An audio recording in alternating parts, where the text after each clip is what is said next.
go. Daily routine of business, affaires courantes ordinaires, tabling of documents, introduction of government bills, dépôt de projet de loi émanant du gouvernement. Monsieur Rodriguez, appuyé par Madame. Mr. Rodriguez, seconded by Ms. Petitpas-Taylor, moves for leave to table a bill entitled An Act Respecting Online Communications Platforms that Make News Content Available to Persons in Canada. This motion is deemed adopted. Madame Rodriguez, Mr. Rodriguez, seconded by Madame Petitpas-Taylor, moves that the bill be now read a first time and be printed. This motion is deemed adopted. Première lecture de ce projet de loi. First reading of this bill. When shall this bill be read a second time? At the next sitting of the House. Very specific there, Minister. Statements by ministers. Rapport de Reports from interparliamentary delegations. Présentation de rapport de comité. Presenting reports from committees. Introduction of private members' bills. Mrs. Diab, seconded by Mr. Al-Boutilief, moves for leave to introduce a bill entitled An Act to designate the month of November as Lebanese Heritage Month. This motion is deemed to be adopted. The Honourable Member for Halifax West. Merci beaucoup, Monsieur le Président. It's an honour to rise in the House of Commons to introduce my private member's bill on behalf of Lebanese Canadians and all Canadians in recognition of the value and contribution the Lebanese have made to Canada's social, economic, cultural and political development. Pendant des générations et partout au pays, les immigrants. For generations and throughout the country, Lebanese immigrants and their descendants have worked hard and given back while honoring their language and culture. Bill in memory of my father, Stephen Wadiametledge, who passed away in 2018. He came to this country in his 20s with no assurances, just a desire to work hard and do right by his family. His story mirrors that of so many Lebanese Canadians, and passing this bill would be a part of his legacy and that of all Lebanese Canadian trailblazers, past and present. I want to quote Khalil Gibran, "Deep is your longing for the land of your memories and the dwelling place of your greater desires, and our love would not bind you, nor our needs hold you." This speaks to the Lebanese experience, love of the homeland and an embrace of our chosen country.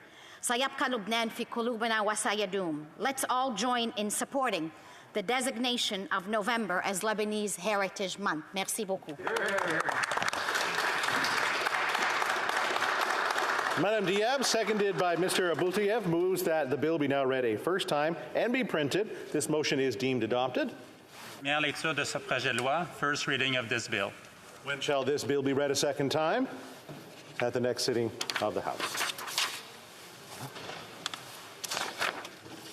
First reading of Senate public bills, motions, presenting petitions, and questions on the order paper. Petitions, sorry, I skip over petitions too quickly. Let me just get my listing here. And there we go. So we're going to go back there. The Honourable Member for Lambton, Kent, Middlesex. Thank you, Mr. Speaker. Today I'm honoured to table this important petition on behalf of my constituents in Lambton, Kent, Middlesex and other Canadians. The petitioners call upon the government to treat all Canadians with dignity and respect, recognizing that EI claims have been denied to Canadians based on their personal medical choices. EI parental leave claims are denied to parents due to insufficient hours resulting from restrictions, and increased demand for EI has resulted in delays leaving Canadians without benefits when they need them most. They ask the government to exercise compassion, resolving these issues, adjusting EI eligibility for Canadians impacted by COVID-19 measures, and removing discriminatory conditions. Thank you. Présentation de pétitions. Presenting petitions, the Honourable Member Courtney Alberni. Mr. Speaker, and it's a real honor and privilege today to table e-petition 3726, which was signed by 4,020 signatories.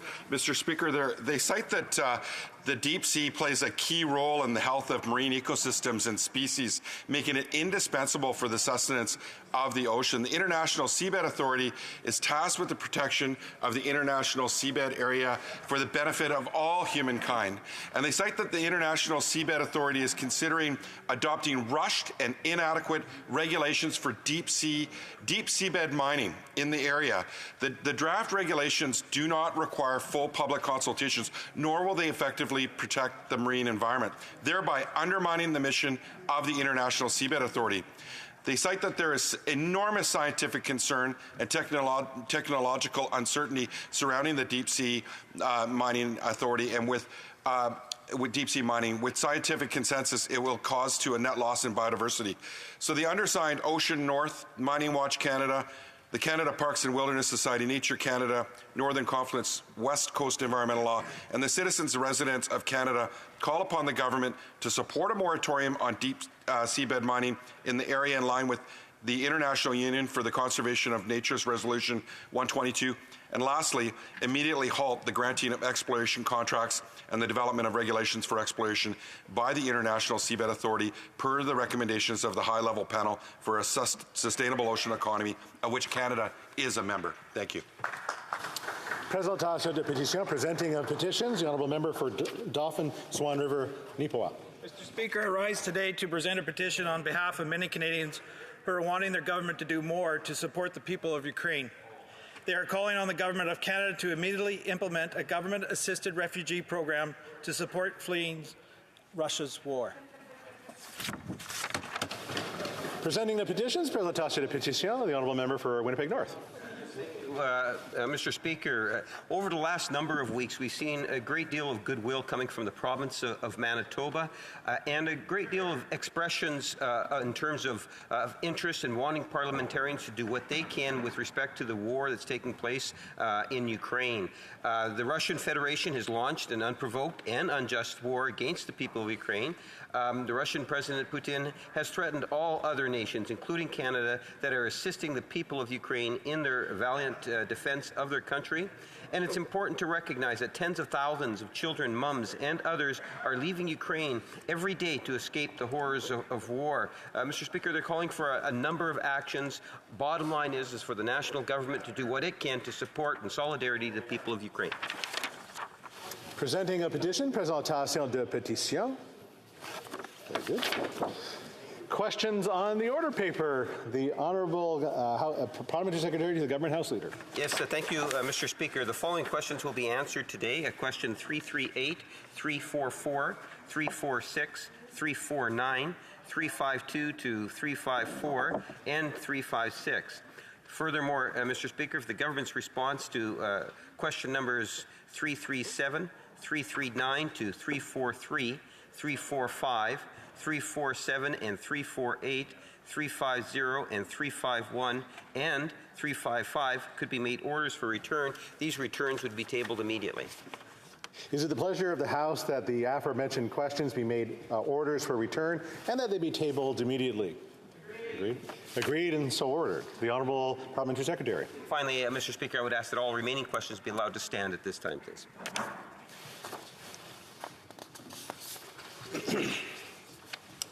Je suis maintenant prêt à rendre ma décision sur le rappel au règlement soulevé. I am now ready to rule on the point of order raised on March 22nd by the Parliamentary Secretary to the Government House Leader regarding Bill C-215, an act to amend the Employment Insurance Act, illness, injury, or quarantine.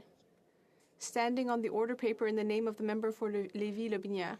Prevention, the Parliamentary Secretary argued that Bill C-215 seeks to increase the maximum number of weeks during which sickness benefits can be paid, which would entail a new and distinct charge to the Consolidated Revenue Fund. As he pointed out, there is currently no statutory authority or appropriation authorizing this new and distinct charge, or a royal recommendation is required. As required by the Constitution Act 1867 and the standing orders of the House. As indicated in House of Commons Procedure and Practice, 3rd edition at page 838, quote, Without a royal recommendation, a bill that either increases the amount of an appropriation or extends its objects, purposes, conditions, and qualifications is inadmissible on the grounds that it infringes on the Crown's financial initiative, unquote. I have carefully studied Bill C-215. It amends paragraphs 12(3)(c) and 152(14)(1)(c) of the Employment Insurance Act in order to increase the maximum number of weeks during which benefits can be paid in the event of an illness, injury, or quarantine from 15 to 52 weeks.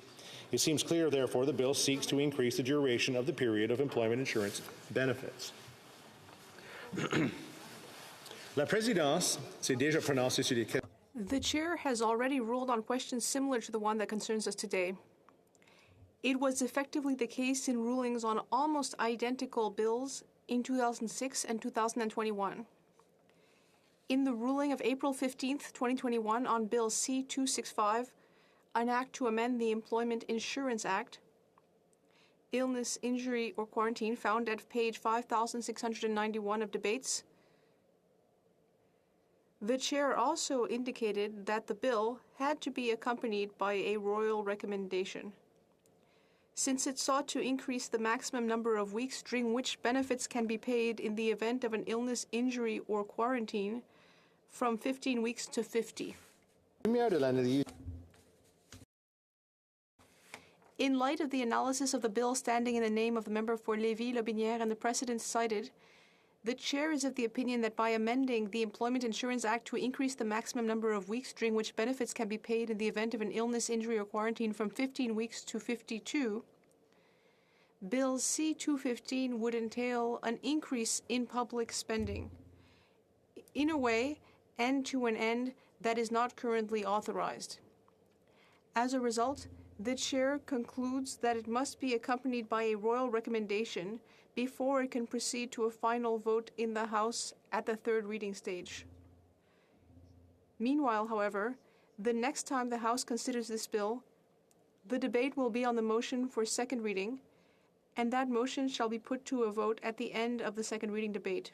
I thank all members for their attention. We have a second one today. Je suis maintenant prêt à rendre ma décision sur les rappels de règlement sous. I am now ready to rule on the points of order raised on March 1st, 22nd, and 28th by the member for Bécancour-Nicolet Sorel, the Parliamentary Secretary to the Government House Leader, and the member for La Prairie regarding Bill C-237, an act to amend the Federal Provincial Fiscal Arrangements Act and the Canada Health Act. Standing on the order paper in the name of the member for Bécancour-Nicolet Sorel.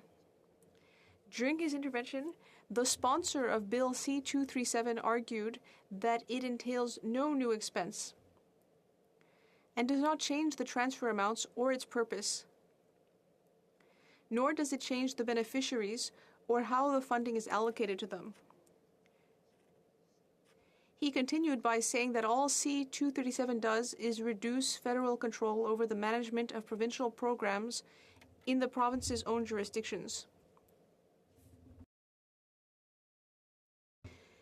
The member added that his bill seeks to exempt Quebec, and only Quebec, from the application of the Canada Health Act. The member for La Prairie added to these arguments that a bill that amends a condition or qualification of an existing act should be accompanied by a royal recommendation only if that amendment entails an increase in these costs or changes the purpose, which he argued is not the case with C-237.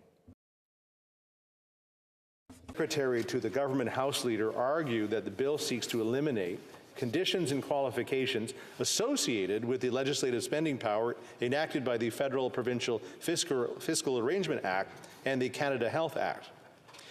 He thus contended that a new royal recommendation is needed for the purposes of the Canada Health transfer to the province as proposed by C-237. I reviewed the bill, and I have reached the following conclusions concerning this impact on the royal recommendation. Section 1 of the bill provides that Quebec need not apply the conditions set out in paragraph 24A of the Federal Provincial Fiscal Agreement Act in order to obtain the amounts referred to in subsection 21(1) of that Act. Section 3 of the Bill C-237 provides that Quebec receives the full monetary contribution provided for in the Canada Health Act without being subject to the various grant conditions set out in that Act. In other words, the result of the mechanism proposed by Bill C-237 would be to exempt Quebec from having to fulfill the conditions to which it is currently subject in order to receive the Canada Health Transfer, which originates in the Federal Provincial Fiscal Arrangements Act and the Canada Health Act. Le député de Bécancour, Nicolas Sorel. The member for Bécancour, Nicolas Sorel, argued that these changes have no financial effect in terms of either the amounts or their destination. However, these changes would amend the terms and conditions initially attached to the Canada Health Transfer, which were approved by Parliament. Page 883 of the House of Commons Procedure and Practice, 3rd edition, states, and I quote, "A royal recommendation not only fixes the allowable charge, but also its objects, purposes, conditions, and qualifications. For this reason, a royal recommendation is required not only in the case where money is being appropriated, but also in the case where the authorization to spend for a specific purpose is significantly altered. Without a royal recommendation, a bill that either increases the amount of an appropriation or extends its objects, purposes, conditions, and qualifications is inadmissible on the grounds that it infringes on the Crown's initiative," unquote. Comme l'a indiqué le député de Bécancour, Nicolas Sorel. As the member for Bécancour, Nicolas Sorel, indicated in his intervention, the bill seeks to exempt Quebec from the application of the Canada Health Act. Thus, after analysis and in keeping with the precedents, including the rulings by Speaker Milliken on May 8, 2008, and by my predecessor on December 6, 2016, the Chair is of the opinion that the implementation of C-237 would contravene the conditions initially provided for in the Royal Recommendation. Accordingly, the Chair is of the view that Bill C-237 must be accompanied by a Royal Recommendation. Consequently, the Chair will decline to put the question at the 3rd reading stage of the bill in its present form unless a Royal Recommendation is received. When this item is next before the House, the debate will only be on the motion for 2nd reading of the bill, and the question will be put to the House at the end of this debate. I thank all members for their attention. Orders of the day. Government orders, business of supply, consideration of the opposition motion respecting spending on national defense, standing in the name of Mr. Chong. Mr. Chong, Wellington Halton Hill, seconded by Mr. Paulus, moves that given that the North Atlantic Treaty Organization Alliance has made an immeasurable contribution to peace, security, and prosperity for all its members, the House call on the government to increase spending on national defense to at least 2% of Canada's gross domestic product in accordance with NATO's 2014 Wales Summit Declaration. Debate. The honourable member for Wellington, White Rock. Thank you, Mr. Speaker. I will be splitting my time with the member from Charlesbourg-Haute-Saint-Charles. The world as we see it today is a violent place. We have entered a new stage in great power competition, where those great powers seek to maximize their influence on a global scale. The once great superpower of the United States is now in a strategic competition with China and, to a much lesser extent, Russia. We have seen the traditional great powers that supported the rules-based world order, France, the United Kingdom, Germany, and Japan, under pressure from both Russia and China and regional rogue states like North Korea and Iran. I can remember when people said that there would never again be a war in Europe after the end of the Cold War. It was wishful thinking, Mr. Speaker. No sooner had people uttered those words than we saw the Yugoslav Civil War, Kosovo, the Georgian War. the Azerbaijan-Armenian War, the Russian seizure of Crimea, the Donbass, and now the full-scale invasion of Ukraine. Today, we are now witnessing the largest ground war we have seen in Europe since World War II. Russia was once a superpower and is now a great power in slow decline. It is a Eurasian land power with residual air and sea capabilities and has the world's largest nuclear arsenal. Russia has successfully developed hypersonic cruise and ballistic missiles geared to defeat Western missile defenses and weapons geared to destroy American port cities and flood them with radiation. The goal of its government and Vladimir Putin is to put the old Russian Empire back together with the Soviet Empire's borders. The threats of a new USSR threatens the Balkans, the Balkan states, and Poland directly. In the last month, we've seen a Russian army of over 200,000 men invade Ukraine in a ghastly war that has created millions of refugees and tens of thousands of casualties with no end in sight. We are seeing evidence of a number of potential war crimes in the path of the Russian invasion and their retreat in the north of Ukraine. The People's Republic of China is a superpower on the rise. Time will tell the outcome of its strategic competition with the U.S. and its allies. It is important to note that the only successful drives for power between great powers and the international system was that of the transfer of power between the United Kingdom and the United States in 1945. It is very unlikely that we will see a peaceful transition of power this time around. China has the world's largest army, and it is well equipped. China now has the world's largest navy. It's a blue water navy with frigates, destroyers, cruisers, and amphibious ships, and their newest variants of those warships is as capable as their Western equivalent. China has 2 aircraft carriers and a 3rd under construction. Their first 2 aircraft carriers are of limited capability, but the 3rd, currently undergoing construction, is as large as a Nimitz-class U.S. aircraft carrier. China maintains a large air force and has started to produce 5th-generation fighter aircraft similar to the F-35.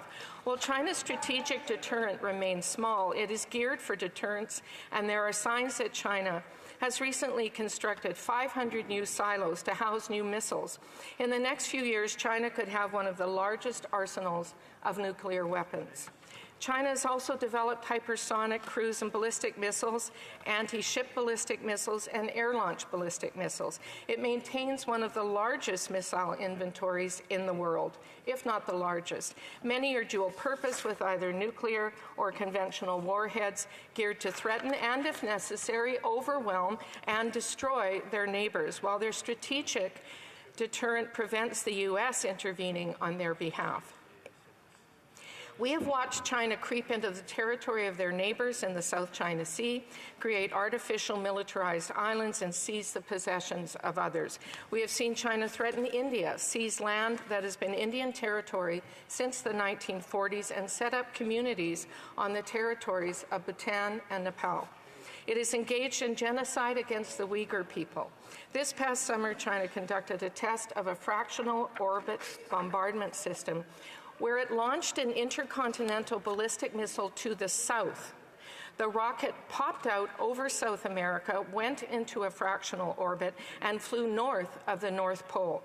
This is especially concerning as it's very hard to detect, and North America's missile defense and an early warning system faces north and no coverage to the south.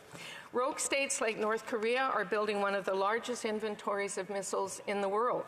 They are developing nuclear weapons, and we may see a North Korean nuclear test in the very near future. Their intercontinental ballistic missiles are believed to be able to reach just west of Ottawa, and they too are experimenting with hypersonic weapons. The North Koreans are close to developing an effective submarine-launched ballistic missile, and they have one of the world's largest armies. The opacity of North Korean decision-making and the rationality of its leadership make it a threat to its neighbors and North America in general. Iran, the most powerful country in the Middle East, is on the verge of developing nuclear weapons. They have missiles for their deployment and use a network of about 22 proxy militias to terrorize their neighbors and Israel. Iranian militias militias are active in Lebanon, Syria, Iraq, Yemen, and much of the Middle East, including the Palestinian General Authority. Maybe Canadians watching are wondering, well, what has all this got to do with Canada? And maybe up until a month ago, they thought the same about Ukraine. But I'm here to tell them and this House that the world is an unsafe place and there is evil in our midst. The best way to avoid war is to prepare for it. The only way to deter an opponent is by being strong and being determined. That is why we are members of NATO, NORAD, and the Five Eyes. Neutrality is not really an option for Canada, and we cannot take our own security for granted anymore. We can no longer assume that others will look out for Canada unless Canada pays our fair share and looks out for itself. Today's opposition motion before this House ahead of the coming budget is to say to this government that it is time to pay up and purchase the equipment we need for the men and women of the Canadian Armed Forces. Enough of the backslapping platitudes and word salads. We must live up to our shared NATO commitment of spending 2% of GDP on defense. The Canadian forces have been allowed to decline by this government over the past 7 years. We are on the precipice and we are standing into danger. The government has a choice to increase spending to meet the NATO required 2% or not. I know the Liberals' political dance partners in the NDP believe that 2% is an arbitrary number. But in fact, that is the number the Government of Canada signed up for in the 2014 Wales NATO Summit Declaration. Right now, Mr. Speaker, the government could do itself and Canadians a big favor and sign the contract with a firm delivery schedule for F-35. The government knows only too well that there are no negotiations, no refinement of numbers. As a consortium member, we get the F-35 at the exact same price as the United States. It's not going to be any cheaper. There are no negotiations. It's fixed. It's fixed by the fiscal year we buy them. So sign the deal, get on with it. We also need Arctic icebreakers, and we need them now. Russia has 40 Arctic icebreakers, 20 nuclear, 20 conventional, a string of bases across the north and a specialized and northern brigade. The Russian North Sea Fleet is its main naval strike force and home of the bulk of its strategic missile-carrying submarine fleet. It is from the north that Russian bombers cross the Arctic Ocean and approach North America, and where they conduct fire drills from what are called fireboxes off our air defense zones. What does Canada have in the north? Not very much on a permanent basis, save our Rangers, a reserve company, and Alert. F-35 is a start. Arctic icebreakers is a start. But we need new submarines that can go under the ice and stay under the ice, and that could be nuclear-powered submarines. We need surface warships, and we need them soon. We need to cut steel on an off-the-shelf design that is proven. We need to expand our Ranger program, rebuild our Army. Canada needs to replenish its war stocks of modern anti-tank and anti-aircraft missiles and provide the same to Ukraine in military aid. This government's sole accomplishment on the defense file today is buying used, obsolete Australian fighter planes that we didn't need. When Prime Minister Harper's government was in power, Canada bought C-17, C-130Js, Leopard 2 main battle tanks, LAV armored fighting vehicles, and Chinook helicopters. Enough is enough. Surely the men and women of the Canadian forces deserve the best equipment, and these are dangerous jobs, Mr. Speaker. These are country's best citizens, our most selfless citizens. Otherwise, the verdict of history on this Trudeau government is going to be both too little and too late. Thank you. Questions et commentaires. Questions and comments. L'honorable député. The Honourable Member for Berthier-Maskinongé. Thank you, Mr. Speaker. I would like to thank my colleague for her speech. Very clearly, we need extra investments in our armed forces. 2% is a target through an international agreement with NATO. That's reasonable. However, we have doubts on the way we procure and sometimes waste public money on procurement. If we think about the saga of the fighters that they cancelled in 2015, then it wasn't going to be bought, now they're going to be bought. What about submarines? It's ridiculous to buy for old submarines, one of which burst into flames, if we had only bought one, then perhaps we would have had enough money to fix it and make it usable. So is there a way for us to better manage public funds when it comes to procurement, adopting a budget to depoliticize the purchasing process, allowing experts to do their job rather than using it as a political job? Good. White Rock. I want to thank my friend for his question, and I agree with my honourable friend on all his points, because there is a lot of waste in procurement. It is over-politicized with this government. It needs to be streamlined. We streamlined the procurement process when we were in Afghanistan. Canada showed it can be done. And once we withdrew, it became more complicated all over again. $865 million and another $1 billion on used aircraft out of Australia has been spent in the last 7 years with this Liberal government, only to get us back to the F-35s, which were the best choice all along for our needs here in Canada. Questions and comments? The Honourable Member for London Fanshawe. Thank you, Mr. Speaker, and I thank my honourable colleague across the way for her speech. According to the Parliamentary Budget Officer, for Canada to meet that 2% of NATO spending that the Conservatives are calling for, we would have to spend an additional $54 to $56 billion annually on defence, which is approximately double what we spend now. Can the member clarify which government programs they would cut in order to justify that increase in spending? The Honourable Member for South Surrey White Rock. Well, I thank my friend for her question and working alongside her on the Defence Committee, where we usually get along very well. The 2% is a pledge we made. We should meet our commitment. We should be moving towards it, and we should meet it. We have already semi-committed to the F-35s, although the minister has said in this House that they're still working on it, and the other minister said it's a done deal. So I'm a little confused on that file. But what I do know is we are in desperate need, and my friend knows this as well, being in Defence Committee. We're understaffed, we're under-equipped, and we've got to fix it now. Question commentaire, questions and comments. L'honneur of the Deputy. The Honourable Member for Charleswood, St James, Assiniboia, Headingley. Mr. Speaker, I want to thank my colleague for her excellent speech. I want to ask her about the Cormorant helicopter fleet, because that's another category where the government has been dragging its feet. They initially budgeted to upgrade and repair the 14 helicopters back in 2017, but they seriously under-budgeted for that project. Those helicopters are essential for our air and sea rescue operations, and I'm wondering if my honourable colleague could comment on this further dragging of feet by the Liberal government. The Honourable Member for South Surrey White Rock. Well, I thank my colleague for his question, and of course that's kind of the name of the game, dragging their feet when it comes to procurement and when it comes to paying attention to what we need in search and rescue, in our military. Right now we have a retention and recruitment problem, and yet we're offering new recruits old equipment that literally may not work, and equipment that might put their lives in danger. One of the best tools for recruitment and retention is to get the tools we need. Our SAR personnel are the best in the world, and they deserve the best equipment. Reprise du débat, l'honneur of the Deputy. The Honourable Member for Charlesbourg, Haute-Saint-Charles. Thank you, Mr. Speaker.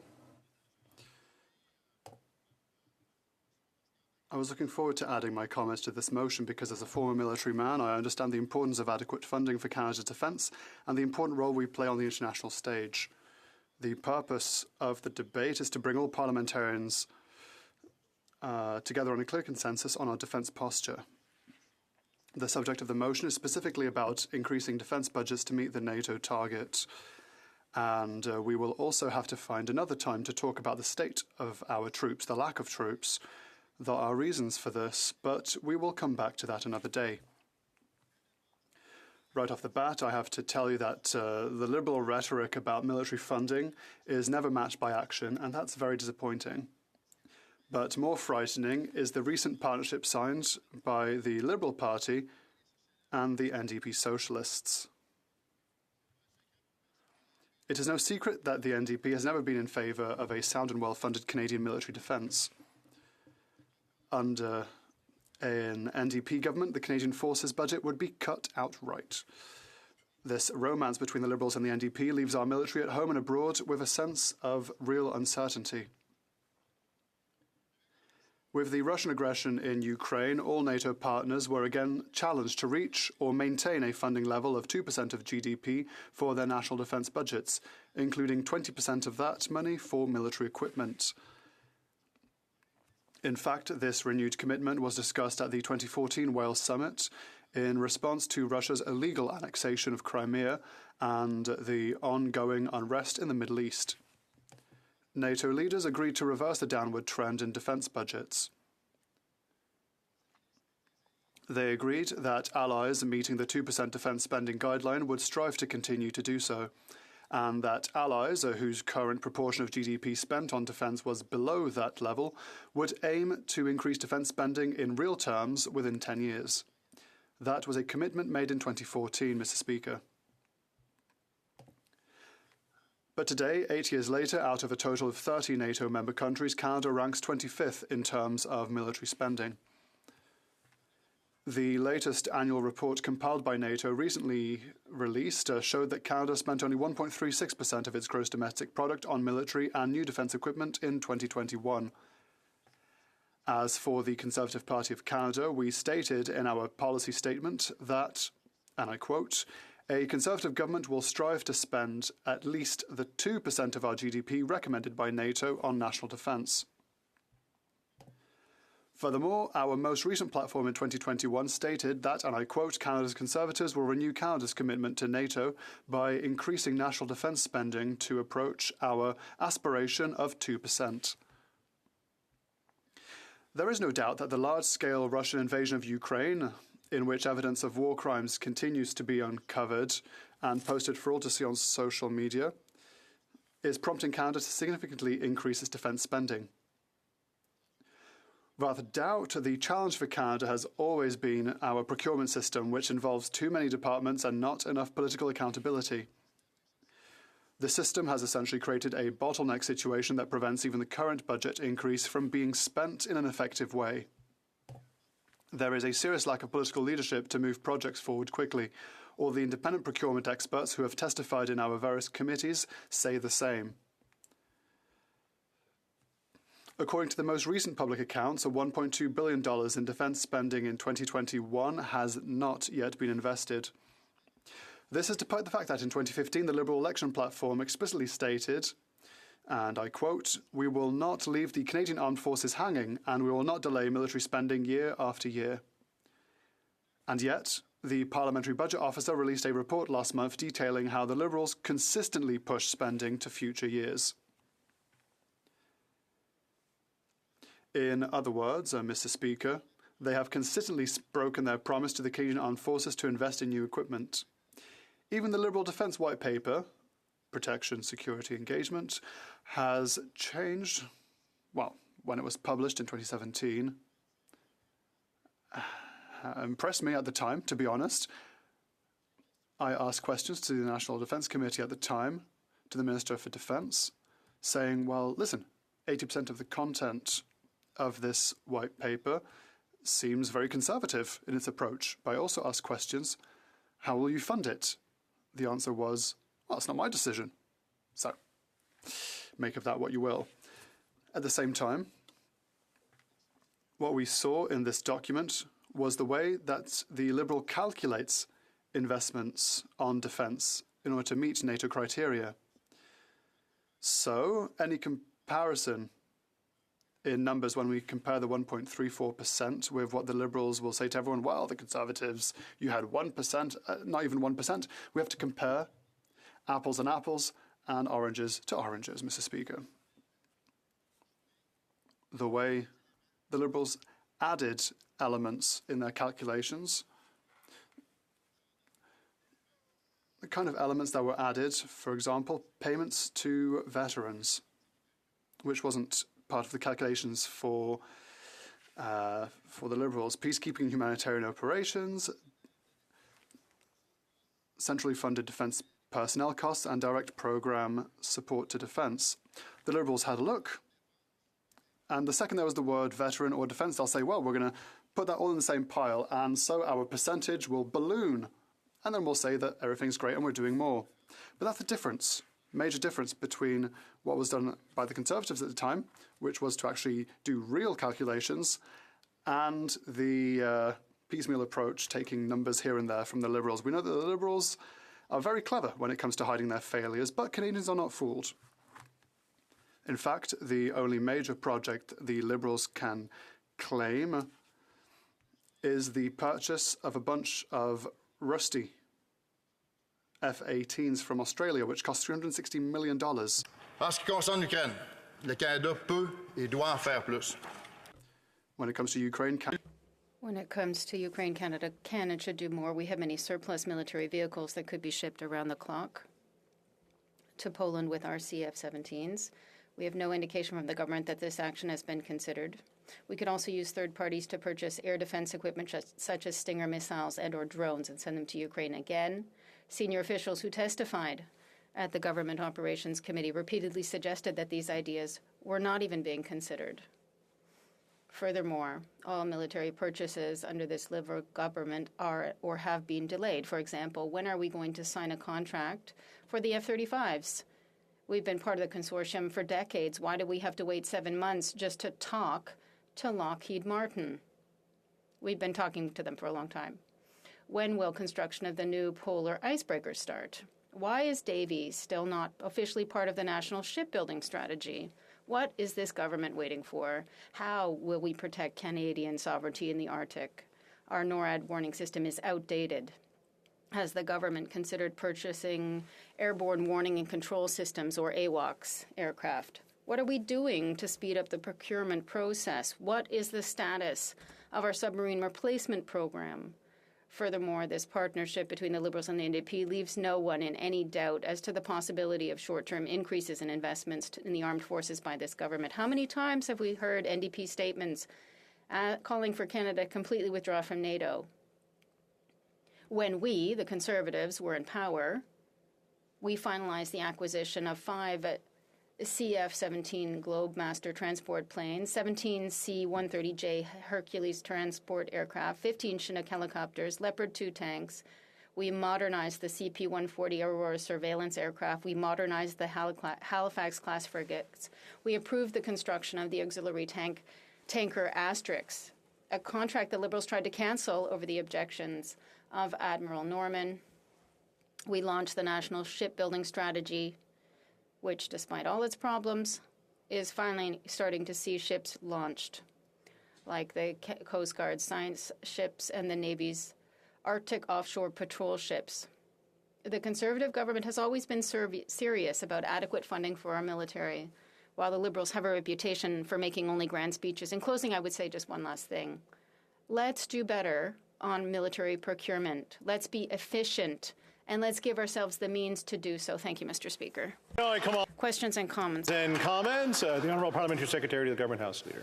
Thank you very much, Mr. Speaker. I thank the member for his intervention today. I know that when he and I were both on the Defence Committee together a number of years ago, I believe it was in 2016 or 2017, the Defence Committee had recommended a report, or had brought forward a report that had a recommendation in it that it was the opinion of the committee at the time to increase the defense spending to 2% of GDP, notwithstanding the fact that there can be a lot of complications with respect to that 2% because not every country calculates it the same way. But I'm wondering if the member can comment on what, if any, work the committee has done since my time with him on that committee in terms of making any further recommendations around this issue. The Honourable Member for Charlebourg-Saint-Charles. I thank my colleague for the question. No longer a member of the National Defence Committee, I cannot say that I'm up to date on all the projects over the last 5 years, but there is the question of the 2%, which is one that continues to come back, and what we need is concrete actions.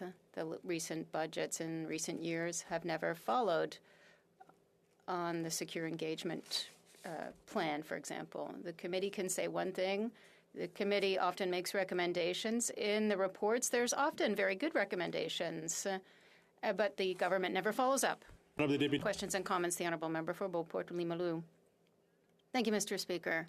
Yes, we need to catch up in terms of military equipment, and my colleague talked about the naval or the shipbuilding strategy. It's very expensive, and there's record delays. The rapid inclusion of a third shipyard. Could this be a solution to improve this 2%, but also improve the commitment of young people in Navy shipbuilding? The Honourable Member for Charlebourg-Saint-Charles.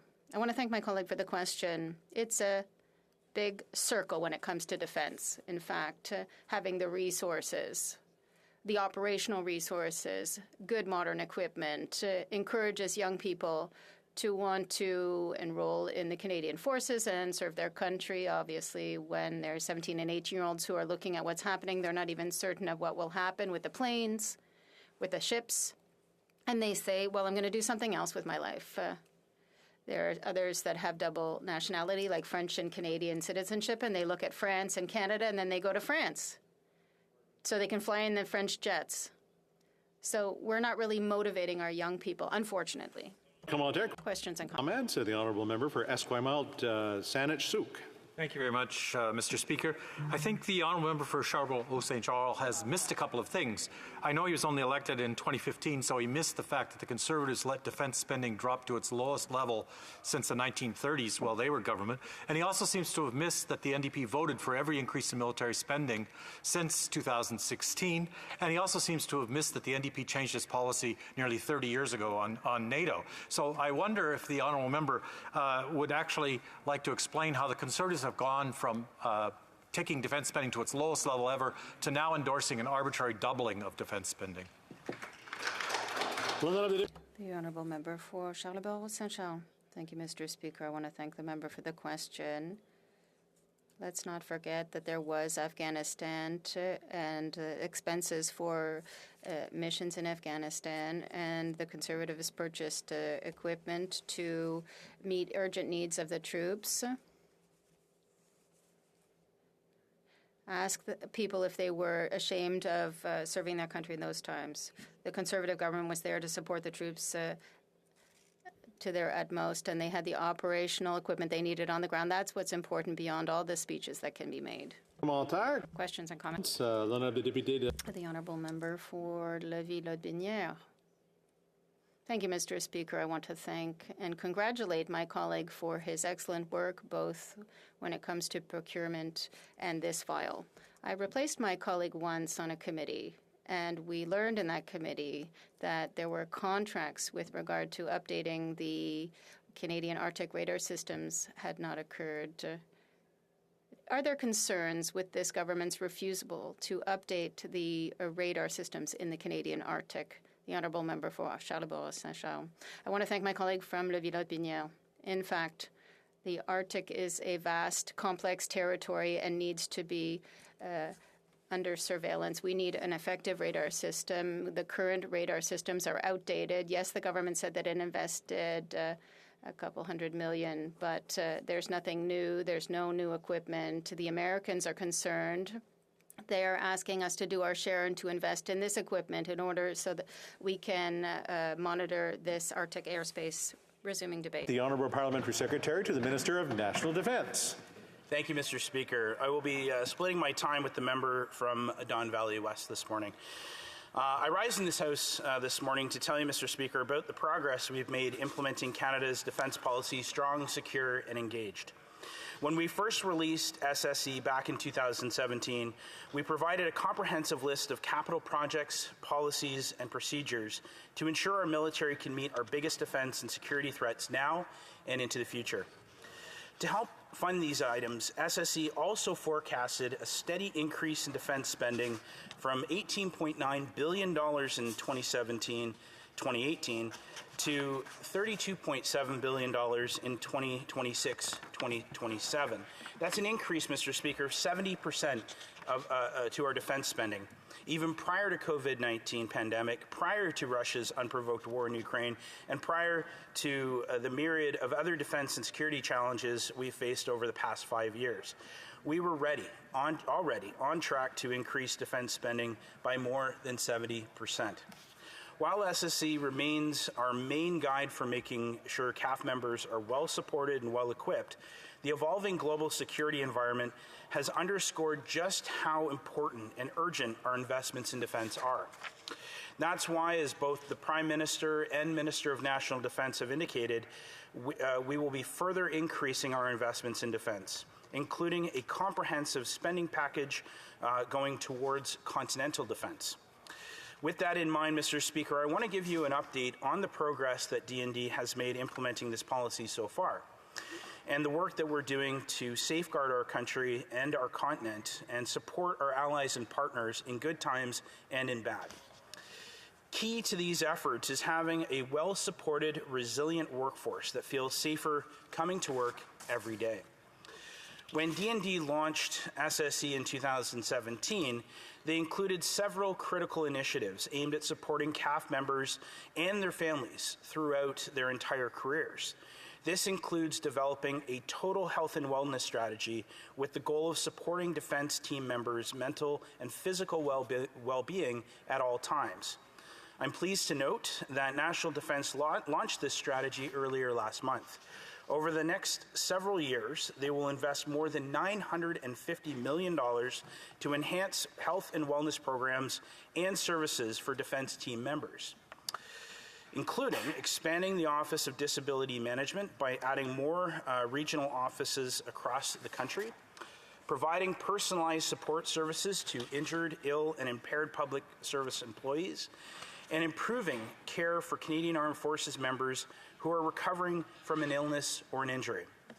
Through SSE, National Defense has also done important work expanding the services offered to military families through Military Family Resource Centers, and helped address the challenges that come with a life in uniform through Seamless Canada Initiative, which helps to address gaps in service when military families are posted across the country and must navigate new school systems, careers, and healthcare settings. These are just a couple of the initiatives in SSE aimed at supporting defense team members and their families. Mr. Speaker, we know that Canada's position in the world and our safety and security here at home come down to having the well-being of those who serve in it, well-being of those who serve in it. All that we do, from procurement to healthcare to cultural change, must be focused on the people who put service before self, the members of our Canadian Armed Forces. At the same time, we know that our people in uniform need the right equipment to do the difficult jobs that we ask of them. They need state-of-the-art, fit-for-purpose tools that can meet the challenges of modern warfare across all domains.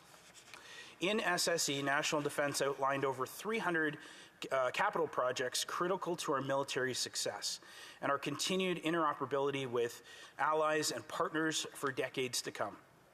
While the COVID-19 pandemic has certainly contributed to project delays and supply chain disruptions, we remain committed to delivering on these projects, providing the very best equipment for our people in uniform, while ensuring Canada's economy benefits from our defense investments.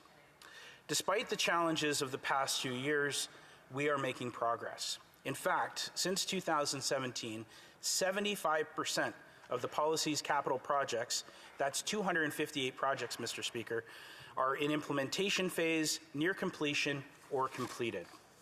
And several high-profile projects kept moving forward even as much of the world shut down. Just last week, the Minister of Public Service and Procurement and the Minister of National Defense announced that Canada was moving into the finalization phase of the future fighter competition with Lockheed Martin and the U.S. government. If an agreement is successfully reached, Canada could see initial aircraft deliveries as early as 2025. This is the most significant investment in the Royal Canadian Air Force in over 30 years, Mr. Speaker. So we've been taking the time. We need to get this right and ensure we're purchasing the right jet with the right value for CAF and for Canadians. We've taken the same careful, considered approach to building our fleet of Arctic and offshore patrol ships for the Royal Canadian Navy. The first of these ships, HMCS Harry DeWolf, has already participated in missions like Operation Inuk and Carby and transited through the Panama Canal. It also recently completed a circumnavigation of North America, Mr. Speaker, the first Royal Canadian naval ship to do so since 1954. The second ship, HMCS Margaret Brooke, has completed the ship's ice-breaking and Arctic environmental trials and will return to Arctic waters to participate in the maritime portion of Operation Inuk this summer. The third, fourth, and fifth AOPs are in various stages of construction, with the construction of the sixth AOP expected to begin later this year. As we deliver on these critical projects for our Navy and Air Force, we are also delivering on our promise to provide the Canadian Army with a fleet of 360 armored combat support vehicles. These vehicles have been designed to replace our current fleet of LAV-2 Bison and M113 tracked LAV fleet.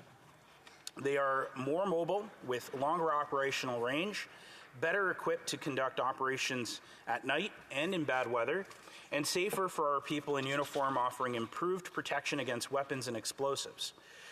The first of these vehicles are expected to be delivered to the Canadian Army later this year, Mr. Speaker. Mr. Speaker, the investments under Canada's defence policy ensure we deliver the equipment, infrastructure, and innovation to help our military advance our national security objectives and interests. But they're also critical to our national prosperity, resilience, and economic well-being. As the largest federal employer, National Defence and the Canadian Armed Forces have a significant presence in every province and territory. So investing in defence also means creating more jobs and generating economic benefit for communities from coast to coast to coast. These investments also mean that we're better positioned to support our allies and partners across the globe, including those under threat from Russian aggression. Through SSE, we're committed to remaining engaged in the world now and into the future, Mr. Speaker.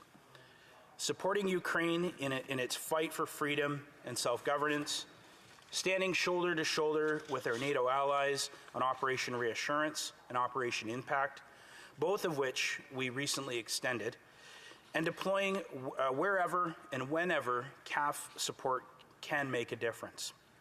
In times of global uncertainty, we know our mutual relationships are even more important, and our SSC investments will help us remain effective and a reliable, stable partner within NORAD and NATO for decades to come.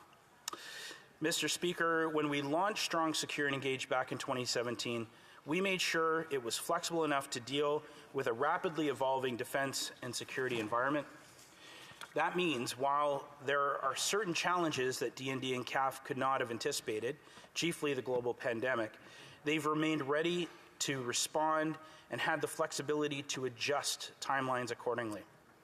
As we continue discussing ways to increase defense spending, this policy will remain our government's roadmap, enabling us to strengthen our defenses here at home and help uphold peace and security across the globe. Thank you, Mr. Speaker. Questions and comments? Question commentaire. The honourable member for Charleswood, St. James, and Assiniboia Headingley. Thank you, Mr. Speaker. I wanted to ask again about the Cormorant helicopter fleet through you, Mr. Speaker. My understanding is that these helicopters are reaching their end of life.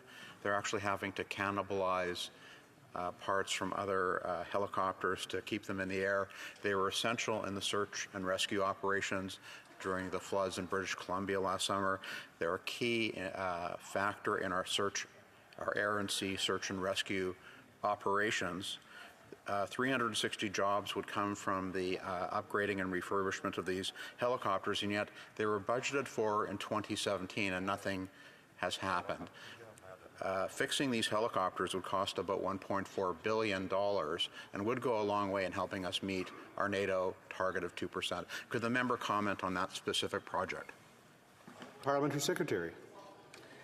Thank you, Mr. Speaker. The safety of our personnel is always top of mind, and the RCAF has a robust flight safety program. We know that we need to move forward looking at a procurement project for these. As the member spoke about the issue of cracks were discovered on the tail of the Cyclone helicopter undergoing recent maintenance inspection. We know that we need to maintain a safe equipment for all members of CAF, and we will make sure, Mr. Speaker, that all equipment is capable before it's being used. Commentaire, questions and comments. L'honorable député de Shefford. The honourable member for Shefford. I'd like to thank my colleague. And he spoke about the importance of securing the supply chain, which has been greatly weakened during the pandemic. And so I'd like to discuss something that is very important in Quebec. The government is getting ready to spend a great deal on the F-35s. And yet, Quebec represents more than 50% of aerospace in Canada. And so, when will this government finally adopt a real aerospace strategy in order to recognize the importance of this industry, especially in Quebec, and in order to help secure our supply chain? Thank you, Mr. Speaker, and I'd like to thank the member opposite for the question. I too share this interest. Being the member of Parliament for Cambridge, we have a number of companies in my riding in the aerospace industry. Honeywell, formerly Comdev, of course, and amongst others. This is something that is critically important to us moving forward, to ensuring that this is any procurement, whether it be the fighter jets or others, benefits us not just to have the right equipment for members of CAF, but also in wherever possible, helping our local economies here in Canada. Thank you. Commentaire. The honourable member for London Fanshawe. Thank you, Mr. Speaker, and I thank my honourable colleague for his work together on the Standing Committee for National Defence. It's been quite an honour. I wanted to ask, in terms of the procurement of the new fighter jets, of course there must be fiscal impact assessments, but I wanted to ask and ensure that his government will be, in fact, performing an environmental impact assessment on this procurement process, and also, of course, under our obligations for the United Nations Declaration on the Rights of Indigenous People, to be doing an Indigenous impact assessment as well. Thank you, Mr. Speaker. The Honourable Parliamentary Secretary. Thank you, Mr. Speaker, and thank you to my colleague and the work that she does on that committee. I want to ensure all in this House that everything that this government does has both an environmental lens attached to it and a First Nations lens attached to it. We've ensured that we will continue to ensure that we're taking the steps needed to select the right fighter jet at the right price with the right benefits to our Canadian Armed Forces and for our economy. Thank you. Questions and comments? The honourable member for Halifax. Thank you, Mr. Speaker, and I'm very appreciative to the Parliamentary Secretary for his excellent work representing the women and men of Canadian Armed Forces. We often can forget that families serve with members, and it's very important that the forces support those family members as well. I'm proud to represent Halifax, the home of Canada's East Coast Navy, and of note recently, home to HMCS Halifax, which has embarked on op reassurance to support our work with NATO with regards to the Ukraine. But it leaves the families at home, and I wonder if the Parliamentary Secretary could instruct us on how CAF supports families with the funding that we're talking about. Thank you. The Honourable Parliamentary Secretary. Thank you, Mr. Speaker, and I'll keep my comments brief. I want to thank the member for the question and the work that he does to support the members of the Canadian Armed Forces in his riding. I am very proud of our record on the shift that we have seen over the last number of years since Strong, Secure and Engaged, supporting families and connecting with them on the issues that make life within the military that much more challenging. The nearly $1 billion that we're spending just on health and wellness alone is a clear sign of our commitment on that front. Thank you, Mr. Speaker. Reprise du débat, continuing debate. The Honourable Parliamentary Secretary to the Minister of Foreign Affairs. Thank you very much, Mr. Speaker. And I begin by just looking at the context in which this debate is happening. It's been more than a month since President Putin chose to unleash war on Ukraine. And with every day that passes, the number of civilians, including children, killed and wounded, continues to climb. We've witnessed Russian attacks on apartment buildings, public squares, theaters, maternity hospitals. And in addition, recent reports and images of what Russian forces carried out in Bucha are horrifying and they're deeply shameful. Let me be clear, we believe that this amounts to war crimes, crimes against humanity, and we're committed to holding President Putin and those supporting him accountable for their actions. So it's in this context, Mr. Speaker, that today's debate gives me the opportunity to strongly assert Canada's long-standing commitment to NATO, an organization whose importance has only become greater since Russia's illegal and unjustifiable invasion of Ukraine. Canada and our NATO allies are responding to Putin's aggression with unprecedented coordination as we continue to support the men and women of Ukraine as they defend themselves and fight for their country, their communities, and their families, for their very lives. It goes without saying that Canada's ties with Ukrainian people have historic roots that run deep. This is why we were the first Western country to recognize Ukraine's independence just over 30 years ago. And since then, we've developed a strong diplomatic relationship fueled by passionate, engaged, intelligent, and committed Ukrainian diaspora of over 1.4 million people in Canada. In just 2014, thousands of Ukrainians stood up for a democratic future.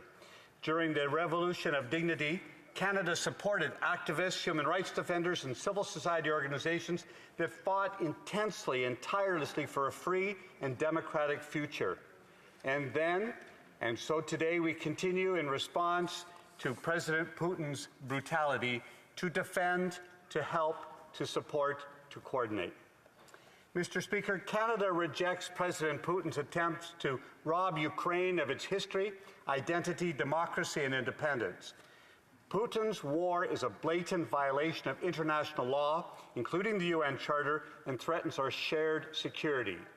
Ukraine is a proud, sovereign country. Its territorial integrity must be respected. Putin has demonstrated little or no interest in resolving this crisis peacefully. Instead, he is putting millions of innocent lives at risk and causing the worst humanitarian crisis in Europe since the Second World War. And in response, Canada and the international community has reacted. We're ensuring that President Putin and his enablers will answer for their horrific and deeply shameful actions. That's why we referred this issue very early on to the International Criminal Court. That's why we're standing with Ukraine at the International Court of Justice. And that's why, with 44 other participating states, we invoked the OSCE Moscow mechanism to establish a fact-finding mission to Ukraine to report on human rights, humanitarian impacts of Russia's illegal invasion.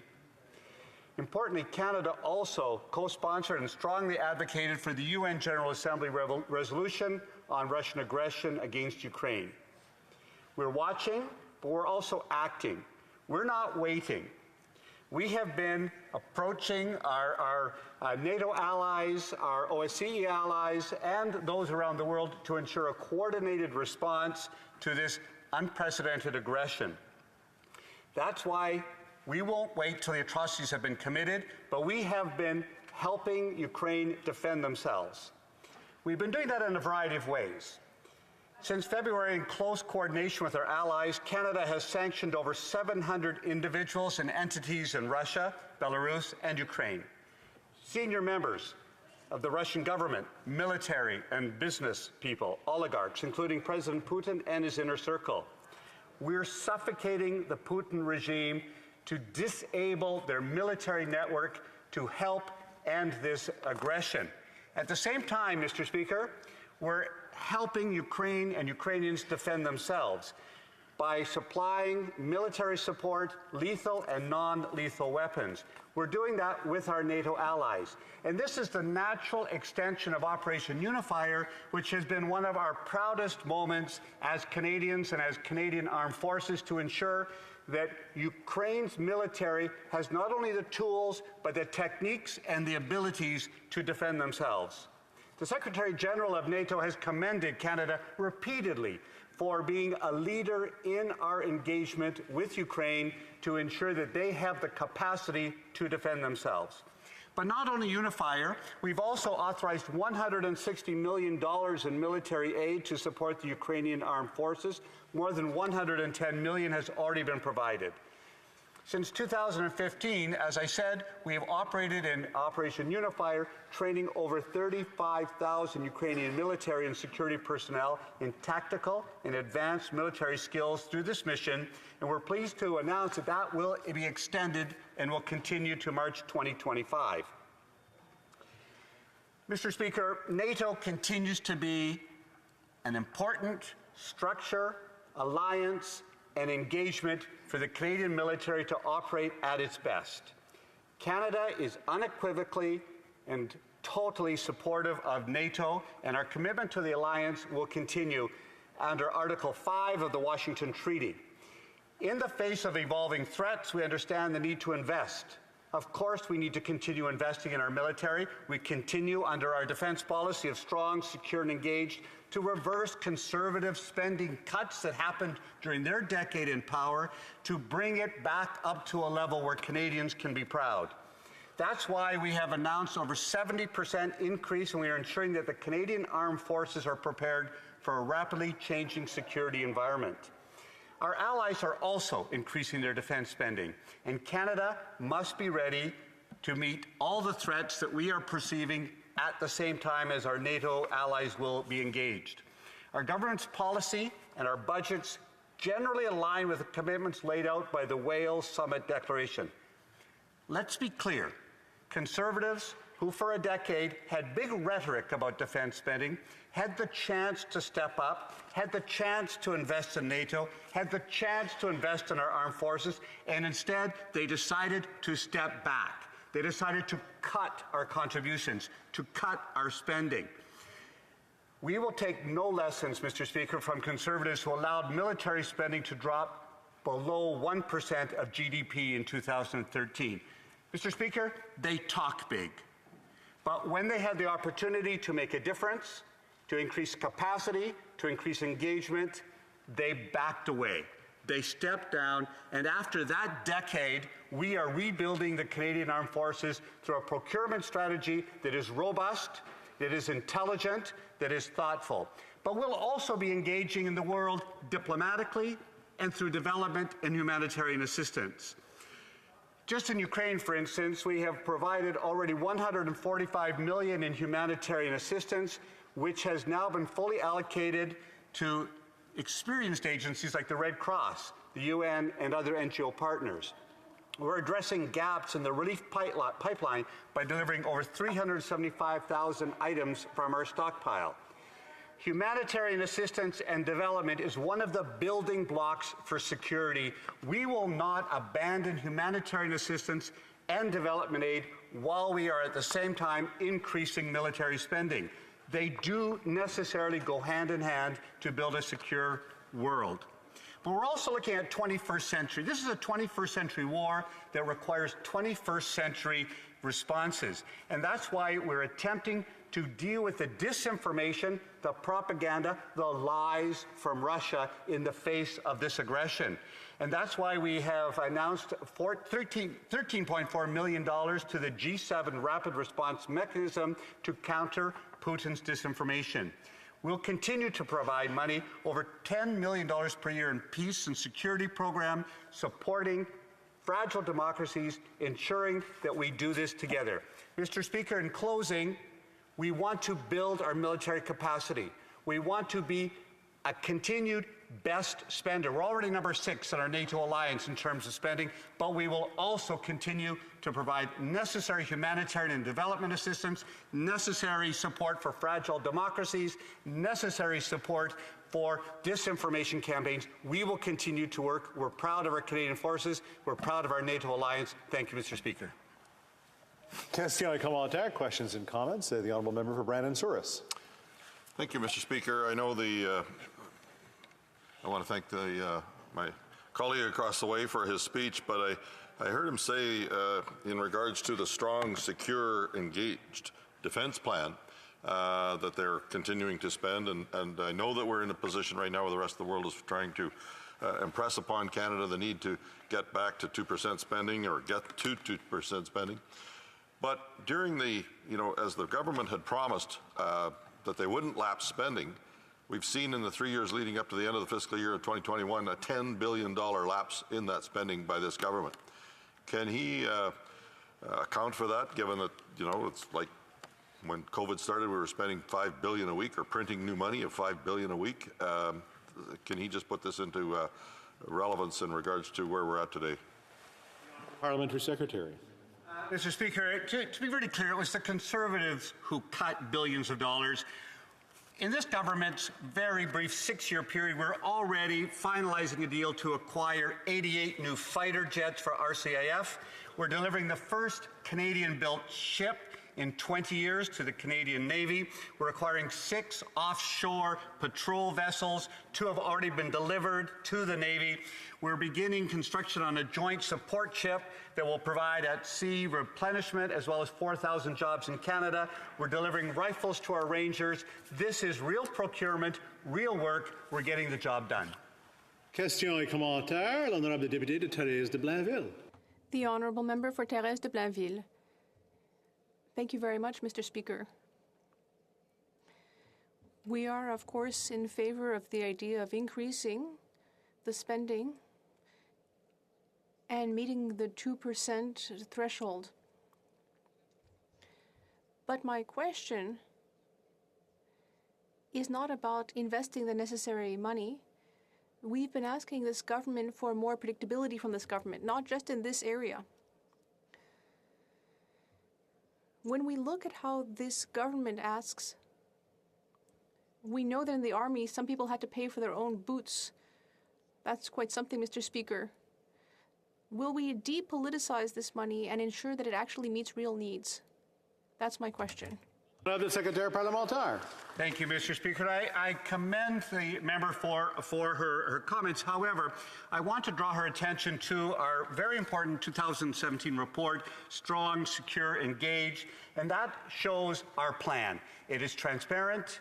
It is evolving. It is continuing. We are investing in the Canadian Armed Forces on land, at sea, in the air. We are providing the equipment needed. We are doing it steadily. We're doing it intelligently, however, as well. We don't want to fall into the messes of previous governments. We're continuing to do it in a careful, steady way. Thank you, Mr. Speaker. Questions and comments? The honourable member for North Island Powell River. Thank you, Mr. Speaker, and I thank the member for his speech. I am the person who represents 19 Wing in Comox, and I can tell you I have spent a lot of time at the base there, and I'm very impressed by the people who serve our country, their capacity, and their ability. But what I also know is they do not have the things that they need. I look at what just happened recently in Gander with a Cormorant helicopter. Scary moment. Very scary to recognize that the people who are serving us and trying to keep us safe do not have the equipment that they need to do that work. So I'm just wondering if the member could talk about when the government will actually make sure that the military has the resources it needs to do the jobs that Canada asks of them. The Honourable Parliamentary Secretary. Thank you, Mr. Speaker. And again, I commend the member for her work. And I just want to say that one of the best weeks I had as an opposition member was a week at Greenwood Air Force Base on the other end of the country. And that was an opportunity to spend some time with the men and women of the Air Force or they used to be called, my father was one of those gentlemen of the Air Force, as he called himself. That experience of being in helicopters, being on supply aircraft, and being on even a fighter jet to look at the way Canada's armed forces are equipped. I would say that it would be absolutely denigrating to say that they are not equipped. What they are is needing to be constantly refurbished and upgraded as we continue. That's why we're getting 88 new fighter jets for our CAF. That's why we're acquiring 28 CH-148 Cyclone helicopters. That's why we will get additional equipment to build on what that capacity already is and do it proudly. Thank you. I got to say, as the representative for 14 Week in Greenwood, it was great to see you had a good time in the beautiful riding of West Nova. Questions and comments? The honourable member for Kingston the Islands. Thank you, Mr. Speaker. I listened to the member's speech, and I really reflected on the part that he spoke about how the Conservatives have been all talk, no action. Because when he said that, I was immediately reminded of Stephen Harper's interaction with Vladimir Putin back in 2014, where Stephen Harper said, "You better get out of Ukraine," or something to that effect. Well, we all know how that turned out. That was basically pointless, didn't serve any purpose, while at the same time, the Conservative government was running spending at less than 1% of GDP, as the member indicated. I'm wondering if he can speak to how important it is that we do both. Make sure that our spending level is where it needs to be, but also, as he noted earlier, make sure that we are doing the proper diplomatic measures so that we are handling our impact on the global stage from both a monetary perspective and a dialogue perspective. Honourable Parliamentary Secretary to the Minister of Foreign Affairs. Thank you. I'm hoping I get 1 extra minute for that mention of Greenwood, Mr. Speaker. You know, as I said, diplomacy, defense, and development are 3 prongs of what we need to be doing. We need to engage diplomatically around the world. We need to make sure that we have intelligence, that we have information, and that we have appropriate relationships to build alliances, build allegiances, while we're also working on our military alliances and while we're also continuing to develop and provide humanitarian assistance. We'll do that. Ukraine is one example of election monitoring, of unifier, and of diplomatic relationship, of which we have been very proud. Thank you, Mr. Speaker. Reprise du débat, continuing debate. The Honourable Member for Saint-Jean. Thank you, Mr. Speaker. I would like to inform you that I intend to share my time with the member for Beauport-Limoilou. Mr. Speaker, I'm very happy to be able to speak today on the Conservatives' Opposition Day because it will allow us to explain the Bloc Québécois' position on defence and especially on defence spending. I will mention from the outset that the Bloc Québécois intends to support the motion today. However, I will use a part of my speech to emphasise the caveats that we must make. Because if we only answer yes or no to the question of the budget increase as if it were a binary question with no real grey area, we miss the heart of the problems that currently afflict the Canadian Army. Basically, Mr. Speaker, if we are to discuss the issue of increasing the budget to 2% of gross domestic product, as Canada has committed to do with NATO, in fact, in 2014, for the Bloc Québécois, the real question is not so much how much, but how. In fact, for several weeks now, this question has been coming up in various forms in the context of a study underway in the Defence Committee on the various threats to Canada's security. I asked this question to the various members of a panel on the 21st of March with regards to the budget increase. I asked, should the question be primarily how much, or should it not also be how? I would like to quote from the responses of 3 witnesses because I think they set the stage for the 2 caveats that I'll discuss later. First of all, Dr. James Ferguson, professor at the Centre for Defence and Security Studies in the Department of Political Studies at the University of Manitoba, said this. It's a long quote, but it's a very pertinent one. He said that the question is not really about increasing the defence budget, it's how much money, over what period of time, and particularly for what acquisitions, irrespective of operations and maintenance and regardless of recruitment issues. If you are going to invest or sink, that's what he said, that money into expanding the Canadian Armed Forces, recruitment and retention is a huge issue. And you are probably going to be in a lot of trouble. The question is, What is this money going to be invested in? It raises the question of the need for a defence review, which this government does not want to do. No government wants to do that after a first experience. Mr. Ferguson went on to add this. He said, "Don't forget the national defence over the last few years, and one of them is an exception, as I recall, has continued to give money back to the central agency. I may be wrong about the exact amount, but I think last year it gave back $1.1 billion. Well, that's a problem. You can raise money, but the question is, what do you spend it on?" That remains an open question in Canada. Robert Hubert, Associate Professor, Department of Political Science, University of Calgary, said, "Let us be clear, NATO's 2% increase is a political objective. In fact, the question is whether it is necessary for the Canadian military to engage in this new environment. It is about the ability to counter the rise of aggressor states and to fight in a collective security framework if that deterrence breaks down." In the early post-Cold War period, many democratic countries, of course, saw fit to save money on defence because they did not fear having to deter anyone or being called upon to fight. That has obviously changed since at least 2014, and I would say since 2008. A commitment of 2% of the budget is all well and good, but it is really about getting to that capacity, about the personnel you'll be able to recruit and the forces you will be able to bring to bear. That is at the heart of what you are asking for. In other words, we need to have the capacity to go beyond just agreeing in principle to 2% or 1.9%. These are just numbers. Professor Stephen Seidemann, Patterson Chair in International Affairs, Carleton University, said, "I would like to interject here to say that we also need to think a little bit more about how we procure, because it is often seen as an electioneering jobs programme, rather than thinking about what is best for our needs. For example, we see in Ukraine that various defence systems work very well. So the question arises, should we build our own anti-tank weapons when there are already very good ones? Should we build our own anti-aircraft weapons when there are already very good ones? We must be a bit more realistic about what our own defence industry can do and what it should do.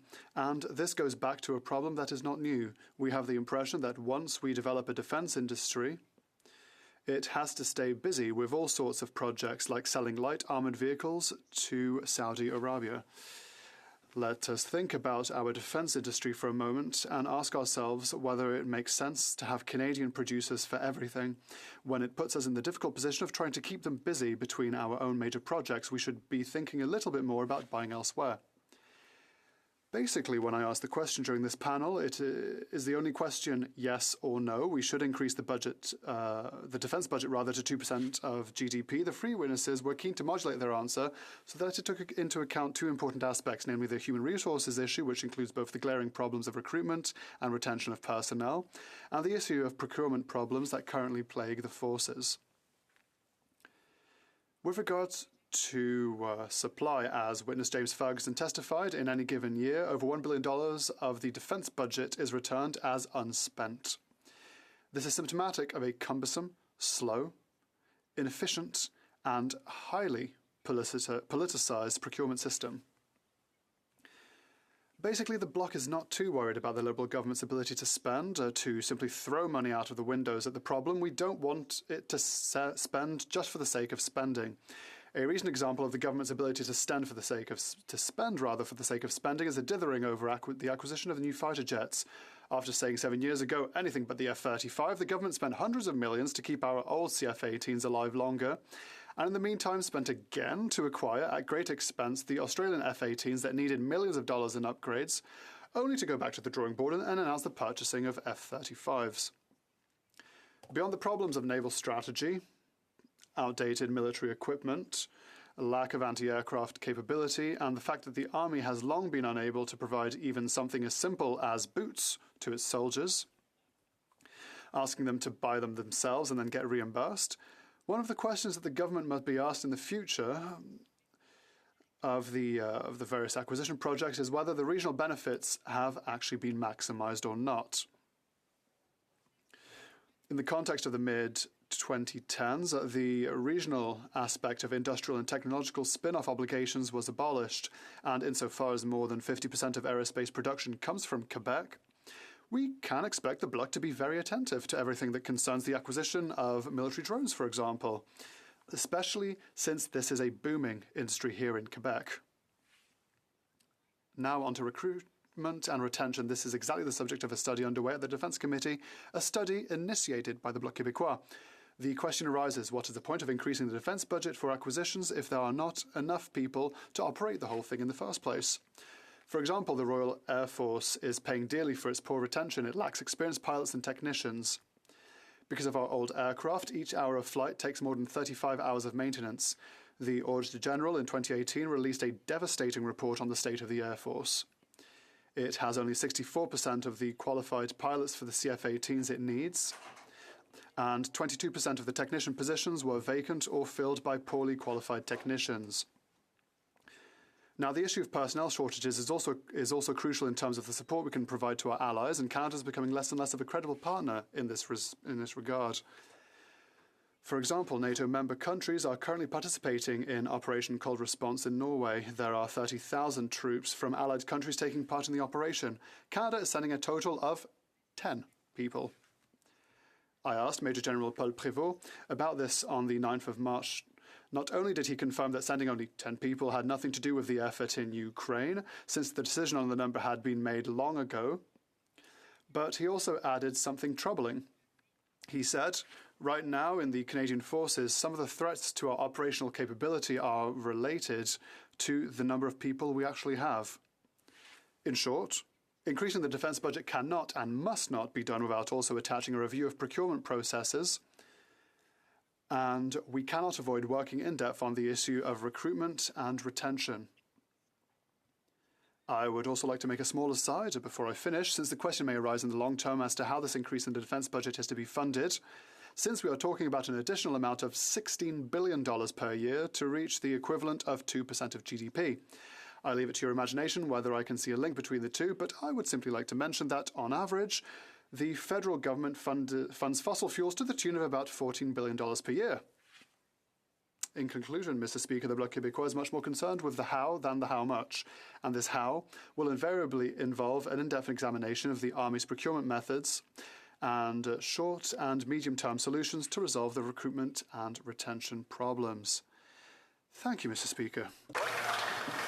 Question and commentaire, questions and comments. The Honourable Member for Courtenay Alberni. Mr. Speaker, and I want to thank my colleague for her really important speech. And Mr. Speaker, with a warming climate, we're seeing the impacts of climate change, raging forest fires, flooding.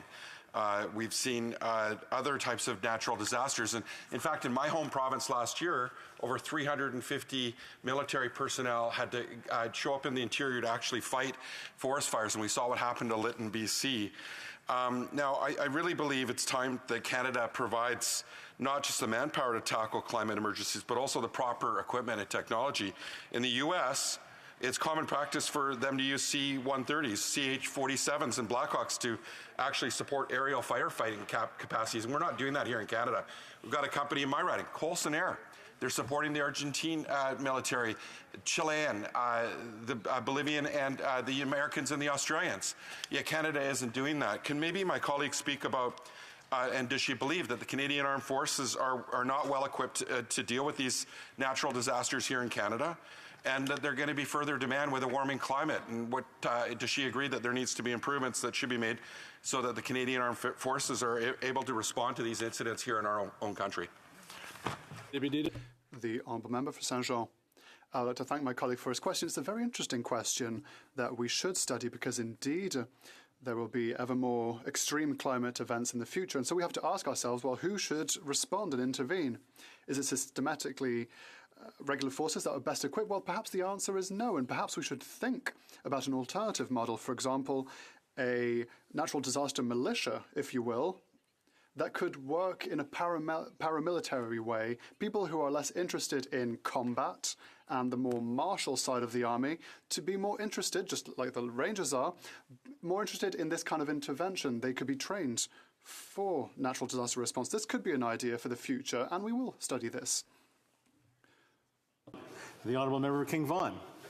Thank you, Mr. Speaker. I'd like to ask my honourable colleague, you mentioned recruitment in your speech, and the struggles that we have, do you think this is due to the fact that our veterans complete the duty of service and our government doesn't provide them with the health services that they need to transition back to regular life? I'd like to hear. The Honourable Member for Saint-Jean. Unfortunately, it's not the only issue that we're dealing with when it comes to recruitment and retention. It is one, but there are many. And one that comes back the most and could be rectified short term is housing. Personnel sometimes finds it difficult to find housing, or sometimes they are victims of high housing costs based on where they are asked to move. Some people make some money, some lose money. There's fewer and fewer military quarters where military personnel can stay. Sometimes people are moved in an unjustified way to a very expensive part of the country. That is one of the questions that we could address very quickly, but the aspect of veterans, of course, my colleague for Rivière-des-Mille-Îles, who is working very much on veterans, especially Francophone veterans, who find it very difficult to get compensated. Questions and comments, the Honourable Member for Jonquière. Thank you, Mr. Speaker. What an absolutely stunning speech. If I didn't know the MP for Saint-Jean, I would ask her for her number. It was such an enticing speech, but I already know her, so there you go. She talked to us a lot about the regional spread of economic windfall. In my area, we have a very big air base where we have our old CF-18s, and we haven't received yet the drones that will no doubt be sent elsewhere, apparently. So I have a question from my very documented colleague. Could she tell us, in her opinion, does Quebec receive its just part of military investment? Thank you, Mr. Speaker. The Honourable Member for Saint-Jean. It's a very interesting question, and the issue is that I can't actually give him an answer. Why? Because since 2014, the federal government has abandoned the regional side of industrial and technological windfall. So we don't know where the money goes exactly. So we have an idea that it goes to more electorally enticing areas, but Quebec has been doing much worse, even if we have 50% of aerospace construction capability. Resuming debate, the Honourable Member for Beauport-Limoilou. Thank you, Mr. Speaker. Mr. Speaker, there's a proverb in Latin. It's si vis pacem para bellum. Who wants peace prepares for war. I've never actually liked that old adage, but once again, despite the fact that I hope that one day we will be able to live in a world where diplomacy and intellectual skills and open-mindedness, collaboration and consensus will allow us to rectify conflicts. But until then, si vis pacem para bellum, even now in 2022. National defence is a means not only to ensure our own security, but also the security of populations threatened by both natural and political and human disasters. Today, we're talking about respecting our commitments as a NATO country. That is to invest 2% of our GDP in our national defence. My colleague explained it very well. Yes, we do agree. But once again, we have to be able to spend wisely. I'm a teacher by trade, and I like to go back to what's simple. Keeping it simple, trying to make difficult concepts understandable. So we have to figure out what we have now. We have to figure out what we need and whether we have to replace our equipment before we start buying new one. As it stands in Canada, and the Auditor General's Spring 2020 report number 3, clearly stated, currently in Canada, we're not quite sure what our inventories are, we're not quite sure what to do with them, and there's a bit of confusion. Like my colleague stated, Defence sends back lapsed spending to the tune of $1 billion a year. That's problematic. Despite the commitment in 2014, we are still not at this 2%. So we have to ask ourselves, what is military spending? What is included under the rubric of military spending? What happens when it comes to military procurement? This seems to be an issue. There are other issues that we have to examine as well, because all of this is intertwined. What does it include? What does military expenditure include? Weapons, like my colleague said. We need weapons and military transportation that is functional and up to date. For example, CF-18s, they're outdated. Over 30 hours of maintenance for every hour flown.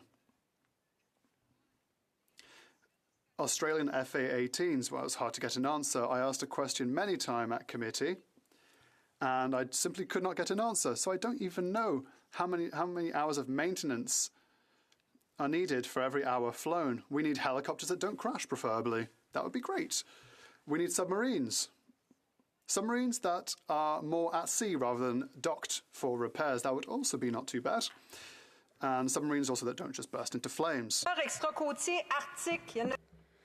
Offshore coast ships, they can't go in the winter. The ice is too thick, so they have to stay around the river and the Great Lakes. But if they're called Arctic patrollers, then they should be able to go there.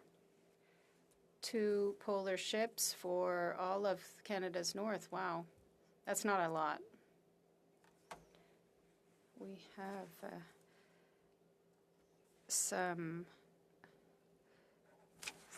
others that were purchased many years ago. We have Browning High Powers, and it goes back to 1935, before the Second World War. For the others, we have the M72 that don't shoot properly.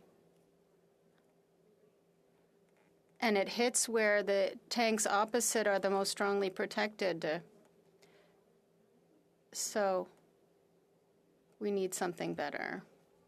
We have outdated radar. We could have a whole list. And it's all related to procurement because nothing is being renewed. I remember a story a long time ago, but our soldiers were in a desert with green outfits, uniforms on. This is also part of procurement and what needs to be thought about. What about training? What about training? This is also part of the 2%. Having training with recent tools and equipment and guarantee people that ultimately they will be able to use this new equipment and not outdated equipment. Retention is ensuring that what we trained our young people to do is what they can do. And our young people today are very technologically oriented, and they want technology. They eat technology. So when they are given technology from 1935, I can tell you that they wouldn't be at all interested, even if it's a noble mission. Military procurement, as I've said, is a problem. And inventories are uncertain. There's an inability to respond to emergencies, even when it comes to training and exercises. The Auditor General talked about it in her report number 3 in spring 2020. Some inventories are unknown. There were demands made or requests made of a storage facility. Then they had to go to a different one. They didn't have it there either, so they had to purchase it. Imagine the delays. So men and women are waiting for training. They need it in order to be updated, and even is written urgent. At one point, there was even talk about parachutes. What do you do if you don't have a parachute and if you have to jump out of a plane? When it's urgent, except that there are very long delays. The systems are out of date, just like the materials. We need to include in this 2% for military spending a in-depth review, not just of the procurement system, but the supply chain. And the difficulties of knowing where the material is. There are other difficulties. This leads to other problematic situations such as transportation. In some cases, defense couldn't even use its transport resources and had to use private transporters, and this increases costs. And also the areas of procrastination with regard to the F-35 and the SNCN. There's another problem related to procurement, and that's recruitment. I briefly talked about this already. But when it comes to recruitment, there's also the bad reputation or the poor reputation of the Canadian Armed Forces towards women, some minorities, and genders. This has to stop. Put yourselves in the shoes of somebody who is harassed and touched. If it's one of you or your children, it has to stop. We cannot accept this in the Canadian Armed Forces, no matter what the stress they experience is.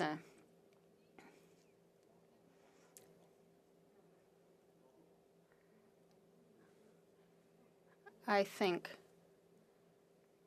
that outdated technology is unacceptable.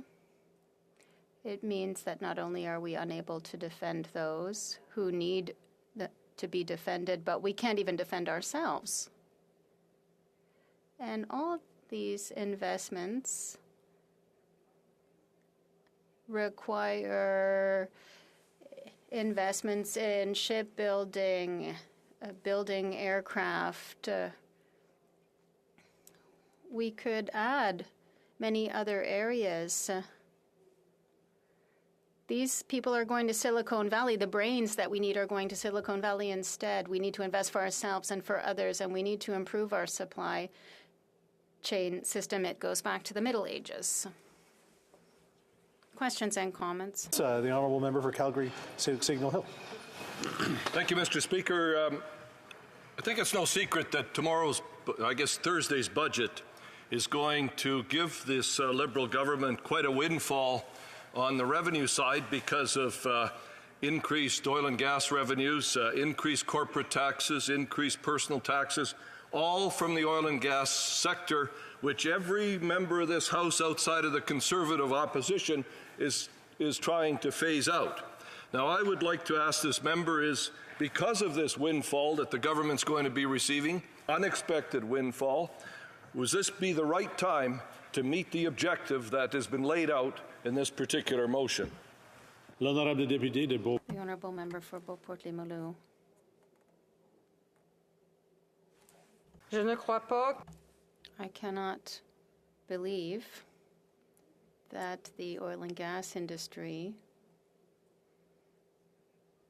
would completely disappear. I believe that there are some things that we still need. The oil and gas industry must decrease if we wish to support the environment for future generations. Is it profitable? Yes.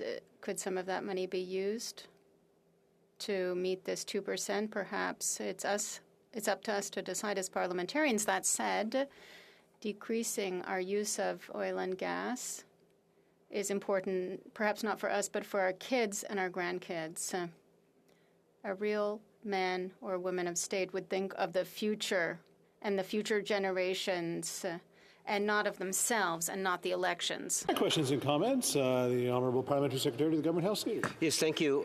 Mr. Speaker, I'm wondering if the member could provide her thoughts in terms of, here we have a Conservative motion, and I find it very fascinating. For the simple reason is when I was in the opposition, back in 2013, the Conservative percentage of spending on GDP was actually less than 1%.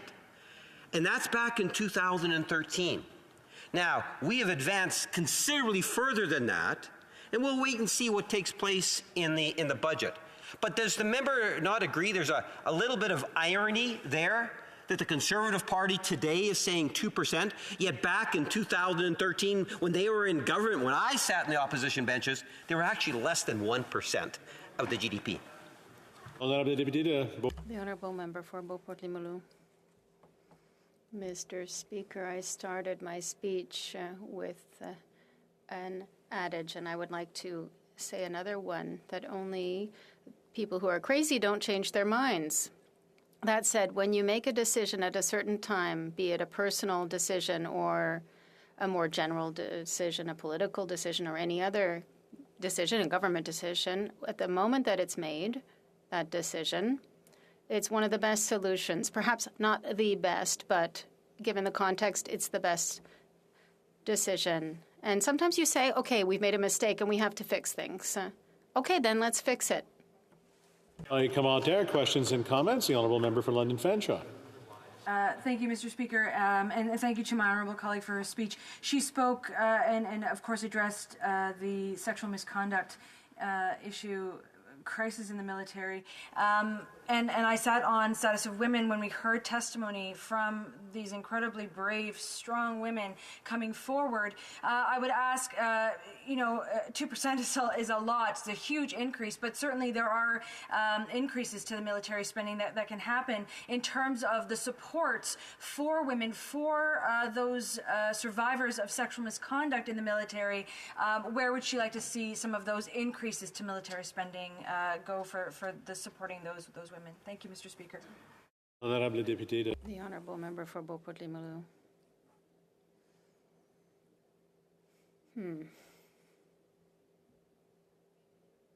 Undeniably, we must support the victims of harassment and sexual misconduct. We talk a lot about women, and they have an incredible strength to get through it. And the consequences will last a lifetime for them.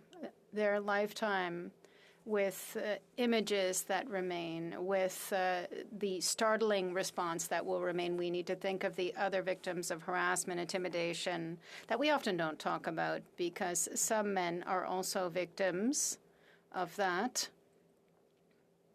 And all of these people need support, and above all, to see a major change. Assaulting someone is not something to be proud about. I will be careful with the words that I pick. Continuing debate to the Honourable Member for London Fanshawe. Thank you, Mr. Speaker. And before I begin, I would like to inform you that I will be sharing my time with my colleague, the MP for Edmonton Strathcona. Today, I rise in this House to speak to the Opposition Day motion proposed by the Conservatives about Canada's future defence spending requirements under the North Atlantic Treaty Organization. I have much respect for my colleagues, especially the member who introduced this motion from South Surrey White Rock, with whom I sit on the Standing Committee for National Defence, and have enjoyed working with her thus far. However, I cannot agree with her today. I want to be very clear and ensure, Mr. Speaker, that New Democrats are on the record for being in favour of adequate federal government spending for the Canadian Armed Forces. New Democrats have long pushed for the government to make sure that our troops have the equipment, training, and support they need to do the difficult and dangerous work we ask them to undertake. We support upgrading outdated equipment and providing a clear mandate, while also providing a realistic and responsible spending plan to deliver on these goals. We need to make sure funding is adequate to support our national and international roles, but should not adopt an arbitrary target for spending. Therefore, we cannot support a call for the federal government to increase its defence spending to hit NATO's target of 2% of GDP, as we believe this request from the International Military Alliance to be just that, arbitrary. But don't believe me on this, Mr. Speaker. I will quote Dr. Robert Hubert, Associate Professor of Political Science at the University of Calgary, who said, "Let's recognize that the 2% increase, when it was created by NATO, is a political target. We need to have the ability to go beyond just simply saying, okay, 2% or 1.9%. Those are numbers. They don't mean anything." Or I could also quote Dr. Kimball, Associate Professor of Political Science from the University of Laval, who said, "One thing that is clear is that the 2% is clearly a political target. 2% does not come from any sort of quantitative analysis. It doesn't come from any sort of strategic analysis or anything like that. And I can say this because in doing my NATO research, I've looked at over 200 pieces of research published on NATO burden sharing, policy papers, books, articles, and all of that. The first thing I can say is that 2% is something that politicians created, which defense budgets have had very much to react to try to attain afterwards. So, if 2% is arbitrary, why specifically demand that be spent? The Conservatives are demanding a huge increase in military spending based on an arbitrary political target. Currently, Canada spends $24.29 billion on the Department of National Defence, and according to the Parliamentary Budget Officer, hitting NATO's 2% target would mean spending $54 to $56 billion a year on defence. $54 to $56 billion, Mr. Speaker.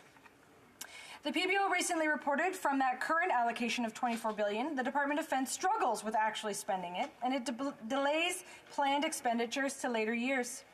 Former Liberal MP and retired General Andrew Leslie commented clearly on this inability for the Department of Defense to spend their full allocation, saying, "The department has a chronic problem with actually using the funds.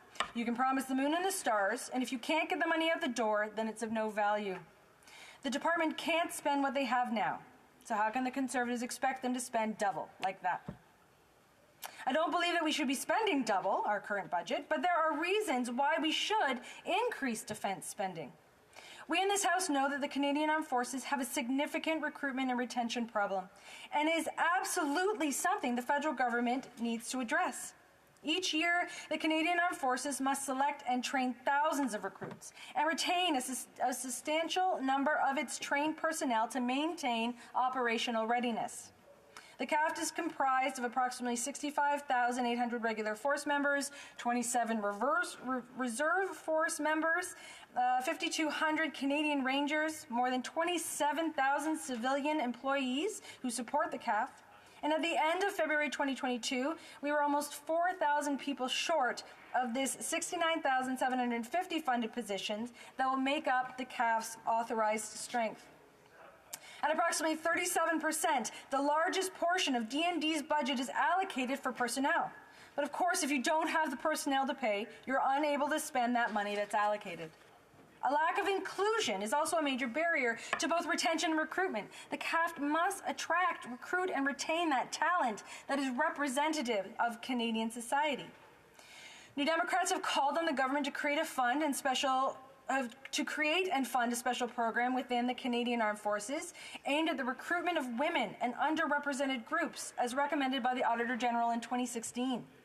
In the last Parliament, I was a member of the Standing Committee for the Status of Women, and we studied the horrific problem of sexual misconduct in the armed forces. This has, of course, impacted the CAF's ability to attract and retain individuals. Articles in Maclean's and L'Actualité in 2014 estimated that 1,780 sexual assaults per year occurred in the CAF. New Democrats continue to call on the Canadian government to fully implement all recommendations of the Justice Deschamps 2015 report.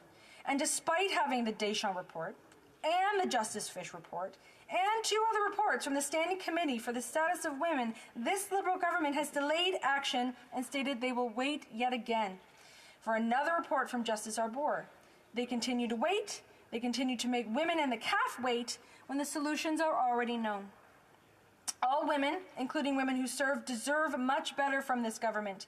We need to ensure women who serve can do so equally. And we need to adequately fund the supports for women who serve and adequately fund the educational programs needed to change the toxic culture within the forces.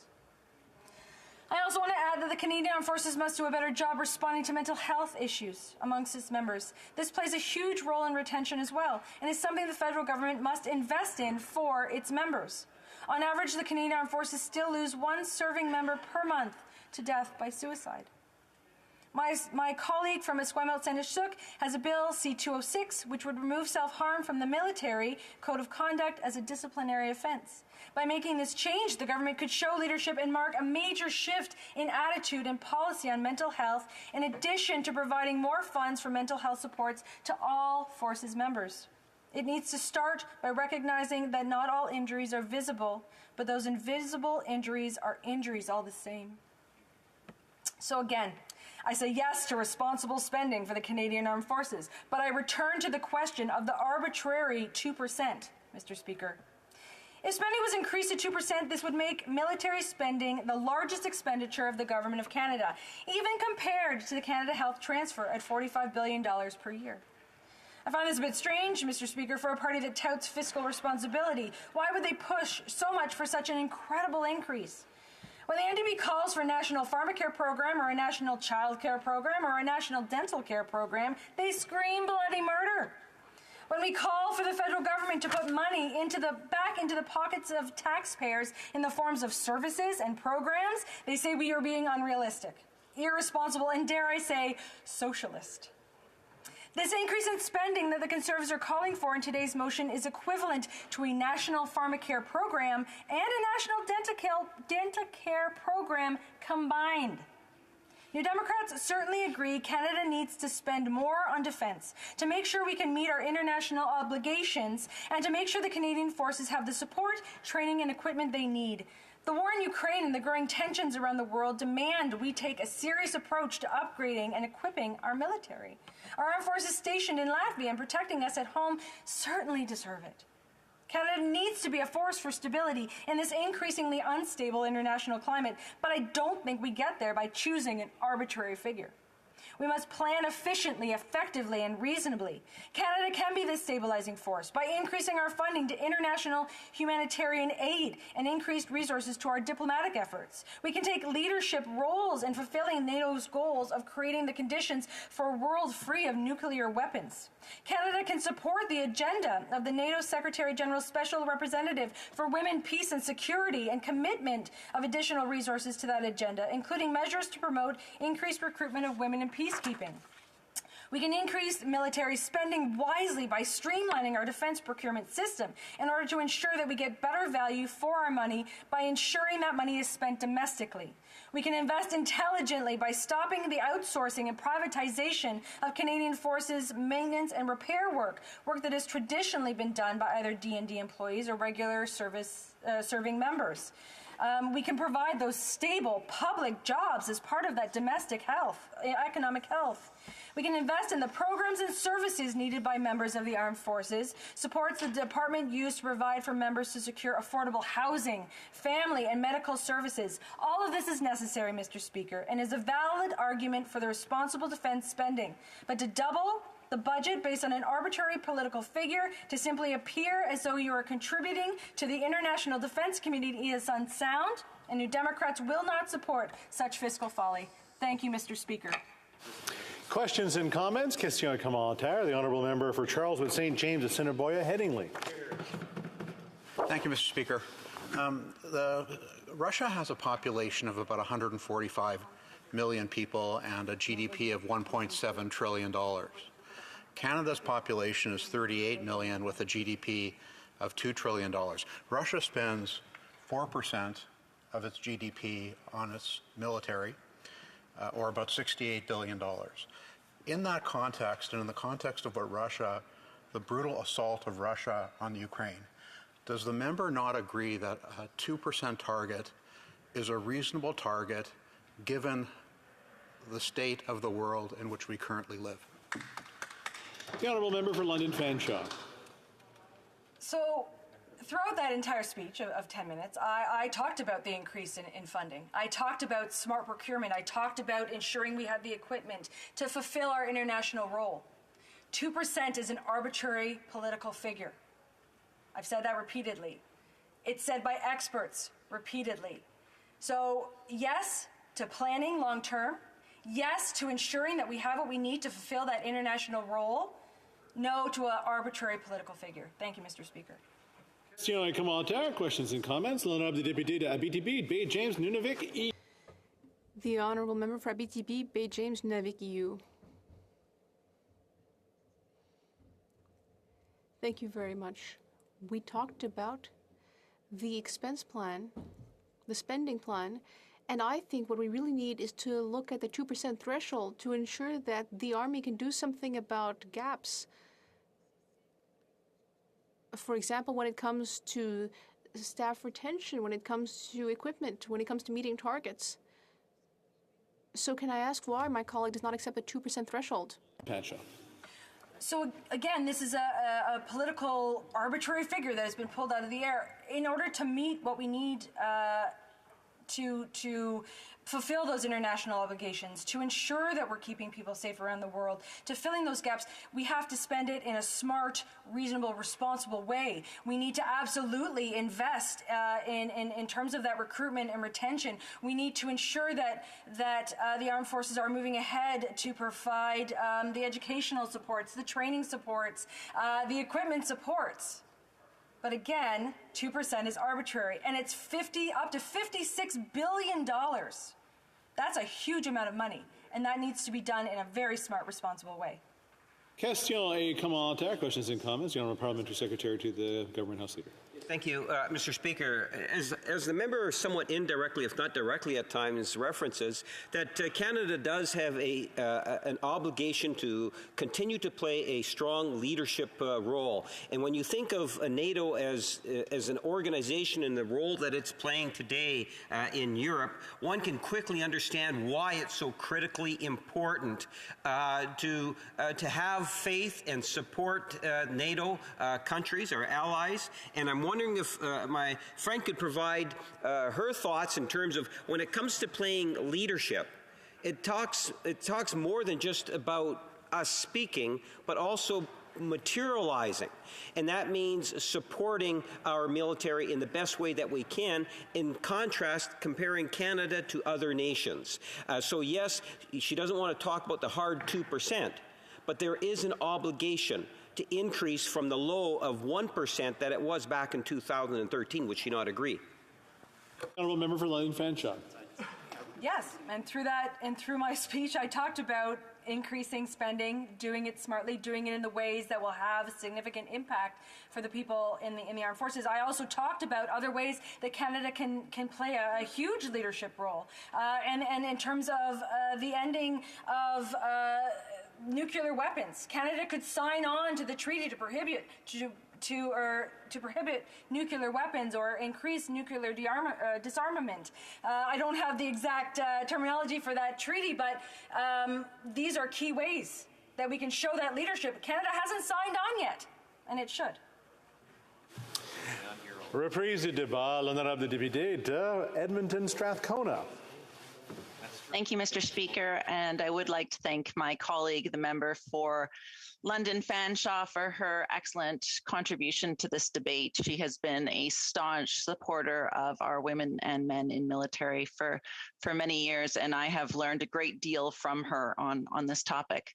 I'd also like to thank the Member of Parliament from South Surrey, White Rock, for this motion, for the opportunity for us to discuss how to support our military and to highlight the deplorable state of Canada's military. I am the daughter of a veteran, and the opportunity to stand in this place today and speak about this is vitally important to me. As my colleague from London Fanshawe mentioned, New Democrats have always pushed for the government to make sure that our troops have the equipment, the training, and the support that they need to do the very difficult and dangerous work that we ask them to undertake. New Democrats have always strongly believed that the federal government must play a larger role to support the Canadian Armed Forces. We know that we need a military that can work safely, that can get the support that they need when they need it, and that can count on fair policies from our government. And what we have seen instead is years of cuts from both Conservative and federal governments. Mr. Speaker, I have to say I'm somewhat amazed at the audacity, I guess, of the Conservatives standing in the House and talking about support for the military when we saw very clearly the decimation of spending on the military, the abandonment of our peacekeeping efforts under Stephen Harper's Conservative government. I'll speak to that a little bit later on, but I do think it's important to note that we are in a place where our military has not been supported by multiple governments. And part of the reason that the New Democrats believe so strongly in the support of our men and women in the military is because we are the party of working people, because we are a party that has always believed that workers have a right, that they are entitled to all those tools that they need to do their work safely and effectively. And where more than with regards to Canadian armed forces does that become more important? You know, when their job is to protect us, when their job is to look after Canadians, to hold Canada's place in the world, to protect Canadians during climate emergencies, to protect Canadians during COVID pandemics, you know, what we saw the armed forces do in Quebec during the second wave of the COVID-19 pandemic, what we asked them to do is you know, incredible. If we don't give them the tools to do those jobs, it is a stain on our reputation. It is a stain on the federal government. It is a stain on parliamentarians. And you know, one of my colleagues from the NDP caucus has brought forward an argument as well that you know, she represents many men and women in the military and the armed forces who don't have the tools to do some of those things in Canada that we require them to do. So they don't have the tools to do the search and rescue that we asked them to do. She raised the issue in the House earlier today of, you know, helicopters and equipment that we are asking the women and men in uniform to repair by creating their own parts, because these supplies are so old, they're so dated that they no longer can get parts. That the military is being asked to patch together things so that they can do the incredibly difficult work that we are asking them to do. And that is unsustainable, and that is impossible to sustain. You know, Canada right now is looking at the world that changed on February 24th. And I think we all should be looking at Arctic sovereignty. And you know, it is very clear that global climate change is making more of Canada's Arctic accessible, that global powers have their eyes on the Arctic as a place to exploit natural resources. We've seen what Russian aggression has meant to stability in Eastern Europe and the sovereignty of Ukraine. We must be prepared to protect Canada's Arctic from Russia and from other powers that may threaten our sovereignty and our environment. We have to have a plan in place to protect the North, and our armed forces must be that plan. They must be supported to undertake that work. So what do New Democrats want, Madam Speaker? New Democrats want a military where the armed force members can work safely, where they can get the support that they need when they need it, and that they can count on their government to produce policies that will work for them. We want our military to be able to work within NATO. You know, New Democrats have called regularly for the government to take a leadership role within NATO in beginning the work necessary for achieving a world free of nuclear weapons. I've called many times for the government to sign on to the Treaty on the Prohibition of Nuclear Weapons. We have not done that. At the very least, Madam Speaker, I have asked this government, I have asked ministers, I have asked parliamentary secretaries, I have asked chairs of the Foreign Affairs Committee. I have pushed as hard as I can to, at the very least, send an observation mission to Vienna this June for the first member meeting of the TPNW. Madam Speaker, New Democrats want more commitment to peacekeeping. You know, we have pledged 860 members to go into the field as peacekeepers. Canada used to play a vital role in peacekeeping in the world. We have 58 members in the field currently. You know, before the election in 2015, Trudeau criticized Stephen Harper's government for the decline in the number of... Can I remind the honourable member that we do not use members' names? My apologies, Madam Speaker. Prime Minister criticized the Conservative government of Stephen Harper for his decline in the number of uniformed personnel. We were at that time 66th in our ranking. But since then, it's even gone further, it's even gone lower, and we're now at 81st. I have a point of order from the honourable member for Charlwood, St. James. Sorry, Madam Speaker, but immediately after you asked the member not to use the name of the former Prime Minister. Former Prime Ministers, we can use names, yes. People who are no longer current members of the House. Apologies, the Honourable Member. Thank you, and I would just point out to my colleague that yeah, I think the Speaker has outlined why I'm allowed to use the name of Stephen Harper. You know, we'd like to see an improvement in government procurement. As my colleague from London Fanshawe pointed out, we have not been able to spend the money we have allocated to the armed forces. In fact, we've heard Andrew Leslie, a former Liberal MP and retired general, say that you can't promise the moon and the stars if you can't get the money out the door. If that's the reality, then that is of no value. And I also want to highlight something else that my colleague from London Fanshawe said. She spoke about what 2% means. So the PBO has said meeting that 2% budget would mean $54 to $56 billion a year spent on defense. It would be a doubling of our military spending that is over our current $24.29 billion per year. This would make military spending the largest expenditure of the Government of Canada. It would be more than we spend on the healthcare transfer at $45 billion a year. I think we all need to think about that. We all need to think about, you know, where Canadians would like to see those investments. And I will ask as well, and I hope I have an opportunity during the questions to ask my colleagues within the Conservative Party how they would pay for this. Because as a party who constantly stands in this place and says taxes are not something, revenue is not something that they are interested in, what things would they cut? What things are they interested to cut from Canadians for this? And finally, Madam Speaker, I'd like to talk a little bit about humanitarian spending, because when we look at defense spending, we must tie it to humanitarian spending. We must look at the fact that in Canada right now, we are spending approximately 0.3% of our gross national income on humanitarian support. Madam Speaker, we all know war is a failure. No one wants to go to war. Nobody wants to see what is happening in Ukraine. So we need to commit to that humanitarian support, the diplomatic and multilateralism, the efforts that we can do so that we aren't required to go to war.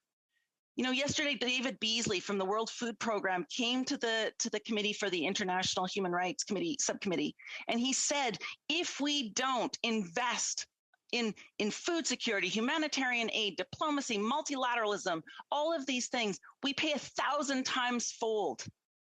1,000 times fold in conflict and impacts on populations. So, Madam Speaker, I will end today by saying, first of all, thank you. Thank you to every woman and man in our military. I am so proud of all of the people in our armed forces. They punch above their weight. They defend the world's longest coastline covering 3 oceans. They are experts in all of the work that they do, and they are world renowned. So I want to say thank you. And we now have to go to questions. The Honourable Parliamentary Secretary to the Government's House Leader. Yes, thank you, Madam Speaker. And I would echo the appreciation and care that the members just expressed to members of our Canadian forces for the fantastic job that they do in Canada's best interest all the time, 7 days a week, 24 hours a day. Madam Speaker, and I want to pick up on what I emphasized earlier. If there was no NATO forces or organization, there would be that much more pressure on Canada to spend even that much more of our resources on a military. But because we have a NATO organization, countries around the world come together in order to protect the common interests of those countries. And I'm wondering if the member can provide her thoughts in regards to why, from her perspective, it is important that Canada meet its NATO obligations in whatever way that it can. The Honourable Member for Edmonton Strathcona. Thank you, Madam Speaker, and I'd like to thank my colleague for his question. You know, I think that Canada has to play I think we have to we have to find our way back to playing an important role on the world stage. You know, not only has our role within NATO diminished, our role within the United Nations has diminished, our role in peacekeeping has diminished, our role in diplomacy has diminished, our ability to move things forward. You know, I've often said that a country that used to be a leader in diplomacy, in multilateralism, in all of the things that the Canadians, peacekeeping, that Canadians saw their identity in, we no longer are. In fact, we spend all our time investing solely in trade and forget to look at these other areas. So yes, I agree with the member that we do need to live up to our obligations within NATO. You know, February 24th changed the world. And we do need to also live up to our obligations to the world and other fronts. Questions and comments. The Honourable Member for Regina Lower. Thank you very much, Madam Speaker, and I appreciate entering this debate this afternoon. My one question for the member from Edmonton Strathcona is, I thank her for changing her opinion, because on January 31st, with an exchange with the member from Calgary Shepherd, she said, and I quote, "Mr. Speaker, I have to disagree with my colleagues across the way. Hitting a bully is not the best way to dealing with bullying." So we're talking about Vladimir Putin and Russia. So on January 31st, this member was against any aggression towards Russia. And then just yesterday, she had an excellent unanimous consent motion passed where she said, provide Ukraine all military assistance possible to defend themselves against Russian aggression. So one thing I will say about this NDP member, she does always have the ability to change positions and listen to reason.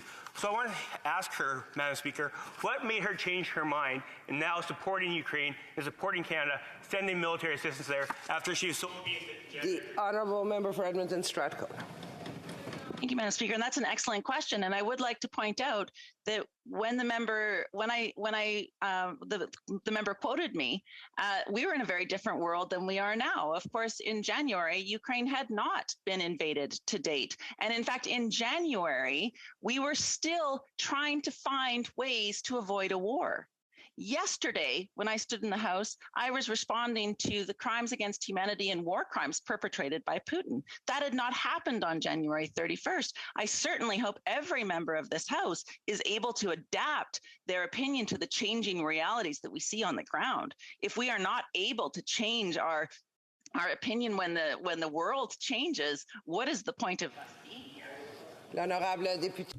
The Honourable Member for Shefford. Thank you, Madam Speaker. I'd like to hear what my colleague has to say about another aspect she talked about, the difficulty of recruiting personnel. Does she not agree that by doing obstruction at the National Defence Committee, does she not agree that the Liberals harmed recruiting women? They have an objective of 25% by 2026. We're still far from that. And now with new allegations, what does she think of the fact that the Deschamps recommendation should be implemented by the government? Strathcona, 30 seconds. Of course, I agree 100%, Madam Speaker, with my colleague from the Bloc Québécois. Of course, we should be implementing those so that we can help women recruitment. We also need to bring forward the feminist foreign policy, and the government has promised this for some time and has not brought forward our feminist foreign policy. We need to do everything we can to make sure that our military is a welcoming space for women who want to contribute, who want to represent Canada. And I thank her for her advocacy on this issue. Resuming debate, the Honourable Member for Wellington Halton Hills. Thank you, Madam Speaker, and I believe if you seek it, you'll find unanimous consent for me to speak to this motion, seeing that I moved the motion and didn't speak to it initially when it was moved in the House. Unanimous consent? Agreed. And Madam Speaker, I'll be splitting my time with my colleague from Louis Saint Laurent. Madam Speaker, President Putin and the Russian Federation are committing war crimes and crimes against humanity in Ukraine. Reports from Bucha last weekend of dead Ukrainian civilians with their hands bound behind their back and others buried in makeshift pits have shocked the world. And these war crimes in Bucha are not all of it. We've seen numerous credible reports of Russia deliberately attacking civilians in other parts of Ukraine.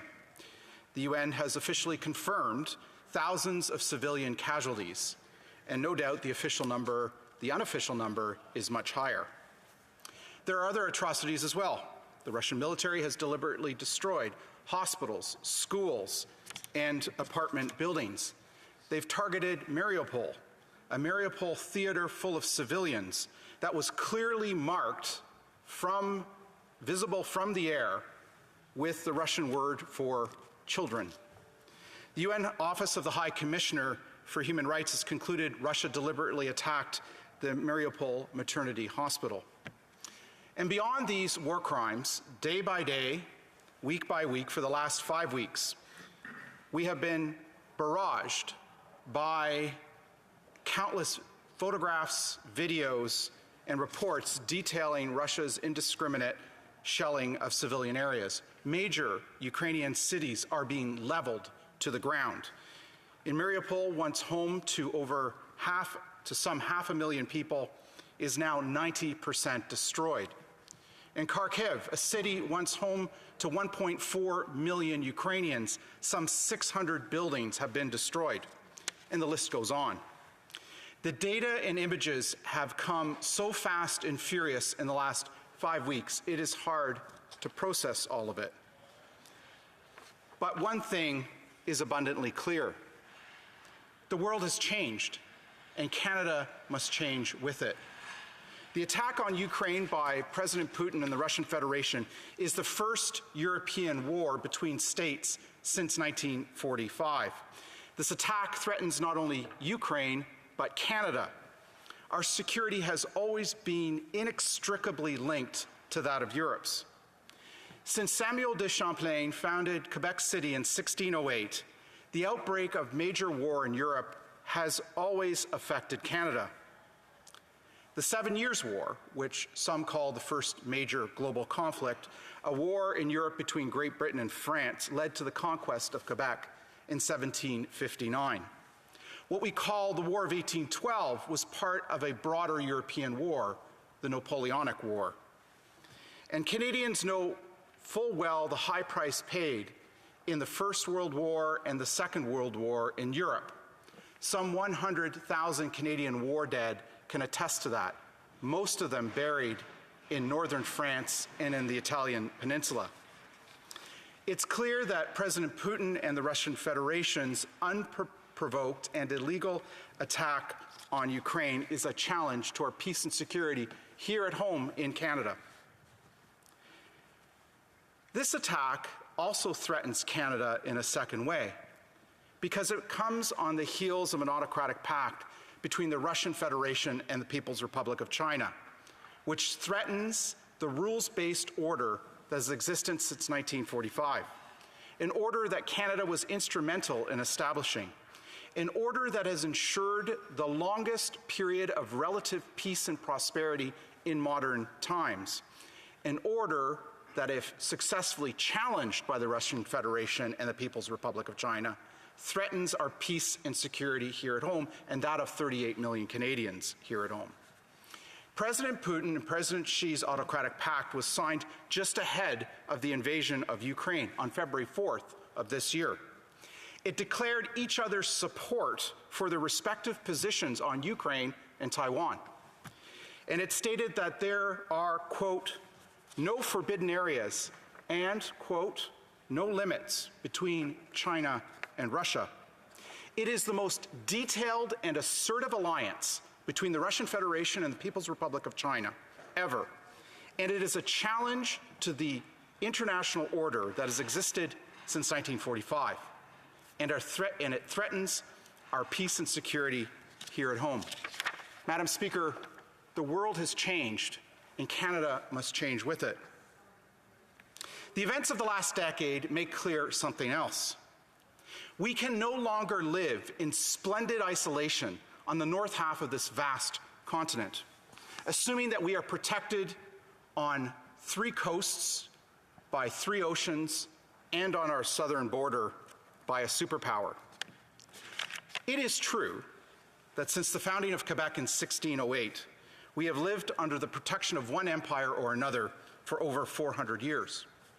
For much of our history, we have lived under the protection of the French and British empires.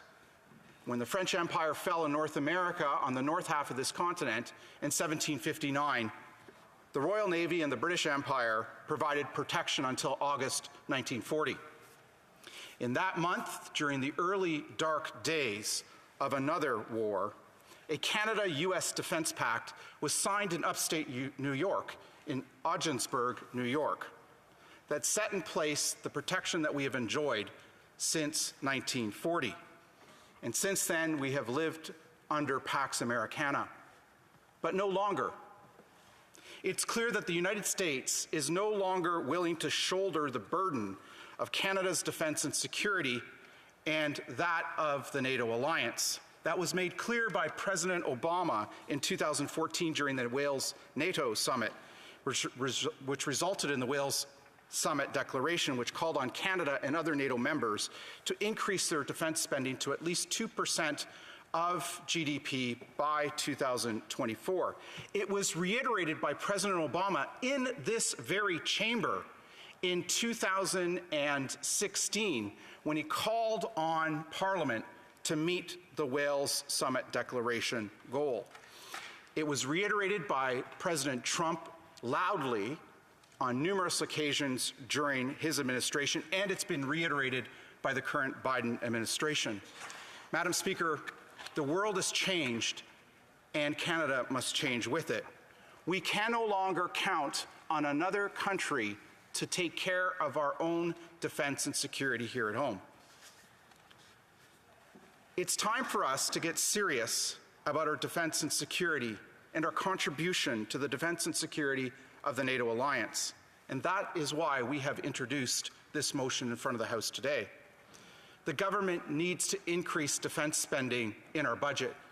There is no priority more important to any government of Canada than the safety and security of some 38 million Canadians living here at home. The government needs to fully uphold its obligations Canada made at the Wales Summit Declaration of 2014 to increase defense spending to 2% of gross domestic product in 2 years.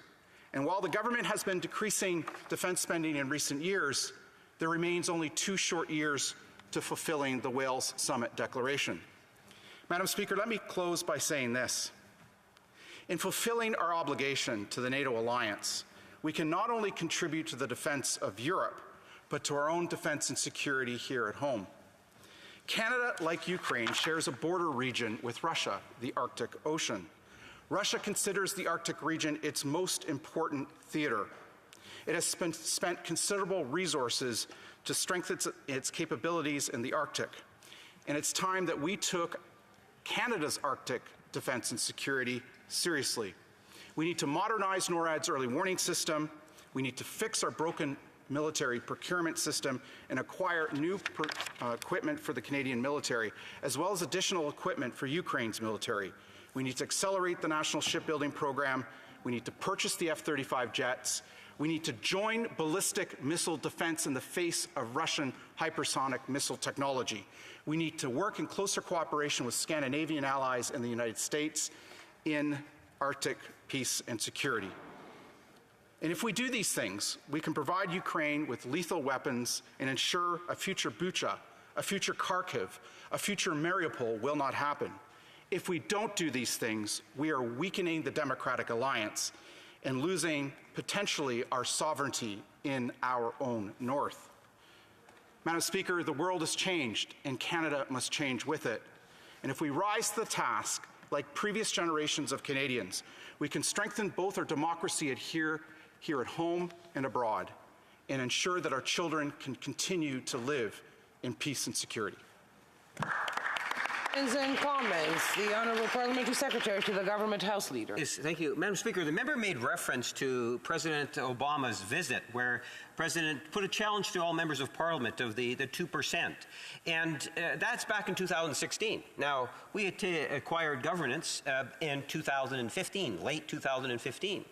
I would like to highlight to the member, in 2013, Canada's percentage of GDP going towards the military was less than 1%. Less than 1%. And I suspect that is one of the reasons why Obama made reference to it. My question to the member, does the member, upon reflection and using hindsight today, recognize that the former Harper administration did no service by underfunding our Canadian forces? The honourable member for Wellington Halton Hills. Well, Madam Speaker, I think the world before February 2014 was a very different one.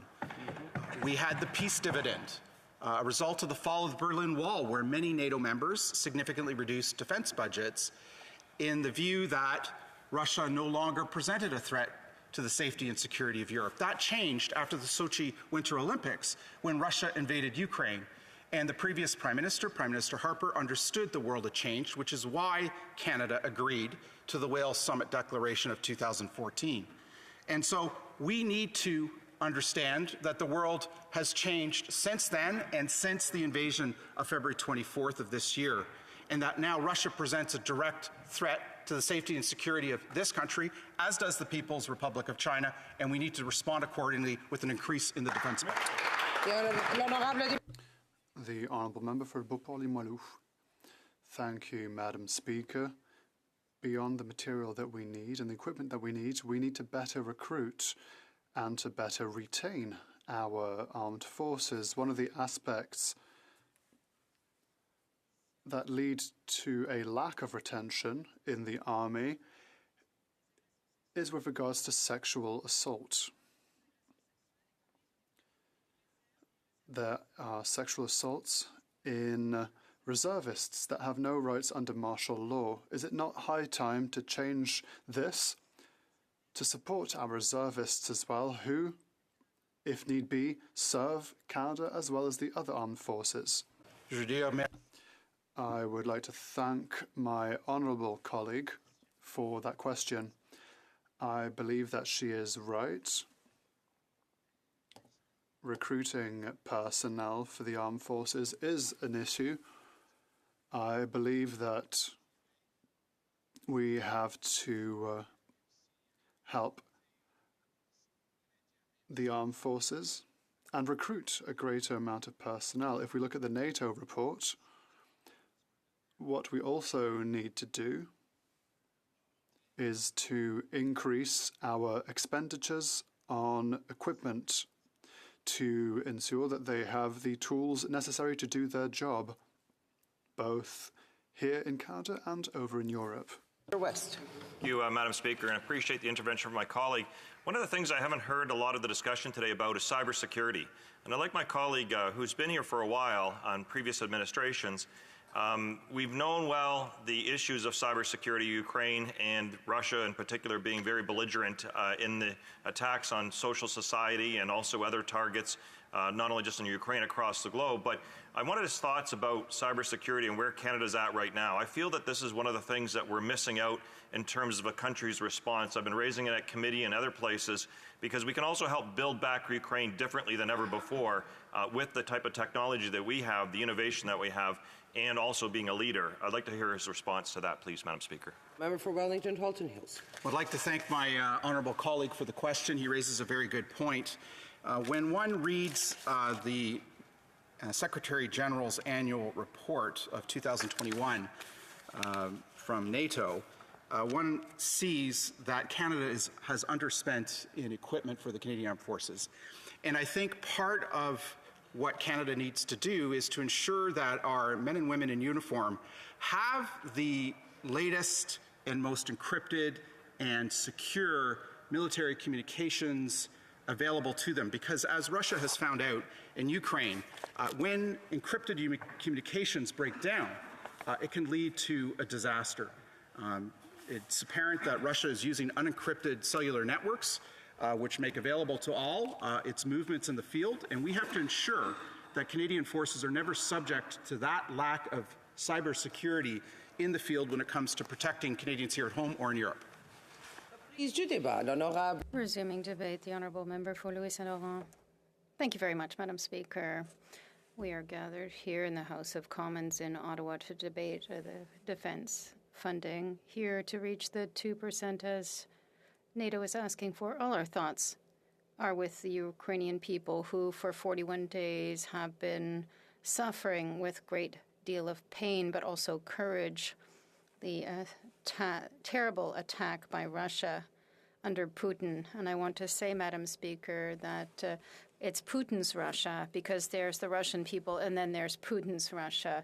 And we will come back to that a bit later. So, Madam Speaker, we are gathered here to talk about national defense spending so that we can reach the 2% goal as was set by NATO in 2014. As we undertake this debate, a few days ago, Canada commemorated the 105th anniversary of Vimy Ridge. The Honourable Minister of Veterans Affairs, as well as the member for Kamloops, will be there to commemorate the date of April 9th at 5:30 a.m. 15,000 Canadian soldiers faced the German enemy to reach Vimy Ridge that our allies had not taken in years and years of war. So, Madam Speaker, as Brigadier General Axrock said, from that battle, a nation was born. In Canada had a military operation. It was coordinated from coast to coast with the 4 expeditionary forces that Canada had deployed to Europe and in French territory in the First World War. And already British Columbia, people from Nova Scotia, Saskatchewan, and Ontario, people from Quebec, people from across the country, 15,000 Canadian soldiers took part in that terrible expedition. There was the Cree soldier, Henry Norwest. He was decorated with a military medal. He was an elite shooter. There was also the Canadian black soldier, Jeremiah Jones. He alone took over a German unit and took prisoners. Canada was born on the field of Vimy Ridge. According to a number of historians, the Second World War, Canada once again played a major role to freeing the world from a tyrant. And in 1949, NATO was created. At the time, it brought together Canada, the U.S., and Europe in order to ensure, to watch over, not to fight, but to ensure, to watch over what the Russian Empire was doing. At the time, it was the Soviet Empire. So, Madam Speaker, NATO was created, and in 2014, during a very important and historic conference, and that's why we're here today to talk about it, it was called the Wales Summit, and the 30 participating nations ensured that over the next 10 years, till 2024, that each country would allocate 2% of its GDP to national defense spending in order to support our armed forces and to ensure that if there were any new war, that we would be ready. Unfortunately, Speaker, war has struck and continues to strike, and we have not reached this historic objective set by NATO, and it is embarrassing as Canadian to see what we have. 30 countries belong to NATO. Canada is the 25th in terms of defense spending percentage. So, Madam Speaker, there are crimes occurring today, and the crimes that are currently being committed by Putin's Russia in Ukraine. The entire world was shook. Men and women of good faith and heart have seen the tragedy of the mass graves in Bucha, and we have seen all the horrors and the extent to which Russia has lowered itself to exterminate these proud, strong people who have fought hard to ensure their sovereignty. Unfortunately, war criminals will always want to conquer others by attacking schools, hospitals, or by literally butchering civilians. 41 consecutive days, Madam Speaker, but we are all moved by the wonderful support of this people who stand together, and we were very proud to having here President Zelensky here in the House during a speech that I will remember forever, as along with all the others who watched. It's clear, Madam Speaker, that Putin wants to recreate the strength of the Soviet Federation, and we have the responsibility of remembering that NATO had a parallel, that is, the Warsaw Pact. Madam Speaker, where are we here in Canada? Well, currently in Canada, we have 1.36% of GDP, which is invested in national defense spending. This is not enough. We are 25th out of 30 countries in terms of spending. And what has marked this procurement is delays and insufficient spending. We must honor our soldiers, these men and women who invest themselves in the Canadian Armed Forces and who risk their lives on a daily basis to save us and others around the world. In recent years, the government has failed in its task when it comes to aviation. Last week, the government said that it would finally have discussions for 7 months to see if they would buy the F-35s. Madam Speaker, I must recall the facts that this government had said in 2015 we would never buy the F-35s after 7 years of hesitation and I don't know what else. And finally, they're saying that our government had made the right decision. But it's still not over. They're giving themselves another 7 months for discussions. Unfortunately, Madam Speaker, Canada is paying the price for this inaction, and the Chinooks are seeing the same experience. Liberals under Jean Chrétien had said, no, we're not going to, and now they're going to. History has repeated itself for unfortunate reasons. But as Canadians, we have a fundamental responsibility when it comes to NORAD equipment, and the facilities and installations that we have are too old. It goes back to the days before the internet, and the government has failed at its task. Same thing when it comes to ensuring our sovereignty in the Arctic. Once again, we are missing icebreakers. Liberal inertia over these 7 years have led to the current situation. Obviously, when we talk about equipment, we must, of course, talk about supply, procurement. Recently, there was the tabling of the Parliamentary Budget Officer's report. It was very critical of military spending and procurement under this government. We understand, Madam Speaker, based on the conclusions drawn by the Parliamentary Budget Officer, that from 2017 to 2021, it's $10 billion in shortfall that this government has had. They announced investments that never took place. So they shoveled forward, and then they said, we'll do this later, we'll do this later, and then they never do it. And it's not us saying it, it's the PBO. So the debate that we are having is an essential one. It concerns our responsibilities as Canadians to the rest of the world. Our country made a commitment in 2014 with our partners in NATO to invest over the next 10 years to reach the 2% objective of GDP.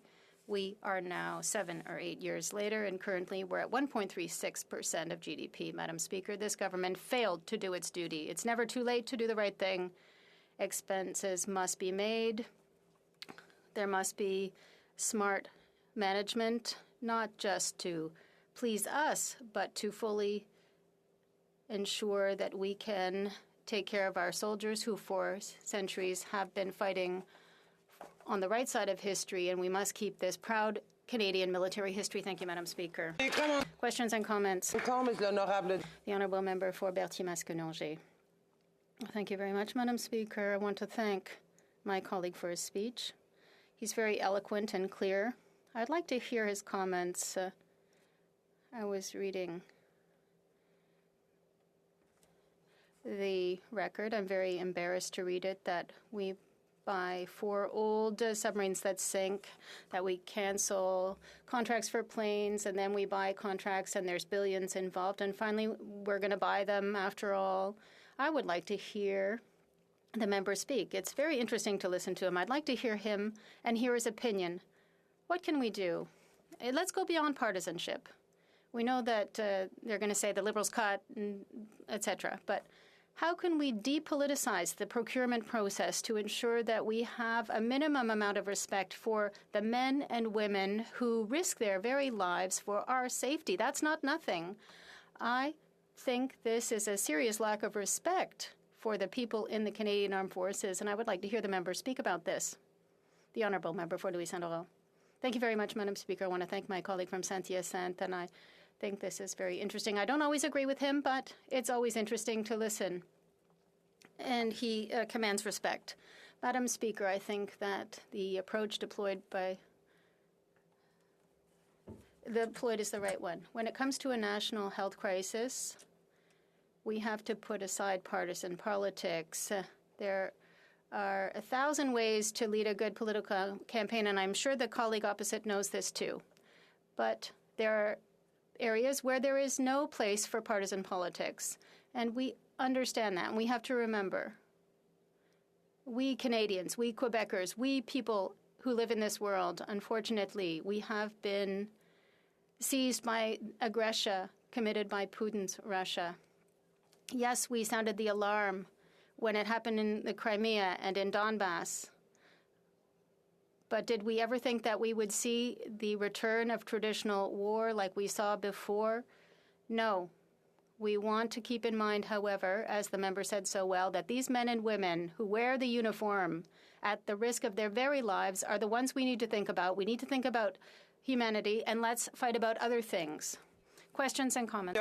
The Honourable Parliamentary Secretary to the Government House Leader. Thank you, Madam Speaker. I think Canada as a nation has demonstrated in many ways the importance of NATO as an organization. In fact, I believe that we have participated in every mission that NATO has actually brought forward to our allied countries. And I'm wondering if my friend could provide his thoughts in regards to Canada is one of the 12 founding members of NATO.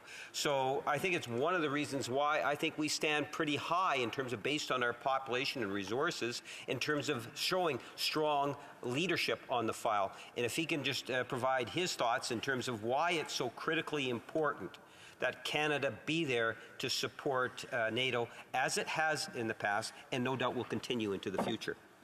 The Honourable Member for Louis Saint-Laurent. Thank you so much for my colleague from Winnipeg North for his comments and his question. Very important. As I said in my speech, at the Vimy Crête, the famous Battle of Vimy, Canada became a nation, according to Brigadier General, what is his name? Sorry for that. Brigadier General Ross, when he said that in 1917. In the Second World War, our country was there at the right time, with the right people on the right side again. So this is why, Madam Speaker, we play an important role in our history. So this is why we were part of NORAD in 1949. So this is why, Madam Speaker, more than ever, what we are asking to Canadian government is to be sure that we will continue that great tradition to be on the right side of the human being people. Thank you.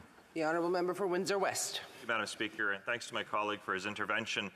Basically, essentially for Canadian procurement, from what I've seen of my tenure here, is that if it moves, we have a hard time buying it, and there's always a problem. It doesn't matter if it's trucks, submarines, planes. It's been one thing after another.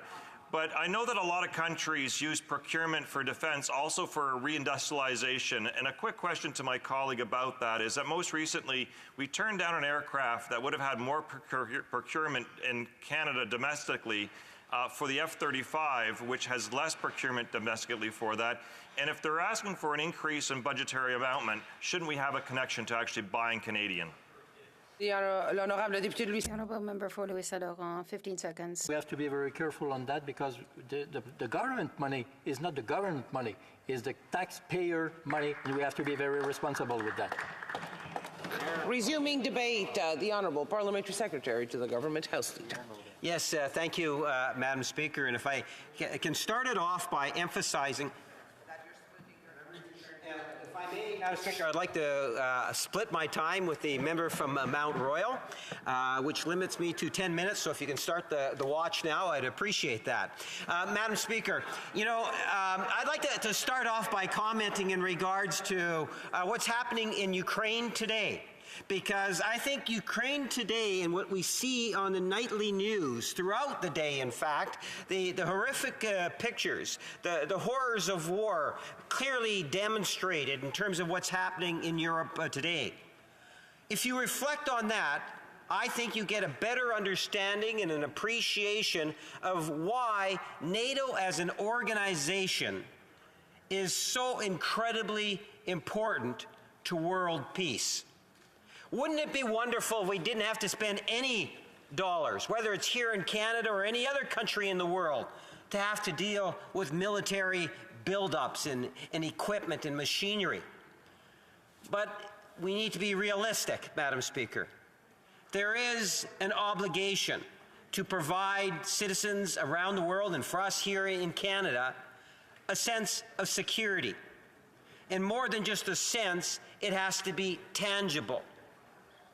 Canada is a nation of 38 million people. If there were no allied countries or an organization as NATO, I would ultimately argue would have to spend a great deal more money than 2% in order to protect our sovereignty, Madam Speaker. But because of our forefathers in bringing forward NATO as an organization, we now fall in alliance with 29 other nations, plus Canada, so 30 in total. And as I pointed out to my friend across the way, I think it's important to recognize that Canada has been there from the very beginning of NATO. We are one of the 12 founding countries of NATO. The makeup of NATO is in essence 28 countries in the European Union, or in Europe, and Canada and the United States, Madam Speaker. It was formed because of the World Wars I and II, where we saw the need for allied countries. One of the members opposite made reference to President Obama coming to Canada. I remember it well, Madam Speaker, where he presented to all of us, including yourself, Madam Speaker, and talked about that special friendship between Canada and the USA. But in that speech, he also did make reference for the need for Canada to do more in terms of its contribution to NATO from a financial point of view, from a budgetary perspective. And that's why, I raised the question in the manner in which I did. Because I understand why President Obama raised the issue. Because just 3 years earlier, Madam Speaker, if you were to take a look at the expenditure on military based on per capita, what you will see is that Stephen Harper actually had it less than 1%, Madam Speaker. In the dying days of the Conservative government, less than 1% GDP percentage was going towards the Canadian forces. There were, in fact, cuts under the Conservative government, Madam Speaker. And there has been at great cost. I had the honor of serving in the Canadian Forces for just over 3 years. I was posted out in Edmonton.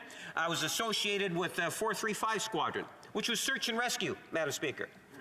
I would have assisted at times if I wasn't in the tower. I was in the hangar assisting 435 pilots file their flight plans. And at that time, we were flying the C-130 Hercules aircraft, a beautiful aircraft still in use today, Madam Speaker. And I'm talking in the early 80s. I'm a little older than I look, perhaps, Madam Speaker. Madam Speaker, just 2 years ago, or a few years ago, probably 4 years ago, Madam Speaker, I had the privilege to be with 435 Squadron again. And it was in the city of Winnipeg because it relocated from Edmonton to Winnipeg, Madam Speaker, and there was an announcement. And I had the privilege to be able to make that announcement, where we were replacing our Hercules aircraft with the new Kingfisher aircraft. So from the C-130 went to the C-295, I believe it is, Madam Speaker. And it is an amazing aircraft. I had the opportunity to tour it. I was in many C-130s. The first time I was in the Kingfisher, it is an incredible aircraft. You want to talk about modernization in the computers that were not only in the cockpit, but in the fuselage. How they could actually see from thousands of feet in the air very minute details of the ground. And I say that because as a government, we have recognized, whether it's our current minister or the minister before her, recognized how important it was to invest in real terms in the Canadian forces. We often hear members of this House on all sides talking about how wonderful, and justifiably so, our members are. And we have to make sure that they have the modernized equipment that's necessary so that when they go on NATO missions, when they're asked to go on search and rescue missions, that they have the equipment. So whether it's the reconstructing or the building of a ship, to the purchasing of search and rescue aircraft, to providing the armaments that are necessary for our men and women that are in our fields, to the most recent announcement through procurement and defense of the purchasing of the F-35, Madam Speaker. Again, when I was in the tower, I saw those beautiful F-18s, and they are a first-class aircraft, but they do need to be replaced. The F-35 is our future fighter plane. And it went through a process that ultimately will deliver our members of our forces a world-class fighter jet. And when I listened to many of the comments, just before I stood up, there was reference to, well, what about our military industries here in Canada? When you take a look at the F-35, the wings to the F-35, at least in good part, I don't know if Winnipeg's the only area, but Magellan, which is based in Winnipeg, where they manufacture F-35 wings today.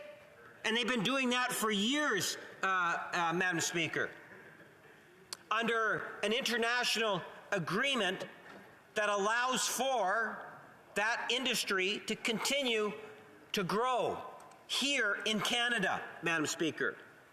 You see, when I joined the forces, some members here might remember the Avro Arrow.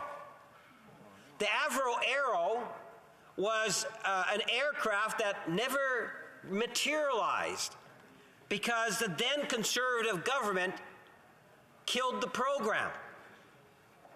We had, incredible leading science and the technology in that aircraft. And that was all lost because of us canceling, and they went down to the States, Madam Speaker.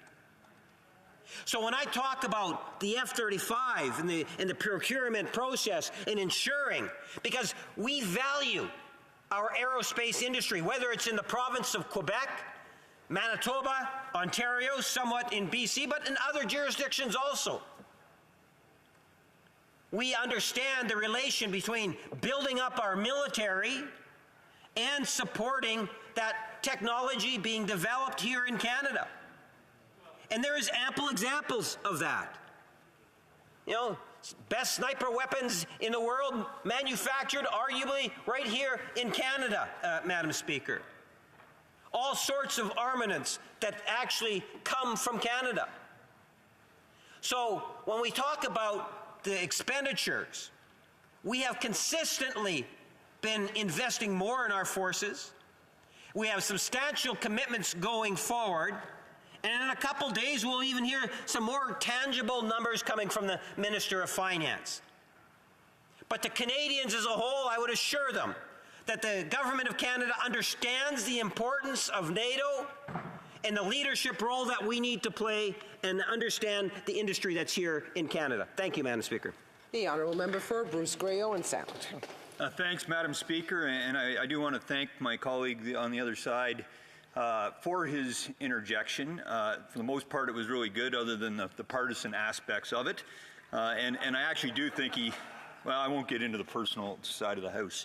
Madam Speaker, based on his speech, I think he fully recognizes the capacity and the requirement needed by our Canadian Armed Forces and by Canada, considering how volatile the world is and how the global situation is so complicated. So based on his speech, Madam Speaker, my question is very simple. I think he should be supporting this motion today, and will he support this motion to invest and meet our NATO obligation if he truly believes it's important that Canada meets our obligations on the world stage? Thank you, Madam Speaker. The Honourable Parliamentary Secretary. Well, Madam Speaker, I suspect that I won't disappoint the member opposite when it comes to recognizing the importance of NATO as an organization.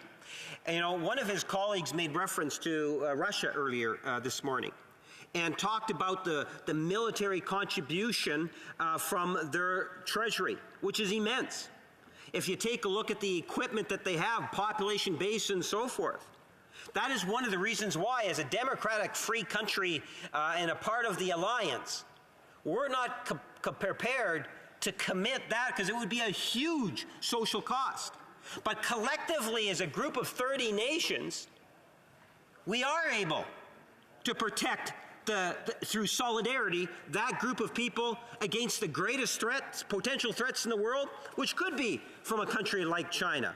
Definitely a country like Russia. It's one of the ways in which we can have a loud voice on ensuring world security, Madam Speaker. The Honourable Member for Beauport-Limoilou. Thank you very much, Madam Speaker. With regard to the F-35s and recruitment, well, I'm told it's not a recruitment problem, it's a retention problem. And I look at supply and the issues with military supplies. Ultimately, I find myself asking whether we will or will not have pilots for these airplanes.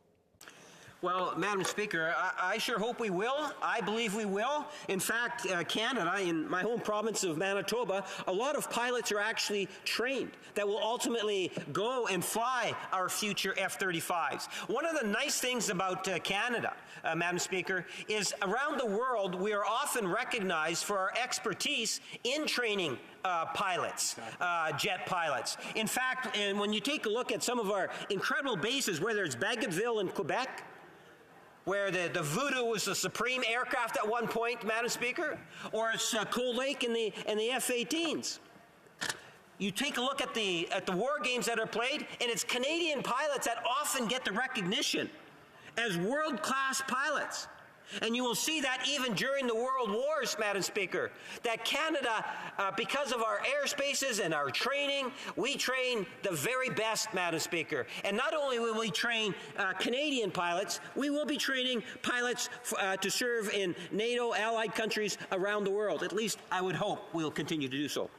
The Honourable Member for Courtenay Albany. Thank you, Madam Speaker, and I'm really glad today we're talking about making sure that the men and women in Canadian military are actually getting support, so they have the equipment they need to do the job that they need to do.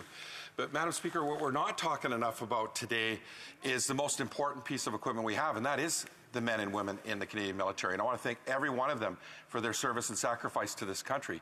Madam Speaker, we saw under the Conservatives, they cut a third of Veterans Affairs, Madam Speaker. They closed veterans' offices. It led to a major backlog. Over 40,000 veterans are still waiting for their disability management application to be open. Now, the Liberals promised to fix it, but they've been partially doing it through casework managers that are on temporary contract. My question through you, Madam Speaker, is when are the Liberals actually going to actually rehire all of those employees that were cut from Veterans Affairs and end the backlog so that veterans that have put their lives on the line to serve our country, to do the hard work, are getting the support that they deserve and need? Honourable Parliamentary Secretary. Madam Speaker, during the early 80s on parade, I would often march with World War II and even World War I veterans. And then after the parades, we would go to the legions, and you would hear the stories of World War II. Grown men, seniors in tears, explaining the types of things they had to go through. I believe that the impressions that I have been given over the years, and from what I understand of my caucus colleagues, that we will continue to be there for vets because we understand the sacrifices that they've made. Resuming debate, the Honourable Parliamentary Secretary to the Minister of Public Service and Procurement. Thank you very much, Madam Speaker. I very much appreciate the opportunity to speak in today's debate. And I want to thank my colleague from South Surrey White Rock for having put forward this very important motion and a very timely motion, which I will support. I have been calling for quite a long time for defense spending to be increased. And I believe that it is something that we owe to the men and women of our armed forces to make sure that those brave men and women who fight for Canada, who devote and sacrifice their time and their family life so that our country is well defended here and abroad, have all of the equipment, all of the services, all of the support, all of the training that they need in order to flourish. I don't believe that Canada's military should be anything less than a great military organization. We are the 10th biggest GDP in the world. We should have a fighting force that is equipped and ready to fit that representation of a country that has the 10th biggest GDP in the world. So for me, this is a very, very important motion to recognize that while we've done more, we've increased, it is true, the spending on the military from 2013, it was about 1% to about 1.37% today. We still need to do more to meet our NATO targets of 2%. So to remind us of that, I appreciate that. I also appreciate it being done at a time when Canadians, I think for the first time in my political career, are actually beginning to recognize the importance of spending on our armed forces. I think this conflict in Ukraine, the Russians' horrible aggression here under the very, very, very, very bad Vladimir Putin, who is definitely a war criminal, what he and his henchmen and his military have done in Ukraine, starting a war in Europe, the first major war since the Second World War, is something that Canadians have looked at, seen the images on TV. I mean, it's different than the Second World War when people received news from newspaper reports days later, when they saw things on film, but they didn't see things instantaneously on television. And Canadians, I think, are rightly horrified at what is happening. And they're saying, wow, Canada really needs to be part of defending Ukraine. And I've been proud of what we and our NATO allies have done. Our NATO allies, including Canada, have really stepped up to the plate, whether sending humanitarian assistance to Ukraine, whether sending military assistance to Ukraine, providing the training that we have provided over years for over 33,000 troops in Ukraine that have helped the Ukrainians on the ground counter the Russian aggression.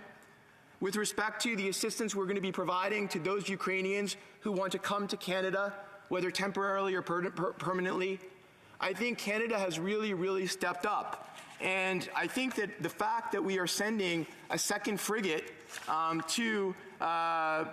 we're sending the HCMS Halifax to Europe to join NATO military forces, our second frigate, is really important.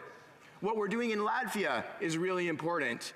The Aurora Maritime Patrol that has been transferred to NATO Command is important. The fact that we are commencing our next rotation of NATO-enhanced air policing in Romania is important. The extension of our commitment is important. 3,400 Canadian Armed Forces are on high readiness in case they need to go to Europe. That's important.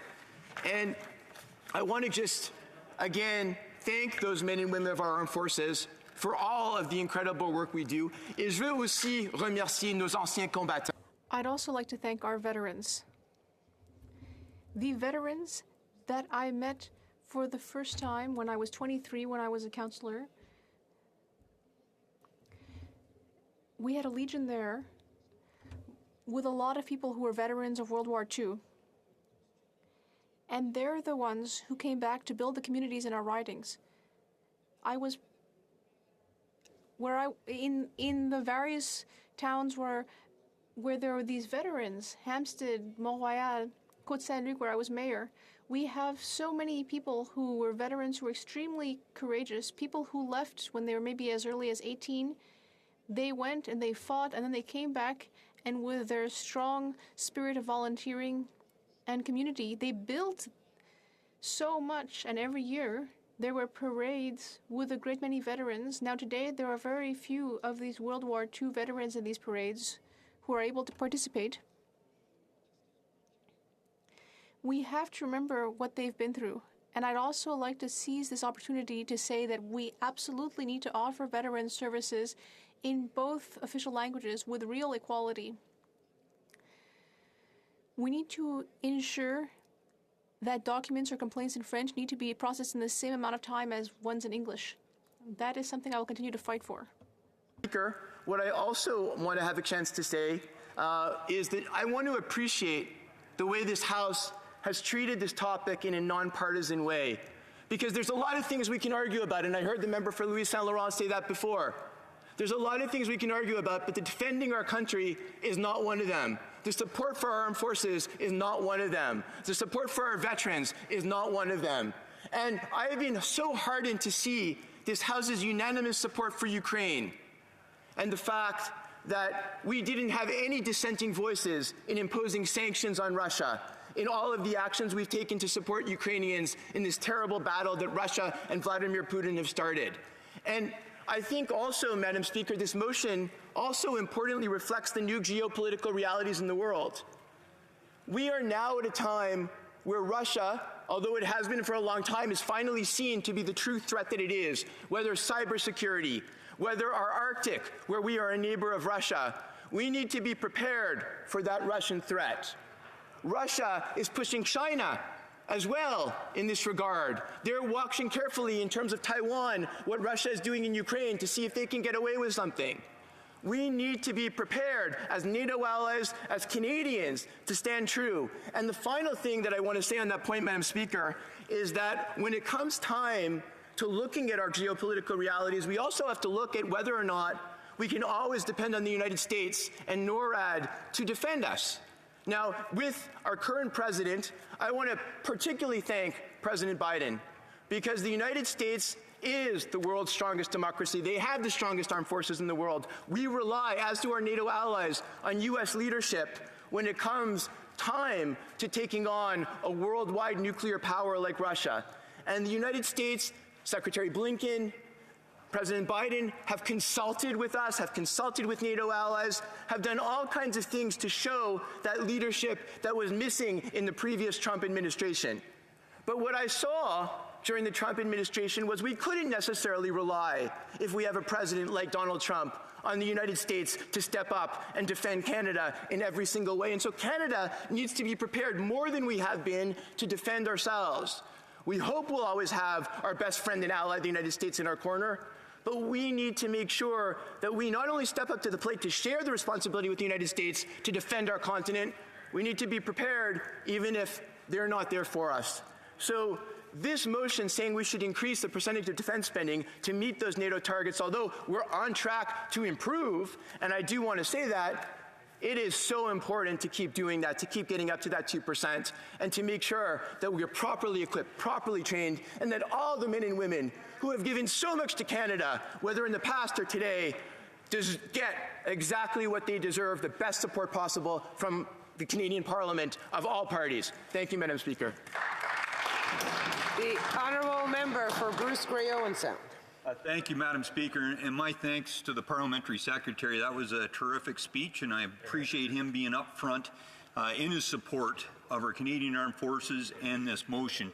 My specific question to him, Madam Speaker, is around his role as the Parliamentary Secretary on procurement, because if we're going to get to that 2% spending, a large proportion of it's going to be through procuring the right equipment in a timely fashion. And I would argue historically, regardless of the stripe of government over the last number of decades, part of the reason we failed to expend all our defense money is because of political interference in our procurement process.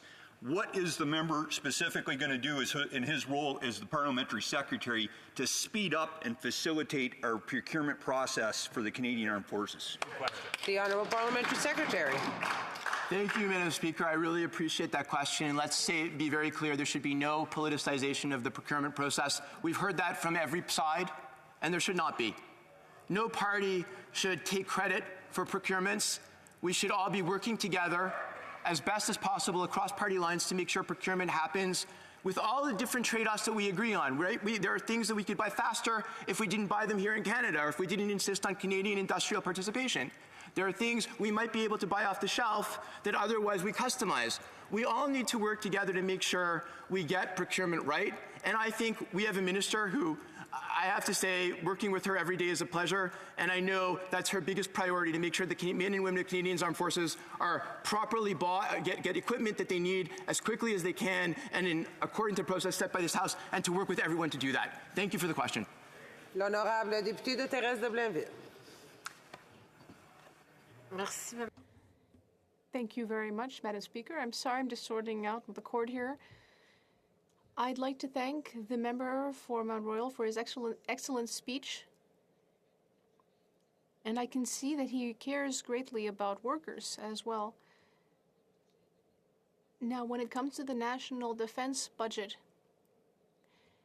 and when we think that we need to move it up to agreed NATO levels, yes, we need to think about the supplies, but we also need to consider the people that we need. The people that will be using that updated equipment. At the HoC committee, currently we are studying the matter of the labor shortage.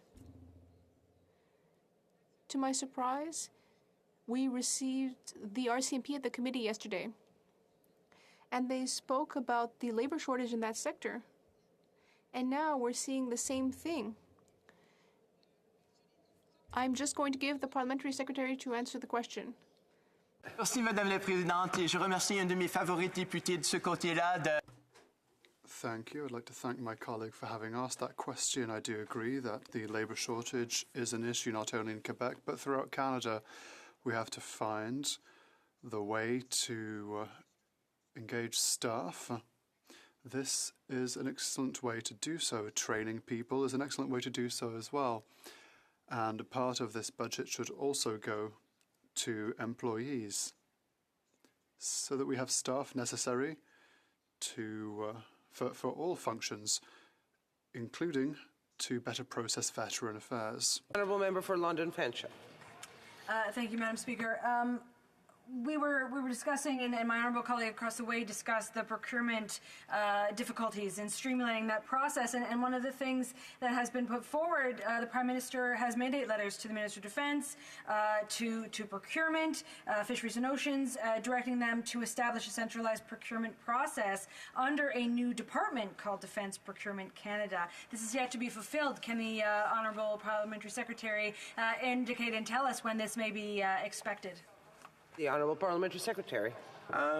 Thank you, Madam Speaker. I believe that was in the 2019 mandate letters. I don't believe they're in the 2021 mandate letters, so I cannot speak to that issue. What I can speak to is that everybody needs to work across departments as best as possible to make sure that procurement happens in a timely way, and I know that all these departments are committed to doing that. Thank you. Very short question from the Honourable Member for Kitchener Centre.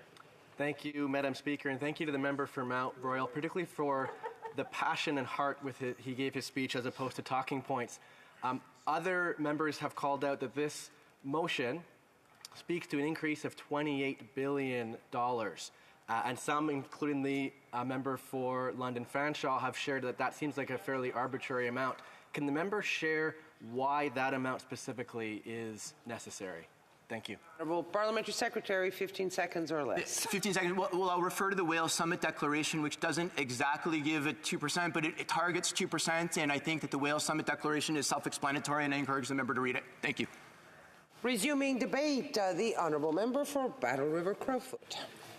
Thank you very much, Madam Speaker, and as always, it is a true honor to be able to enter into debate in this place. And I would simply start by saying the circumstances to which we are debating this are so relevant as we see each day on television and on social media and on reports from Ukraine, where the despicable images, the consequences of Putin and Russia's aggression against the state of Ukraine. And Madam Speaker, I am here to stand once again in this place to say that unequivocally we need to stand with the people of Ukraine and do everything we can to ensure that the people of Ukraine and the state of Ukraine are victorious against Russian aggression. Madam Speaker, as I enter into debate, I would like to note that I will be splitting my time with the member from Kamloops, Thompson, and Caribou. Don't worry, I assure you that I hadn't forgotten. Madam Speaker, as we debate this very, very important motion, which very simply says that Canada needs to uphold its obligation as a member of NATO, and a founding member at that, of NATO, the defense organization that for the last 70 years has had a significant role in ensuring that that global peace has been preserved. And we see today a significant threat to that peace that we have enjoyed for so many decades. In fact, many, and I would agree with the perception, that we are at a time when we may have seen since World War II the greatest threat to the peace that we have enjoyed over the last 7 decades. And Madam Speaker, it is absolutely essential that we look at our approach to organizations like NATO and make sure that we follow through on the commitments that have been made. And as it has been referenced by a number of speakers, both from the official opposition and other parties, the reasons why and the explanation as to why this 2% of GDP expectation, the target for that a nation would spend that 2% of its GDP on its military to ensure that it's equipped to defend itself and our allies, NATO partners, against the instability that can exist in our world. And we see, Madam Speaker, that this is so very, very present. But I would like to, if I could, Madam Speaker, take a brief step back. You know, I found it interesting over the last number of months. There's been a host of issues, defense being, of course, paramount as we discuss the motion put forward by the Conservative Shadow Minister of Defense, the member from White Rock. But there's a whole host of other issues, Madam Speaker, where we are seeing that the issues that Conservatives have prioritized over the last number of years, things like energy security, that is incredibly relevant today and is not that disconnected from the reality that our nation faces, both in terms of Ukraine, but also where we are at in the world. And I find it fascinating, actually, Madam Speaker, that even today there was an announcement from the White House in the United States where they're going to ask Canada for more energy. Well, Madam Speaker, that has significant, it's ironic, tragically ironic, I would suggest, that we are in this place where had the Liberals listened to what Conservatives have been supporting the entire way along, we would have the capacity to simply provide the United States the energy that they need to reduce or eliminate, quite frankly, their dependence on Russian oil, in addition to being able to displace Russian oil and gas from Europe. Madam Speaker, on COVID, we see, again, Conservatives have been advocating for a common sense to policies that we see being adopted by not just provincial governments across Canada, but around the world. A more pragmatic and realistic and longer-term approach to the pandemic. Foreign policy, the need for strength in our foreign policy. Conservatives have been calling for that. Not to simply position Canada as a convener, not to simply have a movie star type leadership style that positions itself as the all things woke culture type narrative when traveling on the international stage, but Madam Speaker, to actually be a leader when it comes to global affairs and to be respected in the principles that Canada has for so long stood up and been proud to defend. When it comes to budgets and fiscal policy, Madam Speaker, again, again, it's a little bit like deja vu when Conservatives have been talking over the last 7 years or so about how we need to ensure that there is fiscal restraint. How even the week prior to the pandemic breaking out and it being called, officially positioned as a global pandemic, Conservatives were debating in this place. I remember 2 years ago how the Liberals were laughing at Conservatives for saying that we needed to have a fiscal and monetary policy that reflected the reality to which we face, so that when we faced a crisis, we would be well positioned.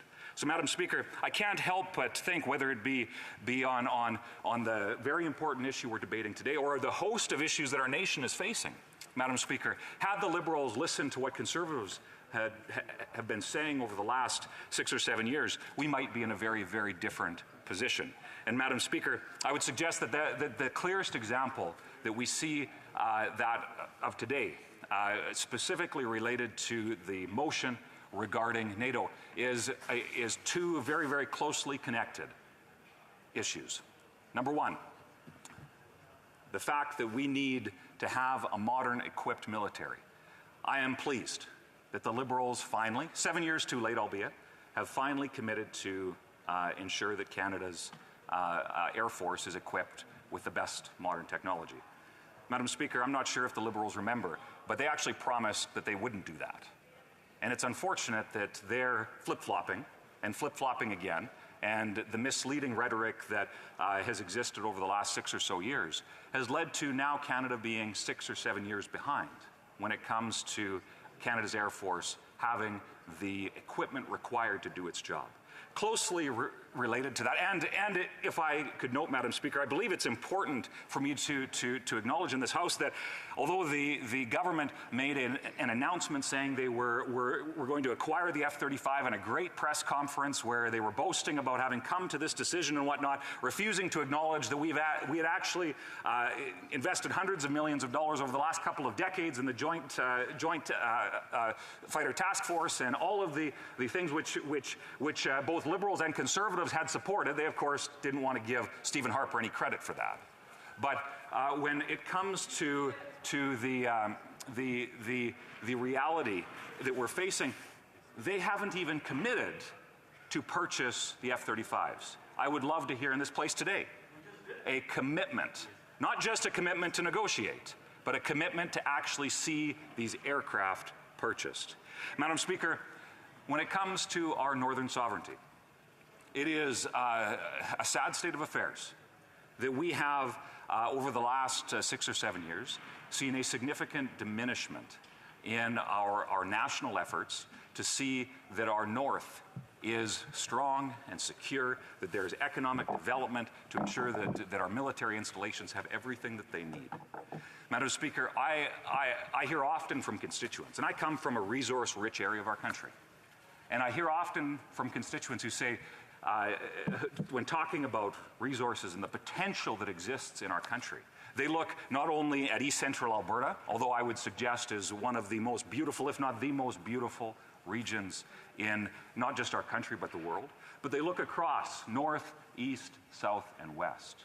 They look across our country, Madam Speaker, and they see the potential that exists. And I find it that through systematic, it seems, systematic efforts, this government has reduced the ability for our north to develop, have limited our military's ability to defend, the fact that we do not have an equipped fighting force that would be required to defend our north if that were to ever happen. So, Madam Speaker, I'm proud to stand today in this place, as I mentioned at the beginning, to not just support the people of Ukraine, to ensure that Canada, as a proud founding member of NATO, has the tools that it needs to be that strong partner in defense, but to also ensure, Madam Speaker, that Canada is the world leader that it should be. And I find it absolutely tragic, Madam Speaker, how over the last number of years we've seen our position on the world stage diminished. And with that, I look forward to answering questions. Questions and comments, the Honourable Parliamentary Secretary to the Government House Leader. You know, Madam Speaker, if the Conservatives really don't want us to keep bringing up and harping back to the Conservative or to the Harper years, perhaps members of this House should not come and stand here and ask us to pay credit to Stephen Harper as this member just did. So since he did that, allow me to ask him, what Stephen Harper's objective was. He complained about the last 7 years. How about the time before that when Stephen Harper, was spending less than 1% of GDP on our military? How does he rectify his need for Stephen Harper to be, praised when Stephen Harper wasn't even spending 1% of GDP? And please, do not respond to this answer through you, Madam Speaker, by somehow suggesting I shouldn't be bringing up Stephen Harper because so much time has passed when this member himself brought it up. Just answer my question. How does Stephen Harper somehow get the opportunity to need to be praised? Member for Battle River Crowfoot. Well, Madam Speaker, I suppose his indignation is justified with how the Liberals have failed so miserably on the defense file, because, Madam Speaker, let me list a few of the successful procurement projects that existed under the Harper government. Purchasing 5 C-17 Globemaster transport planes, 17 C-130J Hercules transport planes, 15 Chinook helicopters, Leopard 2 tanks, modernized CP-140 Aurora surveillance planes, modernized the Halifax-class frigates, acquired the Asterix auxiliary oil replenishment vessels, a contract, I would note, that the Liberals tried to cancel despite Admiral Norman's objections. And, Madam Speaker, I could go on, but let me look back a little bit further.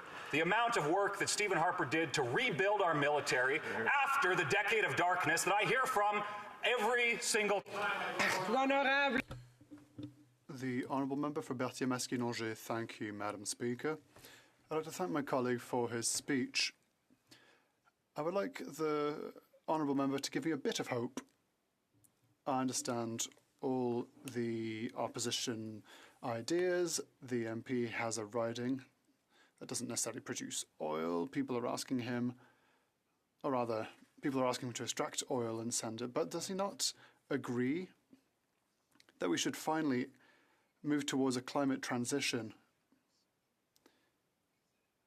Is he aware that the Bloc Québécois isn't against his riding, but is for the planet as a whole? The 14 billion raised by my colleague earlier that is invested in tar sands, we're ready to leave it and spend it but for energy transition. Can you give me a bit of hope to say that we should finally start to think about transiting towards the future? Battle River Crowfoot.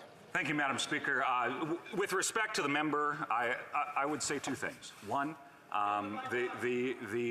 the reality is that resource development is provincial jurisdiction. So as I respect Quebec, I would ask that he simply respect Alberta. And two, if he's concerned about the $14 billion that are being invested in our oil sands, Madam Speaker, maybe Quebec could give back the $13 billion in net transfer that are received because of the prosperity that the province of Alberta has seen. So, Madam Speaker, when it comes to ensuring that my province and all of Canada is secure in the midst of the challenges we face in the world, we need to be a country that simply says yes again. Say yes to resource projects, say yes to green technology, say yes to manufacturing and development, to say yes, finally again, yes. Member for Kitchener Centre. Thank you, Madam Speaker. As I'm listening to the member for Battle River Crowfoot, I'm trying to wrap my head around. Just yesterday, he was part of a group of parliamentarians that put forward a motion talking about fiscal responsibility and no new taxes. Today, speaking about one that would propose an additional $28 billion in spending. Can the member share more about how he'd want to go about this additional new $28 billion investment? Thank you. Honourable Member for Battle River Crowfoot. Another. Thank you very much, Madam Speaker, and I appreciate the question. And certainly when it comes to the full reevaluation of what needs to be accomplished in terms of how government spends its money, I agree entirely. because there has to be a focus to ensure, I believe that we need to fulfill our international obligations when it comes to NATO's 2%. I believe that that's required to ensure that our military is well equipped, that we can play the rightful role that Canada has in terms of our place in the world. But Madam Speaker, when it comes to ensuring that Canada is well positioned and well funded, let's be a country that prospers again. Because as we've seen in Alberta, when Canada prospers, when Alberta prospers, we can, in fact, increase the spending on the needed things to ensure that our country is prosperous. And we have to resume debate. The honourable member for Kamloops, Thompson, Caribou. Thank you, Madam Speaker.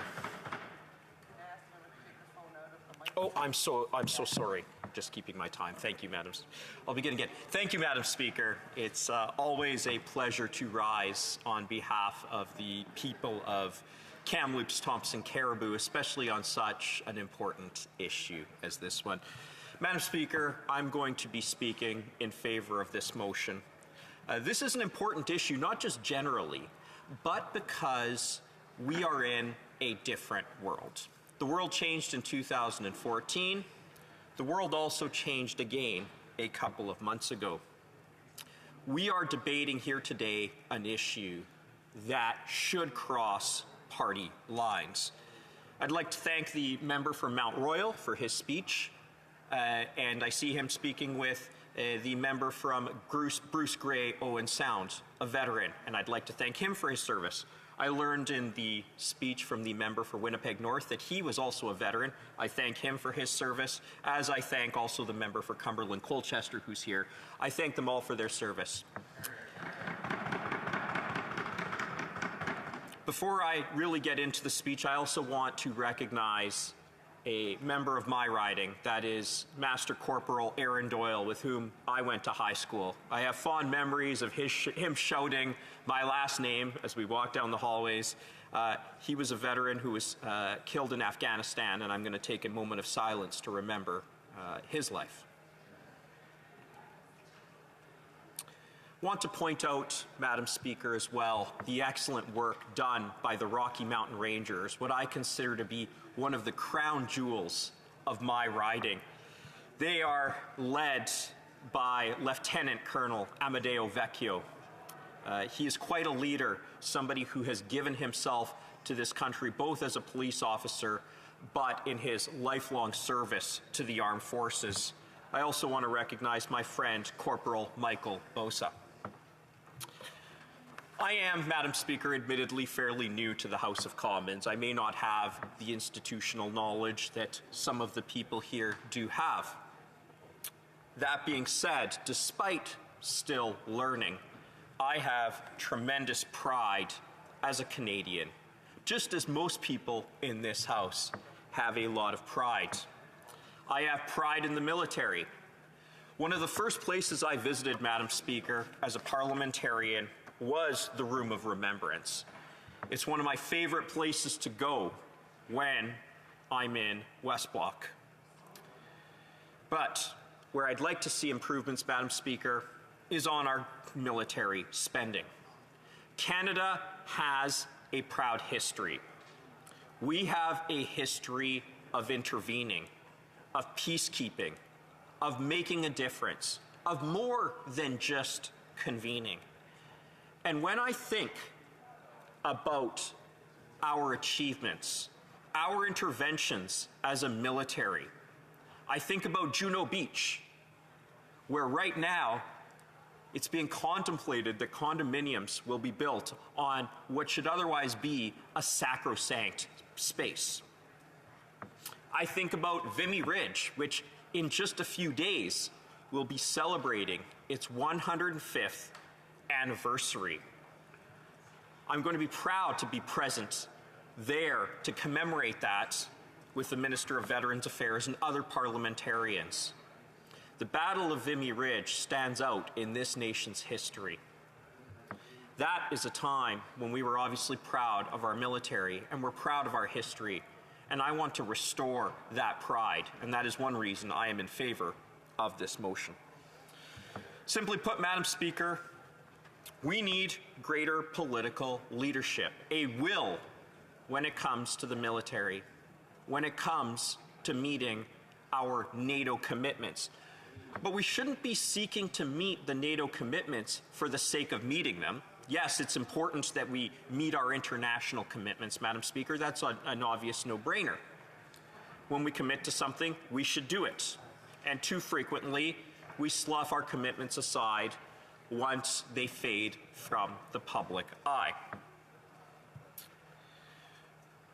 In addition, we need to honor that commitment because it is good for Canada. It is good for our brave soldiers, and it is good for the security and sovereignty of this brave nation.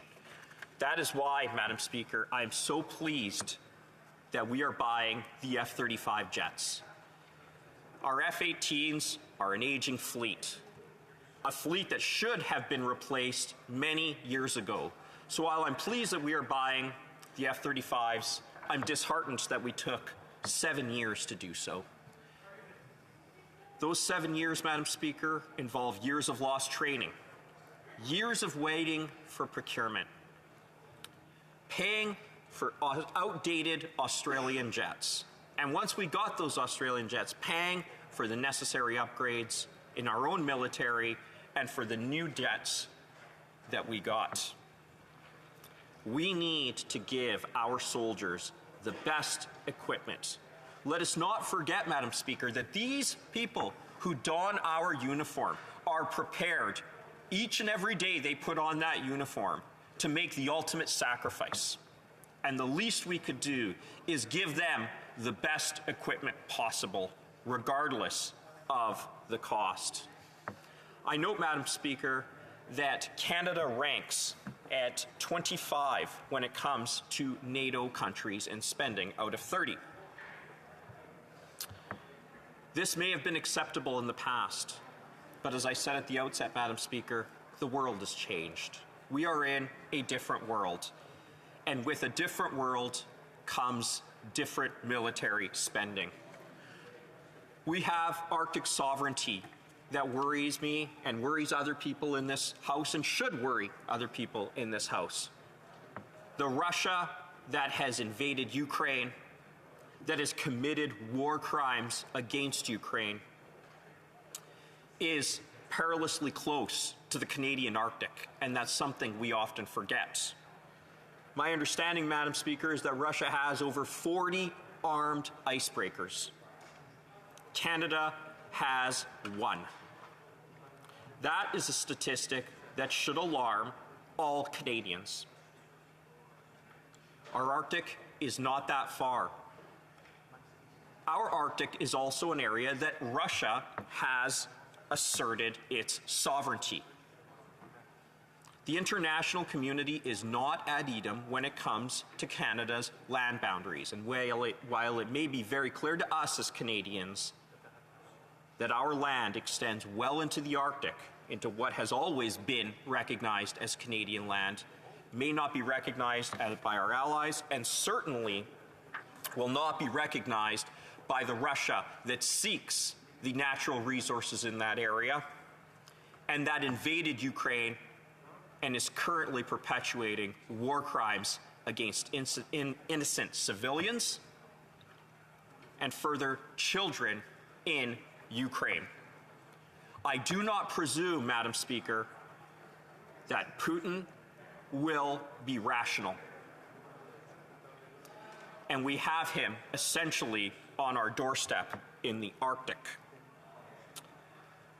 Let's not make any mistake. There could come a time when somebody wants Canadian land. I hope it never comes to be. I'm sure Ukrainians hoped it would never come to be. But I would love for the Minister of Defense to come to this House and tell us what we would do in the event of an Arctic invasion, what we would do in the event of a Canadian invasion. And while that may have been years ago something we said would never happen, as I said at the outset, we are in a different world. Gone are the days when we said our allies will handle it. We have no guarantees at this point as to the recognition of our international borders. Madam Speaker, I see my time is coming to an end. I do wish to highlight in closing that a number of the points that I'm making today were made in a Senate report in April 2017, dated "Military Underfunded. The walk must pardon me, I'll start again. Military underfunded. The walk must match the talk." And in that, the Senate made a number of recommendations. At that time, increasing spending to 1.5% of GDP and 2% by 2028. The time has come to speed that up, Madam Speaker. We're not at 1.5%, and I implore the Finance Minister in our upcoming budget to increase military spending to 2%. Thank you, Madam Speaker. Questions and comments? The Honourable Parliamentary Secretary to the Government House Leader. Thank you, Madam Speaker. When the member was speaking, he said that the purchase of the F-35 was 7 years too late. I'm curious and the member from Sherwood Park, Fort Saskatchewan is clapping to that, but I'm curious if he can explain to this House how he comes to that determination. Stephen Harper upgraded the CF-18s between 2007 and 2010.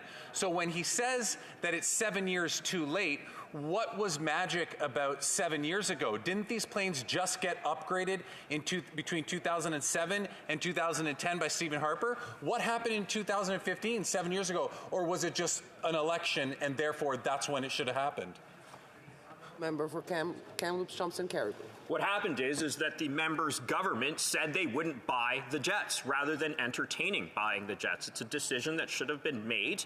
It was an election promise that was followed through upon. In my view, that was an election promise that shouldn't have been made. And now we have a reckoning in 2022 that it was the wrong decision. That's why 2015 is the magic number.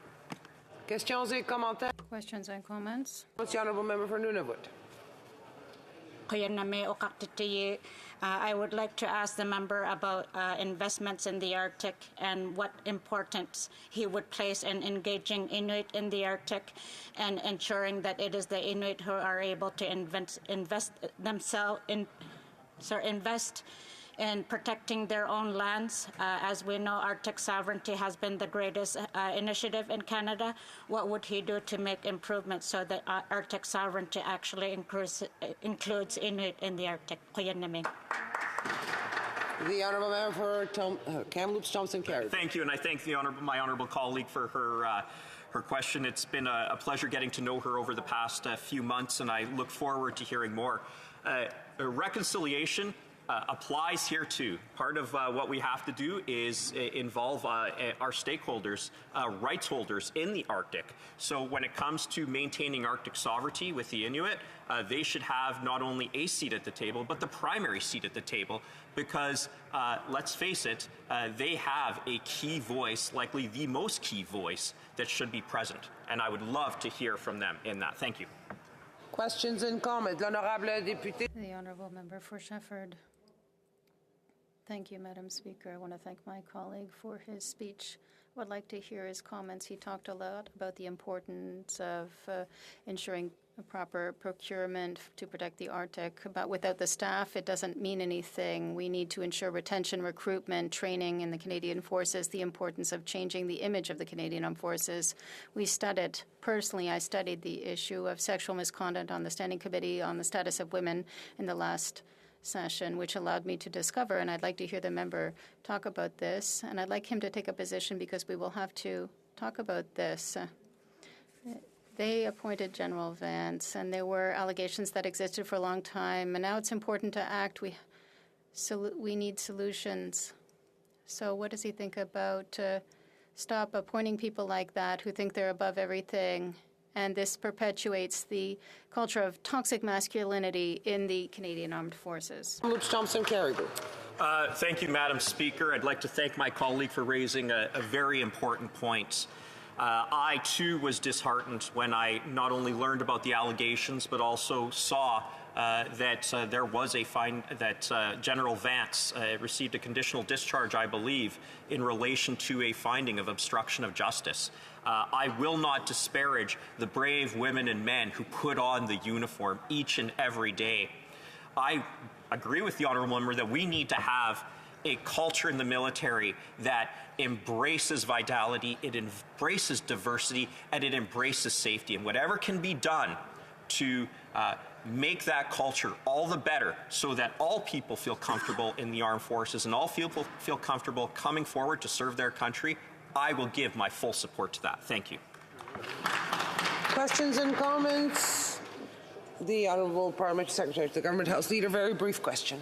Very quickly, Madam Speaker, does the member not see the hypocrisy that could be perceived when you look at President Obama saying that the Conservative Party back in 2013, less than 1% of the GDP, and now the Conservative Party is advocating for 2%. Yet when they were in government, they actually had less than 1% in 2013.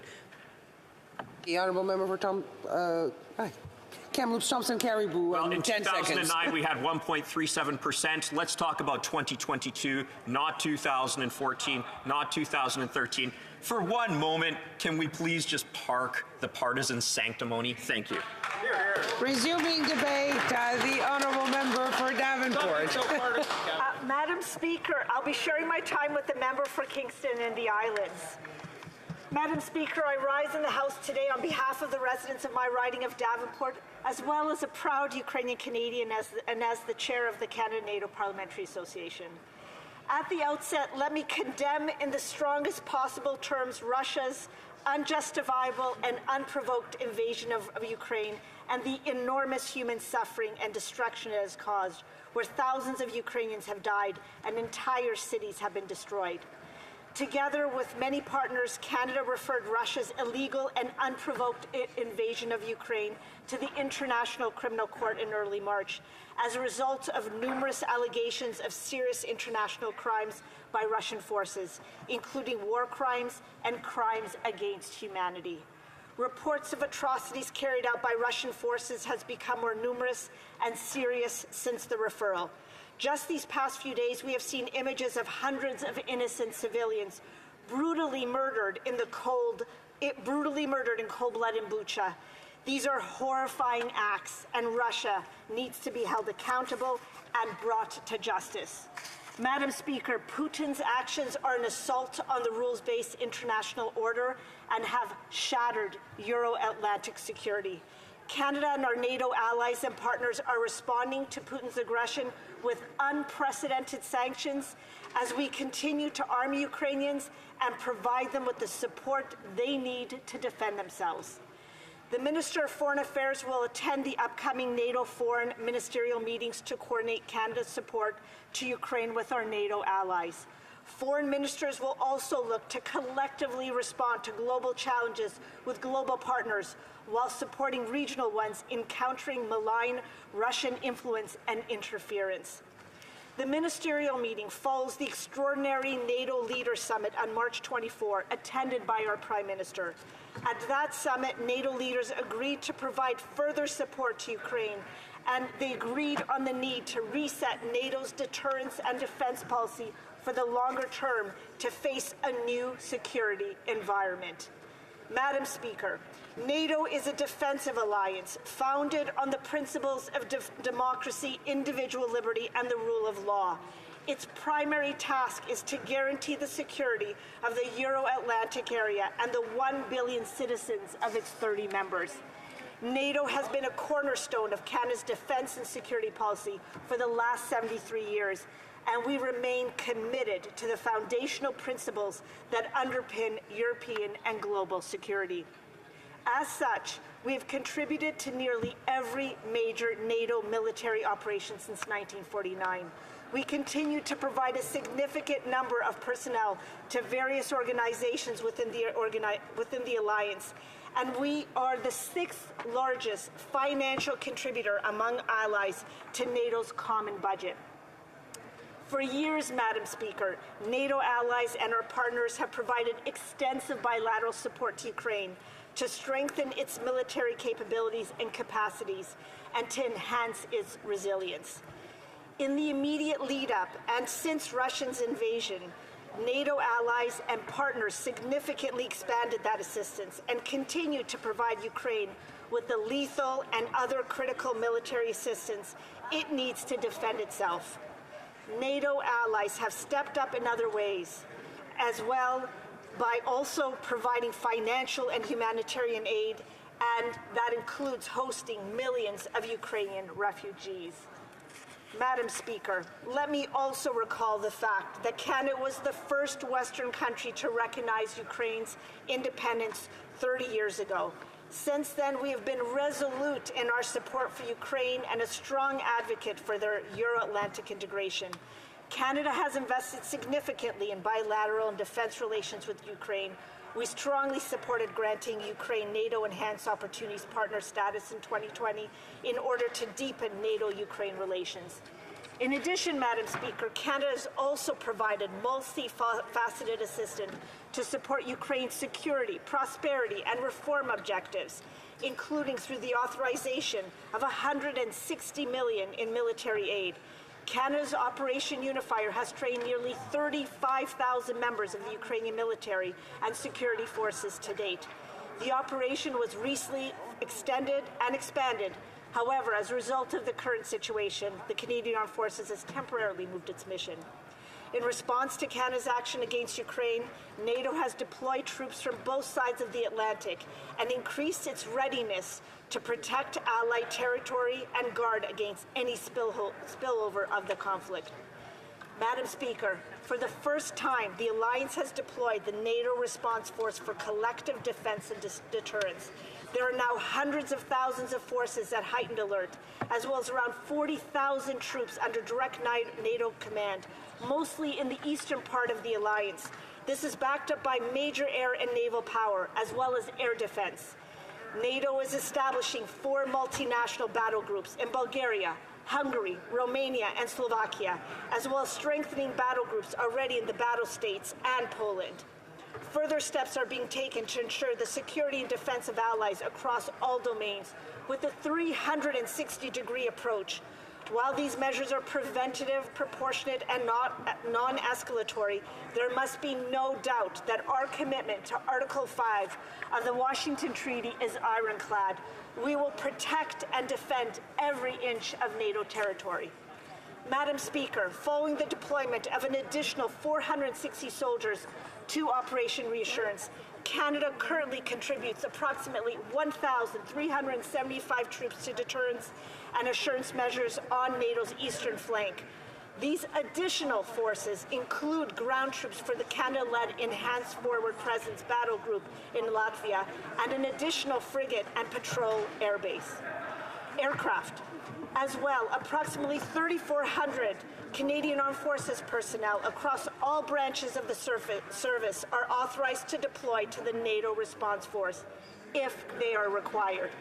On March 8th, the Prime Minister announced that Canada will renew its commitment to Operation Reassurance. I have to interrupt the honourable member for statements by members. The honourable member still has 3 minutes of her speech after oral questions and time for questions and comments. Statements by members. Déclaration des députés. The honourable member for Brampton South. Thank you, Madam Speaker. April marks National Sikh Heritage Month in Canada. During this month, we learn about the rich history, culture, and religion of Sikhs in Canada and around the world. It is also a time to celebrate the journey of Canadian Sikhs in building our diverse Canada with their everyday contribution. In April, the Sikh community celebrates Vaisakhi and Khalsa Day.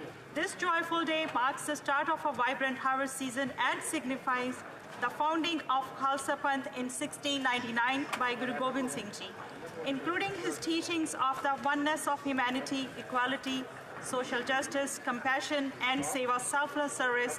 These are the core values of Sikhs and the values that Canadians embrace. I also want to commend Sikh organizations helping those in need during the pandemic and by providing humanitarian aid to countries such as Haiti, Ukraine, and many others. On behalf of residents of Brampton South, I wish... The honourable member for Essex. Madam Speaker, Leanne and Sherry recently opened a respite program in my riding. It's called Life Day Respite Program Essex. The program is designed to enhance the development of adults 19 years and older. It provides daily life experiences that guide people to their best ability. Their aim is to assist families knowing their loved ones are safe and cared for. They focus on activities such as going to the library, grocery shopping, physical and mental growth, therapeutic skills, and social skills. Their program has open communication with each member and their supportive individuals. This being World Autism Month, please join me in celebrating Leanne and Sherry and thanking them for such an important service to our community. Congratulations, Life Day Respite Program in Essex, and thank you for helping to leave the world a better place. The Honourable Member for Coquitlam, Port Coquitlam. Thank you, Mr. Speaker. I want to recognize the important work that the Port Coquitlam Heritage Society has done in documenting and uncovering our shared Canadian history. Thanks to funds received through the Canada Summer Jobs Program, the POCO Heritage Society was able to catalog and digitize its collection of well over 2,000 objects, including Second World War uniforms and antique traditional Chinese medicine bottles from the 1880s. Through the diligent work of their staff and volunteers, including grade 10 student Queenie Lee, they translated the Mandarin inscriptions into English. They learned more about the lives of the thousands of Chinese workers who came to Canada searching for opportunities and a better life. The railway would not have been built without their significant contributions, and BC would not be part of Canada. Thank you to all the staff and volunteers of the Port Coquitlam Heritage Society. Your work ties us to our shared past and allows us to reflect and build upon the work of those who came before us to create a better future. Thank you, Mr. Speaker. The Honourable Member for Trois-Rivières. Mr. Speaker, on April 3rd, the Patriots of the University of Quebec at Trois-Rivières won the U Sport Championship in men's hockey for the 5th time. However, they had to face real adversity to get there. They had a cancelled season, classes, training, and socialization on Zoom, a shortened season, a pandemic break, and departures. We heard them chanting, "We want to play." Nothing more could stop these student athletes. United like never before, they moved on with determination with a perfect playoffs record. And in the finals, they had to be resilient one last time. They were behind by 2 goals, but ultimately won in overtime thanks to Alexis Gravel's 66 blocks and Simon Lafrance's winning goal. And let's not forget Chief Coaches Marc-Étienne Hubert's kissing the blade of the hockey stick for good luck before the winning goal. Mr. Speaker, I'm very proud to congratulate the Patriots. Go Pats, go. The Honourable Member for Bourassa. Mr. Speaker, yesterday for a 6th consecutive year, I had the honor of swearing in Classroom 321's cabinet at the Jean Nicolet Primary School in the riding of Bourassa. That cabinet has existed since 2009 in order to raise 11 and 12-year-olds' awareness of good governance and democratic life. And I gave a certificate of merit with parents present to all members of the cabinet, who were Zachary Messia, Prime Minister Lalanne Chapman, Minister of the Environment, Laetitia Georges Désir, Deputy Prime Minister, Anne-Clara François, Minister of Communications and Information, Colonel William Byram Lelière, Minister of the Public Service, Ahmed Nabat, Minister of Justice, and Woody Emmanuel Phileus, Minister of Sports and Leisure. I'd like to congratulate them. And I'd also like to thank teacher Caroline François and all of the teachers and staff at the school. Thank you. The Honourable Member for Tobique-Mactaquac. Thank you, Mr. Speaker. Mr. Speaker, Canadian farmers and producers grow our food and literally keep our land. My riding of Tobique-Mactaquac is home to a wide variety of producers. A strong agricultural sector is so vital to our country and her future. Organizations like 4-H play an important role in training up the next generation of farmers and responsible citizens. Hear, hear. Through programs like public speaking, animal care, and farm experience, 4-H provides a valuable service and many amazing opportunities for their participants. The 4-H community in Western New Brunswick has suffered the devastating loss of 2 of their members over the past couple of years. Evan Graham and Cole Hunter. These two outstanding young men were very involved with 4-H. I know their loss still weighs heavily on their families and our region. Next week at the 69th Annual Carleton County Spring Show and Sale in Florenceville, Bristol, I look forward to seeing all the participants and volunteers. And Mr. Speaker, I have a feeling that there will be a couple of smiling faces watching over it all. Thank you. The Honourable Member for Cloverdale, Langley City. Mr. Speaker, April is Sikh Heritage Month. The Sikh community continues to enrich and strengthen Canada since the first Gurdwara opened its doors more than 100 years ago in British Columbia. I'd like to wish the Sikh community in my riding a very happy Sikh Heritage Month. And Mr. Speaker, I would like to extend my well wishes to the Muslim community in Cloverdale, Langley City. Saturday was the beginning of Ramadan, celebrated by thousands in the riding of Cloverdale, Langley City. Muslims of all different backgrounds will come together for iftars and congregational prayers in person for the first time in 2 years. Ramadan Mubarak. Thank you, Mr. Speaker. The Honourable Member for Hamilton East, Stony Creek. Thank you, Mr. Speaker. I rise today to call on Premier Ford to reinstate funding for the Confederation GO Station in my riding of Hamilton East, Stony Creek. Not less than a year into his mandate, Premier Ford and his government cut the $150 million planned investment for the Stony Creek Station. What was supposed to be a bustling GO station is today nothing more than a glorified bus stop and surface parking lot. Mr. Speaker, everyone in this House knows the benefits that come with interregional transit investments.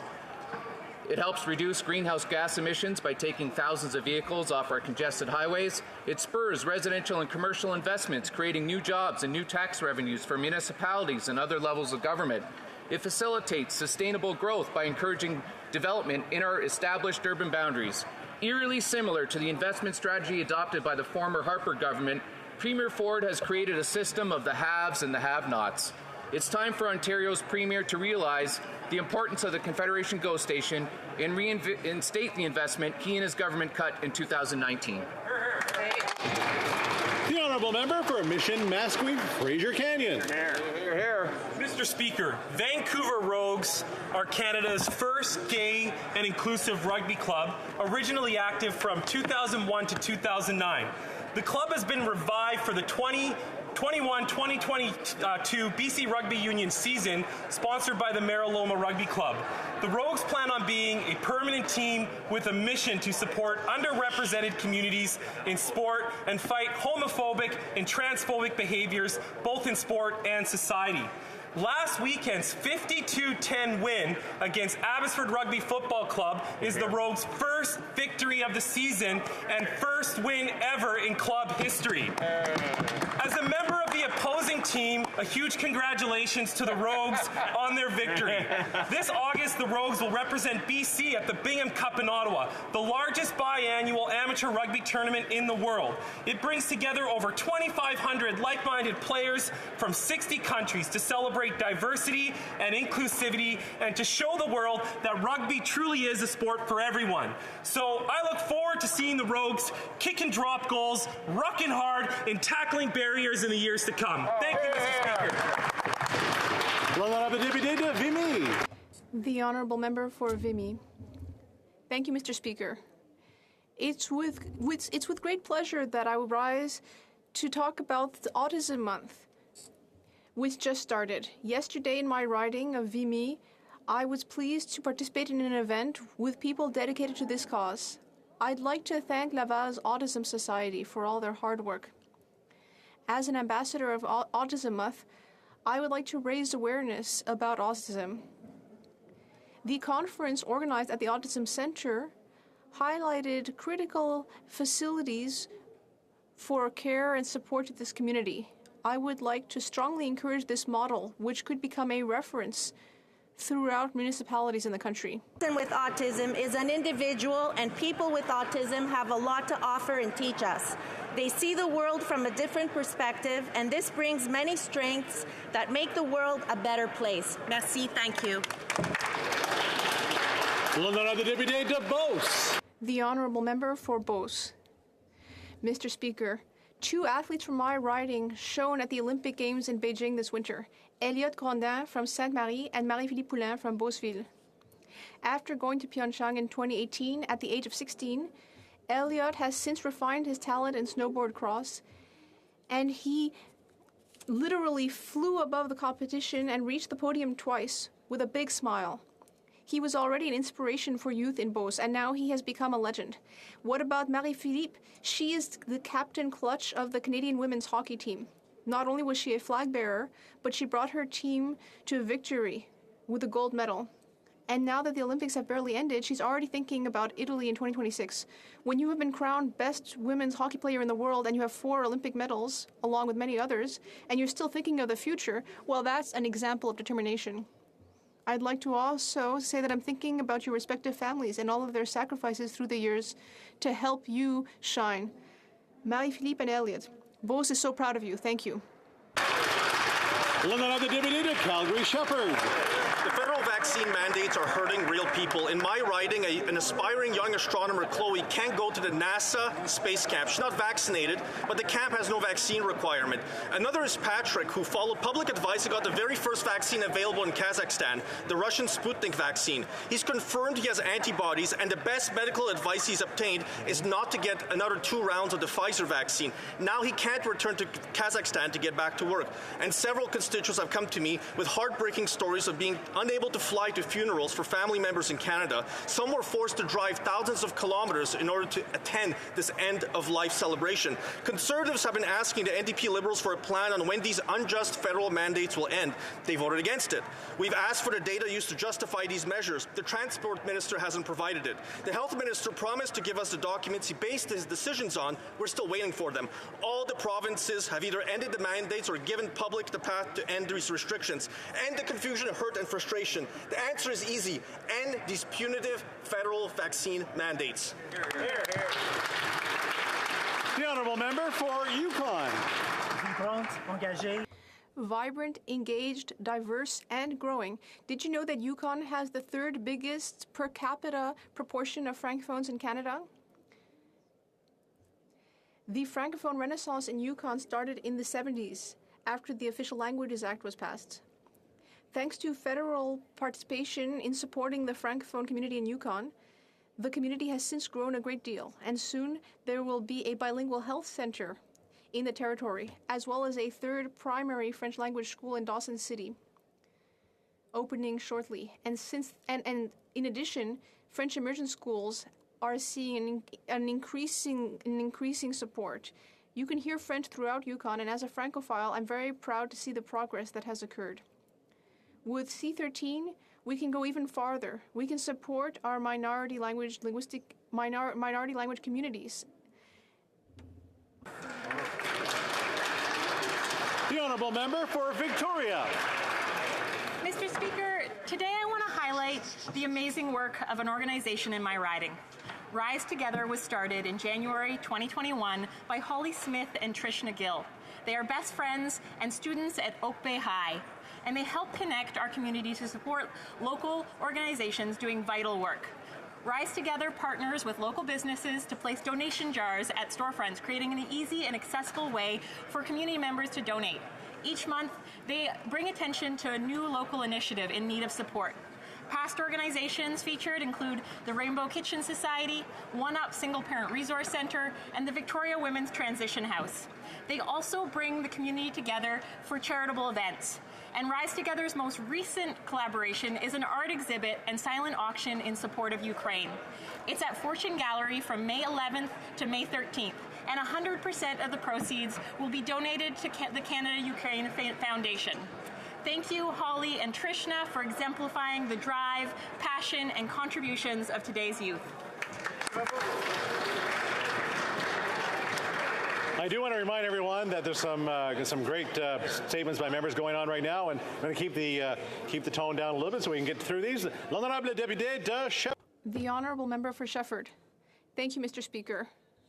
Today is April 5th, and we should remember the work that is done behind the scenes in our families. The hard work of carers and volunteers. It's what's known as invisible labor, which disproportionately affects women.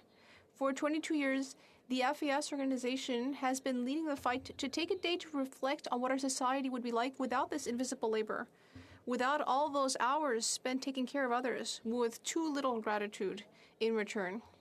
Collectively, we are invited to consider better ways to create measures to ensure that this invisible labor is better shared. The pandemic has exacerbated problems linked to the invisible labor, and the health situation is not yet resolved. Women are still the ones doing the greater part of this work. And so, we should officially name the second Tuesday of April as National Invisible Labor Day, because invisible labor counts. Thank you. Member for Kildonan St. Paul. Mr. Speaker, with the first NDP Liberal budget in history coming in a few days, it is important to take stock of the world the millennial generation is inheriting, where half of us will never be able to buy a home despite Canada being the second largest landmass on Earth. Plenty of land to build houses. Why is it getting less and less affordable to do so? Where $300 might buy you 4 small bags of groceries, despite Canada having an abundance of arable farmland perfect for growing food, why is it getting more and more expensive?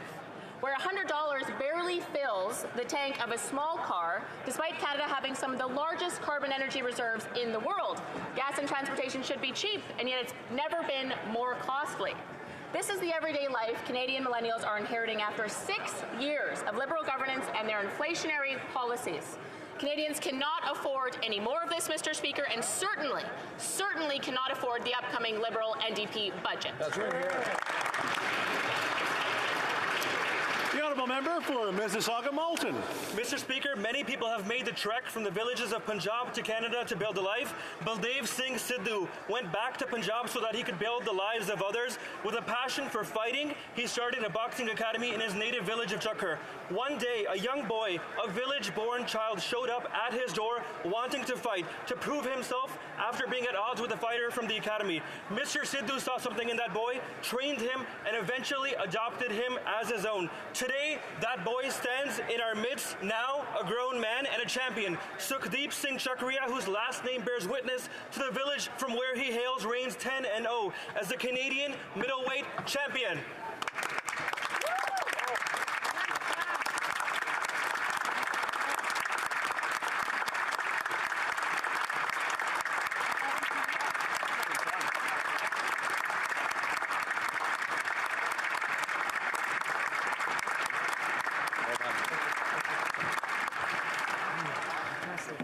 Oral question. Question orale. The leader of the official opposition.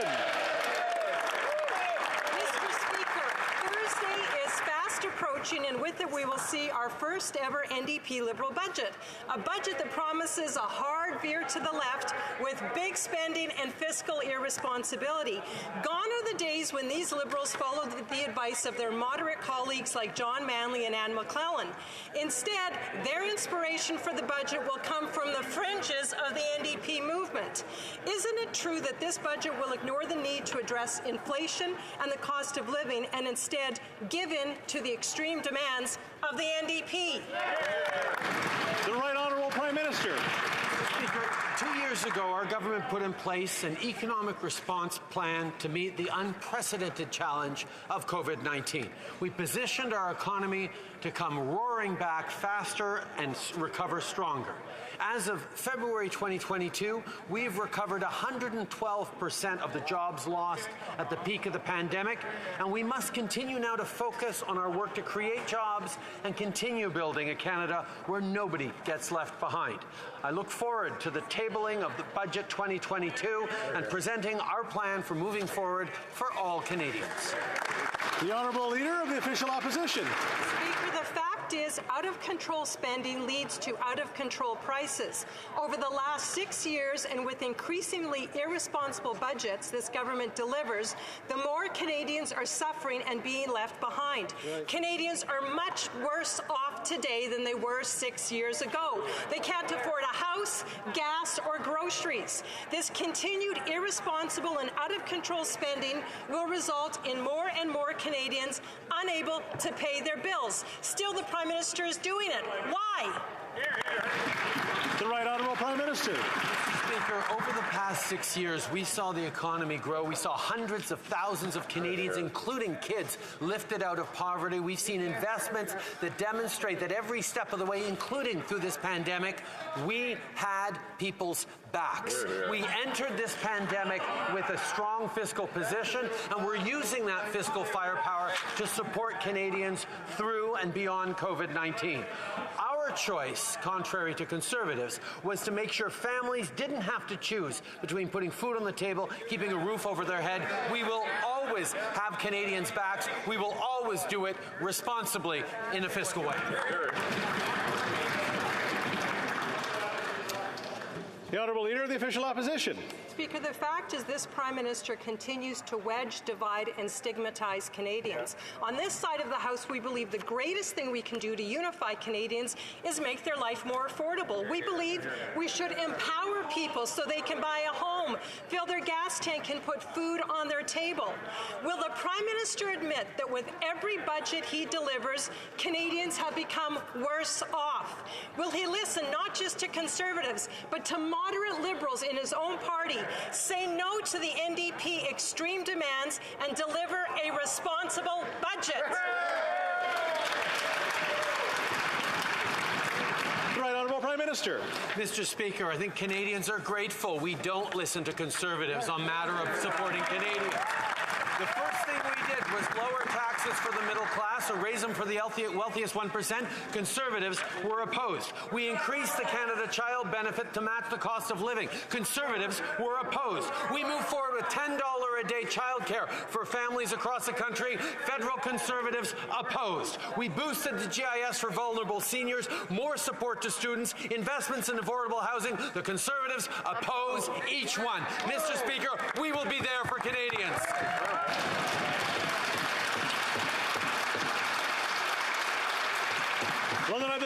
The Honourable Member for Mégantic-L'Érable. Mr. Speaker, we are a mere 2 days away from the first NDP budget supported by the most left-wing Liberal finance minister the Liberals have ever seen. I simply cannot believe that native Liberal MPs are happy to see this shift to fiscal irresponsibility. These big spending budgets inevitably lead to inflation, higher interest costs, and less money in people's pockets. Is it fair to say that the Minister for Finance has already chosen her side, the NDP, and its astronomical spending at the expense of Canadians who are finding it ever harder to pay their bills, Mr. Speaker? The Right Honourable Prime Minister. Mr. Speaker, as government, we have always been there for Canadians and we will continue to be there for Canadians. Throughout the pandemic, we have made investments to ensure that Canadian families do not have to indebt themselves so that families can continue to feed their families. And we will continue to be there for them. And it is thanks to our investments that the Canadian economy has boomed with unprecedented jobs growth over the past few months. We will continue to be there in a responsible way, and I can reassure everyone that all the diversity of Liberal MPs will support this budget. The Honourable Member for Mégantic-L'Érable. Well, let's speak about it, Mr. Speaker. I know that this Prime Minister systematically refuses to listen to the Conservatives who are calling for greater fiscal discipline. So, for the good of Canada, maybe he will listen to the advice that comes from his own party. Former Finance Minister Paul Martin used to say, and I quote, "It's when the economy is growing that you have to reduce the deficit, so we must act now."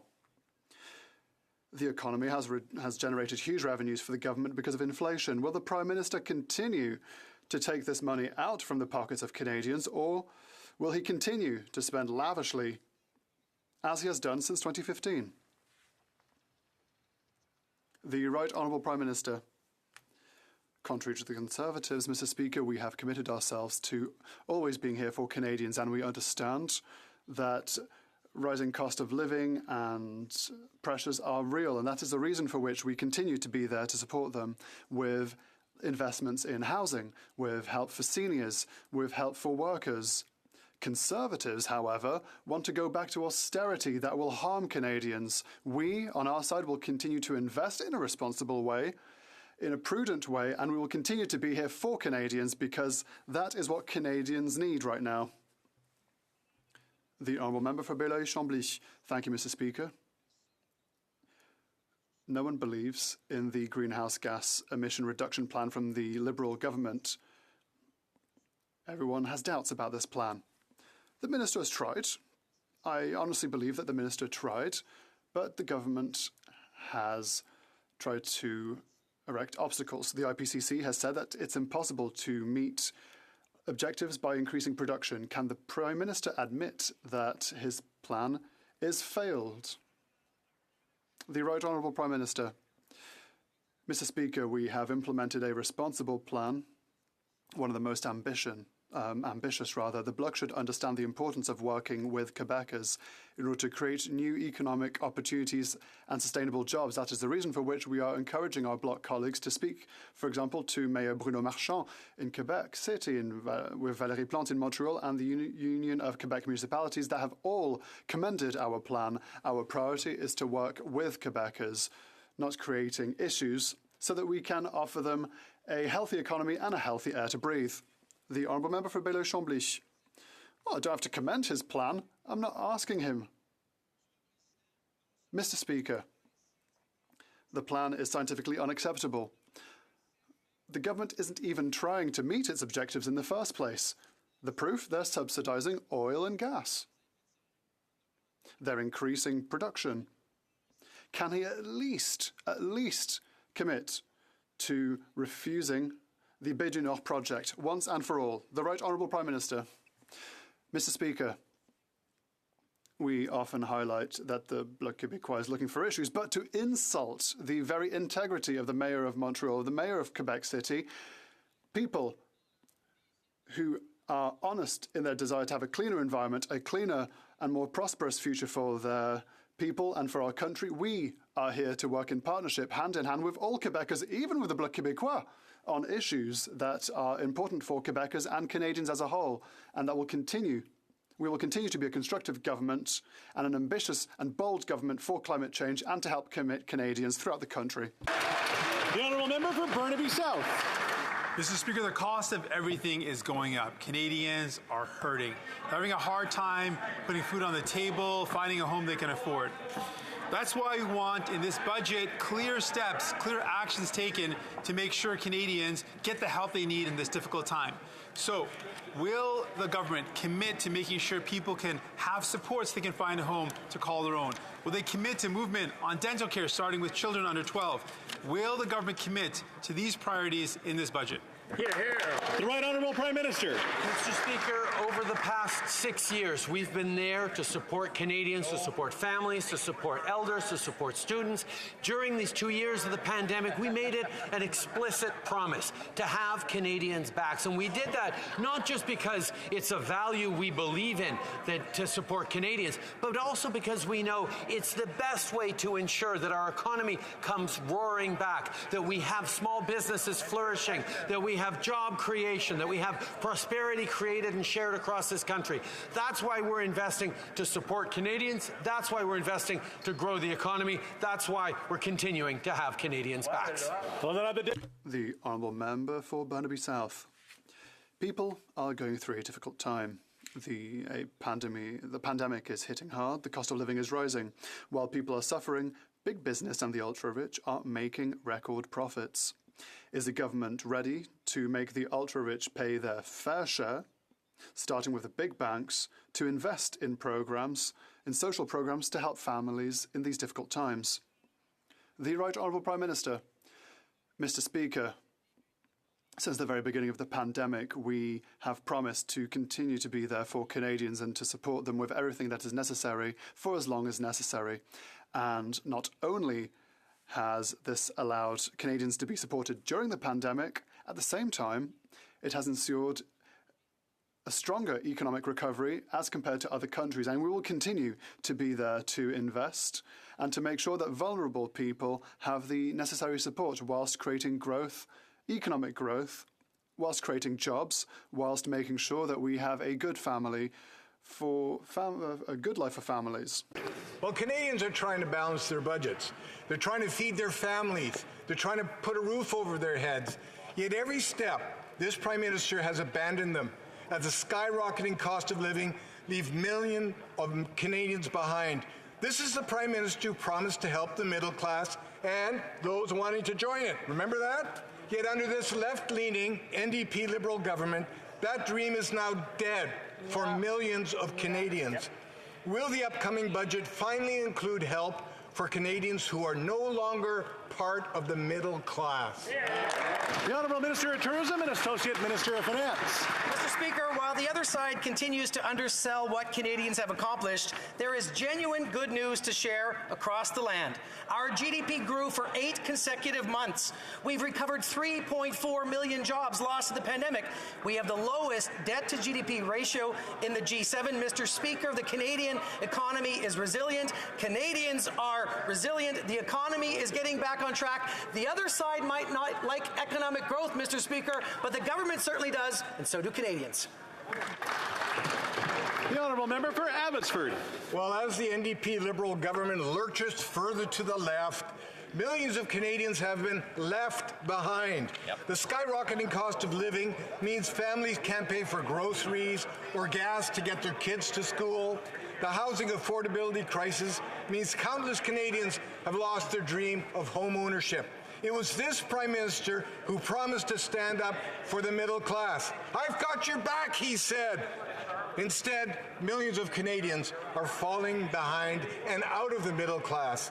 Will the Prime Minister's upcoming budget help those who've been left behind by this affordability crisis? The Honourable Minister of Families.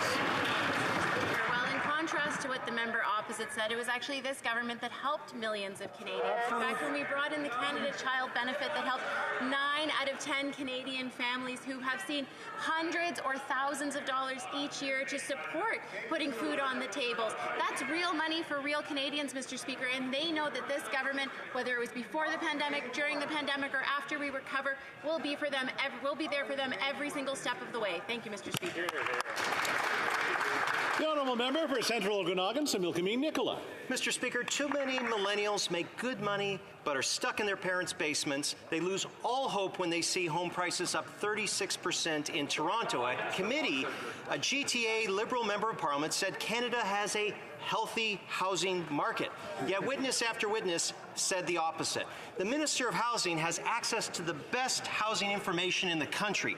Does the minister disagree with his colleague that Canada has a healthy housing market, or will he too plant his head in the sand? Good question. The Honourable Minister of Housing. Mr. Speaker, I wish the member from Central Okanagan, Similkameen Nicola, had a conversation on housing and a united approach with his colleagues from Calgary Centre, Mission Matskui, Fraser Canyon, as well as Simcoe North. They've all trashed the National Housing Strategy. They said that we should pull back from measures to help first-time homebuyers. They're against housing supply. They're against housing affordability investments. Get your story straight, Mr. Member of Parliament.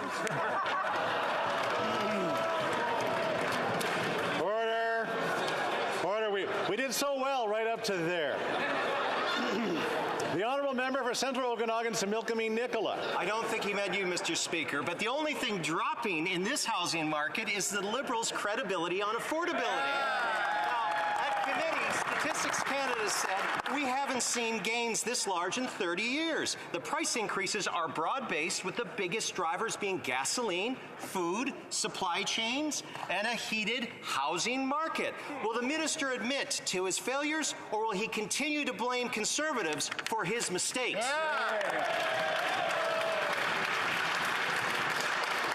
The Honourable Minister of Housing. Mr. Speaker, it's really difficult to take Conservatives seriously on the issue of housing affordability, because they say one thing in this August chamber, and then outside in committee...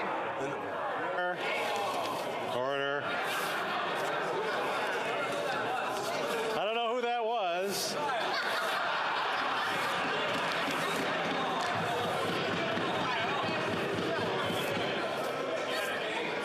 We just should be able to hear what's going on in the House. Are we ready to move on? I think I'd like to hear the ministers. So, the Honourable Minister of Housing. Mr. Speaker, I think it's really difficult for them to hear the inconsistencies on housing affordability. That's why you're hearing a lot of noise on the other side. But let me set the record straight, Mr. Speaker, on first-time homebuyers, on housing affordability, on making sure that Canadians have access to their dream of home ownership. they're nowhere to be found. They say one thing in this August chamber, but when they're in committee, they talk down the National Housing Strategy. They talk down the first-time home buyer incentive. They talk down the Rapid Housing Initiative, Mr. Speaker. They have absolutely no credibility, and Canadians know that.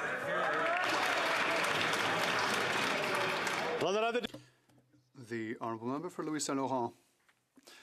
Mr. Speaker, all young families in Canada would love to have a house. Unfortunately, because this government is doing absolutely nothing to jugulate inflation, these families do not have access to property. The cost of housing is going up by more than 30% every year in Canada. This is unacceptable. Since the beginning of question period, the government keeps boasting that, oh, our plan is working apparently, but the issue is that it is not.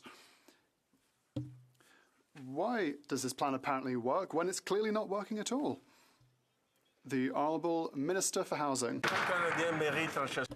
Every Canadian.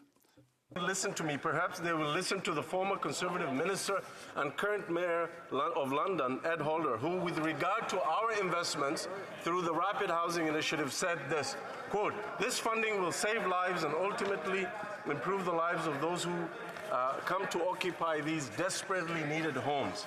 And so we are exceptionally grateful that our commitment to this vital work is shared with equal enthusiasm by the Government of Canada.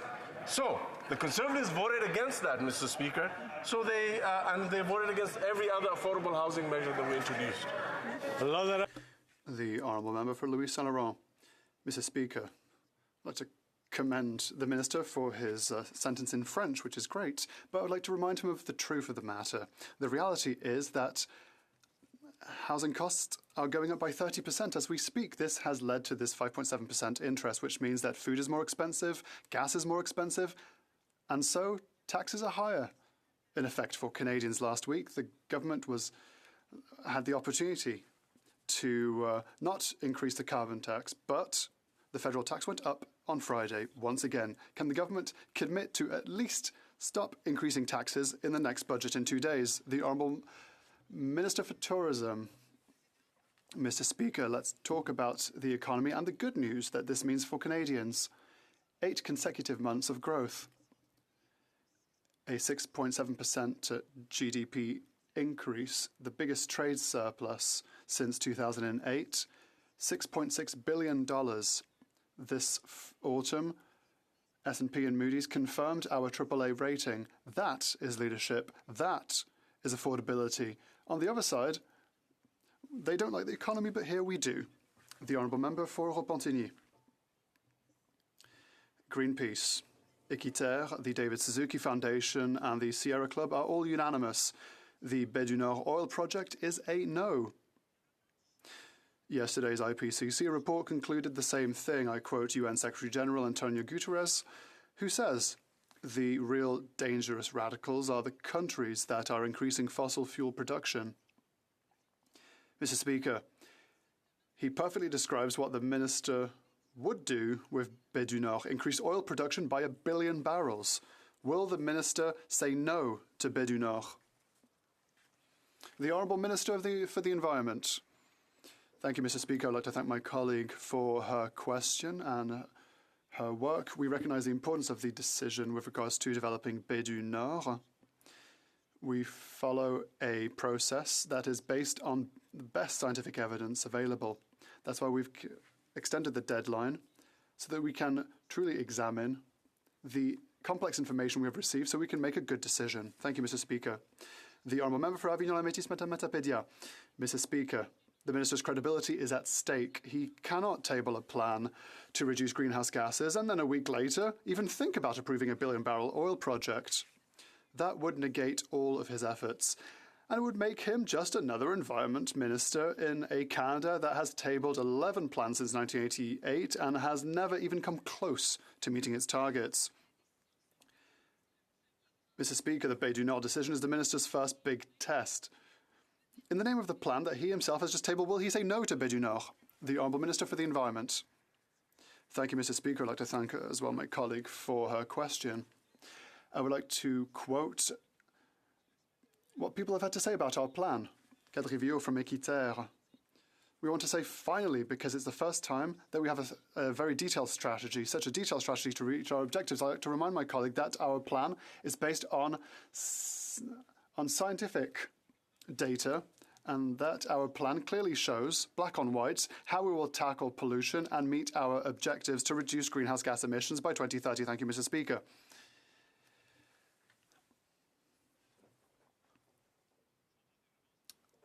I'm hearing some dissent from the other side. The Honourable Member for Repentigny. For many people, it is not clear how you can reduce emissions from the oil sector whilst approving the extraction of 1.1 billion more barrels of oil from Baie du Nord. To many people, Mr. Speaker, this seems highly logical. Not for everyone, I can hear. This brings us back to the United Nations yesterday. On the sidelines of the IPCC report, the Secretary General, Antonio Guterres, said this, and I quote, "Some governments say one thing, but then they do another thing." And he added, to put it simply, they are lying. Mr. Speaker, these are harsh words, but necessary words. Will the Minister say no to Baie du Nord? The Honourable Minister for the Environment. My colleague is right. There are people who agree with the Conservatives when it comes to climate change, and there are some, like us, who are acting, putting a price on pollution, which is already one of the highest in the world. We are on the path to reducing our greenhouse gas, our methane emissions by 2025 by 40 to 60%. We have a 75% reduction, which is one of the most ambitious plans in the world. The federal government wants to tackle pollution production, and my colleague knows it very well. It's a provincial jurisdiction at the end of the day. The Honourable Member for Edmonton Riverbend. Crushing, stunning, frenzy. That's what the Royal Bank is calling the housing crisis in Canada. The Bank of Montreal is calling it a full-scale attack. Housing experts are calling the minister's programs absolute failures. When will this minister listen to the experts and stop blaming others for his programs? Failures. The Honourable Minister. Mr. Speaker, I would urge the Honourable Member to look at what the National Housing Strategy is doing in his home province of Alberta. In Alberta, we're investing $444 million to support 35,000 households to pay the rent. What does he have to say about that? And not only that, he should have a conversation with his colleagues from various parts of the country who continue to talk down federal investments in housing through the National Housing Strategy and have dismissed efforts that we're making to enable more Canadians to have access to home ownership. They want us to pull back from the National Housing Strategy, and they want no federal leadership in this space. We'll just take a second here to compose. All right. The Honourable Member for Stormont, Dundas, South Glengarry. Thank you, Mr. Speaker. The minister has to keep reusing the same recycled talking points, twisting people's words because he's embarrassed, and rightfully so, of his record as minister. He claims to have a plan that would help make housing more affordable. But under his watch, we've seen housing prices double, rent more affordable than ever before. And Mr. Speaker, more and more people are looking at the situation and saying they're giving up on ever buying a home. Right. He should finally admit that his plan for the first-time home buyers isn't working and it's only actually driving prices up. The question is, will the minister actually acknowledge his record of failure, change course, and actually make housing more affordable for Canadians and not just using the same talking points?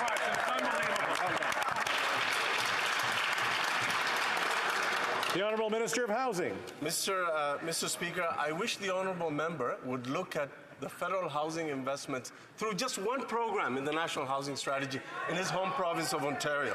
Through the Canada Housing Benefit, we're investing $1.46 billion to support over 50,000 households to pay the rent. That is a record. Order! It's the fourth time I have to stand to get the minister's answers so that I can hear what he's saying. So I'm going to say to the minister, will you please answer? You have the floor. Mr. Speaker, I guess the record of supporting 50,000 households to pay their rent through an investment of $1.46 billion is making the other side heckle. Let me tell you what the honorable member who asked the question said about the national housing strategy. He said we should pull back from federal leadership and investments in affordable housing. You know what he said about first-time homebuyer incentive, a program to enable more young people to access their dream of ownership? He said we should get out of the business of helping Canadians buy their own home. Shame, Mr. Speaker.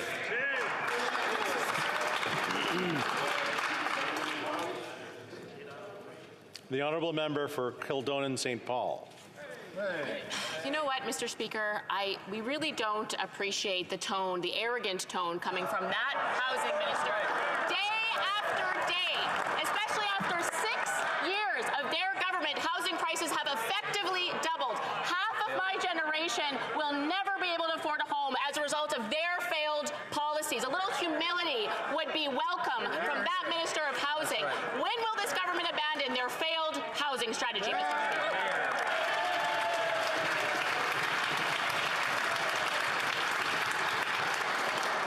The Honourable Minister of Housing. Mr. Speaker, this is what the Mayor of Winnipeg, Brian Bowman, said about the Rapid Housing Initiative. He said, this program has been a huge success for Winnipeg. And I would actually invite the other side to look at their record. They voted against the first-time homebuyer incentive. They voted against the Rapid Housing Initiative. They voted against the Canada Housing Benefit. They voted against every single program that we've brought to this House. So they failed in government when it comes to housing, and they're now failing in opposition, Mr. Speaker. The honourable member for Hastings, Lennox and Addington. Thank you, Mr. Speaker. This week's budget will prove to be a pivotal point for the lives of financially struggling seniors. They need relief from the record inflation, the record increase in the price of gas, the record increase in the price of food, and the record increase in the price of medication that this government has overseen. Mr. Speaker, will this government commit to measures lowering the cost of living to help all seniors in my riding and Canadians in this week's budget? The Honourable Minister of Housing, Seniors. Mr. Speaker, excuse me if I won't take any lessons from a party whose plan was to prolong the age of retirement, Mr. Speaker, to 67. On this side of the House, Mr. Speaker, one of the very first things we did, we actually restored that, Mr. Speaker. We enhanced the CPP. We increased the GIS that has helped over 900,000 single seniors, Mr. Speaker. We provided direct payments to seniors during the pandemic. And of course, Mr. Speaker, we're making high-speed internet more affordable for seniors, Mr. Speaker. On this side of the House, we're going to continue to ensure we support seniors now and into the future. The honourable member for Nunavut. In Nunavut, people are feeling the impacts of housing crisis every day. We need 3,000 more housing units so that people are not living in overcrowded housing that is in desperate need of repair. The government has only committed to build 100 units. The Institute of Fiscal Studies and Democracy shows a current housing gap requiring $22.7 billion for First Nations. Will the government deliver the affordable housing Indigenous people need? The Honourable Minister of Northern Affairs. Thank you, Mr. Speaker, and I thank the honourable member for the question. I agree. In all my travels, virtual and real, housing has been the #1 issue that comes up time and again. That's why we've signed 10-year housing agreements with all 3 national Indigenous organizations, Métis National Council, as well as ITK and Inuit rights holders. We've invested $513 million for infrastructure, which includes housing last August. And Mr. Speaker, we know this is a priority. We're going to get it done. The honourable member for Winnipeg Centre. Mr. Speaker, this week marks 2 years since 16-year-old Aisha Hudson was killed by a Winnipeg police officer. Aisha's family is mourning and waiting for answers, like thousands of families across this country who have lost loved ones to this ongoing genocide against Indigenous women, girls, and Two-Spirit people. The Liberals must act now. Will the minister commit that the budget will include immediate, targeted, and adequate funding to implement the 231 calls for justice? The Honourable Minister of Crown Indigenous Relations. Mr. Speaker, the member opposite is right. we're failing as a society as long as every woman, child, and LGBTQ person is not safe in this country. The investments that we put in through prior budgets, whether it's the $2 billion that we invested in the earlier budget, in Budget 2021, are designed specifically to address this ongoing tragedy. Just last week, I had the honor and pleasure of announcing investments that respond directly to Call to Justice 2.3 and providing safe cultural spaces for Indigenous communities across the country. That has to continue. It has to continue on a systematic basis until everyone's safe in this country. Thank you. The honourable member for Charlottetown. Mr. Speaker, Canadian veterans have served our country with courage and sacrifice. They deserve our respect, our support, and our gratitude. Accessing mental health services is absolutely vital to the well-being of many veterans. Could the Minister please update the House on our recent $140 million investment to ensure that veterans get the treatment they need and deserve as quickly as possible? Thank you, Mr. Speaker. The Honourable Minister of Veterans Affairs. Thank you, Mr. Speaker, and I want to thank the member from Charlottetown for his question and also for his work on behalf of veterans and Veterans Affairs. Last week, we launched our new $140 million mental health benefit, which will make sure veterans get coverage for mental health treatments as soon as possible. This is a significant step, and I can assure my honourable colleagues that we will continue to supply the support and services that our veterans need and deserve. Thank you, Mr. Speaker. Good job. The honourable member for Charlevoix-Saint-Charles. Mr. Speaker, the Prime Minister promised not to buy the F-35s, even though he knew that the Canadian industry had invested hundreds of millions to respect their commitments to Lockheed Martin. Since then, Quebec and Canadian companies have been living in limbo, and they've been kept in limbo with last week's announcement. He committed to having a dialogue, not to picking the F-35s. How many billions more will be wasted before the government decides to purchase the F-35s, and when will we get the first jet? The Honourable Minister of Public Procurement. And let me be clear, we have made a decision to do this in the responsible way. We are moving forward with the purchase of 88 fighter jets, and we're doing that with an open, fair, and transparent process. This is a significant investment, and this is what Canadians expect of us. We have a rigorous process that's going to deliver the best plane for the best price with the greatest economic benefit to Canadians. Hear, hear. The Honourable Member for Charlevoix-Saint-Charles. Thank you, Mr. Speaker. I think that this is from a few months ago, but I have another question, because when it comes to military spending, we have to ensure that the NDP leader would agree. He's already said he's opposed to increase in defense spending with regard to Canada's commitment under NATO, while the Liberals said that they would do the opposite. But the new confidence and supply agreement with the NDP, the third opposition party, guarantees support for the Liberal minority government in exchange for new investments elsewhere, an agreement that would ensure that it's the tail that wags the dog. Will the Prime Minister demand the NDP leader to make his troops vote in favour of the defense budget increase? The Honourable Minister of National Defence. Monsieur le Président, merci. Mr. Speaker, I want to thank the member for the question. Our commitment to the Canadian Armed Forces. Let's be clear. The Conservatives, for a decade, had the chance to step up and invest in NATO and our armed forces. Instead, they decided to actively step back and allow military spending to drop below 1% of our GDP in 2013. Not us, Mr. Speaker. We will continue to invest in our armed forces. We will continue to support NATO and NORAD and our Canadian Armed Forces. Thank you. The Honourable Member for South Surrey White Rock. Mr. Speaker, this government has been ill-prepared and found wanting too many times on the national security front. They have embarrassed Canadians by their response to Ukraine and by the state of the Canadian forces. The NATO spending goal is 2% of GDP. We are at 1.38% and number 25 overall. Will the Defence Minister commit here and now to increase defence spending in this budget by buying F-35s and moving forward with NORAD modernization? The Honourable Minister of National Defence. Mr. Speaker, I find it unfortunate that the member opposite is characterizing the views of our Canadian Armed Forces as being ashamed. On the contrary, Mr. Speaker, the top of my mandate letter is making sure that the Canadian Armed Forces have the equipment that they need to defend our country.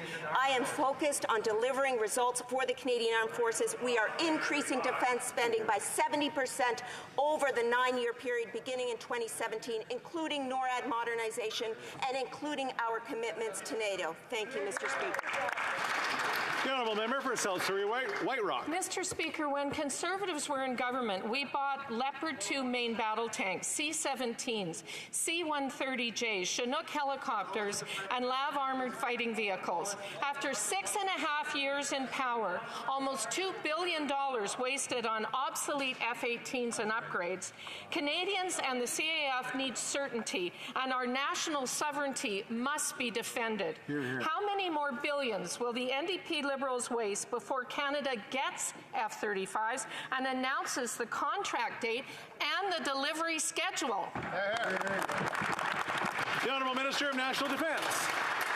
Mr. Speaker, I have to say that unlike the Conservatives who cut billions from defence, we are providing our Canadian Armed Force members with the equipment that they need to keep Canadians safe. This means we're moving to finalize contracts for 88 new fighter jets. This means we're delivering the first Canadian-built ship in 20 years. This means that we are delivering 6 Arctic offshore patrol vessels, 2 of which have been built and in their water, 1 of which has circumnavigated the North American continent, and we are continuing to deliver for the Canadian Armed Forces. Why, Mr. Speaker? Because they're a priority for our country, and we will continue to ensure that they are well-resourced and well-equipped.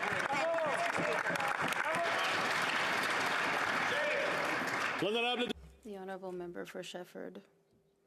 Mr. Speaker, seniors are worried. They saw clearly that they were absent from the Liberal-NDP pact. That's why today FDOC repeated its priorities in light of Thursday's upcoming budget. It's asking for increased OAS for everyone aged 65 and up, a tax credit for seniors who continue to work, that the natural caregiver credit be refundable, and finally, a permanent and unconditional increase in healthcare funding. In Thursday's budget, will seniors' needs be met or will they be ignored like in the NDP Liberal Pact? The Honourable Minister for Seniors. From the very beginning, our government has been there to support seniors, especially those most vulnerable. Mr. Speaker, one of the very first things that we did as a government was actually restore the age of eligibility for OAS and GIS to 65, Mr. Speaker.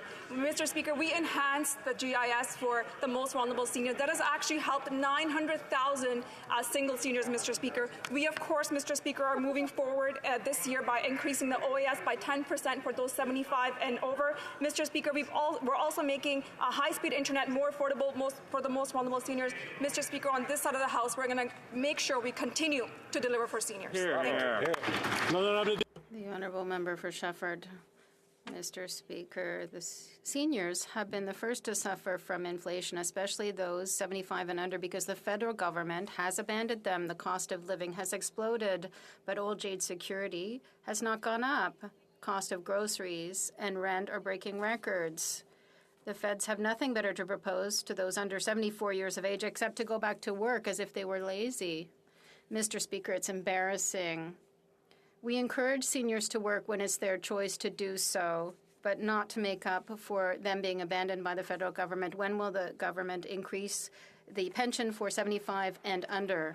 The Honourable Minister of Seniors. Mr. Speaker, from the very beginning, since 2015, we've been working extremely hard to support seniors. Mr. Speaker, ensuring a safe and secure retirement is a priority for this government. We've restored the OAS and GIS from 67 to 65. We have enhanced the CPP and Quebec, followed by QPP. We have raised the GIS, Mr. Speaker, for 900,000 single seniors. We're investing billions into home care. We're investing billions into, of course, Connecting Families initiative, Mr. Speaker. 7,000 new affordable housing units units, but Mr. Speaker, on this side of the House, we're going to continue to deliver for them. The honourable member for Calgary Forest Lawn. Last week I met with former Afghan interpreters on the Hill who held a hunger strike to protest the Liberals' failures in Afghanistan. They served and sacrificed for our country, but this NDP Liberal government abandoned their families and other interpreters. They told me they feel ignored by the minister, and he's being insensitive by implying that their families are security threats, even though they were screened to serve alongside our soldiers. Will this minister apologize to the thousands of Afghan interpreters and their families for implying that they are security threats? The Honourable Minister of Immigration. Mr. Speaker, let me state on the record that I have done no such thing. Those who worked alongside the Canadian Forces are heroes every bit as much as members of the Canadian Armed Forces who had a presence in Afghanistan. With respect to the specific group, we actually created a stream to resettle the extended families of previously resettled interpreters. Mr. Speaker, last week I was on hand as we welcomed the 10,000th Afghan refugee who's now landed in Canada. We're going to continue to do more. No matter the scale of the challenges, we are going to make good on our commitment to the individuals that we want to bring and reunite with their families here in Canada. The honourable member for Calgary Forest Lawn. Another job well filled. As the minister brags about the low number of interpreters arriving, only about 2,300 Afghan nationals who assisted our Canadian Armed Forces during the Afghan mission have actually arrived in Canada. The Afghan interpreters I spoke to have met with the minister's office 28 times and were told over 1,000 of their family members and fellow interpreters would be in Canada by March 2022. So far, none have arrived. They are tired of this minister's politics. Will this minister do the right thing and apologize to the thousands of Afghan interpreters he has abandoned and admit to his failures? The Honourable Minister of Immigration. Mr. Speaker, I find this question ironic coming from a member of the Conservative Party who previously tried to design a program that specifically excluded these same individuals from coming to Canada as refugees. Mr. Speaker, I would remind the member again that if you review his electoral campaign platform, there was no commitment to welcome Afghan refugees to Canada. We will continue to do whatever we can to get as many Afghan refugees here as quickly as possible until we make good on our electoral commitment to welcome 40,000 Afghan refugees to Canada. This is one of the most substantial commitments of any country in the world, and we will not rest until the job is done. The honourable member for Lethbridge. Thank you. I truly want to take the minister at his word. On November 10th, I sent a letter to the Prime Minister pleading on behalf of two of my constituents. Both of them served as interpreters for NATO in Afghanistan. They came to me. They're now in Canada. They're safe, but their families are left behind. They're asking for help. Despite the danger that is upon their family, the letter that I wrote to the Prime Minister was not returned. In fact, 4 months later, all I received was simply that he had forwarded my letter to the ministers. Wow. To this day, I have heard nothing. Silence. So I'm asking the minister, I am pleading, I am not playing politics. When do you intend to help these interpreters bring their families to Canada? The Honourable Minister of Immigration. Mr. Speaker, I do take the honourable member at her word. But with respect, I'd like to point out that the challenges facing the refugee resettlement in Afghanistan are like nothing we have ever seen. I would remind all members of this House that the Taliban, a listed terrorist entity in Canadian law, has seized control of the territory. Many of the specific individuals that we've made a commitment to are still inside the country. Others who've made it to a third country have challenges beyond the imagination of most people who've never dealt in this sphere that we simply do not see in other refugee resettlement streams. With respect to this specific group that she's speaking to, we launched on December 9th a process to specifically bring the families of previously resettled interpreters here because we believe it's the right thing and we will not rest until we've succeeded in our mission. The honourable member for Pontiac. Mr. Speaker, Canadians were clear. They want good jobs, clean air, and a strong economy, a future for their children. Last week, the Minister of Environment and Climate Change released an emissions reduction plan that sets out the next steps to continue to meet these priorities. Can the minister give us more details about the plan's goals? Thank you.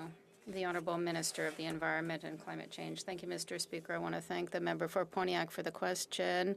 Our plan sets out $9.2 billion in additional funding, as well as an ambitious and realistic sectoral plan for Canada to achieve its 2030 objectives.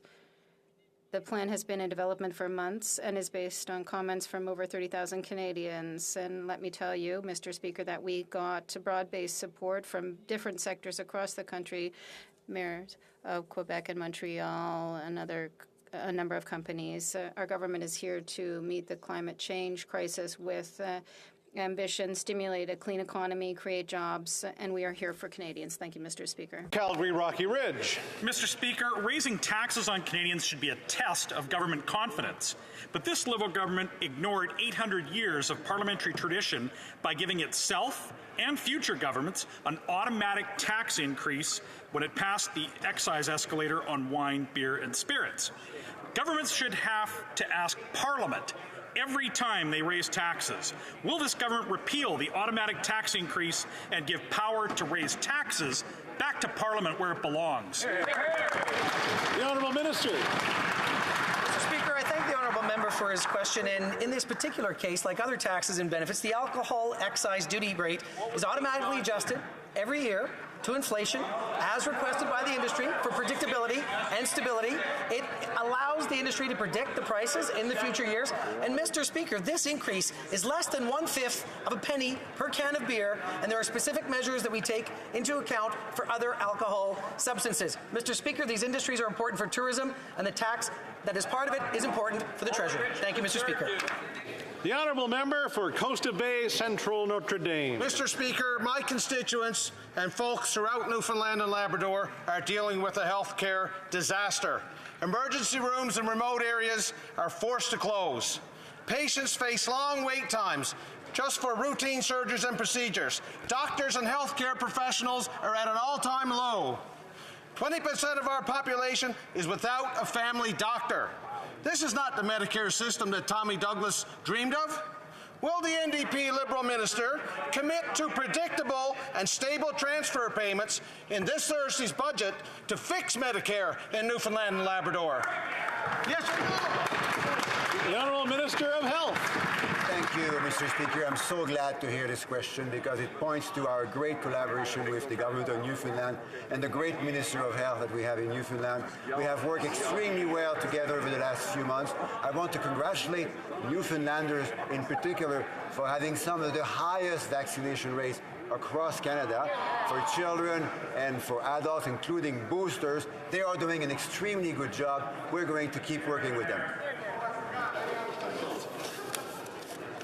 The honourable member for Yellowhead. Mr. Speaker, effective April 1st, retroactive salary increases for the National Police Force Collective Agreement kicked in. This will financially affect municipalities across the country. Municipalities in my riding, such as the town of Edson, agree that increases for police officers are necessary. But the retroactive salaries will increase the town of Edson's budget by about $500,000. Mr. Speaker, municipalities like the town of Edson were not part of the negotiations. So why are the NDP Liberals sticking them with the bill? The Honourable Minister of Public Safety. Mr. Speaker, I want to thank my colleague for the question and for his advocacy on behalf of his community. As he well knows, we have an arrangement through a collective bargaining process which does address a number of issues, including retroactive pay. I want to assure my colleague that we will continue to engage his community so that the RCMP can assure that we are having public safety in his community and right across the country. Thank you, Mr. Speaker. The honourable member for Whitby. Mr. Speaker, the global auto industry is undergoing a seismic shift towards zero-emission vehicles, and Canada can and should be a world leader in this transformation.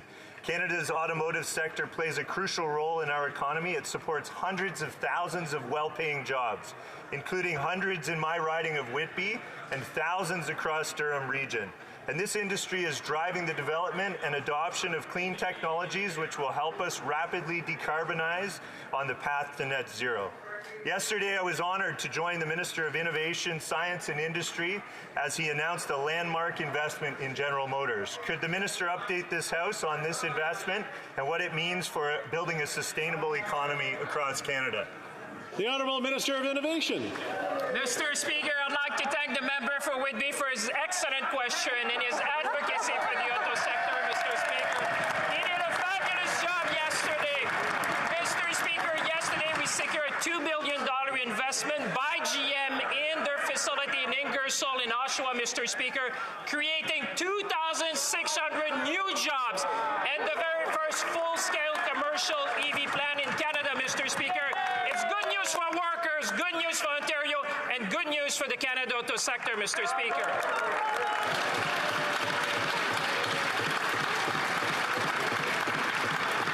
The honourable member for Courtenay Alberni. Mr. Speaker, it's been 6 years since the start of the debacle with Phoenix, and 1 in 3 public service workers are still having problems getting paid. Workers who've done critical work during COVID and now facing the rising cost of living. Under the Liberals, the use of consultants has increased a staggering 41%. Today, media is reporting that the Liberals are spending even more public money on highly paid consultants to fix the problems created by highly paid consultants. They're paying the wrong people. Will the minister stop throwing money at consultants and properly compensate public service workers for the work that they do? The Honourable Minister of Public Services. Thank you, Mr. Speaker, and I'd like to thank the member for that very important question, drawing attention to this issue, which is a priority for our government. Canada's public servants deserve to be paid accurately and on time. We recognize that pay issues are creating stress and hardship for employees and their families, and we are committed to making this right. That is why we are doing all we can to stabilize the Phoenix pay system, which can include outsourcing to help eliminate the backlog faster. We are making progress, but we know that there's more work to do. Thank you, Mr. Speaker. The honourable member for Rosemont Petit Patrie.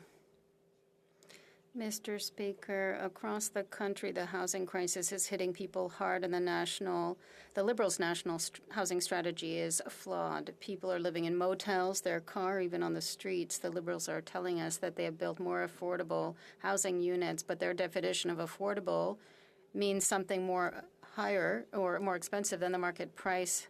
Crazy prices that families simply cannot afford to pay. Will the Liberals include in their budget assistance for people so that they can actually find really affordable housing?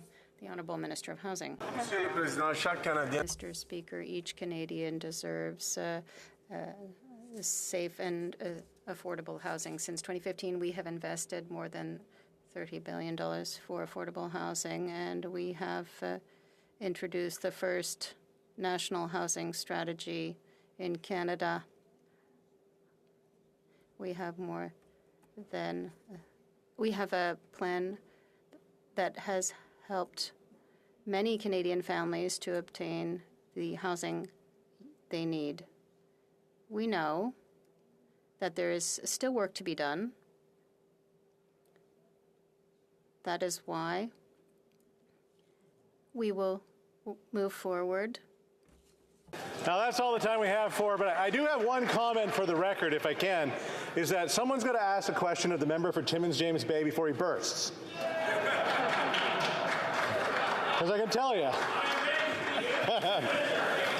All right, that's all the time for this for question period. We have appel au règlement du député de... Point of order from the member for Shefford. Point of order, Mr. Speaker. Yes, Mr. Speaker. There have been consultations among the parties, and I think that you will find unanimous consent for the following motion: that this House designate the first Tuesday of the month of April as being the Invisible Work Day under the United Nations, and ask them to do the same. All those opposed to the honourable member moving the motion will please say nay. I hear some nays. Number one. Orders of the day.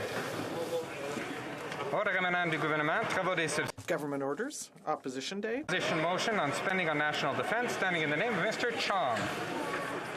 And I believe where we left off, the honourable member for Davenport had 3 minutes left. The honourable member for Davenport. And we just want to make sure everybody takes their conversations outside. Again, the honourable member for Davenport.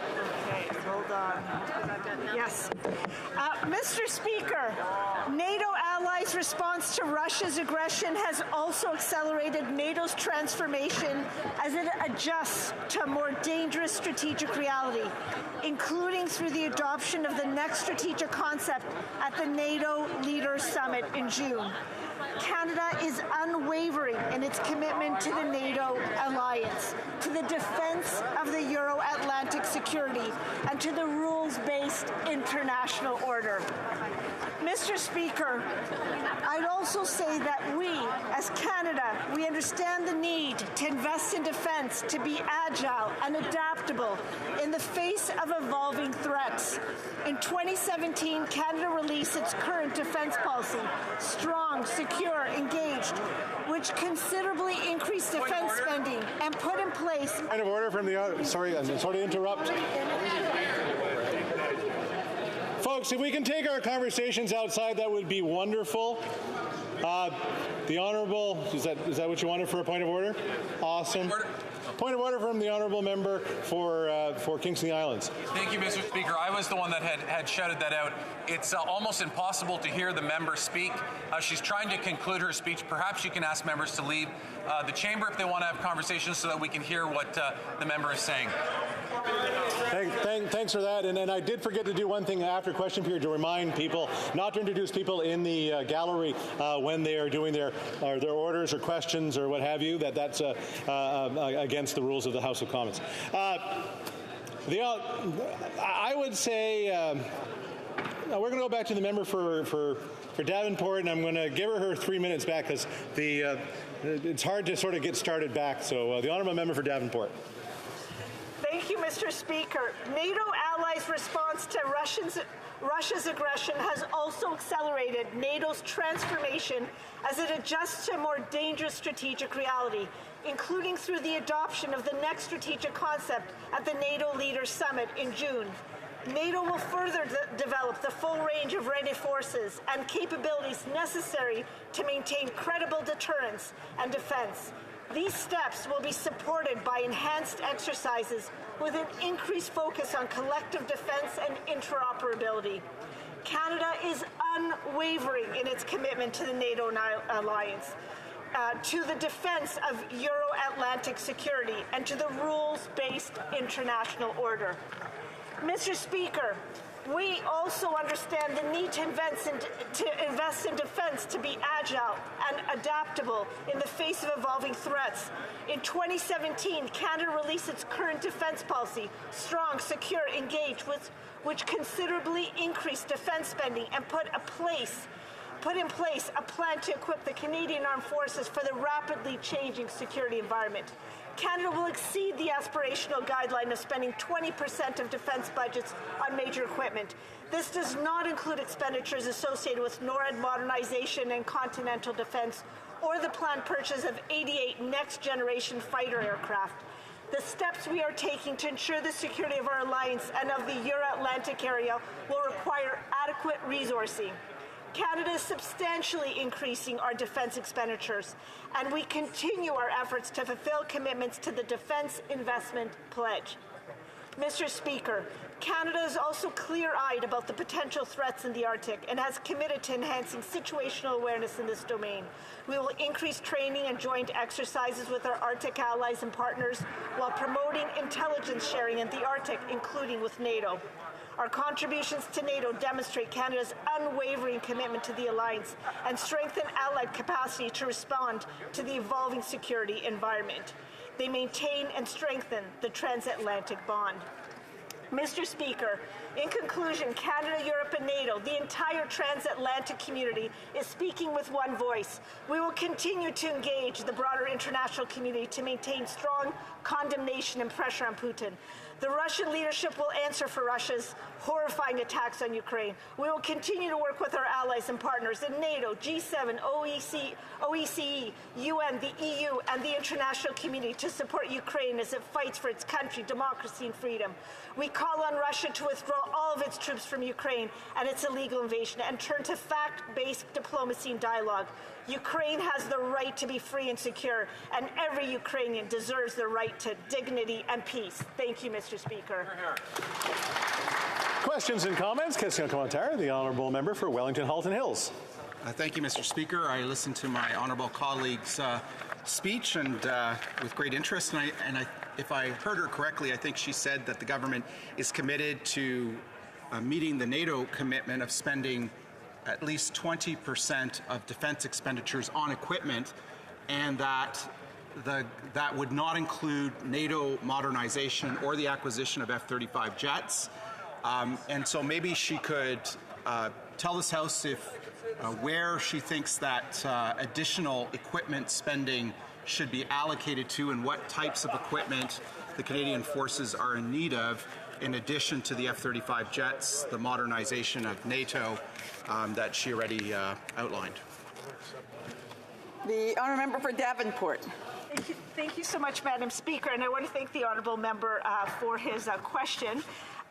He is right in terms of what I had said in my speech, and I'll say that I'm not sure if I have the full list available of what it is that we're planning on doing, but I will just remind everyone in this House that we have already started moving on purchasing some of that equipment. We have delivered the first Canadian ship build in 20 years.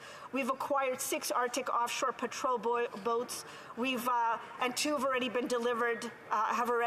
2 have already been delivered to the Navy. We've begun construction on a joint support ship that will provide sea replenishment as well as 4,000 jobs in Canada. We've already delivered rifles for our Rangers. So I know we've already gotten started. I think the list will become clear in the coming weeks and months. Thank you, Madam Chair.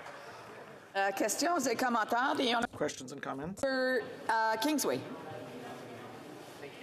Speaker, according to the Parliamentary Budget Officer, meeting the 2% of GDP target called for in this motion would mean increasing our spending from about $24 billion a year now to over $54 billion. That's an extra $30 billion per year.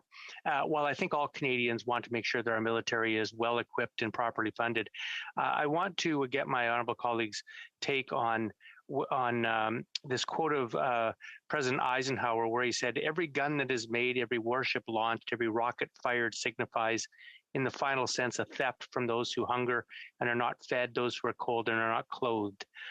Would she agree that this is the best use of $30 billion, or would she like to see that money put instead into dental care for seniors, poor children, and expanded health care and housing for Canadians who can't find it in this country? Honourable Member for Davenport. Chair, I want to thank the honourable member for his important question. What I would say is that we are facing the greatest threat to international peace and stability in decades. And I think as such, NATO's re-looking at its strategy. It is about deterrence. It is about defense. It is not about war. I think we also have to step up as a NATO country to look also how it is that we are going to continue to increase our investment in NATO, because that in the end will protect us. And then also, we also have to step up and make sure that we are able to properly defend Canada, including our Arctic boundary. That is not to say, Madam Speaker, that we in any way should not continue to move forward aggressively on our commitment around implementing national pharmacare as well as dental care. Thank you, Madam Speaker. The honourable member for Repentigny, a quick question. It'll be quick. There were 7 years of mix-ups before coming back to the starting point. How can the members explain those 7 wasted years, wasted money, wasted jobs, and mix-ups? The honourable member for Davenport. Madam Speaker, I want to thank the honourable member for her question. I'm not quite sure I quite understand the mix-up that she's talking about. But I will say to you once again that we are living through unprecedented times with the pandemic that the world has had to grapple with for almost 3 years now, and with the unprovoked and illegal invasion of Russia into Ukraine. We are now facing the greatest threat to international peace and stability in decades. I think we have to step up. We have to look forward, not backwards. We have to look forward, put together a plan, work with our allies, not only to protect Canada, but also to play our role in NATO. Thank you so much, Madam Chair. Resuming debate, reprise de débat, the Honourable Parliamentary Secretary of the Government House Leader. Thank you very much, Madam Speaker, and thank you to the member from Sherwood Park, Fort Saskatchewan, for his enthusiasm to listen to the next 10 minutes. I want to thank the member from Davenport for sharing her time with me today, and for having an opportunity to provide some input into this opposition day motion. I am very pleased to see that the Conservative Party is anxious to spend 2% of our gross domestic product on our military. It certainly is not in keeping with what they were doing during the last Conservative government, but nonetheless, perhaps they've turned a new leaf and have decided that this is in fact the way that we should be moving forward. But first I'd like to address where the 2% of GDP comes from and perhaps some of the challenges that are associated with it. In 2014, there was the Wales Summit where NATO leaders came together and made a decision collectively, a formal pledge to spend 2% of the nation's GDP on military specifically. This was done in order to ensure that fairness would be throughout countries in terms of their participation and putting towards NATO and the protection that NATO offers the countries that are members of the NATO countries, and therefore it was decided that this would be a fair and equitable way of moving forward.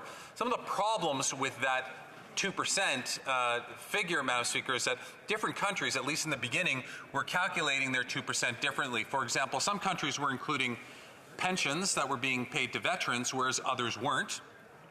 Some countries or the way that the program is set up, or the way that you're supposed to measure it, you will include any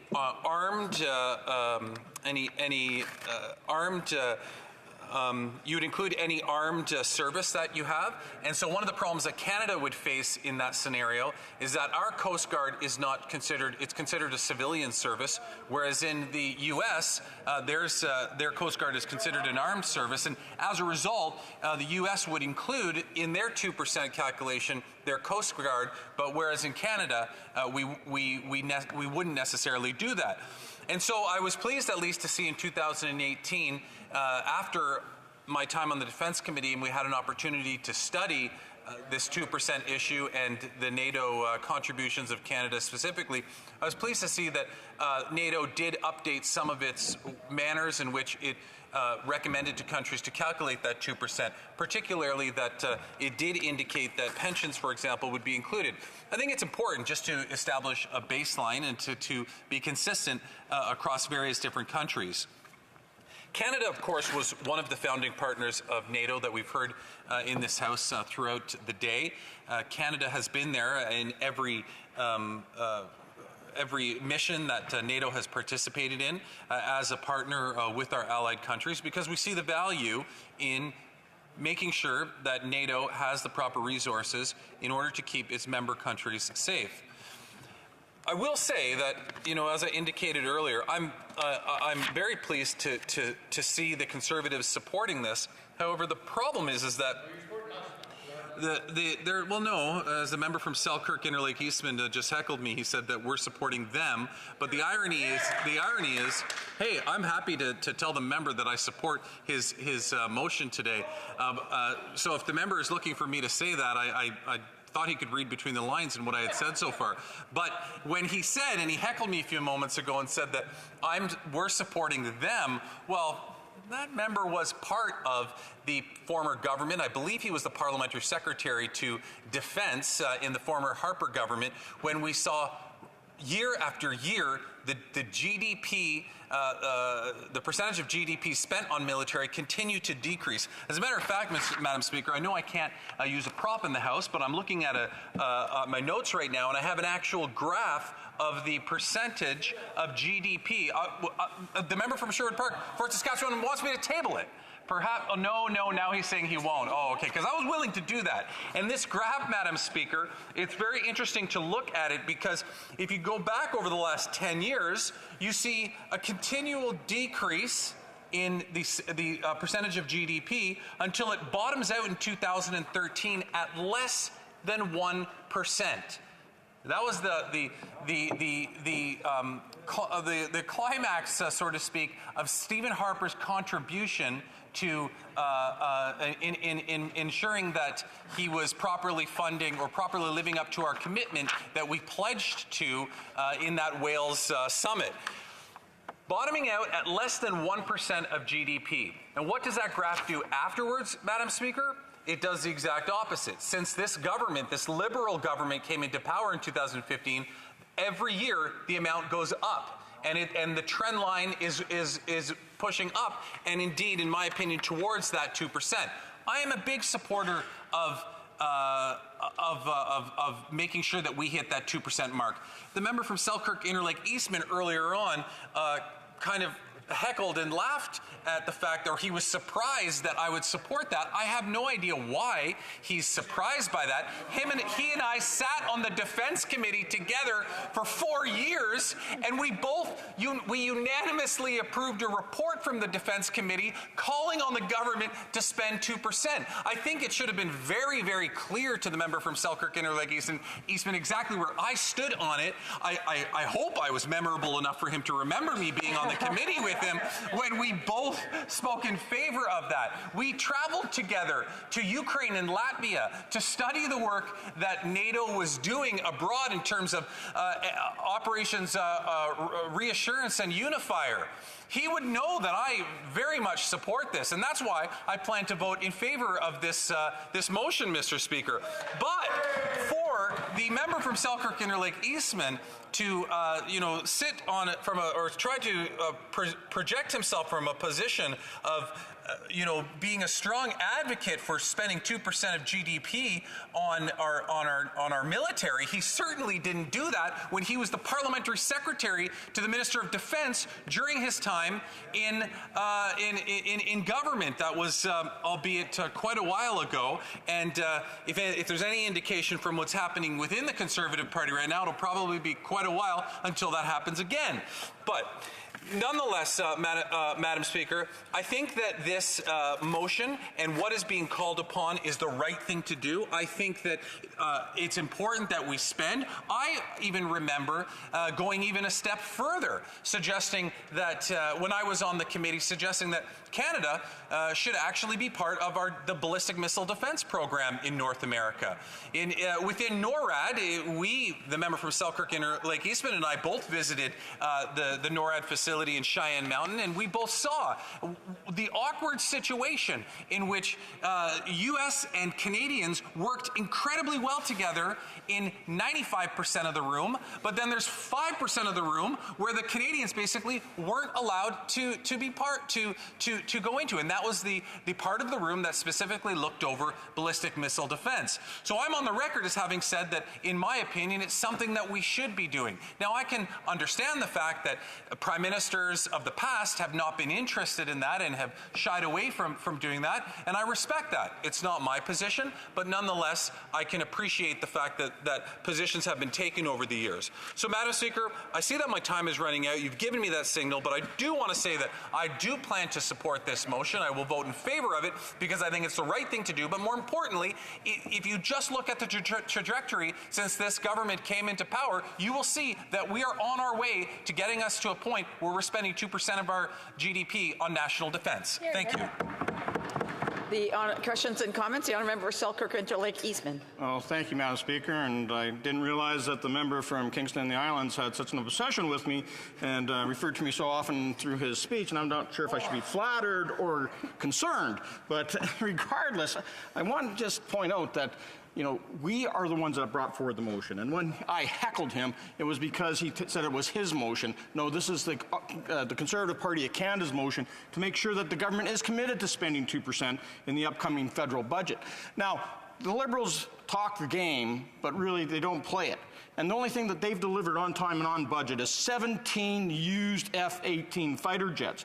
Now, the member talks about going into ballistic missile defense. Will he commit the Liberal government will actually sign ballistic missile defense as part of NORAD modernization? And will he also admit that by adding in the Coast Guard, by adding in veterans' pensions, has padded the numbers that they have today versus the numbers that we had when we were government and where we were spending to meet our commitments at NATO and in Afghanistan?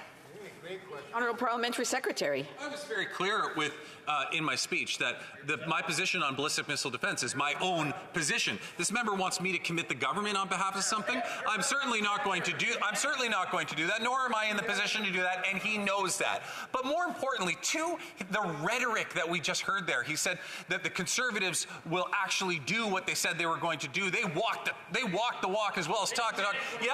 Well, then explain this to me, Madam Speaker. At the same time time that Stephen Harper goes up to Vladimir Putin and tells him to get out of Ukraine like a big tough guy, he's spending less than 1% of GDP on national defense. Does that sound like somebody or a government that is walking the talk and doing exactly what they say they're going to be doing? Questions et commentaires. L'honorable. The Honourable Member for Longueuil-Saint-Hubert. Thank you, Madam Speaker. Last night, at the Foreign Affairs Subcommittee of the Human Rights Committee,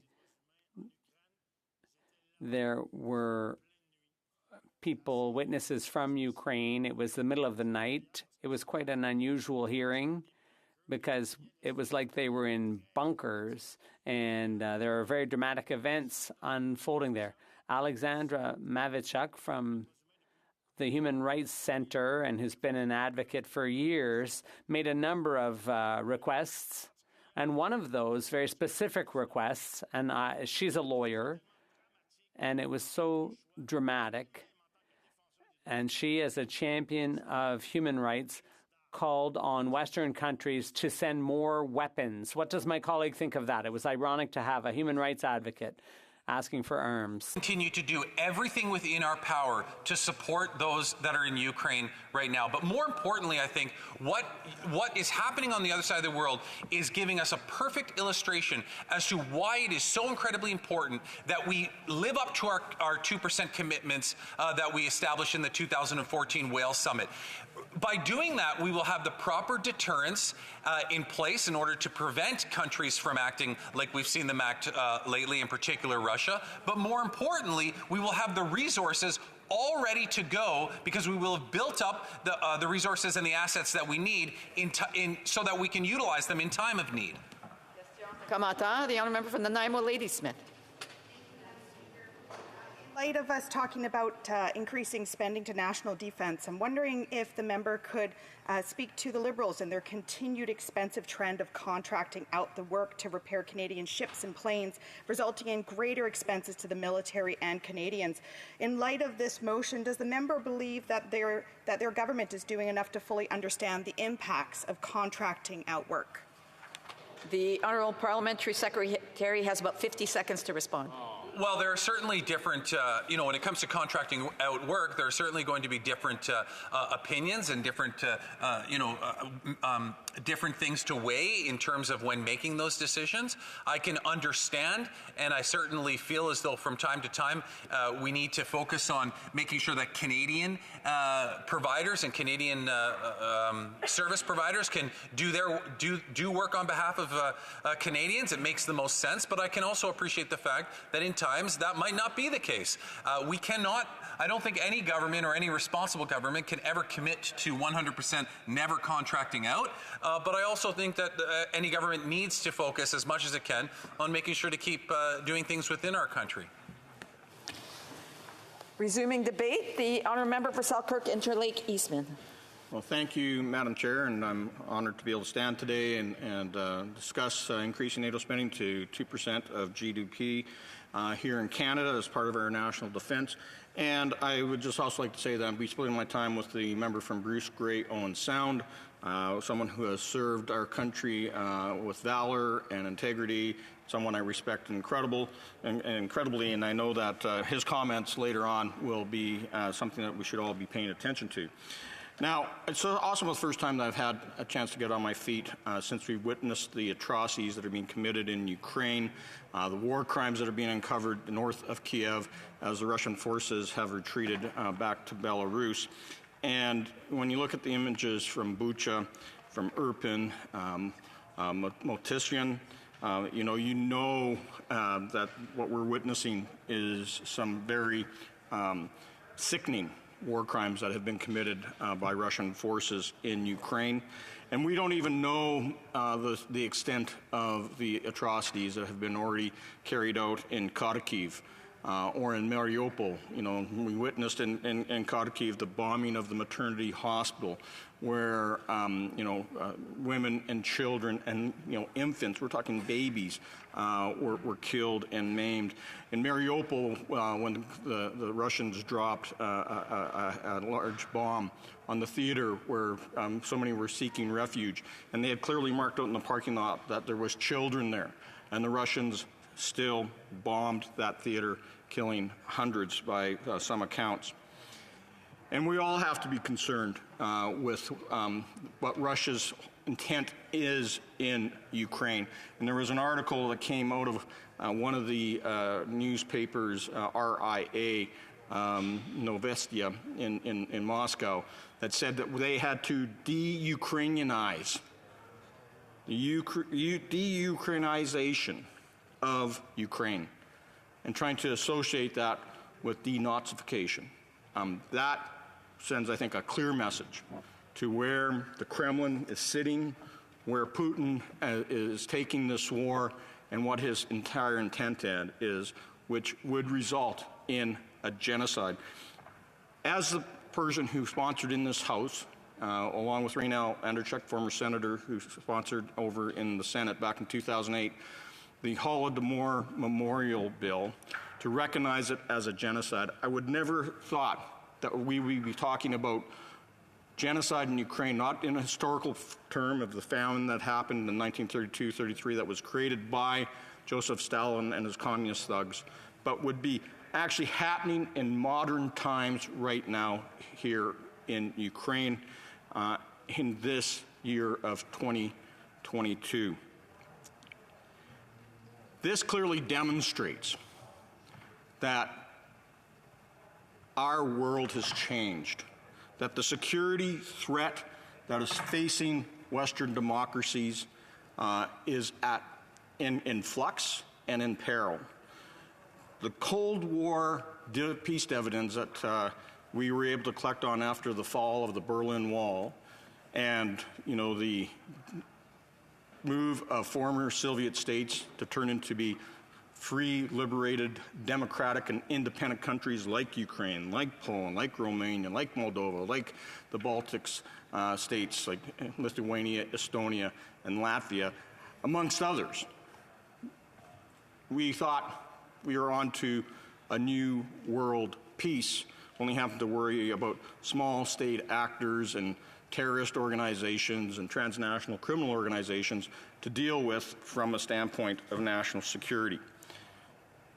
But with the full-scale invasion of Ukraine by Vladimir Putin and his Russian thugs in the army, we know the world has changed, and the importance of NATO is now more important than ever before since the end of the Second World War. Essentially, the collective security in Europe and the transatlantic sphere has gone on high alert, and we have to deal with this Russian threat right away. And NATO members are trying to help Ukraine in every way possible so that they can win this war. The only way this war ends in Ukraine is when Ukraine beats Vladimir Putin and his Russian military back across the border. And so Ukraine has been asking NATO and asking Canada for more weapons, and we could be sending them more things for their coastal defense purposes, like our harpoons that we have here in Canada and the launch systems. I know that there's been proposals made to the Minister of National Defense on how we can take some of our batteries and move those over there with harpoon missiles so that we can protect Odessa from falling, protect that coastline so Russia doesn't get in there and take control of the entire Black Sea coastline from Moldova all the way across to Donbass. They've also been calling for armored personnel carriers. And we know here in Canada that we have some light armored vehicles that are in the process of either being retired or very soon will be retired with their replacements already in production or completed production. So our Coyote LAVs, LAV-2s, we can be sending them right now. Our Bisons and our M113s LAVs could also be going over there. We're talking about armored personnel carriers and fighting machines that have proven themselves in Afghanistan and which can be very well used by the Ukrainian military and self-defense forces. And they've been asking for help, and as you know, the Conservative Party, our leader said after the President Zelensky speech, the leader of the official opposition, saying that we have to put in place the protection of humanitarian corridors for those that can flee from harm's way, can get out, and those humanitarian supplies can get into those cities that are being besieged. And just last week, we had 5 Ukrainian members of parliament here. And when we met with them and when they did their press conference, they were very clear that they needed all these tools, plus they need to get fighter jets and anti-air defense weapon systems. And we know that even though Canada doesn't have any of those systems to give, we can go out and buy them and give them to Ukraine so that they can protect their own airspace and secure those corridors so people can leave. Now, it is important that Canada spends its 2% of their GDP on national defense in the new light of the security threat, not just in NATO, but here at home as well as in the Indo-Pacific region. And we have to be spending and contributing at that level if we're going to be taken seriously when we're sitting at the table. And because we haven't been serious about investing in our military and in our national defense, we're not a serious consideration when we're talking about how to better serve and protect NATO and NATO allies. We're not getting invited to new tables, such as the recent Australia, US, UK treaty, where they're doing more security and national defense together in the South Pacific and throughout the Pacific region, for that matter. And that's because they know that we haven't been there to step up with our own investments in our own national security. So why would we be investing in things like the South Pacific? So security starts right here at home. And that means that we have to invest heavily in our NORAD systems as well. And NORAD modernization is important. And so we do here, the government has finally made the decision to buy the F-35. That is the fighter jet that is best to serve our NORAD and NATO missions. It is also the fighter jet that the Royal Canadian Air Force has been asking for the last 12 years. And it's one that Canada has invested in heavily since the Paul Martin government, when we originally signed into the Joint Strike Fighter Task Force. And we've been making annual commitments and payments into that program. So this is the right plane for our Air Force. It is also the right plane for our allies, and it is the right plane for Canada's aerospace industry. So we have to invest in that, the North Warning System, low Earth orbits, radar sat, NanoCivic. Naval base is still not open after 6 years. The icebreakers have to continue to come, submarines that have under ice capabilities, and as the member from Kingston and the Islands said, ballistic missile defense is part of that NORAD mission. And that's why that also plays into investing in our military so we can do more at home, as well as do that NATO mission with new surface combatants, new recruiting, invest in more heavy lift capabilities so that we can do what's right for those that serve us, because it is our troops, the best of the best that Canada has to offer, that deserves to have fighter jets in the air, warships on the water, submarines under the ice, so that they can just not only serve us here at home, but protect the world around the entire globe. Thank you. In comments, the honourable member for Scarborough-Guildwood. Thank you, Madam Speaker, and I thank the honourable member for his speech. He's a very knowledgeable member, and I won't engage him in the who loves 2% more game that's been going on for a while, because it's kind of a useless exercise. I do want to pick up on his comment about the peace dividend during the Cold War, which I think is actually critical to our understanding of Canadian government's casualness towards defense spending, that we have enjoyed the peace dividend that is provided by primarily the American umbrella, and that we need to change our attitude towards defense spending. Selkirk Interlake Eastman. Thank you, Madam Speaker, and I want to thank the Chair of the Defence Committee for that comment, because it is something that is inherent upon all of us to actually start talking about this publicly, so that Canadians realize that this is a necessary expense of their tax dollars to make this investment, a huge investment, that's going to take billions of dollars, and some estimates upwards of $60 billion, to do the investments on an annual basis in the equipment and the bases that we need, as well as wings that need to be modernized to deal with the new threats that we have. And so, when the Soviet Union came to a sudden halt because they went bankrupt, and great diplomacy from a number of world leaders, that has been turned on its head. Not just what we are witnessing right now with the full invasion of Ukraine, but it actually started, this war started in Ukraine back in 2014 with the annexation and legal occupation of Crimea by Russia and the war in Donbass. It's been 8 years of war, and we've been slow, all allies have been slow to actually rise to this occasion to prevent what we're dealing with right now. Questions and comments, the Honourable Member for Les Patriotes Verchères. Madam Speaker, for the past few years, I've listened to Conservatives, and I've noticed that when they ask questions in the House, they're often worried that the Liberal government will spend way too much, because given the way that the government has historically managed money, well, we can agree that the Conservatives' worries are perhaps justified or perhaps not. Don't they feel that if we, for example, increase defence spending for the Canadian Forces, well, I think we all agree that they're currently under-equipped, that they need more. Wouldn't there be a risk, though, that the Liberal government spend the money willy-nilly, and then, in the end, there wouldn't be any results? We would spend a lot of money but not accomplish anything. For Selkirk, Interlake Eastman. Thank you, Madam Speaker, and I thank the member for his question. I'd just say that, first and foremost, the world changed in 2014, and the investments in Canadian Armed Forces, and without continuing to rely upon the peace dividend after the end of the Cold War, it was time to start making those major investments. And that's why Prime Minister Harper actually signed on to the Wales Summit pledge that we would hit that 2% of GDP. And it took the full-scale invasion of Ukraine to get there now.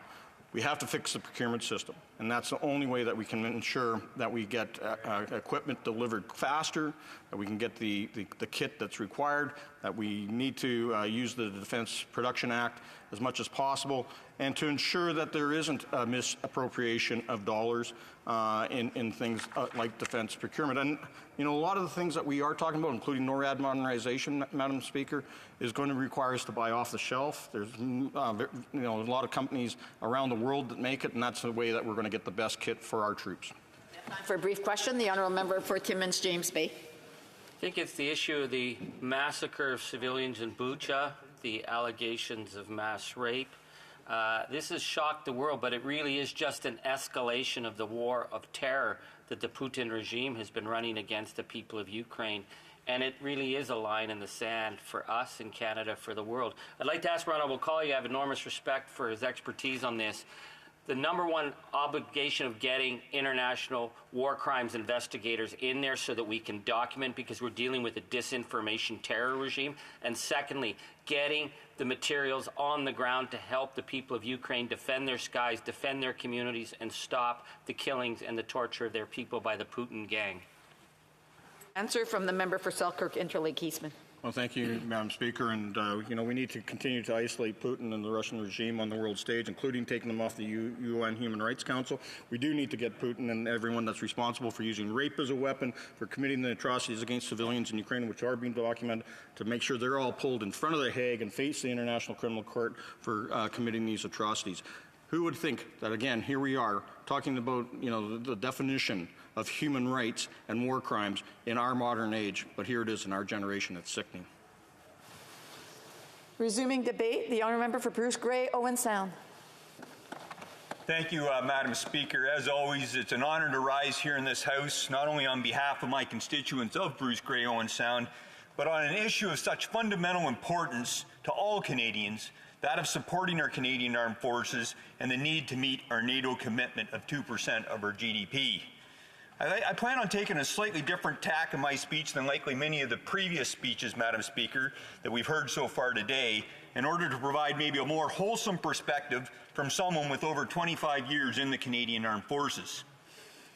First off, though, I want to thank every single sailor, soldier, aviator, SOF, Special Forces operator that has served, is still serving, and will serve our great country. Madam Speaker, why do we need to invest in this 2%?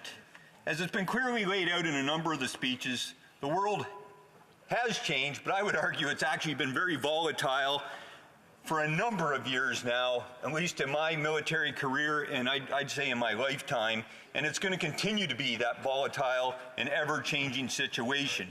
Right now, we're facing the absolutely existential threat of Russia to Ukraine and to our NATO allies, but China, terrorism are all things that continue to be on the forefront and the frontier that we need to be able to address. As my colleague just prior to me clearly laid out the situation in Ukraine and Russia's immediate threats that they're posing not only to Ukraine but to our NATO allies and just where they're going to go, I'd like to provide some additional context, though, just of how important supporting our Canadian Armed Forces are, and based on how we need to be adaptable, but we need to be resourced to do that.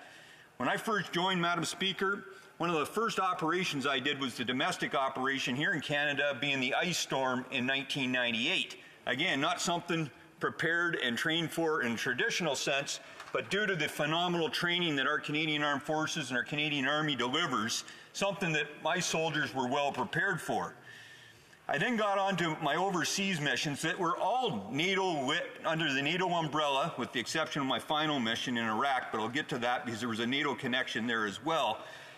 But about the complete complexity of what you need to do within the Canadian Armed Forces. We're over there keeping the peace, but we're actually monitoring elections. We're working nonstop with international NGOs and supporting other nations on the ground. And including, in some cases, when riots occur, when situations occur, being that support network to be able to get them out of harm's way. 9/11 happened during my second tour in Bosnia, and I believe that fundamentally changed the globe, and as we all can, I'm pretty sure, acknowledge, because it changed the dynamic, the ideas of what we were going to be able to do, and of course then that led to ultimately the coalitions, the coalition of the willing to engage into Afghanistan, which then morphed into a NATO mission. I was there in combat in 2007, but ultimately it was the training mission that we did in 2012 that I think was of much more importance. Unfortunately, we failed. We didn't fail completely, but I do believe we failed in delivering that, as we see now with the Taliban having now taken over the reins. However, when you look at Ukraine and our training mission that's been ongoing there over the last number of years, I would argue Canada has played a critical role in supporting the Ukraine in that opposition to Russia. Iraq, when I was in Iraq, Madam Speaker, again, although it was a coalition or U.S.-led coalition, I was part of the team that actually stood up the NATO training mission and went and briefed the Canadian general and his team that was leading that NATO training mission into Iraq. My whole point, Madam Speaker, NATO fills this critical role in dealing with the threats from around the globe. And so, Madam Speaker, it's our obligation. We signed up for this at the Wales Summit, and as the Liberal member from Winnipeg clearly stated in his speech, the strength of NATO and our collective ability to stand up and defend our respective sovereignty, and frankly, even to be able to afford a properly resourced military or defense, is by doing it together. Canada made this commitment in 2014, and we need to abide by that international commitments in order to contribute to our part of international peace and security.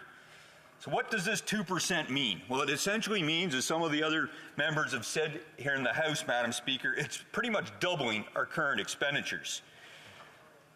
But it's important for everybody to understand just how complicated that's going to be and the impact it will have on our Canadian Armed Forces force structure from both a capabilities and capacity perspective. As much as strong, secure, and engage SSE, the current defense policy, has some strengths, it alone is insufficient to provide the necessary policy top cover. I don't profess to have all the answers, Madam Speaker, but I do know that if our CAF is going to be properly supported and this needed investment is made into our military, that Canada and the CAF will be much more capable then of responding both domestically and internationally to anything that Canada and NATO requires us to do. As such, Madam Speaker, I push and will push, and I'll explain a little bit more later, about why we need to do a nonpartisan or at least bipartisan foreign policy review that we can agree to that will then drive a future update to our defense review. So how are we going to do this, Madam Speaker? First off, in order to spend this money, in order to properly resource our Canadian Armed Forces and meet this commitment, the military's biggest challenge half the time is not having that predictable, stable funding. If you don't have this programmed and understand it, it's hard to expend the money. There's lots of commentary about where defense spending has lapsed. Part of that challenge with that, whenever it does lapse, Madam Speaker, we're not getting that same amount of bang for our buck going forward. Defense inflation, as much as right now we have normal inflation of approximately 5.7%, in some sectors of the defense industry, defense inflation is 20% in 1 year. So you're buying 10 ships 1 year. Well, if you delay it by 1 year, you're only going to get 8 the next. And again, I'm not professing that this is simple. When you're trying to balance a budget, when you're trying to, make things so that we're not creating future challenges to the next generations, this needs to be done working together. So many MPs have already stated, Madam Speaker, the need about fixing our procurement system. This needs to be streamlined. We need one dog to kick, in my opinion, and I'm not speaking that I do support, I'm not professing any violence to dogs. I do like dogs. But my point is there needs to be one person in charge of our procurement system in order to fix it. As well, Madam Speaker, we need to invest in our people. If we don't invest in our people, that's the most critical resource within our Canadian Armed Forces. I already mentioned the importance of why we need that bipartisan or nonpartisan foreign policy and defense review, because I think that's the key to preventing political interference and delays within our procurement process. I don't want to get into the capabilities or specific platforms, Madam Speaker, because nothing drives me nuts more is when I hear politicians speak about, plane X or, tank Y. We should be talking about capabilities in general, and then tell our Canadian Armed Forces, tell our military experts what they need to deliver in Canada's interest on the international stage, and then let them come back to you with here's the best options available. But specifically where we can spend properly this increase in our defense budgets. NORAD modernization, we've already talked about it. I'm confident, based on what I've heard so far today, that the Liberal government will include needed funding for NORAD modernization in the budget on Thursday. However, we got to focus on filling those key gaps within NATO or within NORAD versus just nibbling around the edges. One of the comments was made, we got to relook at ballistic missile defense. We got to put more money into our Arctic. We can look at surveillance, UAV capacities, better engineering capabilities. Our people, as I already said, our sailors, soldiers, air crew, and special forces. Special forces, another great idea where we could spend more money, Madam Speaker. Cyber and strategic lift are all great ideas where we can spend money. So in summary, Madam Speaker, we need to, I think I've addressed the why, the threats, and our obligation of why we should be getting to this 2%. How? It needs to be done through predictable funding, fixing the procurement system, investing in our people, investing in key capabilities, and ultimately a non- or bipartisan foreign policy and defense review. The world needs a Canada that maintains its position as a trusted global security partner and a reliable member of NATO. Without increasing our military spending, the government puts this at risk. Meeting our NATO commitment of spending 2% of GDP today and into the future is essential. Although in military planning, hope is not an option, I hope all members in this House will support this motion. Thank you, Madam Speaker. Questions and comments? The honourable member for Fleetwood Port Kells. Thank you, Madam Speaker. And First of all, thank you to the honourable member for his service. Both my grandfathers served in the First World War, and my father served in the North Atlantic in the Second World War. But over those years, and well, not those years, but certainly in, let's say, the last 20 years, the business of lapsed funding for the military has been a constant.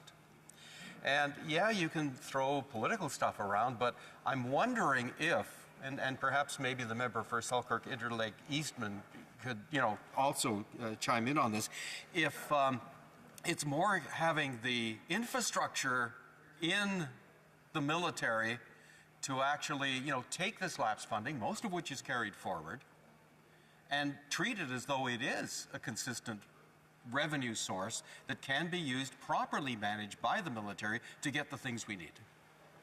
The honourable member for Bruce Grey Owen Sound.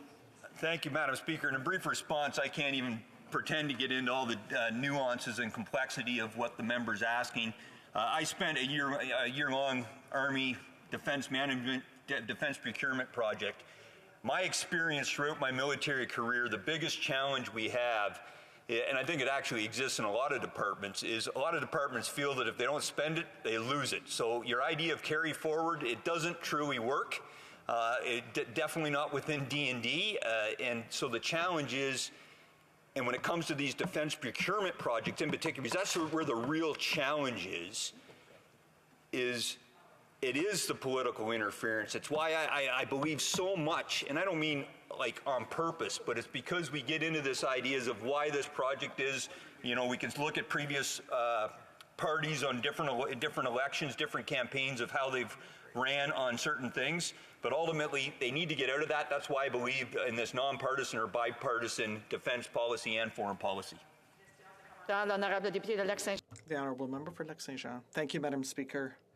I'd like to thank the member for Bruce Grey Owen Sound.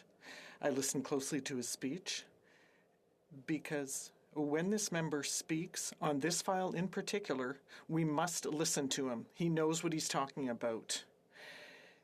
Compared to all of us here, none of us have gone through what he has, so we must listen to him very closely, and he said something important that I noted. We need to invest in our people, in the members of the armed forces. The Bloc is going to support this motion, as he knows. We don't know how it's going to translate in the budget. But investing in our people, what does the member mean by that? Can he give us more details? Is he talking about recruitment and retention as well?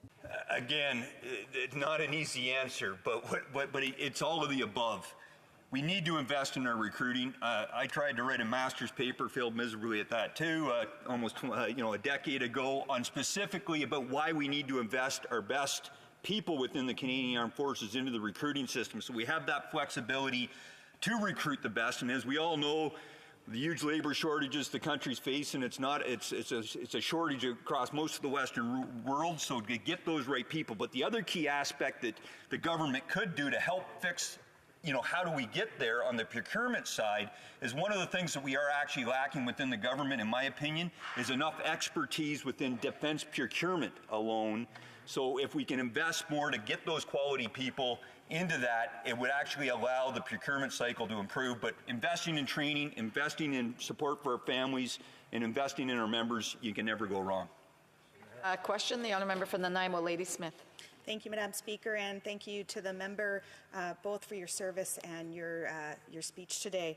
According to the Parliamentary Budget Office, for Canada to meet the 2% NATO target, we would have to spend an additional $54 to $56 billion annually on defence, double what we spend now. Can the member share how this is justified, while pharmacare and dental for Canadians would cost 1/3 of this and is not supported by the Conservatives? The honourable member for Bruce Grey Owen Sound, a brief answer, please. Yeah, again, not an easy answer. Look, it's justified, from my opinion, and we're supporting obviously this 2% into our military, is because, as I explained in my speech, Madam Speaker, the world is a volatile place, and there's people dying around the globe. And I'm not trying to take away from dental care or pharmacare and stuff in our, in what is primarily provincial jurisdiction. But the point is, national defense is a federal jurisdiction issue, and it's where we should be focused on in this House. Thanks, Madam Speaker. À l'ordre, conformément à l'article 38. Order. Pursuant to the standing order, I must notify the members of the adjournment proceeding. It's Grenville, Thousand Islands, and Rideau Lakes, the economy. And the honourable member for Mission Matsky Fraser Canyon, disaster relief. Resuming debate, the honourable member for Scarborough-Guildwood. Thank you, Madam Speaker, and may I first at the outset say that I'm splitting my time with the honourable and very capable member from Kings Hants. Madam Speaker, it's an honour for me to participate in this discussion, and I like to see it as a discussion as opposed to a partisan debate, because this affects us all, and security is a universal problem regardless of where you fall on the political spectrum. I'm going to take an unusual tack, Madam Speaker, and take us back to 1940. At that point, Canada had something in the order of the third or fourth largest navy in the world, probably one of the larger armies in the world, a growing air force. In fact, Canada was considered a place where a lot of the training took place for people in the Air Force.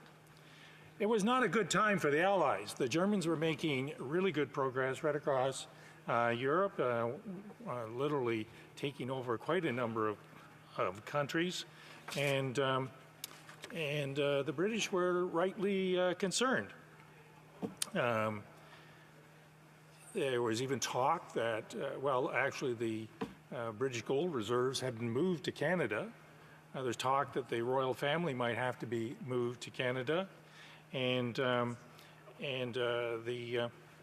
situation was pretty grim. President Roosevelt was trying to help as best he could with the Allies, but he was hampered by domestic politics. And of course, Canada was involved in that war at that point, 1940, very extensively. But Prime Minister Mackenzie King realized early on that Canada is going to have to transfer its security arrangements from the British Empire, the declining British Empire, to the ascendant American Empire.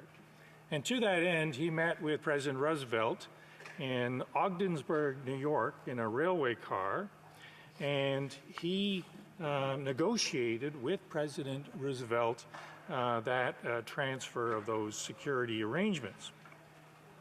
And both the Prime Minister and the President saw that the defense of North America was going to take a mutual effort. President Roosevelt was concerned about the upscaling of Japanese aggression in the Pacific, and he saw the British Columbia coast as an easy entry point to North America. German subs were lurking in the North Atlantic, sometimes in the Bay of St. Lawrence Sea, and President Roosevelt felt that a strong that something had to be done, and the initial position of President Roosevelt was to simply make the Canadian military part of the U.S. North Command. And that was a position that was rejected by Mackenzie King, who wanted to keep the Canadian military as a separate, standalone military under the direction of the Government of Canada and the Parliament of Canada.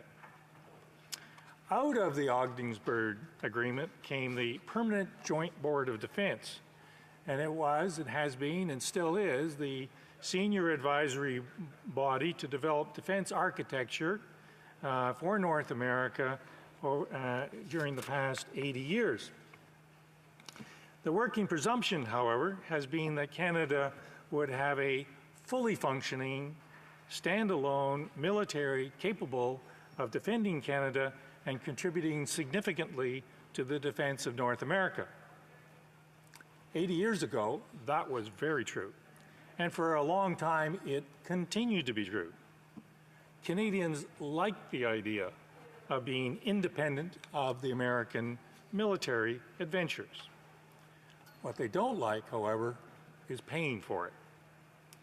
You'll recall, Madam Speaker, in this very chamber, President Obama, in the nicest, kindest, gentlest way, said, we would appreciate some help with burden sharing.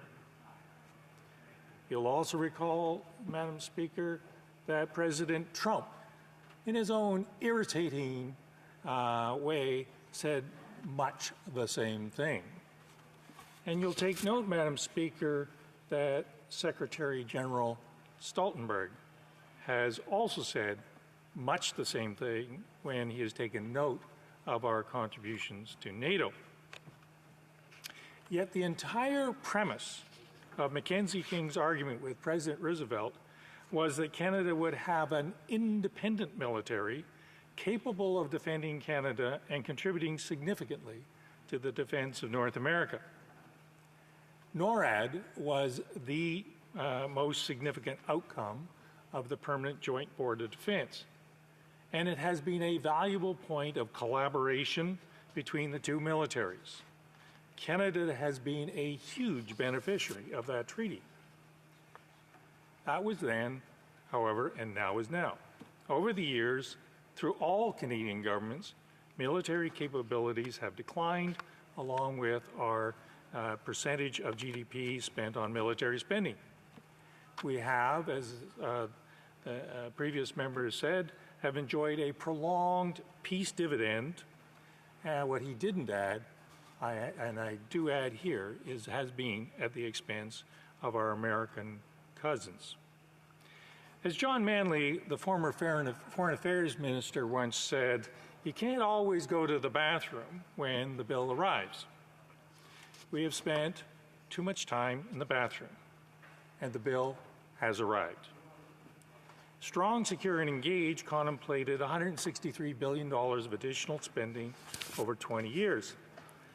Unfortunately, even this relatively modest goal has proved to be difficult as the military has lapsed about $5 billion in the last 3 years.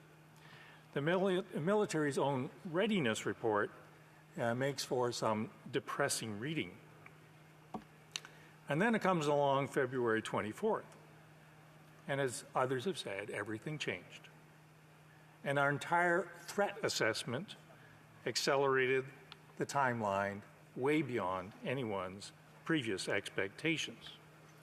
At that time, Madam Speaker, the Defense Committee was engaged in a threat assessment. And when we began the threat assessment, none of us had anticipated that Russia would actually fulfill an invasion of Ukraine.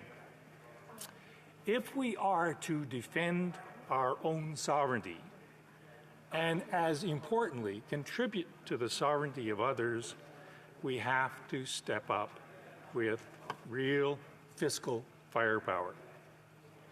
It's in equipment and personnel, and it's in personnel and it's equipment. Witness after witness after witness before the Defense Committee keeps telling us of CAF's problems with recruitment and retention of personnel. Military personnel are expensive. It costs literally millions of dollars to train and retain a pilot.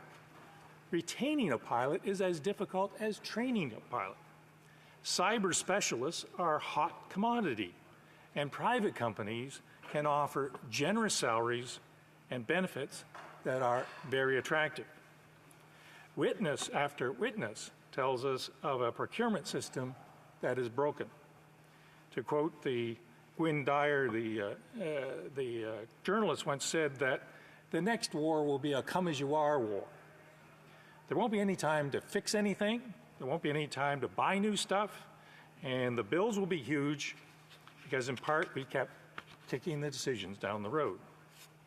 I'm glad to see that the decision has been made on the F-35s. The early domain warning system is going to be a hugely expensive acquisition. Russia has been shown that it has a hypersonic capability and that it has militarized the Arctic. If you can't defend your sovereignty on your own, then you have to rely on others. And if you have to rely on others, you have to keep the hope that their interests align with yours. Prime Minister Mackenzie King intuitively understood the desire for an independent sovereign nation, and he further understood that the cost of being that independent sovereign nation. Thank you, Madam Speaker, for your time and attention. Comments? And I'm Sherwood Park for Saskatchewan. Thank you, Madam Speaker. The member opposite clearly understands the importance of making vital investments in our national defence to get up to our NATO commitments. It's also clear from the debate today that the government's partners in the NDP simply do not. They have an ideological opposition to making the investments that are required in defence, and they don't understand how investing in our security is fundamental to anything else that we want to do as a country. I asked the Foreign Affairs Minister in committee about whether the agreement with the NDP involved any commitments with respect to foreign or security policy, and she said no, and it's good news, I think. It also shows how the NDP aren't as engaged on these issues as they should be. But then I asked the minister if she was confident that the agreement between the government and the NDP would hold if the government chose to increase defence spending, and she couldn't answer that question.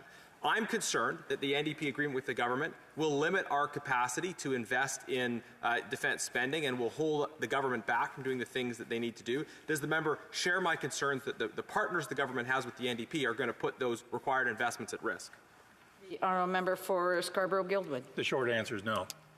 I just point out to all members of the House that without security, you have nothing. I put that, we watch it on our television sets every night. Security in Ukraine is illusory. So therefore, talk about other spending and other elements of government becomes illusory.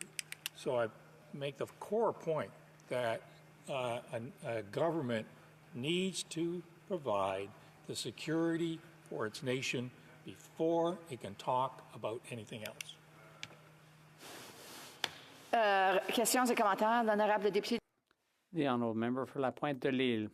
Madam Speaker, this Liberal government delayed its decision to buy the F-35s by 7 years. Meanwhile, they spent hundreds of millions on maintaining the old CF-18s. And they bought some old, rusty Australian planes they had to spend on upgrading them and so on. So after 7 years of mismanagement, they finally decided to buy the F-35s. Can my colleague tell us more about that? The honourable member for Scarborough-Guildwood. Well, Madam Speaker, the F-35 is a terrific platform, particularly when you look at the elements of interoperability. So if, in fact, we do get ourselves involved with the early domain, all-domain awareness system, the F-35 will be a major contributor to that, as will be ship-based information systems, as will be land-based systems. And that will all be integrated because, as General Shaughnessy once said, if I can't detect it, I can't defend it. Yes, it's been a long time coming. I hope that this is a decision that will be executed quite quickly and that we will get on with the integration into the all-domain awareness system that is contemplated by NORAD. You have time for a brief question. The honourable member for Vancouver East. I thank the member for his comments. And of course, when it comes to military spending, there are different aspects, one of which is making sure that maintenance dollars are made available as well. The Liberals have continued the expensive trend of contracting out the work to repair Canadian ships and planes, resulting in greater expenses to the military and Canadians. So does the minister believe that in order for Canada to ensure it's getting the greatest value for its money, that we should be ensuring that the qualified personnel in our armed forces should be doing this work instead of contracting it out? I remember Scarborough-Guildwood has less than a minute to respond. Well, I'm frankly agnostic as to whether it is personnel within the CAF or whether it is exterior personnel. Some of this equipment is highly sophisticated, and you simply can't keep people in the military to simply fix this particular part of this particular plane. So there are times where contracting out makes more sense than actually having a full-time employee or employees look after that particular equipment. This is, as I say, very sophisticated equipment. And so I'd leave that decision ultimately to the officers involved. Resuming debate, the honourable member of Kings Hants. Merci, Madame la Présidente. Thank you, Madam Speaker. And I'd like to thank my honourable colleague from Scarborough-Guildwood for sharing his time with me today. It's a pleasure to speak this afternoon to this opposition motion on defense spending. Madam Speaker, I've said this before, but I'll say it again. February 24th marked the end of the post-Cold War period. Since then, no one can claim to have an exact idea of what's going to happen next. I expect things to change for decades to come. So this is an important time for all of us, members of Parliament, to think about how we want to perceive of Canada's role in the world and our vision of Canada itself. I think this is a key period in our country's history, and I'd like to reiterate my support for increased defense spending, but also I'd like to take advantage of my time now to underscore other areas where I believe Canada should be a world leader. Speaker, I have a number of family members who have served in the Canadian Armed Forces. From my grandfather, who I'm extremely proud of, to my aunt, who just recently retired. I want to make sure her name gets on the record. My aunt, Mary Blois, who served 30-plus years in the Canadian Armed Forces. My fiancée, her sister, Kylie, and her husband, Keith, both are service members stationed here in the Ottawa area. And her father, Hamish, was a member who served in the United Kingdom. So I know fully the important contribution that our service members make every day. And let me go on the record for thanking all members of our Canadian Armed Forces for their contribution and their service here today. Yeah. And I was reminded of that, Madam Speaker, when I joined the Minister of Defence for the deployment of the HMCS Halifax. From Halifax, of course, they were deployed. You were able to engage with the families, engage with the service members. It was an important reflection, I think, for all of us about how important those members are, particularly in times that we see ourselves today. The war in Ukraine has heightened the continued importance of our ability to respond militarily with our NATO partners. Our government has made important investments to strengthen our military capacity on strong, secure, and engaged. We're increasing defense spending by 70% between 2017 and 2026. I want to compare that, and again, I'll echo the comments of my honourable colleague from Scarborough-Guildwood. I don't want to make it a partisan debate, but this is a marked departure in terms of the investment that we've seen under the last government when spending actually fell below 1% of GDP. I believe that all members of this Parliament would agree with me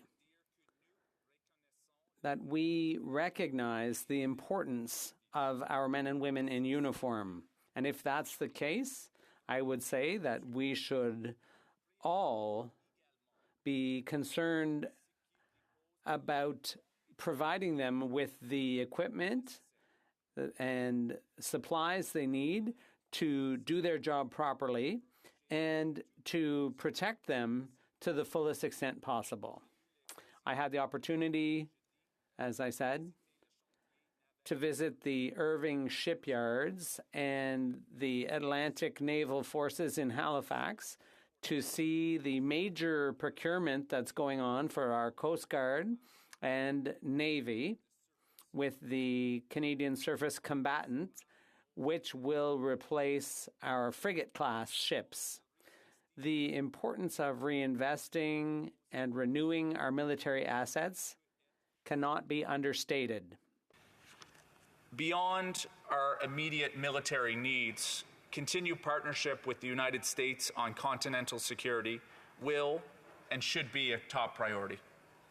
I understand the Minister of Defense is exploring options on NORAD upgrades, and I appreciate the fact that she's doing so, and I appreciate the fact that the government's intention on this file is moving forward, because I think it is warranted and it is beneficial. The Arctic will also be an important region in the days ahead for many reasons. First and foremost, the impacts of climate change. And Madam Speaker, they are being felt, and they will continue to be felt in this region in the days ahead. This, of course, the Arctic is also our border with Russia. We need to continue to focus on working with territorial governments to improve infrastructure, but also to improve our capability to respond to events in the Arctic, whether they are related to transportation, our military, or climate change. I think I've heard many members of Parliament in this House speak about this. The government is working in this domain, but I think the events of the last 6 weeks warrant that the work continue and be expedited in this area. I'd also like to mention to my colleagues here in the House that beyond the immediate threat of the war in Ukraine, the impact of climate change also warrants a serious conversation about military spending so that our Canadian forces are equipped to address events here in Canada and abroad, along with our allies. We know that the instability caused by climate change around the world will lead to social and political volatility, and this could threaten regional and international security. And beyond the serious discussion we need to have about military capacity and engagement, I believe the time has come for Canada to position itself on 3 fronts where we have capacity to contribute to serving the world. First of all, food production. Madam Speaker, I'm the very proud chair of the Agriculture and Agri-Food Committee, so perhaps I may be a tiny bit biased, but I think Canada and our capacity to produce food is a major factor, especially with the war in Ukraine, because Ukraine is known for its agricultural production capacity. And now when there's a war going on in the countryside, it's extremely hard for farmers to plant their crops. Madam Speaker, and we need to start thinking about how we can tie our capacity in the agriculture sector to our foreign policy. Let's talk about fertilizer, for example. We've heard comments in this House about some of the implications that are going to be happening. This is not a 6-month problem. This is a next 10 years problem in terms of the genie has come out of the bottle. Europe and our allies, and indeed countries around the world, will be looking for different alternative routes vis-a-vis some of these crucial inputs. And we have a responsibility, I would argue, morally and ethically, but also an economic opportunity that should not be passed up, to be part of helping to ensure that there is global food security. And I think that I would welcome all members of this House having this continued conversation in the days ahead. I really think it's important on that side.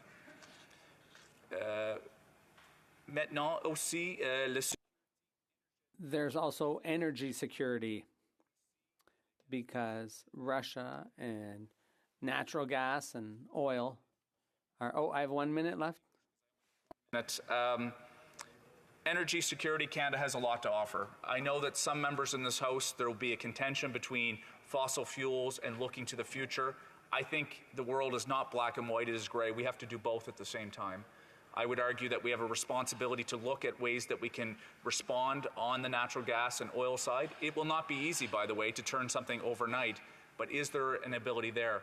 Let's talk about critical minerals and hydrogen and small modular reactors. Those are going to be really important to the energy security in Canada, but I would argue we could use those technologies and export that capacity to the world.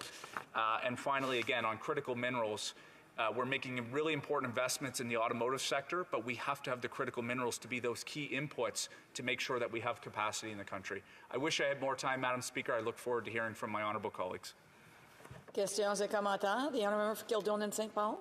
Madam Speaker, I'd like to thank the member opposite for his speech. I particularly appreciated his remarks on critical minerals and the importance of developing them in Canada.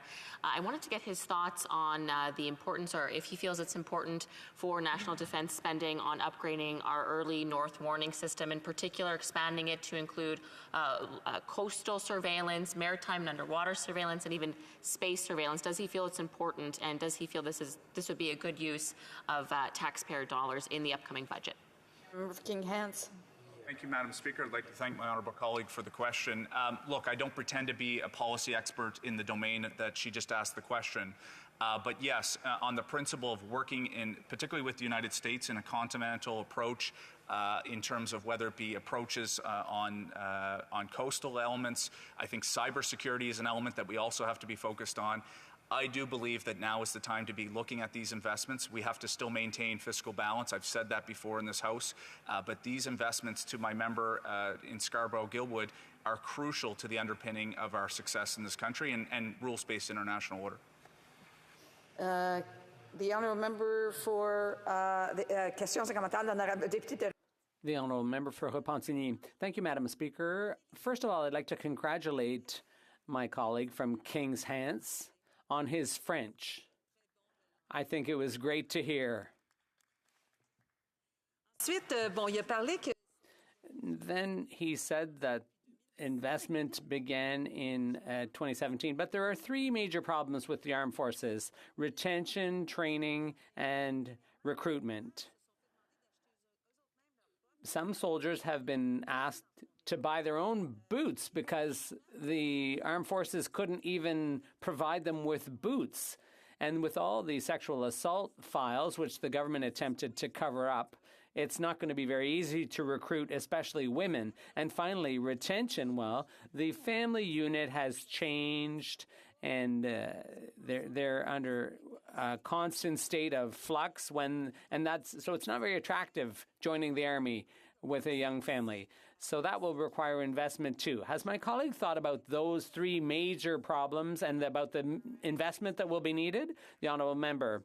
Thank you, Madam Speaker, and I'd like to thank my colleague for her question, her several questions, because there are a lot of parts to my answer. First of all, I'm confident that with the leadership of the minister, the defense minister, on our side of the House, that we'll be able to work with the Canadian Armed Forces to change the culture in the Canadian Armed Forces. And of course, when I spoke about investment in our army and our forces, also there have to be social supports, of course, and programs for new recruits. It's not just about equipment and weaponry. It's also about human resources, so we can keep helping improve the situation with the culture in the armed forces. The honourable member for Vancouver Kingsway. Thank you, Madam Speaker. Now, it's quite clear that this 2% figure of GDP for military spending has no real basis in sound military thinking. Of course, it was coined by Donald Trump. And I understand recent testimony before the Defense Committee has made it clear from a number of academics and experts that the 2% really has no grounding in any real figure. What is important, of course, is effective spending. So I'm curious about my honourable colleague's thoughts on the 2% as an arbitrary figure, or whether he thinks it's effective. And my second part of this is, we know in 2015 the Liberals said that they would not purchase the F-35 fighter jet. Last week, the Liberals announced that they are pursuing a fighter jet that does not have Arctic capability and is unlikely to create jobs here in Canada. Two things that he touched on in his speech: the importance of Arctic sovereignty and creating jobs in Canada. I wonder if you can rationalize that for me. Brief answer from the member of Kings Hands. Madam Speaker, I'll try to move quickly, and I hope you'll permit me to answer the questions. First of all, I don't think it was Donald Trump that put the 2% benchmark. I think that was established in 2014 at the Wales Summit.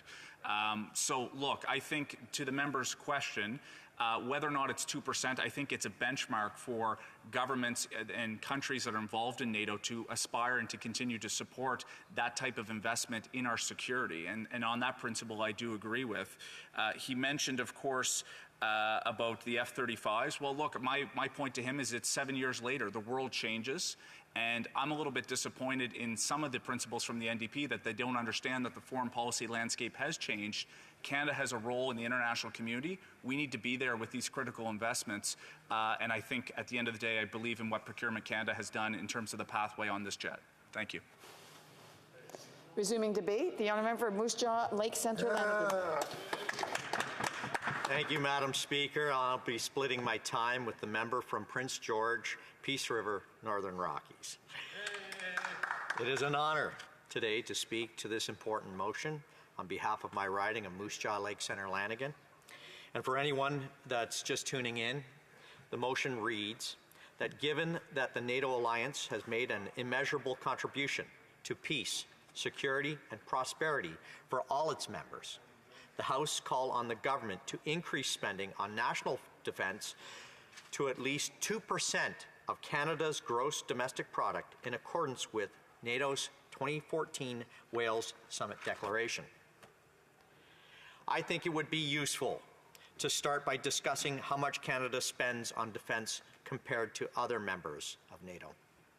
Canada sits in 25th place among the 30-member organization when it comes to defence spending as a share of gross domestic product.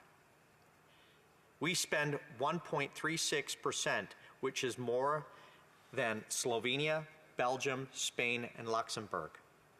Some of the countries that spend more on their militaries are Croatia, Estonia, Latvia, Romania, Montenegro, North Macedonia, Bulgaria, Albania, and Denmark. Madam Speaker, Canada is a founding member of NATO. We are a founding member and signed the North Atlantic Treaty in 1949 because we saw this alliance as an important tool in preserving global peace. Being a part of an alliance like this, especially as a founding member, means something. It means that Canada must keep up a certain level of operational readiness and be prepared and equipped to help our allies, our friends, in times of crisis. It doesn't mean that we can just rely on the United States for security. Continuously underfunding our military and not meeting our commitments to NATO means that we are failing our allies, our friends, and more importantly, failing our own national sovereignty. Madam Speaker, it is worth noting that the Liberals are playing a shell game with the way that defense spending is reported to NATO. They are now report many things as defense spending that most people would see as having very little to do with operational readiness. Payments to veterans, peacekeeping and humanitarian operations, and information and technology support. Even including those numbers, we still fall sadly short of our commitment. We all know the proud history of Canada's armed forces. This is especially important this week with the anniversary of Vimy Ridge, where so many brave young men paid the ultimate price. It is worth remembering that we once had a strong and well-funded military. You can name any number of important battles from the 20th century, and Canada was an integral part of so many of them. The bravery and ability of the men and women in our fighting forces has always been second to none. But under the Liberals, they are forced to use old equipment. Who can forget Jean Chrétien sending our men and women to Afghanistan with green fatigues? On the topic of procurement, and as a former member of the Royal Canadian Air Force, I am happy to see this government finally discuss the possibility of potentially awarding an F-35 contract later this year. That is, if negotiations go well. This seems to be a theme for this government when it comes to military procurement. They push everything back, and it gets more expensive through delays, bureaucratic studies, and increased costs. Be it F-35s, polar icebreakers, or Joint Support Ship Program, programs just grow in cost when the Liberals get involved. I should give them credit for their one and only successful purchase. They bought 40-year-old F-18 Hornets from Australia. What good did that do us? Which were delivered after Australia purchased their own modern F-35s. Last month, the PBO released a report explaining just how broken our military procurement system is. And with so many other policies, the Liberals say one thing and do another. They claim that they are spending more on defense, but the PBO exposed that these commitments are continually pushed back to future years. This risks overloading our procurement system and casts serious doubts on its sustainability. So while there is an urgent need to increase Canada's defense spending, it must be done in a manner that gets results for dollars spent. Something that is a foreign concept to this government. I wonder, Madam Speaker, how much the current D&D budget is spent on focus groups, cancelled contract fees, or just wasting money on the inflated cost of projects that they have delayed for a decade. In 2014, following Russia's first invasion of Ukraine in Crimea, NATO members all agreed to 2% of their GDP on defense to bolster our defenses against Putin. Some may choose to believe that these are European problems, that this is all happening far away. But the truth is that Canada shares a border with Russia. I remember Prime Minister Harper making annual trips to northern territories. This was important to show the world that we take our northern sovereignty seriously. Now, the Liberals are postponing Canada's polar icebreaker program just like every other procurement program. Madam Speaker, I don't know if the current Prime Minister has even bothered to visit Canada's north outside of election campaigns. It shows just where his priorities lie. Today, with the obvious war crimes being perpetuated against civilians in the Ukraine, it is time for us to honor our commitment to our NATO allies. Members in this House may know that Saskatchewan is home to one of the largest populations of Ukrainians in Canada, making up 14% of our population. So you can understand why the reports coming out of Bucha are so heartbreaking and hit so close to home for so many in our province and in my riding. Madam Speaker, we could be doing so much more to help the Ukraine. We could ship our surplus Army vehicles to Poland with our C-17s. We could look to third parties to purchase air defense equipment such as Stinger missiles or UAVs to send to the Ukraine. We could even send our CF-18s to NATO's eastern flank in Romania, Poland, or the Baltics instead of having them do exercises in the Netherlands. Ukrainians need our help now. Real help to repel an invasion, not just more sanctions. Madam Speaker, we heard last week from Ukrainian President Vladimir Zelensky. He addressed this House and asked each of us for help in protecting his people from Putin. If his pleas can't convince this government to finally honor our NATO commitments, I just don't know what will. It's time to back up our talk with action. Before closing, Madam Speaker, I'd like to point out that my grandfather served. He was a British soldier from Glasgow, Scotland, who served with Canadian soldiers as they did the landing in Europe and started to fight their way through to Germany. And at that time in our family's history, My grandfather was inspired by the Canadians and their efforts. Men who had left their homeland and traveled halfway around the world to defend others. My grandmother saw the kindness of Canadian soldiers as they brought food and things that my family, who were living on rations, didn't have. We have the ability in this House to do so much more. We have more to do, and this is the time for our nation to stand up and do its part in this world. Thank you. Questions and comments. The Honourable Parliamentary Secretary, the Government House Leader. Thank you, Madam Speaker. Well, some of what the member said is just factually incorrect. He accused the Liberal government of playing shell games, and he specifically referenced the fact that the GDP, the percentage of GDP is including veterans' pensions.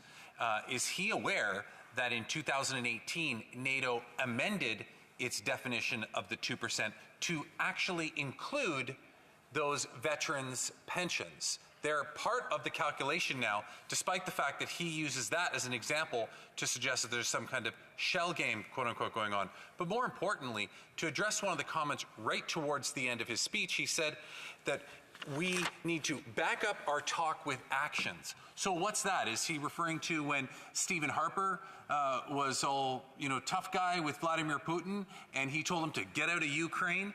Was he backing that up with action at the time? Because at the time he was spending less than 1% of GDP on our military. The Honourable Member for Moose Jaw Lake Centre, Lanigan. Well, thank you, Madam Speaker, and I'll address my comments that I made earlier on. And my comments were concerning operational capability. And so that's obviously gone right over the Member of Parliament across the way, their head there, and obviously not focusing on the issues at hand. We have to focus on our operational capability, and that is what this is about, is the 2% going directly to procurement and to sustain our military and its operational effectiveness. Thank you. Questions and comments, the Honourable Member for Lac Saint-Jean. Thank you, Madam Speaker. I thank my colleague for his speech. NATO wants 2% of GDP spent on military spending from all members. That's in today's motion, but there's another international organization which wants something. The UN is asking that wealthy countries spend 0.7% of GDP to help impoverished nations. And the Liberal government is giving even less than the Harper government, which was giving 0.32% of GDP. If the Conservatives feel that we should follow the request of an international organization of which we are a member, NATO in this case, do the Conservatives feel that we should also acquiesce to the request of the other international organization? Senator Lanigan. Thank you, Madam Speaker, and I really appreciate the question from my colleague across the way there.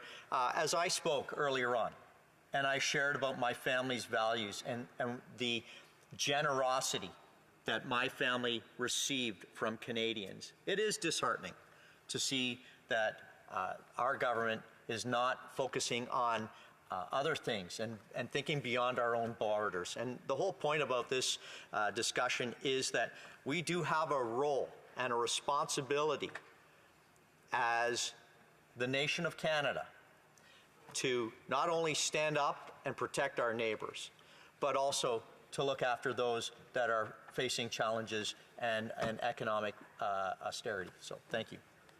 Questions and comments? The Honourable Member for Spadina, Fort York. And my question to my honourable colleague is informed by my lived experience. I'm proud to have served 7 years now in our country's largest naval reserve, but also in my role being appointed as one of the 14 individuals by the Secretary General of NATO on what is the future of NATO look like and what our alliance is. Particularly as the only Canadian, it did bring me quite a bit of sadness to see that we weren't spending at 2%. So my question to my colleague is, would you support the investment into an enhanced Arctic presence to fight for our Arctic sovereignty, to enhance our capabilities to be able to defend our sovereignty and to modernize our submarine fleet. The honourable member needs to address all questions and comments through the chair and not directly to the member. A brief answer from the member for Moose Jaw Lake Central Lanigan. 100%. I'm disappointed that we have to rely on our British allies who are contacting us and saying, hey, listen, if you're having problems with Arctic sovereignty, we'll help you, and use their submarines. We should be actually upgrading our submarines, and I would see that that this would be a good opportunity for Canada to speak with Australia, Britain, the United States, and look at upgrading our submarine fleet so that we can actually have a capability to protect our northern waters. Resuming debate, the honourable member for Prince George, Peace River, Northern Rockies. Thank you, Madam Speaker. I think it's important tonight, and I thank the member from Saskatchewan for getting that name. It's always a doozy. But I think it's important to read out what the motion is. That given that the North Atlantic Treaty Organization, NATO, alliance has made an immeasurable contribution to peace, security, and prosperity for all its members, the House call on the government to increase spending on national defence to at least 2% of Canada's gross domestic product, in accordance with NATO's 2014 Wales Summit declaration. So, for the folks watching out there today, why would we put the motion forward? Well, it's because it simply isn't getting done, Madam Speaker. I'm going to focus my arguments on Arctic sovereignty and security. And the reason why I do that, I think we need to understand in Canada that Putin has actually made aggressive moves even to our own country. He's made claims to the Arctic seabed that adds just under 1 million square kilometers to his already existing claim. And it's concerning to us as a nation, but it's concerning especially to our residents in the Arctic and frankly, our allies as well. So the threat is real. We've seen Putin deliver on that threat with Crimea and Ukraine, and he's very capable of delivering it on others as well. So I'll start off my arguments based on what are the experts saying. We hear from the Liberals, we hear rhetoric, but we also hear some good comments too from members that have been on the committee for many years that give an accurate assessment, and I commend them for that. So I'll start off, first article says, Canadian forces in desperate need of new spending, procurement, follow through, necessary, experts say. This is an article posted April 2nd, 2022, very recent. So Dave Perry, president of the Independent Foreign Policy and Defense think tank, his comments. Perry said, the image of the military used to be one of focused on peacekeeping, but the direction the forces are supposed to take is less clear now. After that, Perry said the first step would be for government to actually make a decision about whether or not spending the money is a priority or not. And lastly, he says, I don't think there's been much evidence that it has been for this government.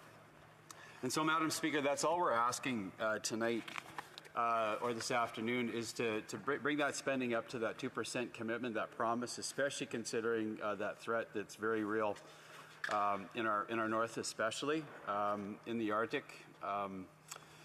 But I think I'll go, it's one thing for us to have a rhetorical battle here in the House of Commons, but I'm going to speak to what some leaders in the Arctic are actually saying about their concerns around their own security and sovereignty.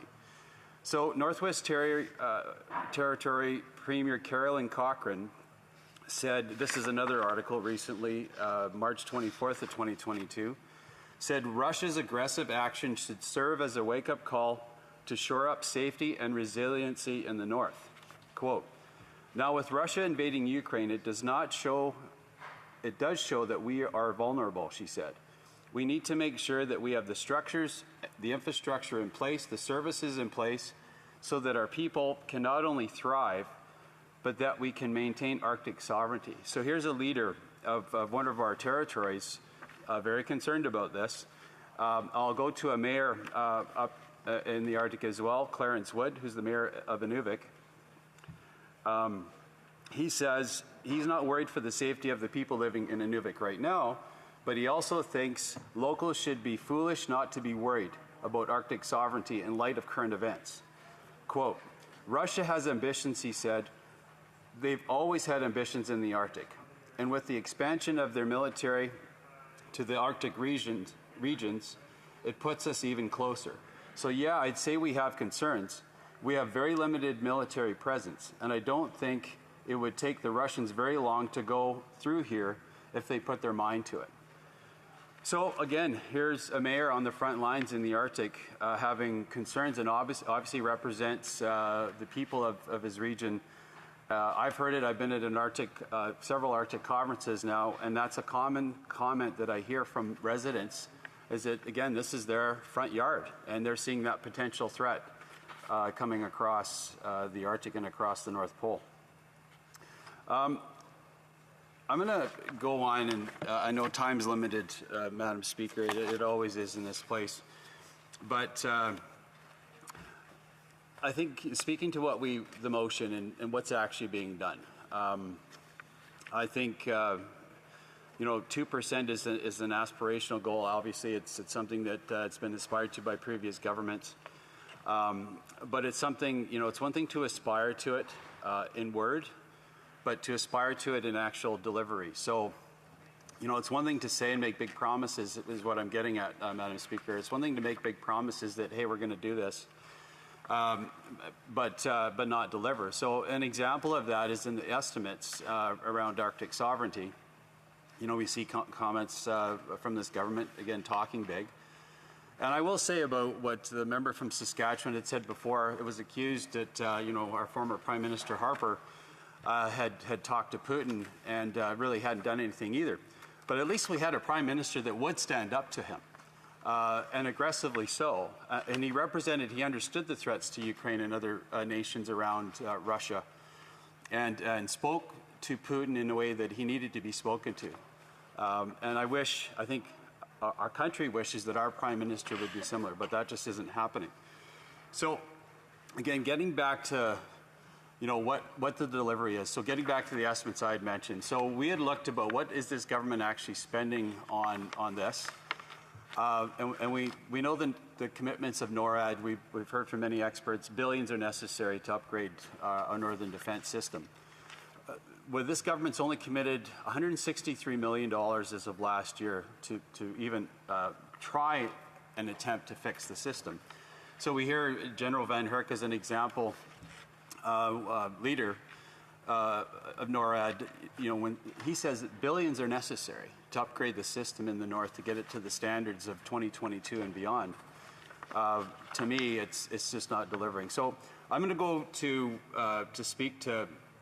Again, it's an article by the Macdonald-Laurier Institute on the Arctic Watch. Why do we need to protect Canada's sovereignty and security in the far north?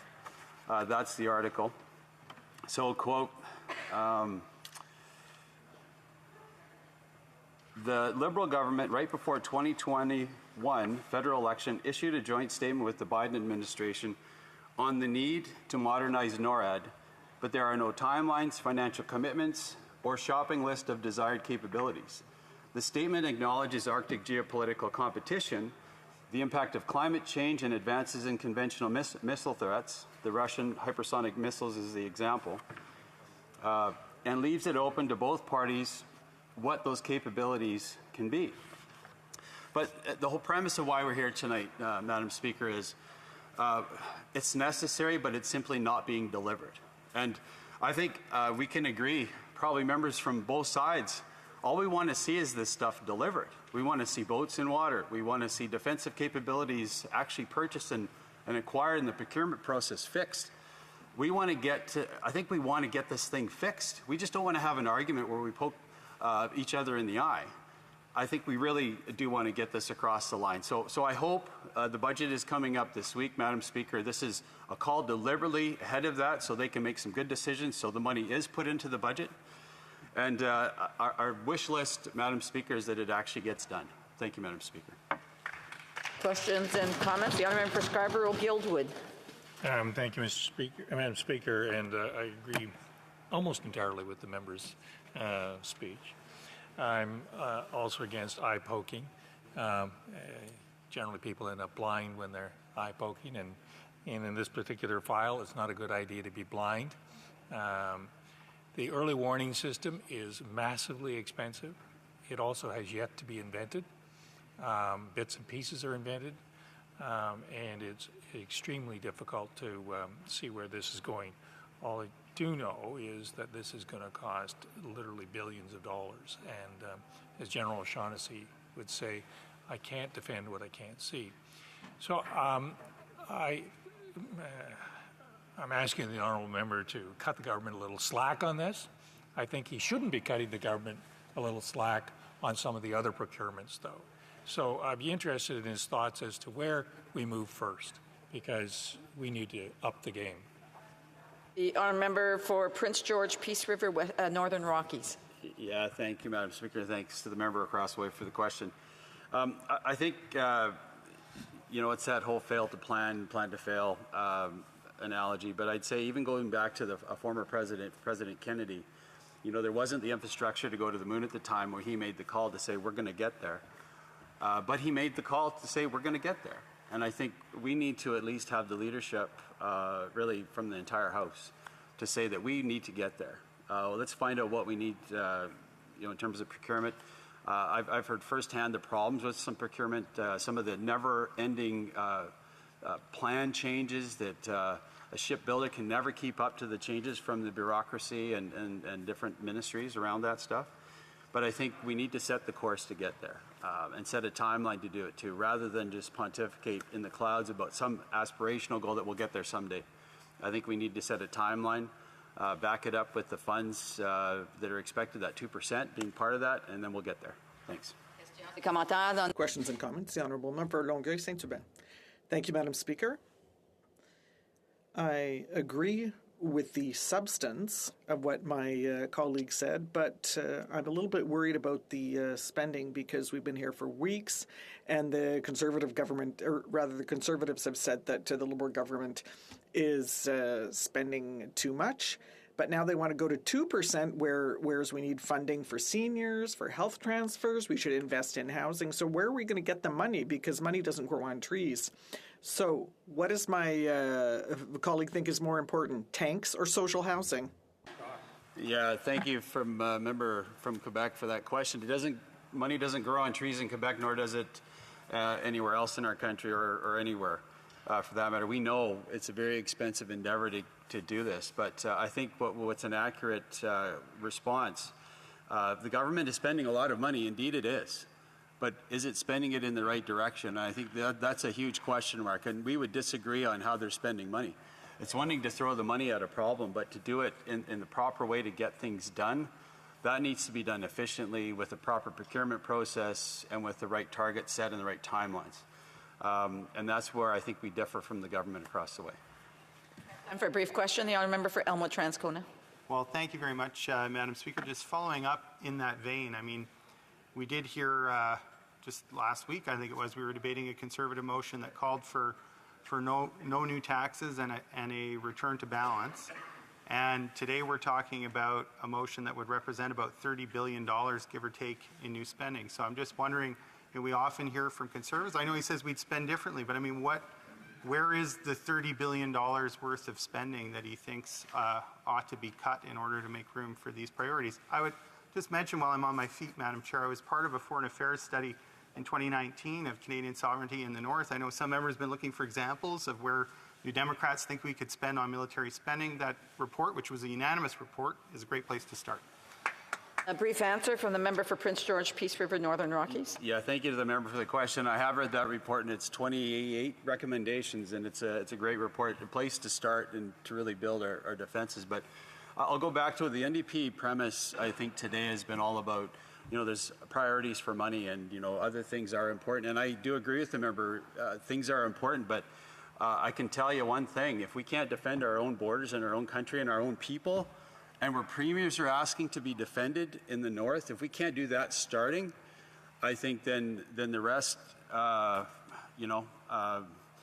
rest, I don't know where it's going to be if somebody else decides to actually set up their shop on our shores. And I would say that's where I think we need to spend the money.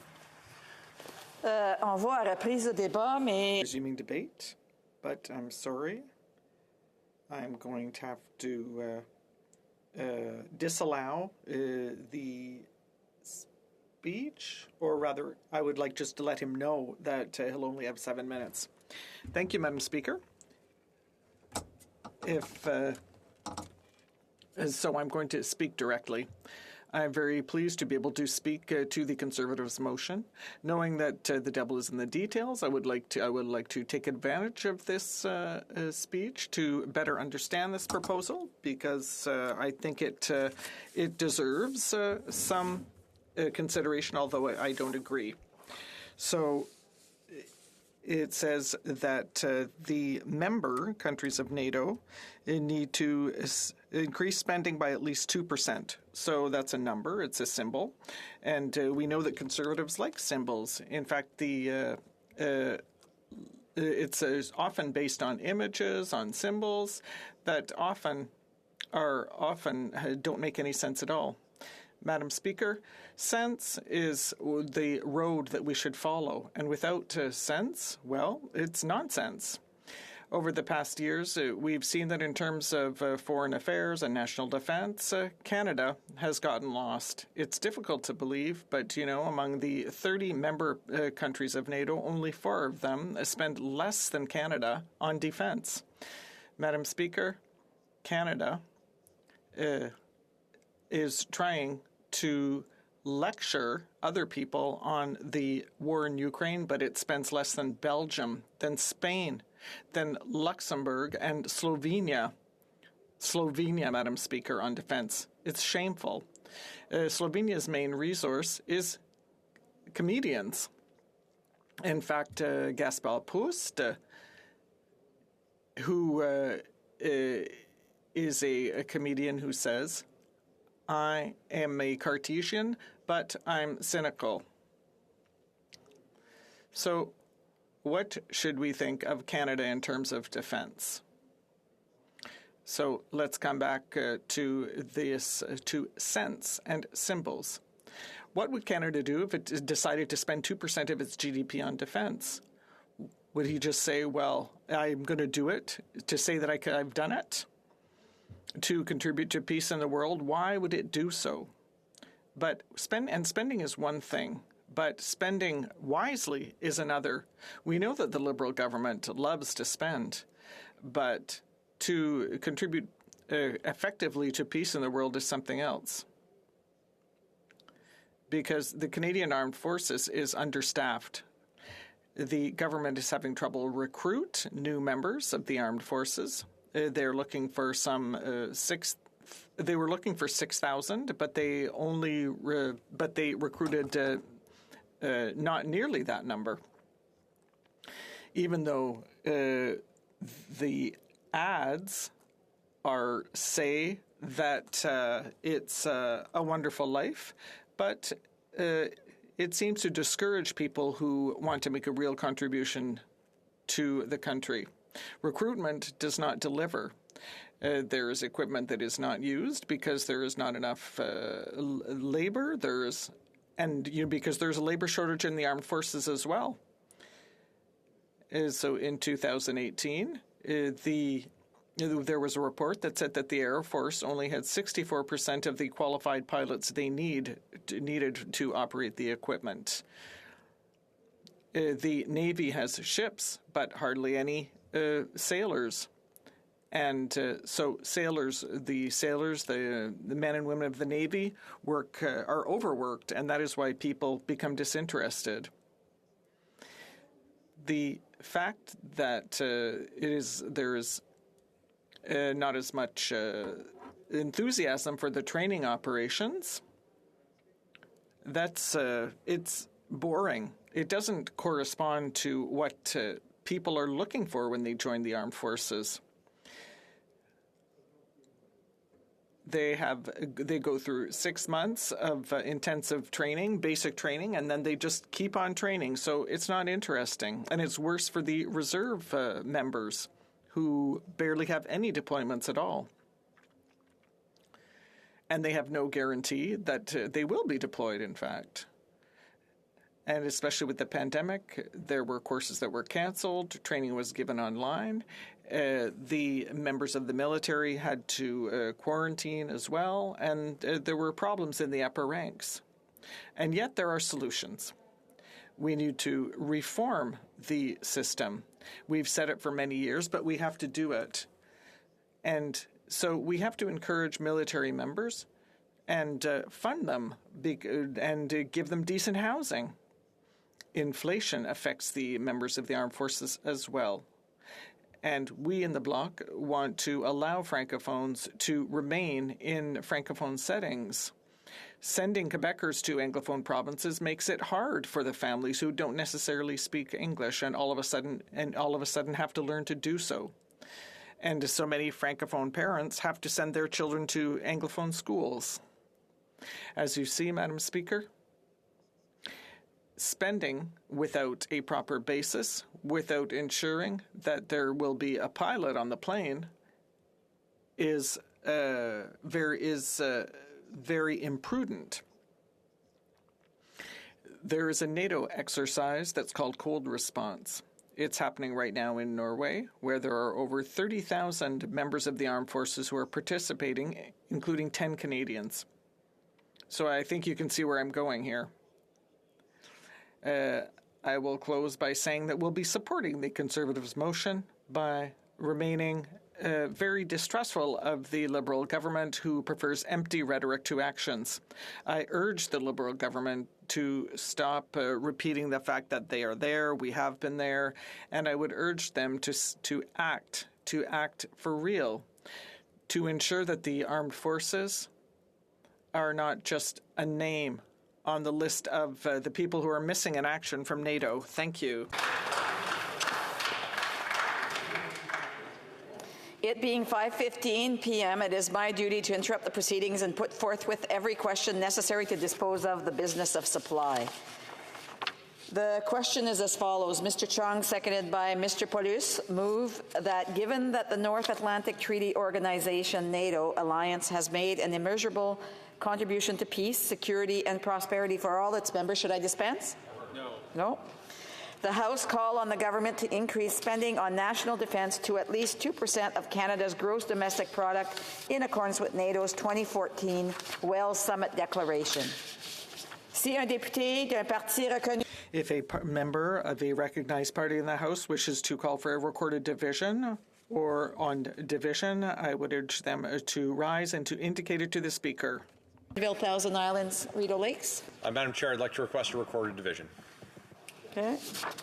I would have said. Conformément à l'ordre adopté le jeudi le 25 novembre 2021, le vote par appel nominal est différé jusqu'au mercredi le 6 avril 2022 à la fin de la période prévue pour les questions orales.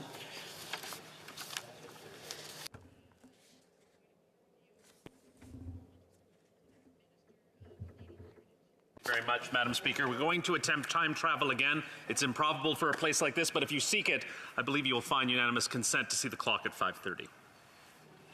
It being 5:30, the House will now... do we have unanimous consent to see the clock at 5:30? Carried. It being 5:30, the House will now proceed to the consideration of private members' business as listed on today's order paper. That was impressive, Chris. That was very impressive. Mrs. Rempel. Orders of the day. Ordre du jour. Private members' business, consideration at second reading of Bill C-249, encouraging the growth of the Crypto Asset Sector Act, standing in the name of Ms. Rempel Garner.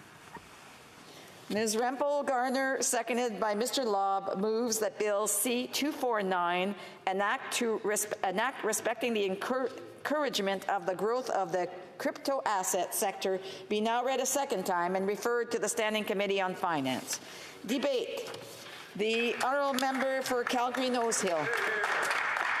Thank you, Madam Speaker. I rise today to speak to my private member's bill, Bill C-249, the Encouraging Growth of the Crypto Asset Sector Act. It's been 14 years since work conducted by Stuart Haber, W. Scott Stornetta, and Dave Bayer was used by a person operating under the pseudonym Satoshi Nakamoto to launch a concept called blockchain. Since the Nakamoto paper was published, the concepts it contained have been operationalized the world over to launch a pantheon of innovative products and practices that are revolutionizing how people interact and transact with each other. Canada's Parliament has yet to debate the crypto asset sector, and this debate today marks the first time we are doing so. I'm going to break down the public policy challenge before us today in 6 parts: what crypto assets are, why the sector is important to Canada, why Parliament needs to turn its attention to the sector, why this bill is the best approach for Parliament to take in the matter, problems that this approach will prevent, and my desired approach to building consensus for this model. So on the first point, what are crypto assets? Within my bill and within my speech today, I use the term crypto asset and define it as digital assets that are secured by means of cryptographic systems, including the blockchain system, that do not rely on a central authority and are based on algorithms agreed to by the majority of users. Cryptocurrencies like Bitcoin and Ethereum are one type of crypto asset. Transactions use blockchain to record transactions and issue new units, as opposed to fiat currencies, which have a central issuing or regulating authority. Non-fungible tokens, or NFTs, are another. NFTs are a digital asset that represents real-world objects like art, music, in-game items, and videos. They are bought and sold online, frequently with cryptocurrency, and they are generally encoded with the same underlying software as many cryptos. Rather than spending the limited time I have today breaking down the technical aspects of how crypto asset operates, I encourage colleagues who aren't familiar with the subjects to spend some time watching the multitude of videos and articles and other educational resources that are now available. I will highlight, however, that the lack of education on the topic among legislators and public servants is a problem that my bill attempts to resolve. The goal of this would be to have public policy happen in an environment based on knowledge and public consultation rather than polarized partisan interests. Why is the sector important to Canada? First, crypto assets represent an important sector which could help diversify and grow the Canadian economy. To give colleagues a sense of the size of this industry, one recent report suggests that the global cryptocurrency market reached a value of $1.782 billion in 2021. Looking forward, the publisher of this report expects the market to reach $32.4 billion by 2027, exhibiting a compound annual growth rate of 58.4% during the time period of 2022 to 2027. The global market for another type of crypto asset, non-fungible tokens, is expected to grow from $14 billion in 2021 to $21.3 billion in 2022 at a compound annual growth rate of 52.1%. This market is expected to reach $82 billion at 2020 cents at a compound annual growth rate of 40.2%. Canada should be a natural home for this type of innovation and investment. Second, many view the decentralized nature of crypto assets as an attractive feature in and of itself. Removing intermediaries from computer networks, distributed ledgers, can facilitate new types of economic opportunities that were not possible before. Blockchain technology underlying Bitcoin and other cryptocurrencies has been hailed as a potential game changer for a large number of industries. Another common reason for investing in crypto assets is the desire for a reliable, long-term store of value. This property makes cryptocurrency attractive to people who are worried about things like bank failures, or so some rationale goes. This brings us to why Parliament needs to turn its attention to the sector. As with any industry, there are massive potential benefits to Canada as well as potential pitfalls. The call to us as legislators should be to find a path which promotes growth and investment in the sector within Canada while protecting those working in the space as well as consumers. Many innovators and proponents of crypto assets in Canada are actually calling for the federal government to use its convening power to provide policy clarity to the industry. The current lack of clarity, particularly on safeguards to protect those working in the space, is seen as an impediment to investment. That is to say, who would invest in a sector that is likely to be regulated at any time, but likely by people who know little to nothing about how the industry actually operates? The same could be said for government investments in the sector. Further, a significant amount of jurisdiction for policy related to the sector falls to the provinces. A patchwork of rules and regulations are popping up across Canada. Provincial jurisdiction must be respected, but the federal government could have a role to play in convening provinces to establish an opt-in set of harmonized policies, which would make it easier for investors to operate and to provide safeguards. At the same time, given the newness of the sector and its rapid pace of growth and innovation, there are risks. Education to help investors evaluate risk could benefit the sector. Specifically, a broader public understanding of what is real and what is speculative mania, what is protected by government regulation and what isn't, how to prevent digital asset theft, how crypto asset volatility occurs could benefit the sector, as could safeguards which are present for other asset classes like traditional securities to prevent fraud and illegal activities. High-profile instances of alleged fraud like the Quadriga CX scandal, which many Canadians will be learning about via the Netflix film on the topic this week, underscore the need for what we're discussing today. Our Parliament should also be seized with this issue because other jurisdictions are well ahead of us on this matter. If we continue to lag in setting a framework for Canada, this will become an impediment in future negotiations regarding trade and will drive talent and capital away from Canada to other jurisdictions with more robust frameworks. For example, the European Union has recently introduced their proposal for a new EU law on crypto assets under the Market in Financial Instruments Directive. The European Blockchain Partnership is also planning a pan-European regulatory sandbox in cooperation with the European Commission for data portability, business-to-business data spaces, smart contracts, and digital identity. This will cover sectors including health, environment, mobility, energy, and more. Last month, American President Joe Biden signed an executive order directing his federal government to come up with a cryptocurrency plan. The order will coordinate efforts among financial regulators to better understand the risks and opportunities presented by digital assets, particularly in the areas of consumer protection, national security, and illicit finance. The Biden administration stated that this is in response to the explosive growth in digital assets and a desire to maintain American technological leadership. The results could shape the contours of a rapidly innovating industry, but yet Canada has not moved forward in this regard. At the same time, the innovative functions of blockchain technologies, the decentralized essence of how they function, should not be hampered by the lack of clarity or knee-jerk reactions from legislators.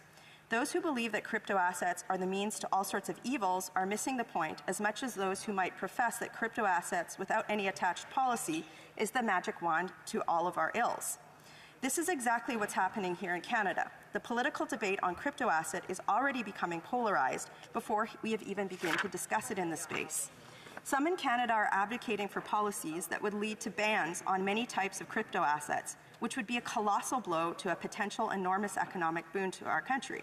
On the other hand, there are some openly advising the public that cryptocurrencies, which are volatile, currently subject to an enormous amount of regulatory uncertainty, and are untested as an inflationary hedge against periods of sustained high inflation, are good ways to solve Canada's inflationary problem. Rather than going down the path of reactionary populism or highly damaging knee-jerk overregulation, we should choose a better way. And that brings me to what my bill does. The bill requires the Minister of Finance to develop a national framework for the crypto asset sector, and in developing the framework, to consult with persons working in the sector who are designated by the provinces and territories. The bill requires the Minister of Finance to formally ensure that crypto asset experts are leading voices in the policy development process. It would also be open to public submissions. Given the newness of the sector, the bill also enshrines consultation of innovators who work in the space while asking those who traditionally have primary access to the finance minister on such matters, like lobbyists and public servants, to engage via their traditional access routes so that a fulsome position on what the government should or should not do is developed. It enshrines provincial jurisdiction by ensuring that any framework would be in an opt-in only basis for the provinces, as well as requiring the Minister of Finance to ask the provinces for input during the consultation process. This would prevent policy happening behind closed doors in the federal government without more open consultation. The bill takes an optimistic view of the sector rather than pessimistic. That is, it could be an important part of the Canadian economy. Other more pessimistic views that have been used in other jurisdictions have functionally kneecapped the space to the detriment of those nations' economies. This bill asks the Minister to ensure Canada remains an attractive place to attract and retain investment and talent while protecting those who work with crypto assets. Most importantly, rather than prescribing any particular policy, this bill creates a mechanism to formally engage the expertise of crypto asset talent in policy development. It would require the framework to be reviewed by committees of the House and the Senate, and it would require this work to be done within a 3-year period. My rationale for putting this bill forward is to depoliticize what is becoming a polarized discussion on the space and to open the policy process to those innovators who need us to support them, but also not set unnecessary roadblocks that would stand in their way. I'm hoping that if this bill passes, innovators, provinces, and those interested in crypto assets will have a clear and productive mechanism to work with the federal government to drive common sense public policy that will see Canada become a world leader in this space. Many innovators, crypto asset practitioners, bankers, lawyers, and members of the general public have expressed great excitement about this open and novel approach to setting public policy for the crypto asset sector. In fact, I've had legislators from other jurisdictions around the world look at this as a novel approach to tone down the rhetoric on the subject and actually do something that resembles work, which could be hopefully be duplicated on a larger scale. One particular example that I would like to highlight with regard to feedback is from Morva Rohani, the Executive Director of the Canadian Web3 Council. She says, Bill C-249 has launched a long overdue public policy discussion on the benefits of cryptocurrencies in Canada. The Canadian Web3 Council is supportive of the development of a national framework to encourage the growth of the cryptocurrency sector in consultation with the industry. I hope that this bill gives an opportunity for all colleagues of all political stripe to educate themselves on crypto assets and develop their party's particular policy stances regarding the challenges and opportunities that this sector presents to our country from a place of knowledge and sound judgment, rather than populism or knee-jerk reactions to regulate away anything new. To that end, I want to state to all members of the House that I'm open to amendments to this bill. I tried to present a framework that could be rigorously viewed by the Finance Committee members and witnesses, with constructive amendments to be made on scope or content provided. If a colleague wants the bill to do more, I encourage them to take it to committee and to amend it. I hope that colleagues will evaluate this bill in the spirit that is intended to evoke in the House. That is a supportive, cross-partisan approach to nurturing a nascent and highly important innovative economic opportunity for our country. Thank you, Madam Speaker. Questions and comments. The Honourable Member for Kings Hants. Thank you, Madam Speaker. I'd like to thank the member from Calgary-Nose Hill for bringing this important discussion to the House, and she articulated that in her speech about how we really do need to have important conversations about cryptocurrency in the future and how it works. And again, in that spirit of trying to be not partisan, I've read through the bill. I think, by and large, the framework and the idea of forcing those conversations in making sure that we are addressing, as legislators and as lawmakers, how we position this industry in the days ahead is really important. I looked at Section 3, Sub 1, in terms of the fact that the framework is encouraged to grow the sector. And I may agree with that. I certainly have to get my own head wrapped around, and this will be an important discussion about where I stand on this issue. But would the member be open to an amendment around, as opposed to saying pro-growth in this sector, at least exploring ways on the administrative burden? She mentioned about not trying to be too partisan one way or the other. Would she address that point on the language about whether or not we can have something perhaps a little bit more neutral in saying how best to move forward with the sector writ large? For Calgary-Nose Hill. I look forward to debate on the topic. I would say that the industry is a way to diversify Canada's primarily natural resource-based economy, something that the government has stated that it's desire to do. I would like to hear from the government or government members even offline why growth would be a problematic word in this context. I don't think that growth is necessarily incongruent with the need to look at some of the safeguards to protect those who are working in the space. But again, if this bill gets to committee, I really hope that the question that the members asked is what is asked to witnesses. That's what's discussed among other committee members, so that what comes out of Parliament is something that sends a signal to industry that Canada gets this, that we want to see growth in innovative new sectors. At the same time, we also want to address public policy challenges that have been brought to the forefront without, as some jurisdictions have said, sort of legislating away any sort of potential economic opportunity. Du Lac-Saint-Jean. The Honourable Member for Lac-Saint-Jean. Thank you, Madam Speaker. I'd like to thank my honourable colleague from Calgary-Nose Hill for her speech. She talked a lot about great opportunities provided by crypto assets. And the Toronto Police have said that that cryptocurrencies are problematic because they lend themselves to criminal organizations' attempts at money laundering. And that has been a fact. So my question is simple. Is that what the member for Calgary Nose Hill meant by good opportunities? The honourable member for Calgary Nose Hill. That's an odd question. I mean, regular currency can be used to conduct illegal opportunities or illegal activities as well, too. I think the challenge that the Toronto Police has outlined in that example is that the framework that might be used to detect or prevent that in this emerging space is something that is worthy of discussion.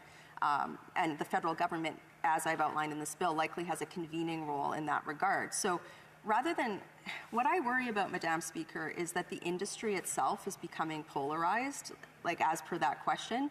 I would like to see the industry itself not be labeled bad or good, but that we talk about how we put a policy framework in place that both encourages growth and also safeguards those who are working in the space and those who are consumers. The honourable member for Central Okanagan, Similkin and Nickel. Thank you, Madam Speaker. I want to thank the member for Calgary Nose Hill for putting forward this in such a nonpartisan manner. There is a huge opportunity for Canada if we just need to look at what happened with Ethereum and how Ethereum was largely developed in Canada but has moved to Switzerland. Why? Is because countries like Switzerland and Japan have laid out clearly national rules that explain what kind of development, what kind of tokens, what kind of crypto, what kind of applications that can fuel the blockchain industry, particularly when we look at the opportunities of Web 3.0. So, Madam Speaker, I've spoken with people in this space, innovators, who simply want to be able to get a bank account so that they can start. Unfortunately, Madam Speaker, there are many misconceptions in regards to the industry. I was hoping that the member might be able to point out some of the challenges our Canadian innovators have had and continue to have. Honourable member for Calgary Nose Hill in 10 seconds. I would just answer in the context, my colleague's question is the context, again, of my Bloc colleague's question. The industry in itself is not inherently bad or good. It's what we as a country choose to make of it, right? And I think that any province, including the province of Quebec, would have huge investment opportunities that would be chased away if we overly politicize this, and I hope that that doesn't happen. Debate, the Honourable Parliamentary Secretary to the Minister for Women and Gender Equality. Thank you, Madam Speaker, and thank you for the opportunity to speak today on this important private member's bill. I want to thank my colleague across the aisle, the member for Calgary Nose Hill, for bringing this bill to the House of Commons. How Canadians use money and make payments is changing thanks to the emergence of new digital technologies. Bill C-249 seeks to understand the benefits of cryptocurrencies and these new technologies. I commend the member opposite for inspiring discussion on this emerging economic sector. This is an important debate to be had. I first want to highlight the benefits that cryptocurrency has on Canada's economic growth and the future of money in our country. Billions of dollars of wealth has been created in the cryptocurrency space. Companies are getting on board. Walmart, Reebok, and IBM have implemented crypto and blockchain solutions to maintain transparency and integrity of their supply chains. Internationally, cryptocurrency is a useful tool. After the illegal invasion of Ukraine by Russia, the Ukrainian government pivoted to accept donations of cryptocurrency to fund its military defense and humanitarian aid. They raised over $100 million in support. Even residents in my riding use cryptocurrency for personal investment opportunities, and I'm sure the same could be said for constituents for ridings across our country. It's a popular and growing investment, and there are undeniably benefits to cryptocurrency, and the hype to invest is certainly growing. And yet the sector does remain under-regulated. Governments around the world have their work cut out for them to craft legislation and regulate this new technology. Bills like Bill C-249 make important contributions to the debate on how to regulate cryptocurrencies. However, I am concerned that it is narrow in scope. While it certainly highlights the benefits of cryptocurrency, I am concerned that it doesn't necessarily address the risks involved in the crypto asset sector. Specifically, it doesn't address the potential vulnerabilities and financial instability inherent within the crypto asset industry. These risks, vulnerabilities, and instabilities need to be accounted for as we move forward. As we transition into a digital world, governments must ensure that crypto assets have proper oversight. Things like cybersecurity provisions must be established for these sectors. Simply as cryptocurrencies rise in popularity, Canada needs the proper regulatory infrastructure in place to guide, shape, and inevitably regulate the growth. Without these safeguards, we put the safety and security of Canadians at risk. Of utmost concern to me is that we cannot overlook the dark elements that can be a consequence of the unregulated growth of crypto assets. Around the world, people in the black market are trying to legitimize their wealth by venturing into the crypto space. This illegal and unregulated activity has posed unintended, or perhaps intended, consequences to economies and democracies around the world. Over the last month, we've seen the Russian oligarchs use crypto assets, to circumvent Western economic sanctions and enable the illegal invasion of Ukraine. This allows Russian oligarchs to preserve their wealth amidst the Russian economic crash. It's undermining the international community's economic sanctions. And most importantly, it's enabling the perpetuation of the atrocities that Russia has been committing against Ukraine. Closer to home, there's also evidence of use of crypto assets in illegal activity as well. Just last month, cryptocurrency was identified as enabling the illegal occupations and blockades here in Ottawa, Windsor, and Coutts. Digital currencies allowed protesters to receive global donations without any obstruction or regulation. The Freedom Convoy's own crypto token, was designed in such a way to make it difficult for our law enforcement to connect the individual donors to the actual funds. And this is an evolving problem. Without proper regulation, the presence of cryptocurrency and its illegal activities will continue. Digital currencies undoubtedly appeal to people looking to evade the scrutiny of law enforcement. They're decentralized, and it makes it difficult for government to know what is happening. To this, I reference Matthew Burgone, a leading Canadian digital currency lawyer.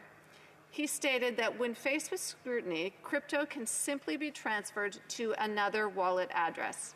It can continue to be transferred in an effort to obscure the original source or in an effort to remove the funds as much as possible from the wallet that was frozen.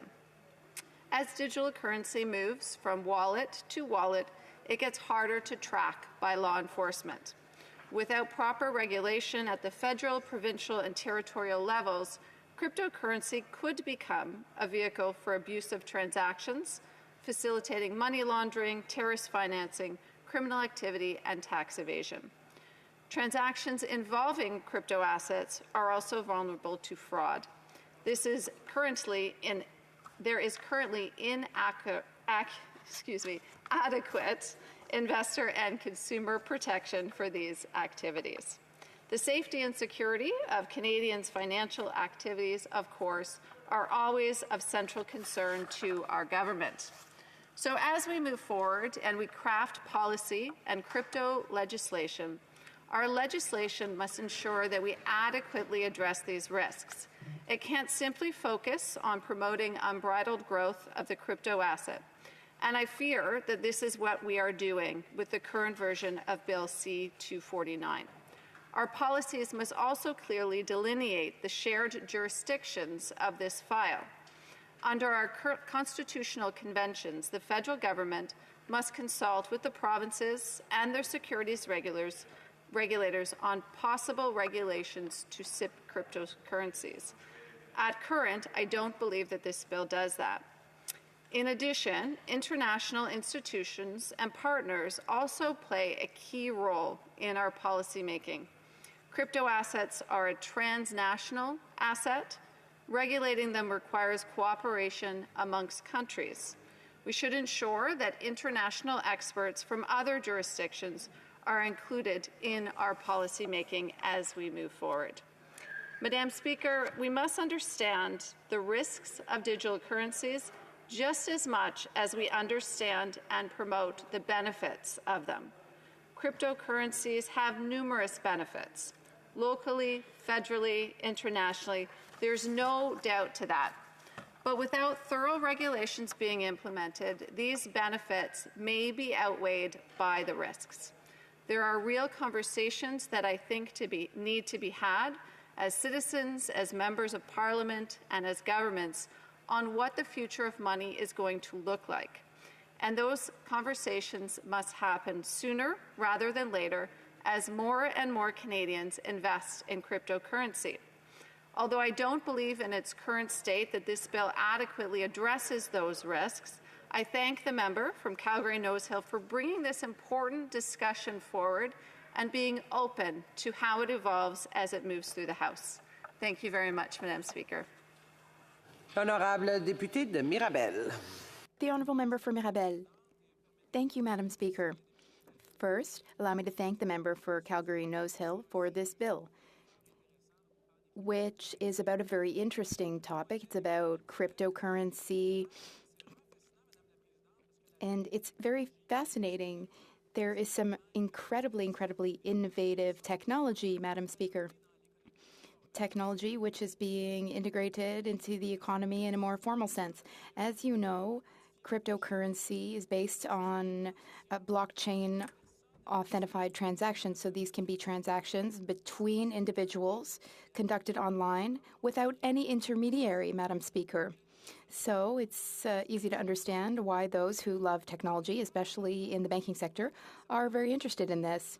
Yet there are many risks associated with the development of crypto assets, Madam Speaker.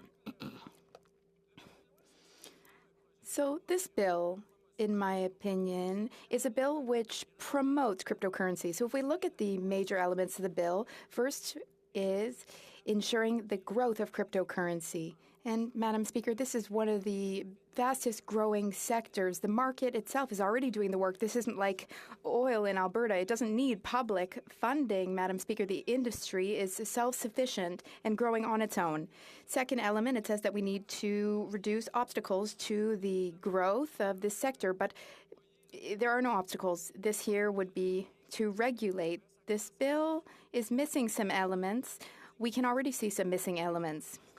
Next element would be to decrease administrative burden in a sector which does not actually deal with much administrative burden, Madam Speaker. So I'm very willing to discuss cryptocurrency and crypto assets, but when I read this bill, there are some issues. This bill is basically a bill which does cheerleading for cryptocurrency. The member for Abbotsford yesterday really left an impression on me. Yesterday, during Conservative filibustering, the member was talking about all of his criticisms raised during pre-budget consultations.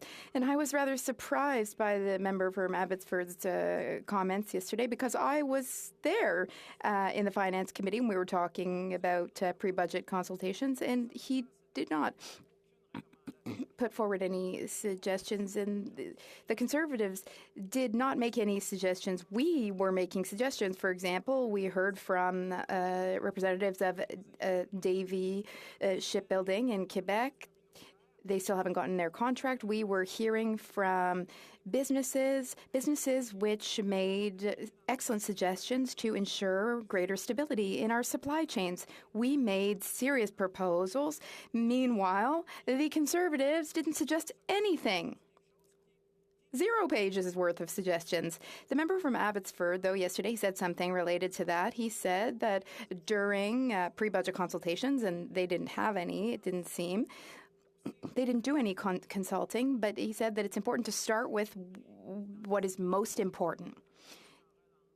And currently, we are recovering from the pandemic. The economy is recovering. And in this context, it is thus surprising to see the Conservatives using their time in this place for a bill like that.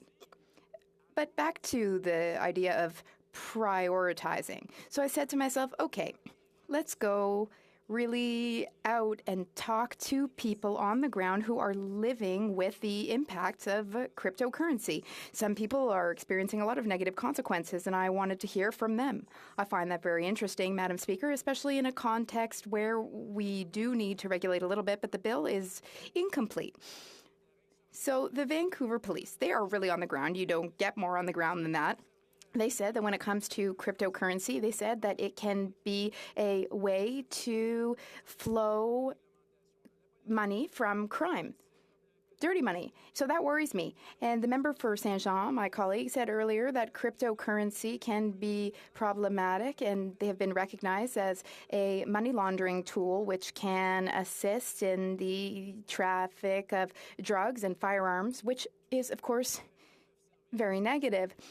And the member for Calgary Nose Hill might say that any money can be used for those purposes, but it depends how easy it is to do so. So we do need to regulate to deal with these sorts of consequences. I don't really see any suggestions for proper regulation. The American Justice Department just created a new group to deal specifically with cryptocurrency-related fraud. That's in the United States. In this bill, however, there is a mention of the need to better protect people from tax fraud and the need to do more work so that the crypto asset sector can be done safely for all. Here we stand to defend the interests of Quebecers and Quebec.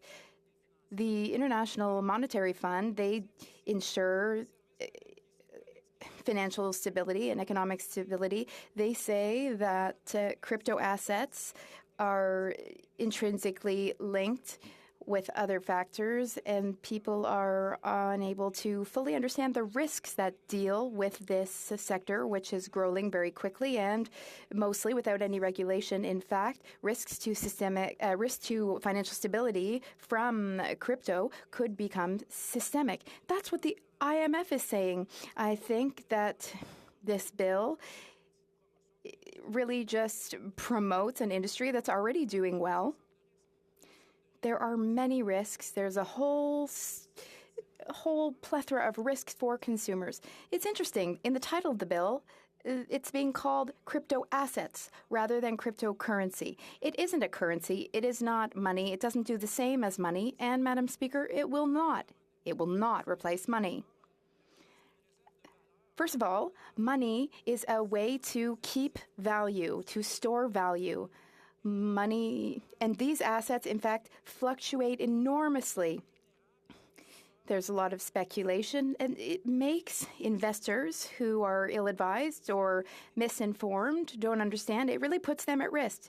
Now, yes, this is a unit, but we want Quebec to be sovereign. We want a Quebecois dollar with its own value, but since that's not the case, we still have Canadian dollars. Cryptocurrency or assets are thus assessed using Canadian dollars. It's interesting, Madam Speaker. This is an intermediary, but it's a decentralized intermediary that can facilitate black market transactions, criminal transactions, and in fact, that means that we need even more regulation for it. I'm worried about this. The Bloc Québécois is worried about this, and we know that we're not the only ones who are worried about it, Madam Speaker. The Assistant Governor of the Bank of Canada, Ms. Baudry, said that Bitcoin is a speculation tool more than a method of payment. So that's the Bank of Canada expressing worry about these tools. So I wonder what the Bank of Canada would say about this bill, whether it addresses their concerns. And I suspect that it doesn't, Madam Speaker. All right, so does the Bloc support this bill? Well, we are at the first reading stage, adoption in principle. We'd like to say that the bill could be improved, enhanced, strengthened in committee. Another colleague already said that. But we need to regulate, we need to consult stakeholders and experts. This bill, though, when I read it, I was really under the impression that if we were to make suggestions for amendments to improve the bill, it would in fact take apart the bill at its very foundation. It would change the principle. It would, in my opinion, need so many amendments, which I don't even know if they would be receivable during committee study. So I wonder whether that might not be a constructive use of the time of parliamentarians to go ahead with committee study for this bill. So, Madam Speaker, given all that, it's highly unlikely that the bill will be able to support this bill in principle. Honourable Member for Elmwood Transcona. Well, thank you very much, Madam Speaker, and thank you to the member from Calgary Nose Hill for bringing this bill forward. As others have mentioned, I think this is a really important discussion.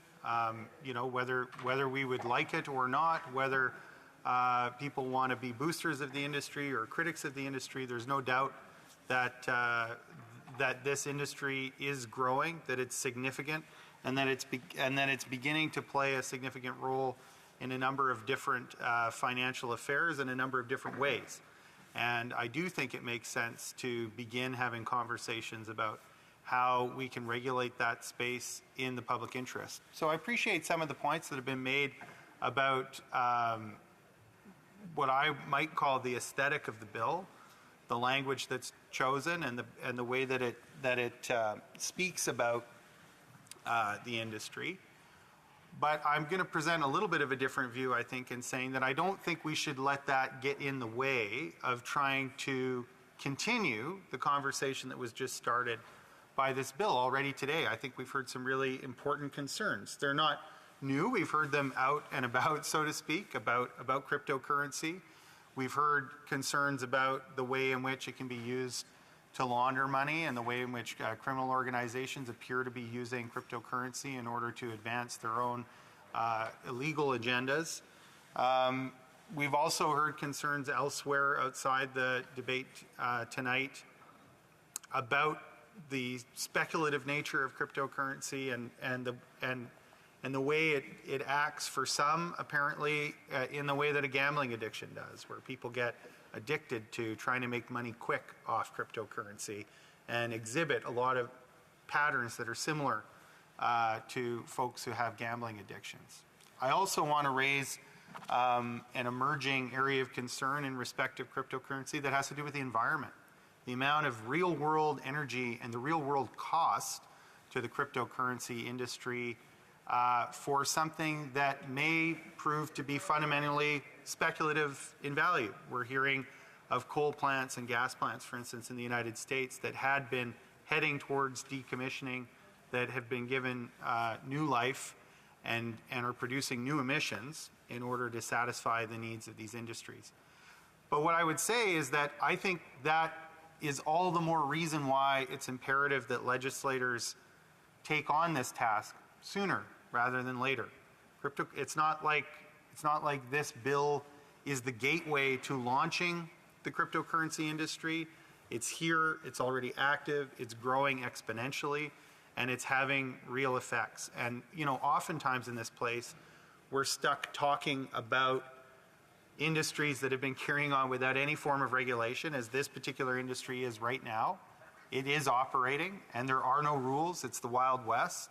And we often talk about things that have been around for a long time that have no regulation. And it becomes I think as time goes on, even more difficult to regulate in the public interest once the die is cast for industries like this. I think of some of the problems we're experiencing now with social media and some of the attempts that have been made even just recently to try and bring some order to the social media universe and to try and mitigate some of the harms that an unregulated social media space can have for democracy, among other things, Madam Speaker. So, all that to say that what I welcome in this bill, even though I may not like all of the language, and I've been reassured by the debate tonight, that if this bill were to go to committee, there'd be a lot of people around the table who have the right concerns, that are interested in figuring out how we can regulate this space in the public interest so that Canadians who wish can avail themselves of whatever benefit there is to this industry. I think even a table where we can talk about what the real benefits are versus just a kind of participation in a game of speculation where there are winners and there are losers. And certainly there are people, and I think I'm not wrong in saying that predominantly there's a lot of young men particularly who seem to like to invest in cryptocurrency. Some of them have done very, very well for themselves. Some of them have lost the shirt off their back and are going to have a long time trying to recover from their foray into the world of cryptocurrency. So I think it behooves us as legislators to talk about this. And whether the language of the bill is a little more boosterish than I might like, to me is beside the point. I don't think it's fatal to the project. I would welcome the opportunity to get into this more at committee, to ask these very questions, to invoke some of the real expertise from outside this chamber, and to help us all learn more about it as legislators. And to also create a forum for the Canadian public, who I think have a lot of questions about cryptocurrency and what exactly it means, and maybe whether they should invest or whether they should just ignore it as something that's a Ponzi scheme. And I think a lot of Canadians are looking for a credible source of information. And a committee would provide an opportunity not only for legislators, but for Canadians to follow along, to hear from, I hope, not just industry experts, but I would want to hear from people whose business is consumer protection, to talk about those impacts I was referring to earlier. Those might include addiction specialists who are looking at the kind of gambling aspect of cryptocurrency as experienced by some people. And I would want to hear from people who are watching the environmental impacts of the industry and who have something to say about how it ought to proceed. Those include some, that's not all, I see some head shaking on the Conservative benches, but that's not all about saying no to the industry. I know there's a movement afoot that has suggested how changes to coding language could significantly reduce the environmental impact of cryptocurrency. For me, the real point is that these are things we should be talking about. And we shouldn't be talking about them 20 years from now, as is so often the case with legislatures when it comes to new industries and new technologies. Usually because it's really hard to find agreement in these kinds of places. And we tend to be hypersensitive to the connotations of using this kind of language to describe it as opposed to that. Now, I understand that. I'm guilty of it myself. I say guilty. I don't think it's a bad thing in certain contexts. But in this case, I really do welcome the opportunity to try and dive further into this. It's why I'm prepared to support this bill at second reading, and I believe you'll find my colleagues in the NDP are prepared to support the bill at second reading in order to try and create a forum to get into these matters more, because I really do think there's a real public interest in continuing these conversations. And as I say, I was quite reassured by the debate tonight that there's a lot of members of Parliament from all sides of the House who are alive to the real concerns and the real risks of this industry, and also appreciate that there may be some positive potential, maybe want to get a little more straight on what that positive potential really is. I think if we find that really this is just a speculative enterprise and it doesn't add any real value, then perhaps we should be skeptical of it. I don't pretend to know that answer at this point. As a member of the Finance Committee, I really would appreciate the opportunity to be able to delve more deeply into it. And supporting this bill for me and for my NDP colleagues is an opportunity to advance that discussion in a forum where we might hope to make some progress on regulating this industry. I would note that what the bill calls for is for the minister to table a framework. So we're not, we don't have a regulatory framework in this bill. It doesn't really authorize anyone to make a regulatory framework. What it calls for is for a minister in the government, whatever the government of the day may happen to be, to table a document that will, as is the wont of this place, lead, I'm sure, to more conversation. And there will be more opportunities to criticize. If it's too boosterish, there'll be opportunities to criticize that. If it's too heavy-handed from a regulatory point of view and certain people feel that that shuts down the positive opportunity of the industry, whatever that may be, there will be opportunity to provide feedback on that. Doubtless, there will be a government bill at some point before the industry is actually regulated in Canada. So I see this as an important first step in establishing the conversation, taking it seriously here on Parliament Hill, and it's why I'm pleased to provide my support to the bill today, notwithstanding some of the legitimate criticism that we've heard here tonight. Thank you very much. The Honourable Member for Huron-Bruce. Madam Speaker, and I want to thank the member from Calgary-Nose Hill for her bill that she brought forward and to really attempt to make Canada a leader in the crypto space, which we kind of already are. When we talk about growth, I've heard a couple comments today from the speakers about growth. You have to have certainty before we can continue to grow. And that's what this is trying to do, is provide certainty to the industry so that they know the rules as they go forward. A couple years ago, there was a framework, and it was specifically around crypto asset trading platforms. And the Canadian Securities Administrators, with all their provincial trading commissions, put together this, and it set a framework.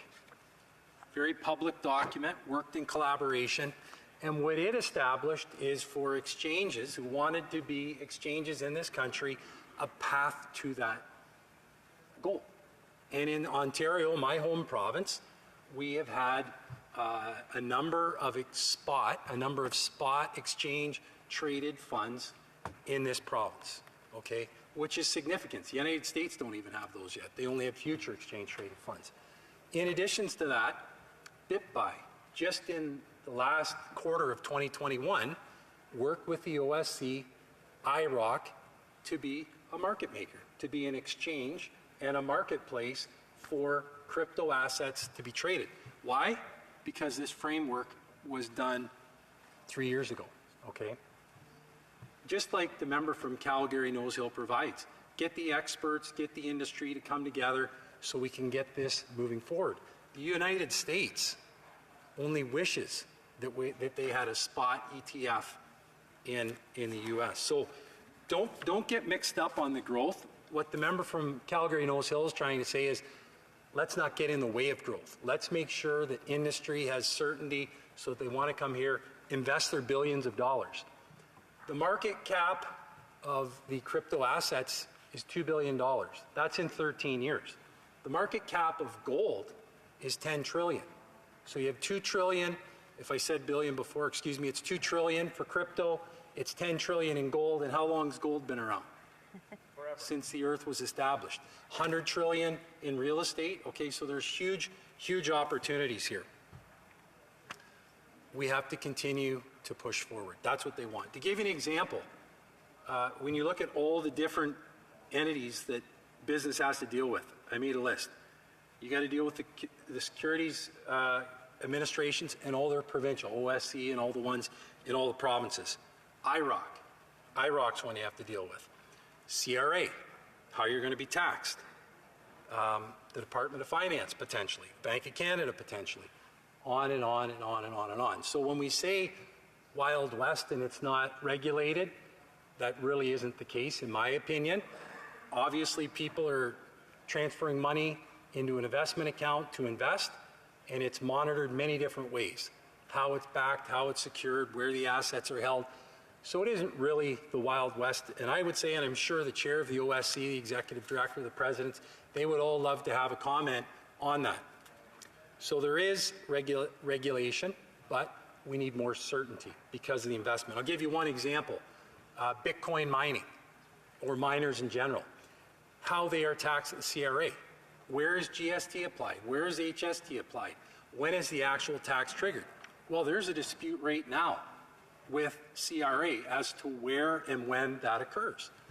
This is what the member from Calgary Nose Hill is talking about. Let's have a framework of industry experts get around the table and say, hey, what the heck are we charging HST every time we mine a Bitcoin? That doesn't make any sense. This isn't a service business. This is a mining company just like Kinross Gold or somebody else. That's what we're talking about.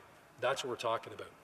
And in regards to the illicit activity, I'm going to tell you right now, I got a 20. This is my last 20 I have.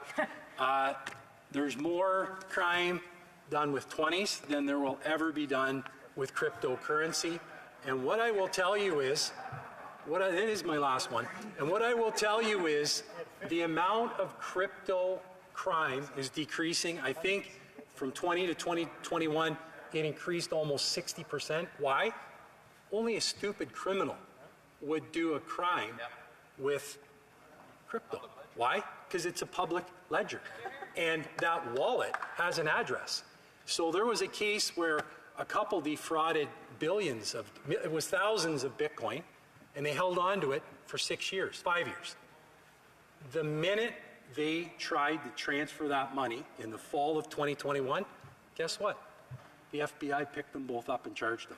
So only an idiot criminal would, and there's some out there, but only an idiot criminal would do it with this. They're going to go with cash or something else. They're not going to do it with that. Okay? My colleague from Quebec made a comment, and we're always getting to know each other, which is great. But in Quebec, there are a number of, just for example, there's ShakePay. ShakePay is in Montreal. I'm sure some of my colleagues have heard of ShakePay before. Also, there's a Bitcoin mining company. That's right. There's about 5 or 6. It's called Bitfarms. There's more than just Bitfarms. Bitfarms is a $1 billion company in Quebec, traded on the stock exchange, in a public stock exchange, and went through all the regulatory burden to become publicly traded in the Belle Province. So I think it would be great if Bitfarms and ShakePay and a number of these Quebec-based companies reached out, do a little bit of government relations, and explain to them, not in an embarrassing way, in an informative way. This is a new industry. This is new. It's 13, 14 years. And explain just that CRA income tax issue to them. It would be great. And by the way, my good colleague from the NDP, who I had the honor of serving with on the industry committee, Bitfarms is 100% renewable energy from Hydro-Quebec. So it's green. And by the way, there's a North American mining council whose mandate is to be a leader in renewable energy. So these are great initiatives that is coming out of this. There are solar initiatives in the southern states. There's wind initiatives. Some of the greatest innovation in green energy is actually going to come out of crypto. It's hard to believe, but it's true. The best and brightest minds. When I was going to university, and that was quite a long time ago, they were learning how to chisel rocks. Now, the best and brightest minds are going into the crypto space. We want the best and brightest to graduate from these great universities and work in Canada. We don't want them to go to Silicon Valley. And in fact, the crypto space isn't even in Silicon Valley. It's in Miami, and it's in Toronto. That's where we want people to be. US, UK, the European Union, they are all working through this process that we're proposing here. Why? Because they see the value, this one-time opportunity to be the world leader in this space. And that's what we're trying to do here with this bill. There is much to talk about. BitBuy. We are having the executives from BitBuy and WonderFi come and speak to us in a couple of weeks, and they're going to explain the process that they went through to be a market maker in Ontario. And they'd love to talk to all members of Parliament and explain how the process works and how the regulation works. We're not trying to slow things down. Business wants certainty. Business wants certainty. This is how we're going to do it. As well, FinTrack, know your client. These are money services businesses. They know what they're doing. You have to go through all these to do it. The last thing I'll talk about quickly is remittances. Bitcoin, Lightning, and Strike. 24% of the GDP in El Salvador is in remittances. That's where somebody in Canada or the US transfers money to a relative. Honduras, Haiti, there's all sorts of them, Jamaica, they're all over 20%. They go to money market and they get hosed. And I'm not against money market, I'm just telling you they get hosed. You can do this with Bitcoin, Lightning, and on the Straight network. It's that quick and it costs nothing. That's making a difference. 2 million people in this country are unbanked. This industry is giving people a leg up.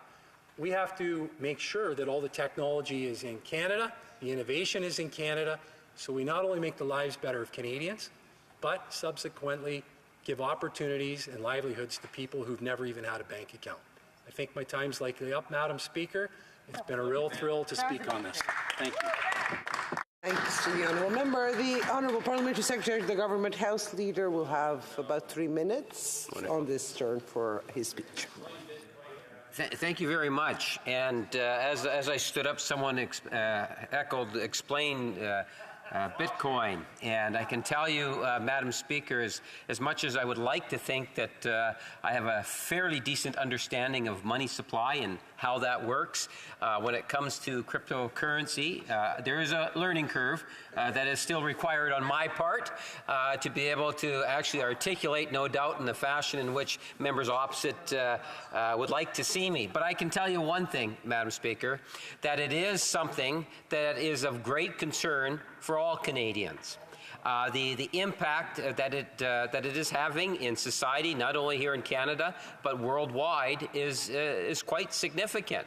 And I think there is a keen interest from a number of stakeholders, whether it's governments, financial institutions, to consumers, to producers, in regards to what is a cryptocurrency, how it continues to evolve, and what impact that is going to have on modern-day society, if I can put it that way, Madam Speaker. As has been pointed out by members on all sides of the House, there are probably more questions in regards to the whole concept that has been now around for, I understand, over a decade now, Madam Speaker, in one form or another, than there are actual answers. So I do believe that we do need to see more work done on this particular file. I can tell you, when I went to university and had a very basic studying of some economic policy, something I enjoyed, you do get an appreciation of what money supply is. And when the member opposite was waving a $20 bill from his seat, Madam Speaker, as a prop or whatever one might want to call it, you know, the cash that we see in our society is a fraction of the cash, or I should say the money supply. And I think that what we have witnessed over the last many years is different forms of currency come through in order to facilitate the purchasing and selling of product, whether it's a service or it's a widget. We all know, for example, that at one point in time it would have been through the barter system. And quite frankly, there is, to a certain degree, some people that participate in the barter system. I say that because at the end of the day, much like current currency, whether it's the Canadian dollar or the US dollar, that's always going to be there in some form or another. I feel fairly confident of that, Madam Speaker. It's interesting when we hear about cryptocurrency and the manner in which it is expanding is quite significant, and I'll be able to expand on that point when the debate comes up next. Thank you, Madam Speaker. The Honourable Member will have 7 minutes to complete his speech. The time provided for the consideration of private members' business has now expired, and the order is dropped to the bottom of the order of precedence on the order paper. Hello. Order. Pursuant to Standing Order 38, a motion to adjourn the House is deemed to have been made and seconded at this time. Therefore, the question is that this House do now adjourn. For Sherwood Park, Fort Saskatchewan. Well, thank you, Madam Speaker, and I appreciate the opportunity to speak today about some of the challenges we have seen with donation matching programs launched by governments in response to crises around the world. When there is some singular event causing massive destruction elsewhere in the world, one way that governments have provided assistance is through matching programs that match private donations up to a certain amount. Now, I believe that in general, matching programs are a very positive vehicle. They are a mechanism for encouraging private participation in humanitarian work and promoting the habit of private giving in general. Because matching programs are often time-limited, they can encourage individuals to make their donations in a timely way. These programs also reflect the important idea that governments and private actors can and should work together to advance international humanitarian objectives. But there is one significant problem with matching programs. The risk is that by offering matching opportunities to some organizations and not others, the government uses its financial and rhetorical power to direct private donations in a particular direction. People naturally want to give to organizations that are beneficiaries of a matching program so that their contributions will be effectively doubled. Promoting donation to these organizations in particular is part of the point of matching programs. But if people who might otherwise give to unmatched organizations instead choose to direct their donations to organizations that are the recipient of matching programs, these organizations who do not benefit from matching programs end up receiving less private money than they would otherwise. So the government is picking winners and losers among humanitarian and development organizations when they construct matching programs that apply to a certain narrow set of organizations and not to others. This perverse outcome is something that should be avoided. I believe that when it comes to matching programs, the government should always cast a very wide net. The government could, for instance, establish a policy of matching donations to all charitable organizations that are responding to a particular crisis. Now, in particular, it has seemed to be the tendency of government to launch matching programs with big, established multilateral humanitarian organizations with which the government has long established relationships. This is the easy thing for government to do, and it may also entail less of certain kinds of risks. As the saying goes, nobody ever got fired for buying IBM. The problem is that there may be other good reasons to prefer matching programs with organizations other than big, well-known multilaterals. In many cases, smaller local charities will have particular competencies and connections on the ground. The organizations best positioned to provide humanitarian relief in Lebanon may not be the same as the organizations best positioned to provide humanitarian relief in Ukraine. The easy way out for government is simply to work with big organizations that have some capacity to operate everywhere. But matching donations to smaller local outfits may actually have a greater real impact. These organizations may also be leaner and more efficient. Now, also, a focus on large multilaterals ignores the potential of uniquely Canadian-based and affiliated organizations, in some cases led by diaspora community members with particular connections abroad, and in other cases simply Canadian organizations that are leveraging Canadian innovation and involvement. Imagine the experience of someone who starts a local Canadian not-for-profit organization, has a strong base of support here, and suddenly finds that they're losing donations at a critical time because Canadians are instead choosing to donate to multilaterals that are benefiting from a matching program from their own government. This isn't right and it isn't fair. Now, I have also seen how government matching programs often miss Christian and other faith-based organizations that are doing good development work at the service of all. A secular government should be neutral on questions of religion, which means providing matching opportunities for faith-based and non-faith-based organizations alike. This would be a neutral position, but by avoiding faith-based organizations in their matching program, the government is not taking a neutral position. My initial question was about matching in the case of Ukraine.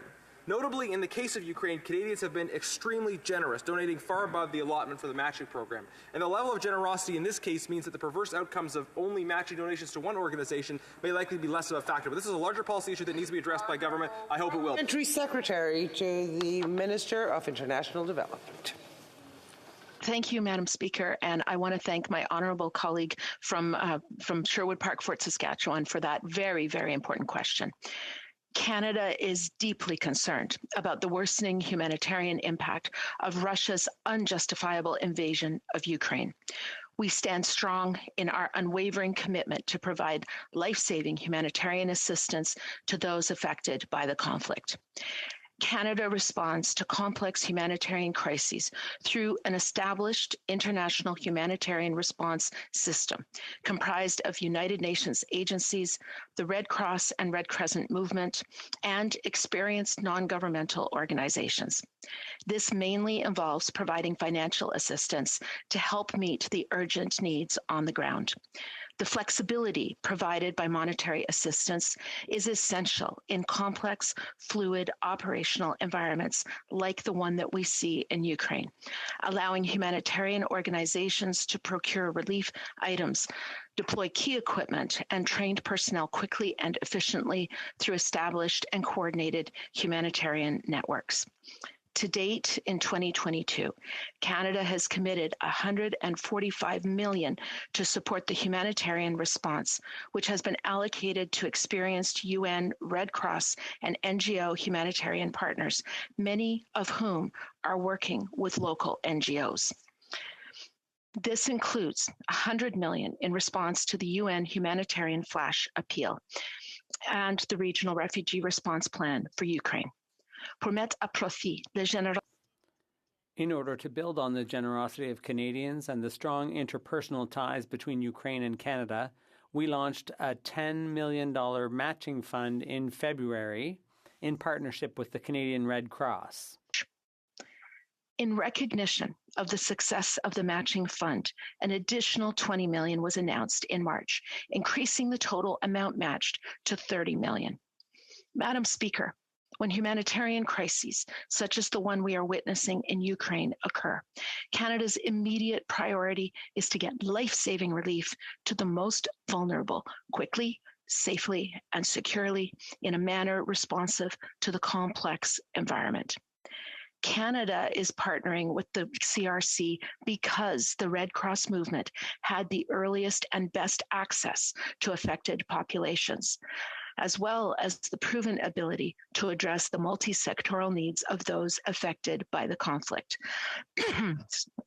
As a global network of humanitarian organizations, the strength of the movement is its ability to quickly mobilize personnel, equipment, and critical supplies directly through local societies to help people affected by emergencies all over the world. The Red Cross was on the ground in Ukraine prior to the escalation of this conflict and continues to work in close coordination with global and local actors to address critical needs. The generosity of Canadians has been remarkable. We recognize and value the immense contribution of organizations such as the Ukrainian Canadian Congress and the Catholic Near East Welfare Association, working hard to support the humanitarian response in Ukraine and surrounding regions. As this crisis unfolds, our government will continue to reassess the best methods and best partners to meet humanitarian needs as they evolve. Merci. Thank you. For Sherwood Park for Saskatchewan.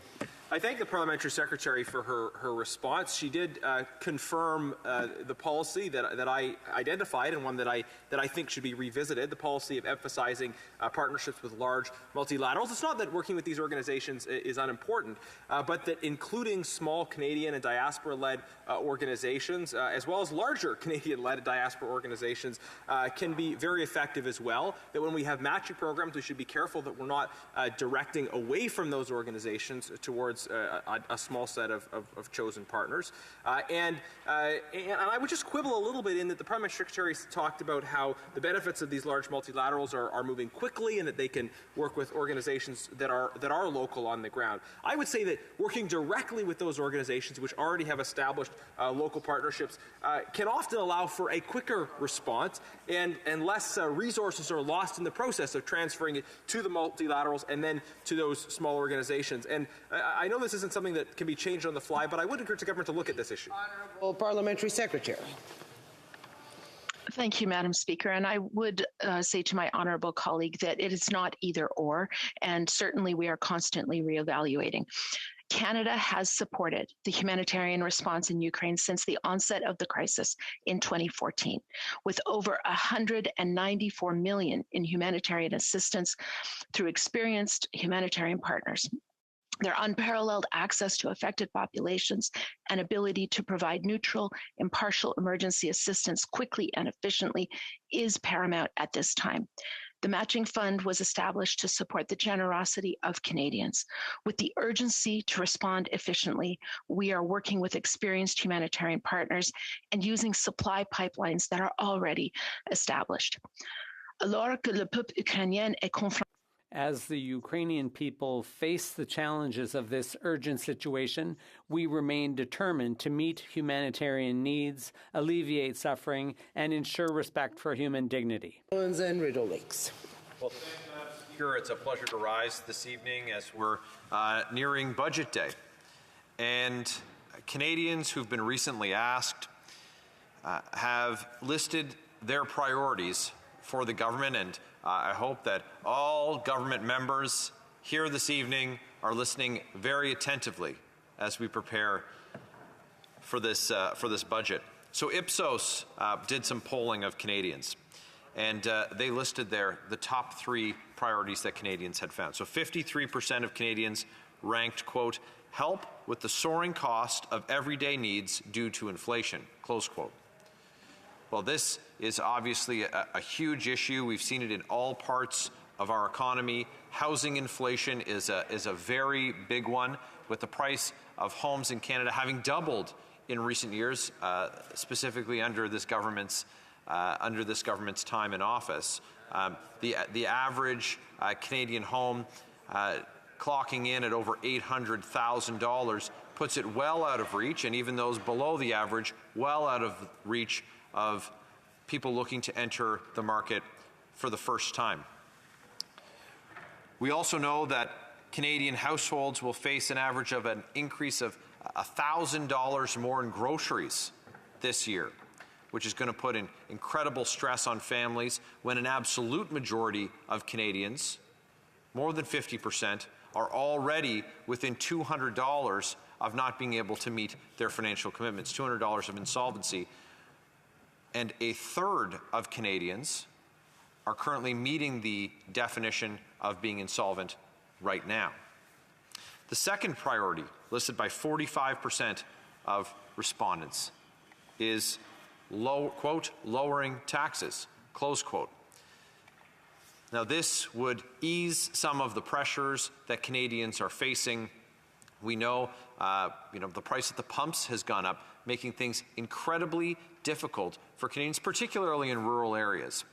But we saw on April 1st, the price of the pumps go up again. So global instability, doing what it does, is very much outside the control of our government here domestically. But the tax increase that they implemented on April 1st was directly under their control. People can't afford to get to work, can't afford to get to medical appointments, take their children to recreational activities.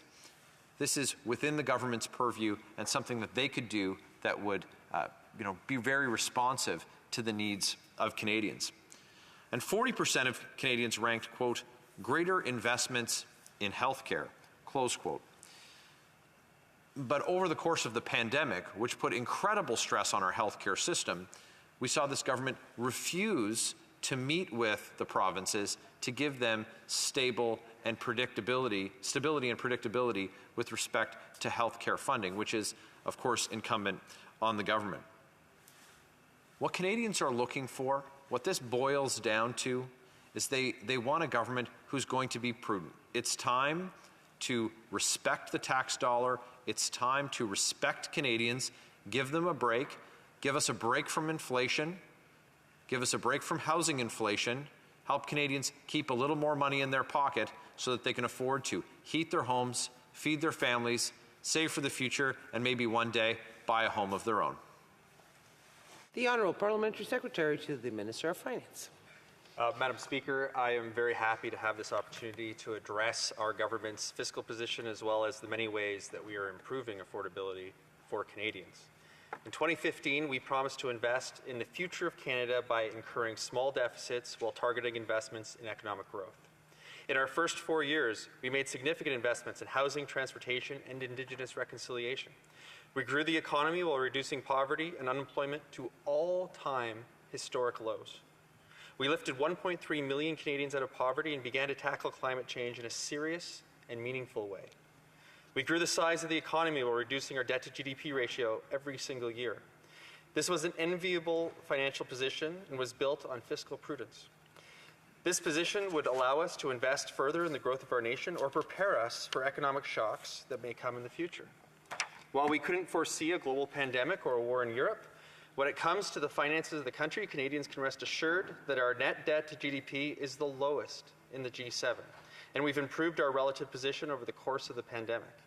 We've seen strong economic growth and have recovered 112% of jobs lost during this health crisis. Canada remains committed to our strong fiscal anchors and that were first articulated when we formed government and reiterated in the 2021 budget. This means we expect to continue to reduce our debt to GDP ratio while unwinding the COVID-19 related deficits. While it is true that the cost of the pandemic was significant, it was more than reasonable that the federal government use our strong fiscal position to take on this burden. We did this so small businesses, Canadian workers, and family household budgets didn't have to. While Conservatives may see these investments as frivolous or unnecessary, I would expect the 9 million Canadians who are able to feed their families or the 450,000 employers who were able to employ 5.3 million Canadians would disagree with that position. Our government is also focused on targeted measures here at home to help Canadians make ends meet. This includes lowering taxes for the middle class, $10 a day childcare, and more generous OAS and GIS for seniors. All of these programs now supported by the Conservatives, including increased investments in healthcare. And I'm pleased to say that this plan is working. Canada has exceeded its goal of creating 1 million jobs, well ahead of expectations, and we've seen the strongest job recovery in the G7 alongside the lowest net debt. Madam Speaker, our government's focus will continue to be on jobs and growth and making life more affordable. These are priorities that will form the foundation of our upcoming budget, as well as our commitment to continue to be a responsible and careful fiscal manager. Thank you, Madam Speaker. The honourable member for Leeds, Grenville, Thousand Islands, Rideau Lakes. Well, thanks, Madam Speaker, and thanks to the member for Burnaby North Seymour for his reply. When we hear things, when Canadians hear things in response to the concerns that they have to choose between heating their homes because the price of natural gas has gone up so high, or feeding their families because the price of groceries have gone up so quickly and so much, that the government says, well, don't worry, our net to GDP ratio is great. Well, it's really tough to feed your families on that word salad. It's those comparators, global comparators, don't do anything to address the individual concerns that those Canadian families are facing, the harsh realities that they're facing. And when the government says that they took on debt so that Canadians didn't need to, where do they who is responsible for paying that money back? That money doesn't belong to members in this place or to the government. That's Canadians. It's collected from Canadians and borrowed in the name of future generations of Canadians who are going to have to service the debt, and someday that bill will come due. That's the government's job. Honourable Parliamentary Secretary. Madam Speaker, we understand all too well that Canadians are being impacted by high inflation. However, these price increases are global, and Canada's rate is still lower than the United States or the averages of the OECD, the G7, or even the G20. Understanding this fact, our government will continue to move forward with measures to help Canadians make ends meet while also remaining fiscally responsible. I hope that the Conservatives will start to support some of those measures that help make life more affordable for Canadians. And I'd like to conclude by making something very clear. The federal budget that will be tabled later this week will demonstrate how our government intends to continue building a stronger and more resilient economy, one that generates shared prosperity for all Canadians while maintaining our country's low debt advantage, long-term fiscal sustainability, and strong credit rating, all while making life more affordable for Canadians. Thank you, Madam Speaker. The honourable member for Mission, Matsqui, Fraser Canyon. Thank you, Madam Speaker. Time and time again, I've risen in this House to bring to this government's attention the flooding and wildfire disasters in my riding and the horrific impacts they've had on my communities. I would be remiss if I didn't mention that this is budget week, and the window of opportunity to receive funds to help repair many of the damages British Columbians have suffered is quickly closing. In October 2021, I met with the City of Abbotsford along with other members of Parliament to discuss the city's request to the provincial and federal government for dike infrastructure upgrades. During that meeting, Madam Speaker, we talked about the record of the City of Abbotsford making these requests for many, many years. And even for the fact that I, along with the member from Langley, Aldergrove, and Abbotsford, were in a meeting with the mayor just a few weeks prior, talking before the floods happened, talking about the need for the federal government to work with the province and the municipality to address these major infrastructure gaps. When the first request was put in about a decade ago, at the time, estimated upgrades for the dikes would cost approximately $500 million. Fast forward to a few months ago, Madam Speaker, the cost to upgrade flood mitigation infrastructure has skyrocketed. The City of Abbotsford put forward 4 options to mitigate the threat of the Nooksack River overflowing its banks again. The options ranged in cost from $209 million that will restore us to the previous standard and offers little protection to a whopping $2.8 billion that would provide protection for Matsqui, Sumas, and Claiborne Village well into the future. Clearly, what happened in my riding and across BC was a costly lesson to learn. Hesitation on the part of both provincial and federal governments of Liberal and Conservative stripes to get funding out the door cost our communities a heavy price, and the bill to build back communities to grow. We cannot afford any further delays to build flood mitigation infrastructure moving forward. We know, Madam Speaker, that there is going to be another flood. We know that we're going to face another disaster. It might be in 10, 15, or even 30 years. But right now, the mind of Canada, we have the government's attention, is on British Columbia. And we have an opportunity to do something that's going to keep people safe for many decades to come. In the last number of weeks, I've stood up probably more on this than any other issue that I've spoken about. The Emergency Planning Secretariat, a local organization for 31 First Nations, is calling for some of this work to be done. The Lettsmont Community Forum that I'm part of, which means One Heart in the Halkomelem language, has put forward many requests. I've met with numerous Indigenous bands in my riding, Skowlet, Siska, Spuzzum, Shakin, Lytton First Nation. They're all calling on the federal government to improve emergency responses on Indigenous lands. Madam Speaker, now is the time to act. Now is the time to protect British Columbia. Now is this time for this government in the budget on Wednesday to come forward and put forward the funds, the taxpayer funds, to protect British Columbia. I am pleading with the government to give more than the $5 billion. Just Abbotsford alone will cover half of that. And we haven't even talked about Merritt, other small communities in the Fraser Canyon that can't afford to pay for the infrastructure upgrades that are requiring. Taxpayer dollars are needed. I plead with the government to put it in the budget in the next couple of days. Thank you, Madam Speaker. The Honourable Parliamentary Secretary to the Government House. Yes, thank you, Madam Speaker. The Government of Canada has been there from the very beginning and will continue to be there to support the people of British Columbia. While I'm sure the member will understand that I am not able to discuss what is in the budget before it is actually presented, our government has been there for the people of British Columbia since day one to help them through the response and into what is now the recovery. The impact of the November's flooding and landslides on British Columbians was enormous. Residents across the Lower Mainland saw their homes, farms, and businesses devastated. Thousands were displaced from their communities. When the province turned to us for help at the height of the emergency, our government responded. At its peak, just over 750 Canadian Armed Forces personnel were on the ground supporting evacuations, assisting with logistics, and protecting critical infrastructure. 9 aircraft supported the evacuating of 330 people. The same month, the Prime Minister and the Minister of Emergency Preparedness traveled to BC.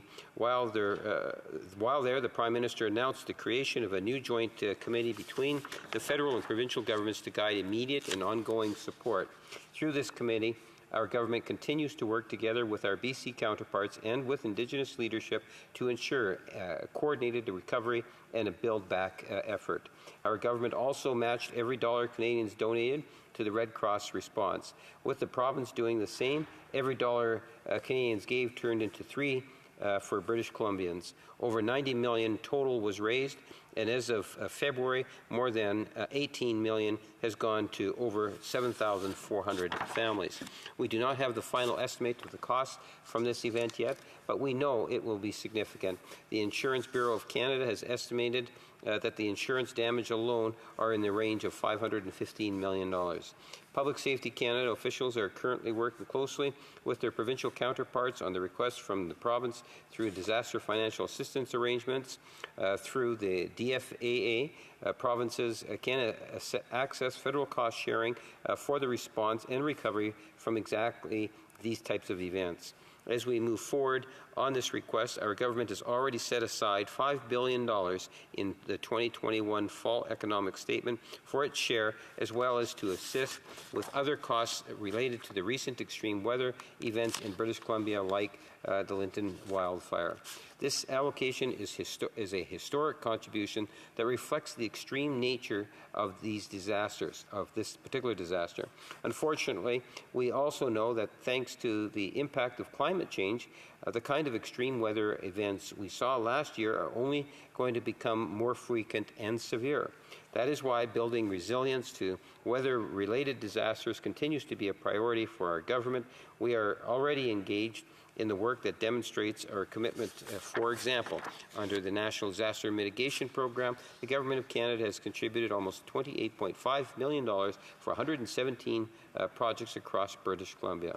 We are working to increase forest resilience to wildfire, including training 1,000 new community-based firefighters, investing in equipment and other measures to reduce risks from wildfires, and supporting fire management by Indigenous communities. As well, we are working to create a new low-cost national flood insurance program to protect homeowners at high risk of flooding and without adequate insurance protection, as well as to develop a national action plan to assist homeowners with the potential relocation for those at highest risk of repeat flooding. We know there is much more work to do, not just for British Columbians, but to protect all Canadians from the increasing risks of climate-related disasters. I can reassure my colleague that our government is committed to the undertaking of... Honourable Member for Mission Matsqui Fraser Canyon. Thank you, Madam Speaker, and thank you to my colleague from Winnipeg for that summation, and congratulations to the public servant who wrote that. Job well done. It was a good summary. A couple other points to quickly raise. The Duffy Lake Road was on national news a lot when the disasters were taking place. 4 people died on the Duffy Lake Road, largely due to mudslides. Much of that highway, which is very popular for tourists and British Columbians alike going into the backcountry, doesn't have cell phone reception, even though it's a major arterial road and was the main conduit from the Okanagan into the Lower Mainland when many of the other roads, like Highway Number 1, were washed out. I'm pleading with this government to consider putting cell phone towers up as an immediate measure to keep people safe on the Duffy and to have adequate cell phone coverage. Equally, this remains an issue in other areas of my riding, like parts of Highway 12 and other sections of 99. Honourable Parliamentary Secretary.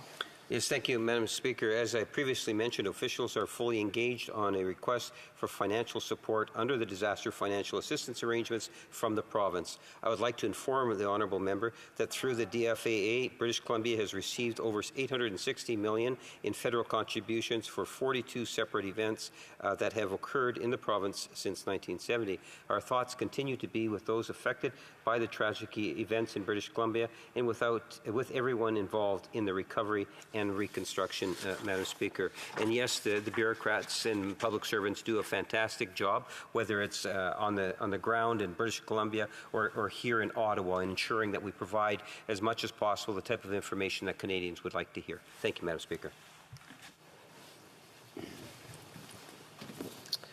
The motion to adjourn the House is now deemed to have been adopted. Accordingly, this House stands adjourned until tomorrow at 2 p.m. pursuant to Standing Order 24-1.